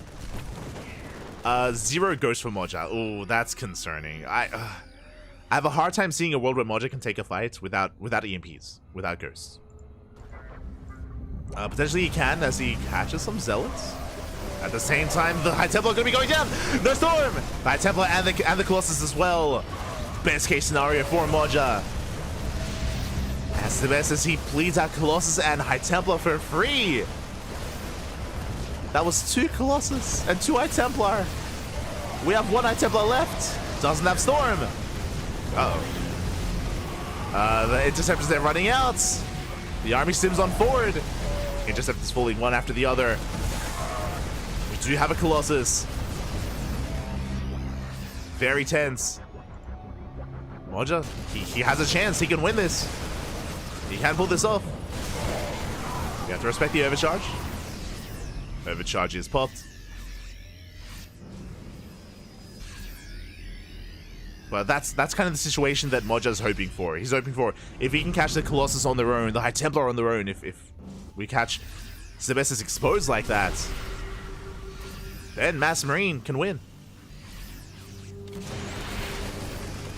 In a head-on fight, it's going to be a lot more difficult. But now we have some Ghosts sprinkled in. We have a Ghost sprinkled in.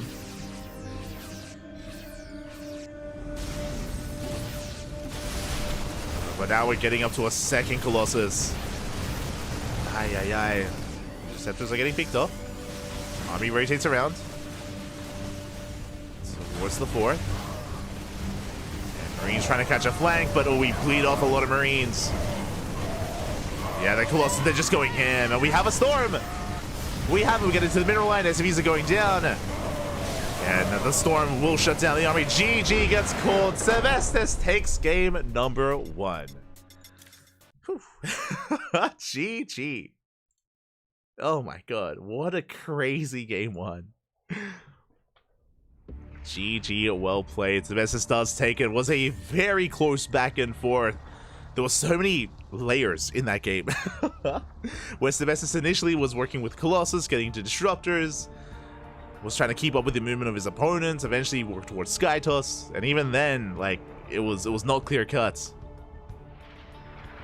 Oh, he's crazy. He's an animal. It was beautiful. GG. GG, well played. That was only game 1. I'm ready for game 2. I'm ready for the rest of the series.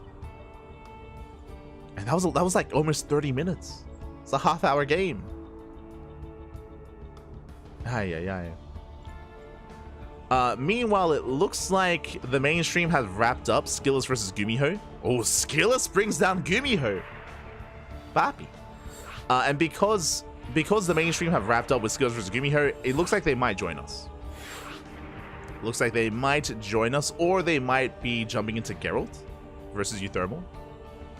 Okay, never mind. I thought the mainstream was going to join that. The mainstream, they're going for Geralt and Euthermal. As a heads up.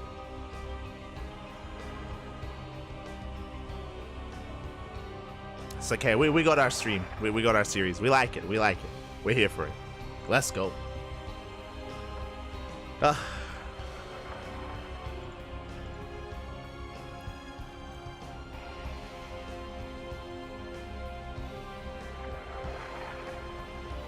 Just catching up in the chat.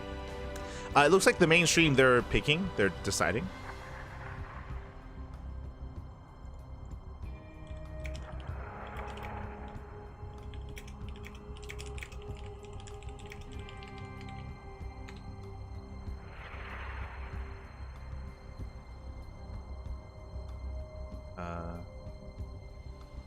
We shall see.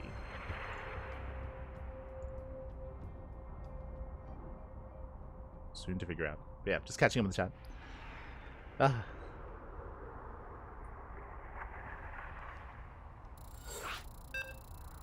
Stay strong. Don't mention balance. Yeah, get the balance out of here, Papi. It was back and forth. It was beautiful. It the balance we want.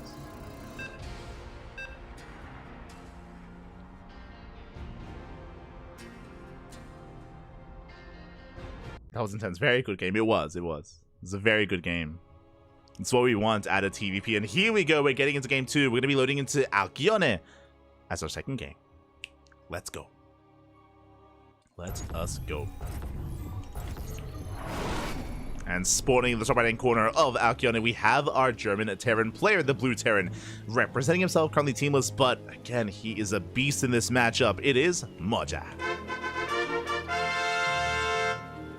And spawning in the bottom left-hand corner, we have his opponent. We have the yellow Protoss player, representing Team Ruddy from the land of Czechia. It is Sebestis. Whew. Okay. I need to calm down. after that game, I need to calm down, Bob. I need to calm down. We're settling in. What I will say about this map, Alkyone, it is known for its longer macro games as well. So we could be for another back and forth. Another 4, 5, 6 space versus 6 space. We could get there. We'll see. A lot of this will also depend on the openers. As a reminder, even in the last game, it was a blink opener into 3 gateways. It was 3-gate blink out of Sebestis. Did have map control, you saw earlier as well. Moja went into Cloak Banshees, got damage done with that, got shut down. There was a counterattack. Again, there was just so much back and forth, even in the early to mid game of game 1. So we'll see if we continue that trend. We'll see if Sebestis once again embraces 3-gate blink, or if we go for something more economic, or even more aggressive. Even if it's a Twilight Council opener, it could be 2-gate blink into a faster third. It could be 4-gate blink for something much more committed. Or we could just go middle of the road like game 1 and go 3-gate blink. We'll see. Meanwhile, Sebestis being as annoying as possible, delaying the expansion. Oh, it's 400 minerals and we get up to 470 before throwing it down. So a nice delay there from Sebestis. Delays for a couple of seconds. Does delay. Meanwhile, Moja settling in. Is going to be a racked expand, economic opener. Was delayed, but should be okay. Should be able to settle in. You know, StarCraft, it's a game of efficiencies. You know, every second here or there does slowly add up.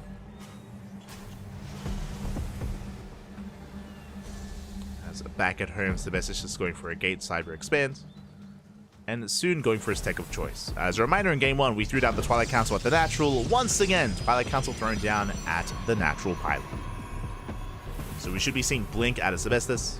Whether it's 2, 3, or 4 gateways, we will find out. Meanwhile, Moja not going for an SCV scout and I believe, yes, skipping his Reaper. Interesting. No SCV scout. We skip the Reaper. We're going straight into Marine production instead. So Moja is playing in the dark. If Sebestis were to be hyper aggressive, then Moja would have no idea. But is instead hyper-fixated on building up Marines, getting to our 1-1-1. Show us the tech lab. No, never mind. Cyclone on the way. Okay.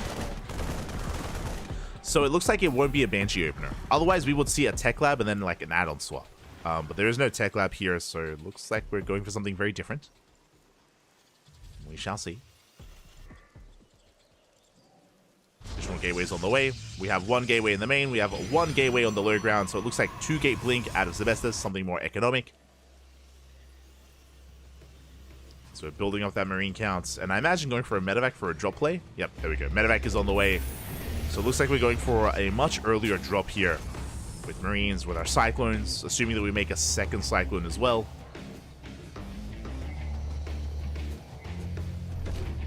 Okay, looks like just the one. But there we go. Second Cyclone on the way. So Cyclone drop on the horizon for Moja.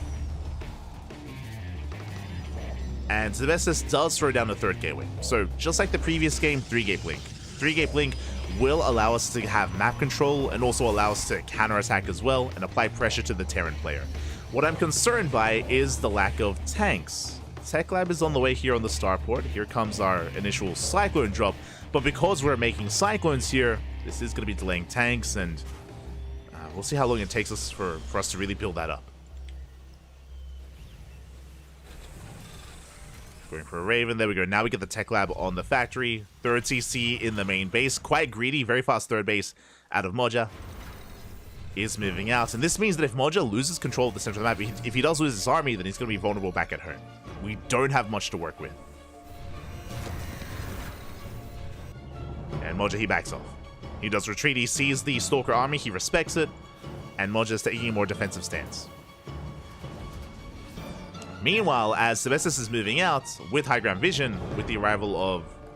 Do we have an observer? Yeah, we have an observer. As we're going to be catching the stray marine.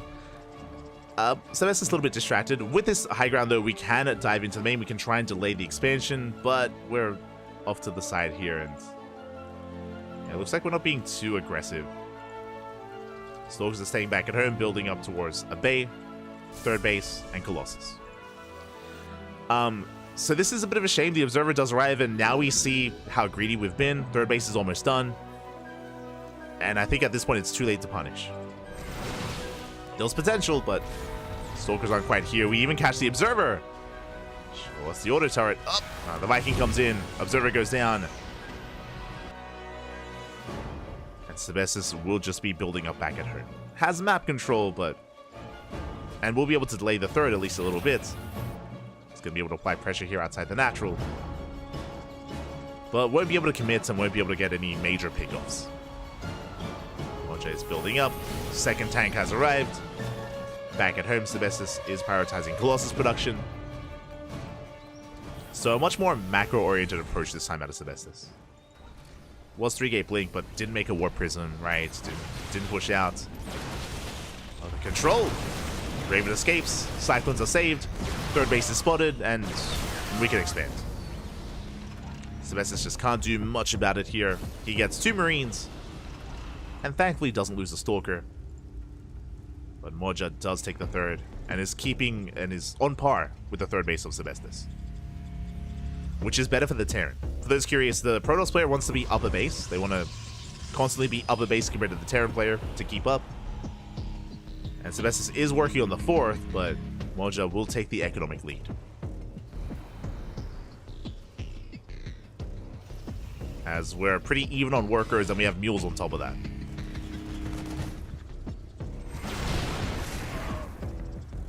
You can see here the economy now swing. I mean, has been swinging for quite some time, but now swinging in favor of the Terran. Of the blue. Behind this, working towards our forges. Double forge on the way.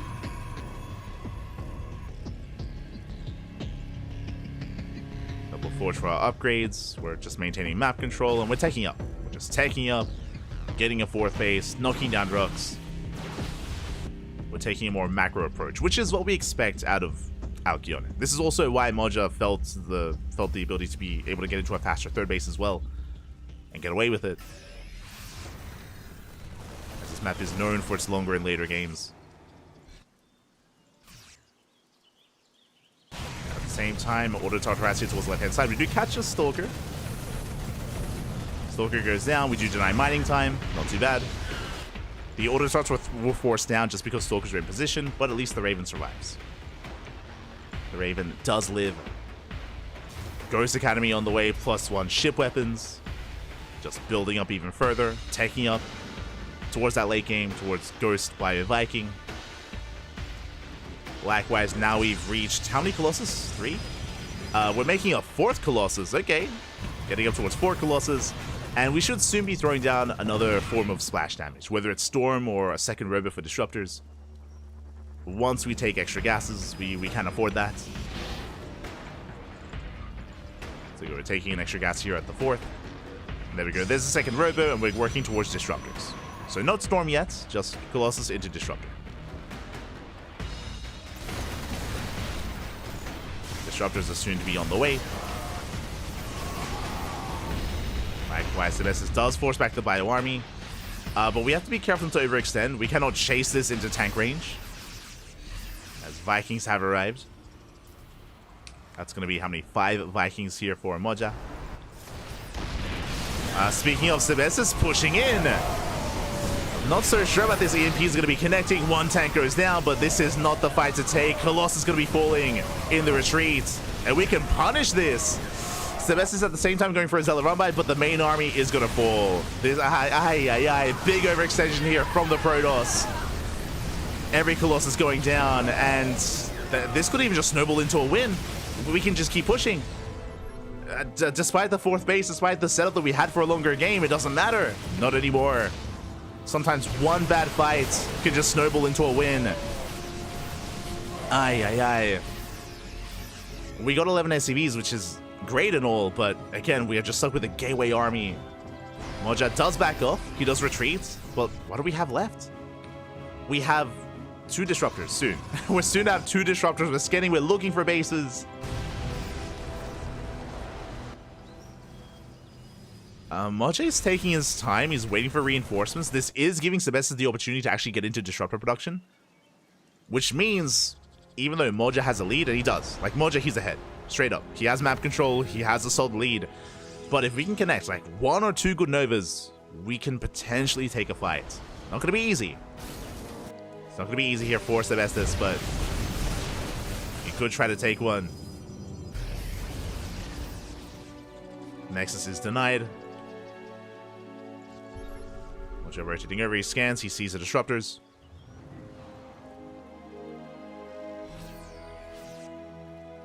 Rotating over towards now the 4th. I mean, really, Moja, he's playing it safe. He denies the 5th, and if he can deny the 4th base, he can just starve Sebestis out. He's rotating over towards the 4th. At the same time, DTs, they get so much damage done. 13 SCVs go down, 15 even. Oh, but the Novas don't connect. Oof. As DTs are going ham in the main base, we are crippling the economy. Moja down to 52 workers, and now we have Colossus. We have Vikings still. Overcharge is popped. But Sebestis, we dive on the army. Tank goes down. So does Disruptor. Tank survive. Wait, what? Tank survives. We shut down the Colossus. Yeah, we still have enough. We still have enough. The Vikings land. We stim on in. And the Protoss player just cannot keep up. Not with this army. Not anymore. Not after the fight we had earlier. There was maybe a chance there, and another Nova goes off, but there's only so much that Disruptors can do for you.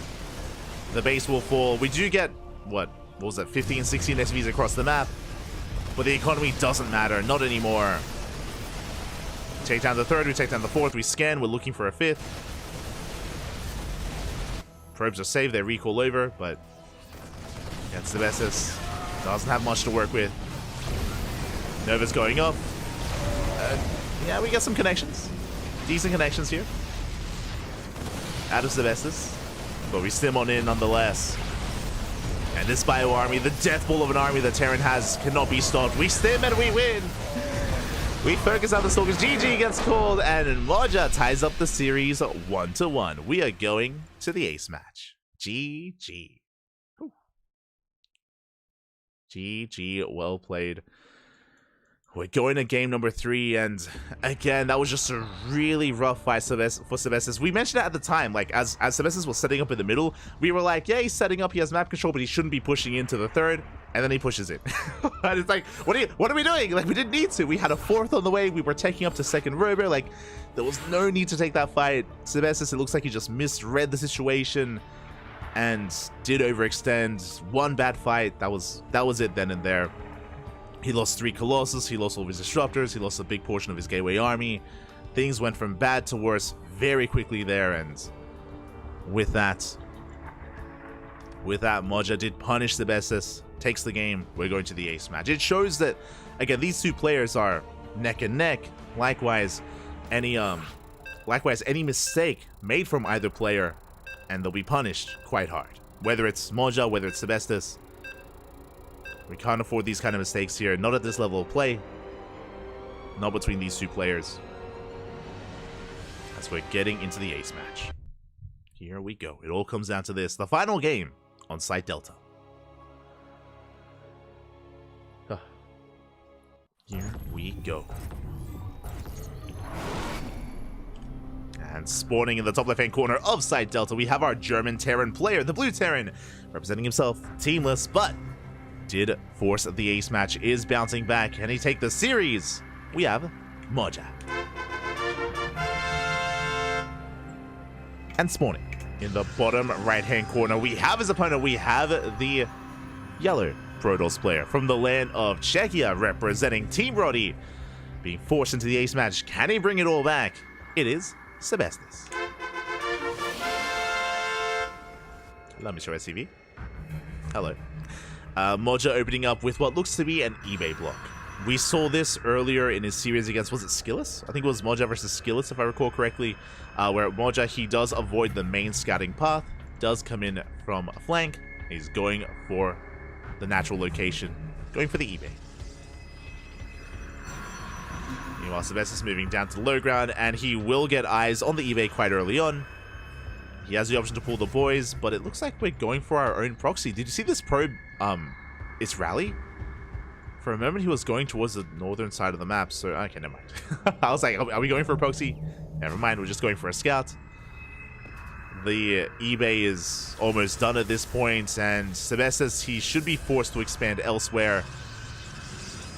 Oh, Zealot's on the way. This is going to be a late reaction. It's going to take so long to expand. Yeah, we're going for the linear third. We're going for the linear base. Now, this does mean that behind this, Moja can go for a factory. Go for a factory or a CC on the high ground. We have the money for it. Okay, CC. Okay, he's not going for an aggressive follow-up. A Rax expand follow-up, and the probe does confirm. Sebestis, he does get eyes on the CC. He knows that he should be safe, and his expansion is on the way. Now, with this setup, it's quite awkward for the Protoss. It can be very awkward to defend both the natural and the main base at the same time, just because they're so far apart. So we have to be very careful with our movements. We have to be very careful with our positioning. Otherwise, Moja can take advantage of Sebestis. Now, thankfully, for our Protoss player here, we don't have a factory follow-up. It's going to be a Marine, it's going to be a second Rax. Potentially a third Rax. Okay. You have my attention. I see you. It's going to be a 2-Rax follow-up. Once again, Twilight Council here for Sebestis. Oh, okay, 3cc. We saw this, I'm pretty sure we saw this against Skillus. It's going to be a 3cc into a bit of a 2-1-1 variation, or 3-Rax variation. Very economic follow-up here out of Moja. Just rushing into a third base almost as quick, like this is almost as fast as you can in this matchup. Very greedy here out of Moja. Reaper is shut down. We deny scouting information, checking the vision of Moja. He has seen the Twilight Council, is aware. We're getting into a very economic setup. If you remember, yeah, he did this against Skillus and did actually defeat Skillus on side Delta with this build.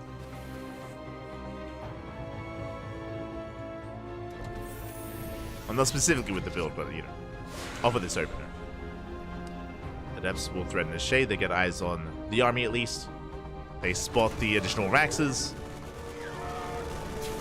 Do trade nicely here. Catching a Marine or two. So this is pulling back. Additional gateways on the way. Once again, the 3-gate blink. It's been the same opener every game so far. I mean, I say the same opener.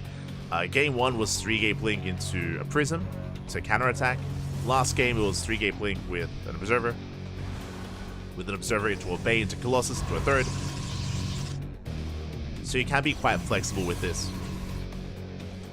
As we take a third base before any kind of Robotech. Okay. Third is on the way.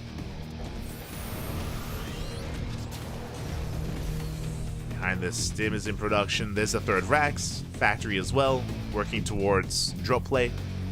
Once the factory is done, we should be building the starport, the reactor, add-on swap into a 16 Marine medevac drop. Basically, Moja is stuck at home until he gets his medevacs up and running. And they're on the way. Until then, Sebestis is free to saturate his bases, tech up, one Stalker goes down.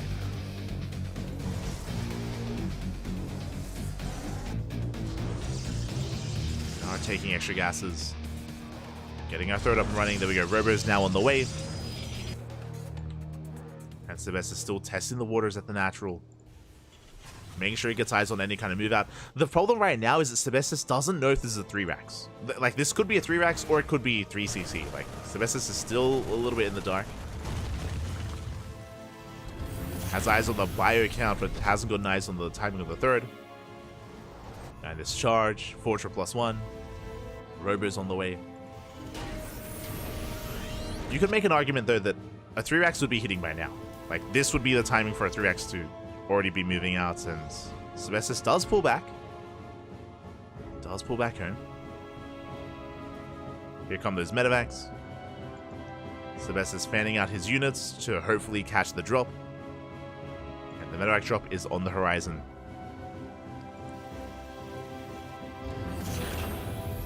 It will soon break out. Bay is now on the way for Colossus. Again, we delayed Colossus production in favor of the third.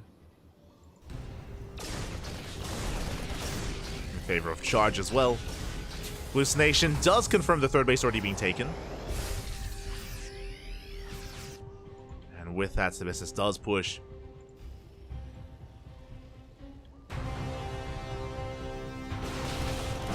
Catch a Marine. Medevacs have arrived. And sorry, Sebestis is able to catch it. Is able to force a stim. Not bad.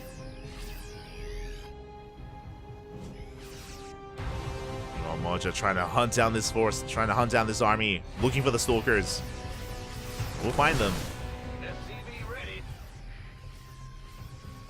This is trying to pick away at the army as it moves out across the map. Colossus production has begun. How many Colossus do we have? 0. We have the first one on the way. Second Robo in production here for Sebestis. Speaking of drop play, here come the drops. Double drop towards the main. Pushing towards the third. The Adept will spot the initial drops. Sebestis does have to split his army.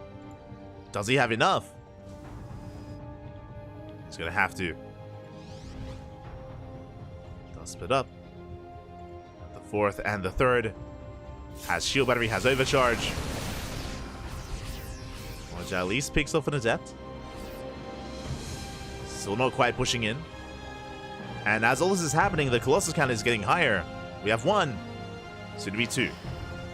Making a Colossus and a Disruptor at the same time. Okay. Let's go.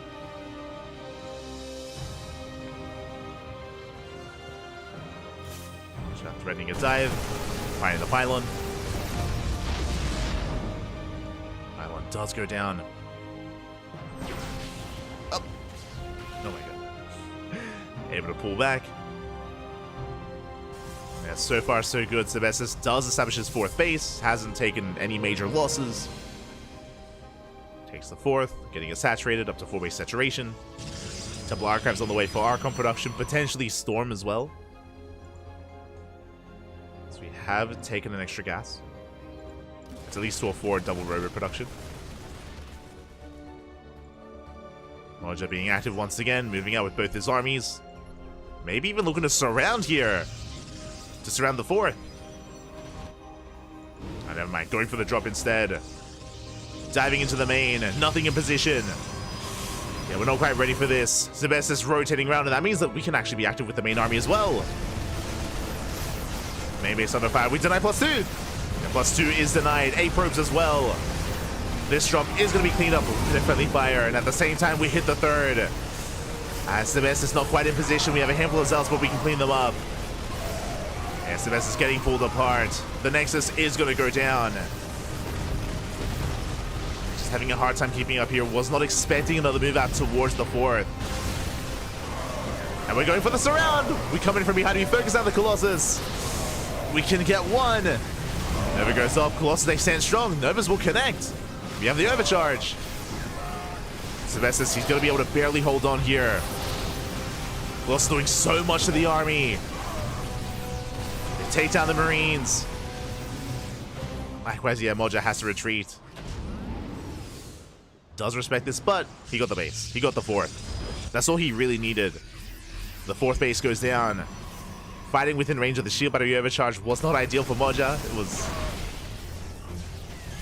It was his downfall in that fight. Once again, coming in from behind. And this time there is no overcharge. The splits are looking good. The concave as well. Up. Catching 2 Marauders towards the end there.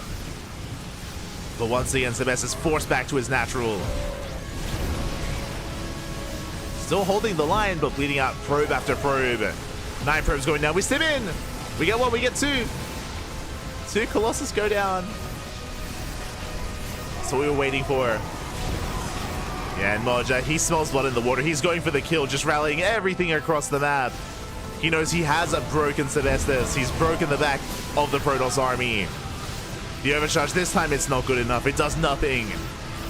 Too much DPS, too many Marauders. We focus on the final Colossus. And there's only 4 Stalkers left. Dude, that's a lot of medevacs. Jesus. That was like 15 medevacs. GG, well played with that. Moja will take the series 2-1. We'll take down Sebestus. GG. GG, well played. Went all the way to the ace match. Was a banger of a series.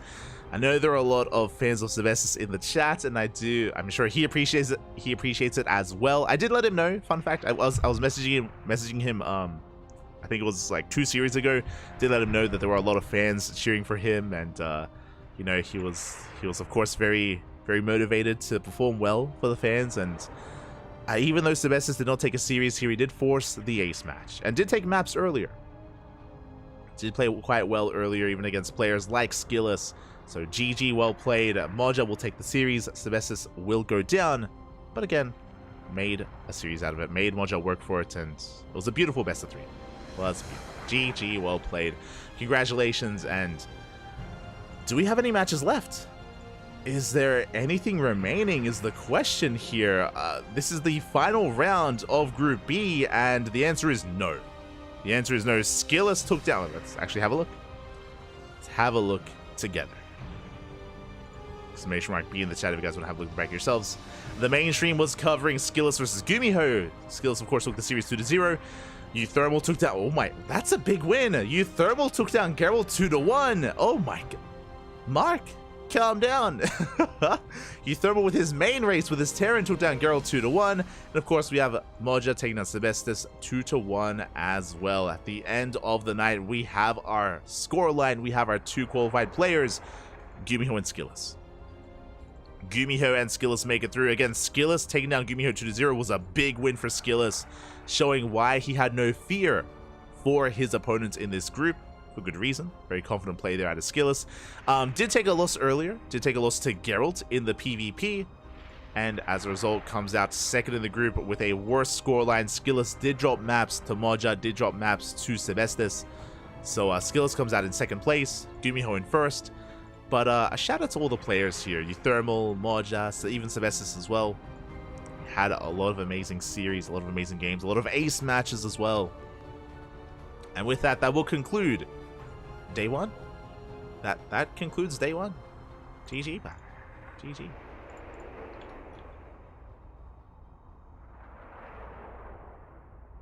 And yeah, with that, that's going to be day 1 in the books here for HomeStory Cup. The mainstream, of course, was covering a big bulk of the matches as well. And tomorrow, we're coming back for day 2. Day 2 is on the horizon here. Group C and Group D, we're going to be featuring Showtime, Hearthstone, Kelazur, Forjumi, Cuckoo, and Spazzy Mazzy. Likewise, scrolling down, we have a Hero Marine, a Laser, Trigger, Petit Drogo, Mixu, and Holy Hit. Oh boy, 2 massive groups here, 2 round-robin stages back-to-back tomorrow. And we'll be here on the CranKy Ducklings to bring you as much of the group stage as we can. As much of day 2 as we can. Scrolling down, we do also have the playoff bracket. This is day 3. Day 3 is going to be the playoffs. So, again, make sure you clear your weekend, clear your schedule, because we got 3 days of StarCraft coming at you with some HomeStory Cup action. It's going to be amazing. It's going to be beautiful. Again, a shout out to Take TV, shout out to Take, shout out to Todd, Rotterdam, Wardy, all the players, all the casters that have come together in Germany to make this event a reality. And again, I'm sure it's going to be an amazing one. The group stage is really cutthroat. Again, only top 2 for each group is brutal. It's a brutal format, it's a brutal setting. Wish everyone the best of luck. Good luck, man. Good luck. And again, Group C is pretty hard to call. I feel like it's hard to call between Showtime, Hearthstone, and Kelazur. I feel like all 3 of them are comparable in skill. I think Showtime is the heavy favorite, but again, Hearthstone and Kelazur can be quite comparable and quite back and forth. I wish Diego and El Captain the best of luck. Likewise, for Jumi, he can pop off and he can bring down and meme things up in PvP. Likewise, Cuckoo and Spazzy Mazzy as well. They are not players to be taken lightly. Likewise, here in Group D, Hero Marine, Alazer, and Trigger are amazing players. And likewise, we've got Drogo, Mixu, and Holy Hit looking to cause upsets and looking to try and take maps and even series off of these guys to upset the group. It's possible. It is possible. But we'll see you guys tomorrow for that. It's almost 8 a.m. It's almost 8 a.m. in the morning. I think it's almost midnight in Europe. Am I crazy? What time is it in Europa? Let's see. Germany time. Yeah, it's almost midnight. So get some rest, everyone. Get some rest. Get some bed. Get some sleep, and we'll see you guys tomorrow. Yeah, 23:49. Yeah. 11:49 p.m. Now it's late for you guys to get some rest. Here I might like stay up one more hour, and then I'll get some sleep. It's, for those curious, it's almost 8 a.m. here in Australia. Almost 8 a.m. We casted throughout the entire night, Bobby. This was an 11-hour stream. Oh my god. I'll be honest, it didn't feel that long. Didn't feel that long, but 11 hours. And tomorrow, we'll do it again. 11 more hours, Bobby. Let's go. Let's go. Hopefully I survive. I'll be honest, I could, especially in that last series, I could feel the fatigue. I could feel the fatigue kicking in. So, we made it. We made it. Solo casting for 11 hours. Not our longest stream. I think our longest cast was 14 hours, if I remember. Our longest cast was 14 hours. But I cheated because I had co-casters for that. I had like rotating. I think I had like Yaku for a bit and Asher for a bit. Like for the 14-hour cast, I had co-casters, so it was a little bit easier. But with that, we're done. We're done, man. Home tonight. We're going home tonight, man.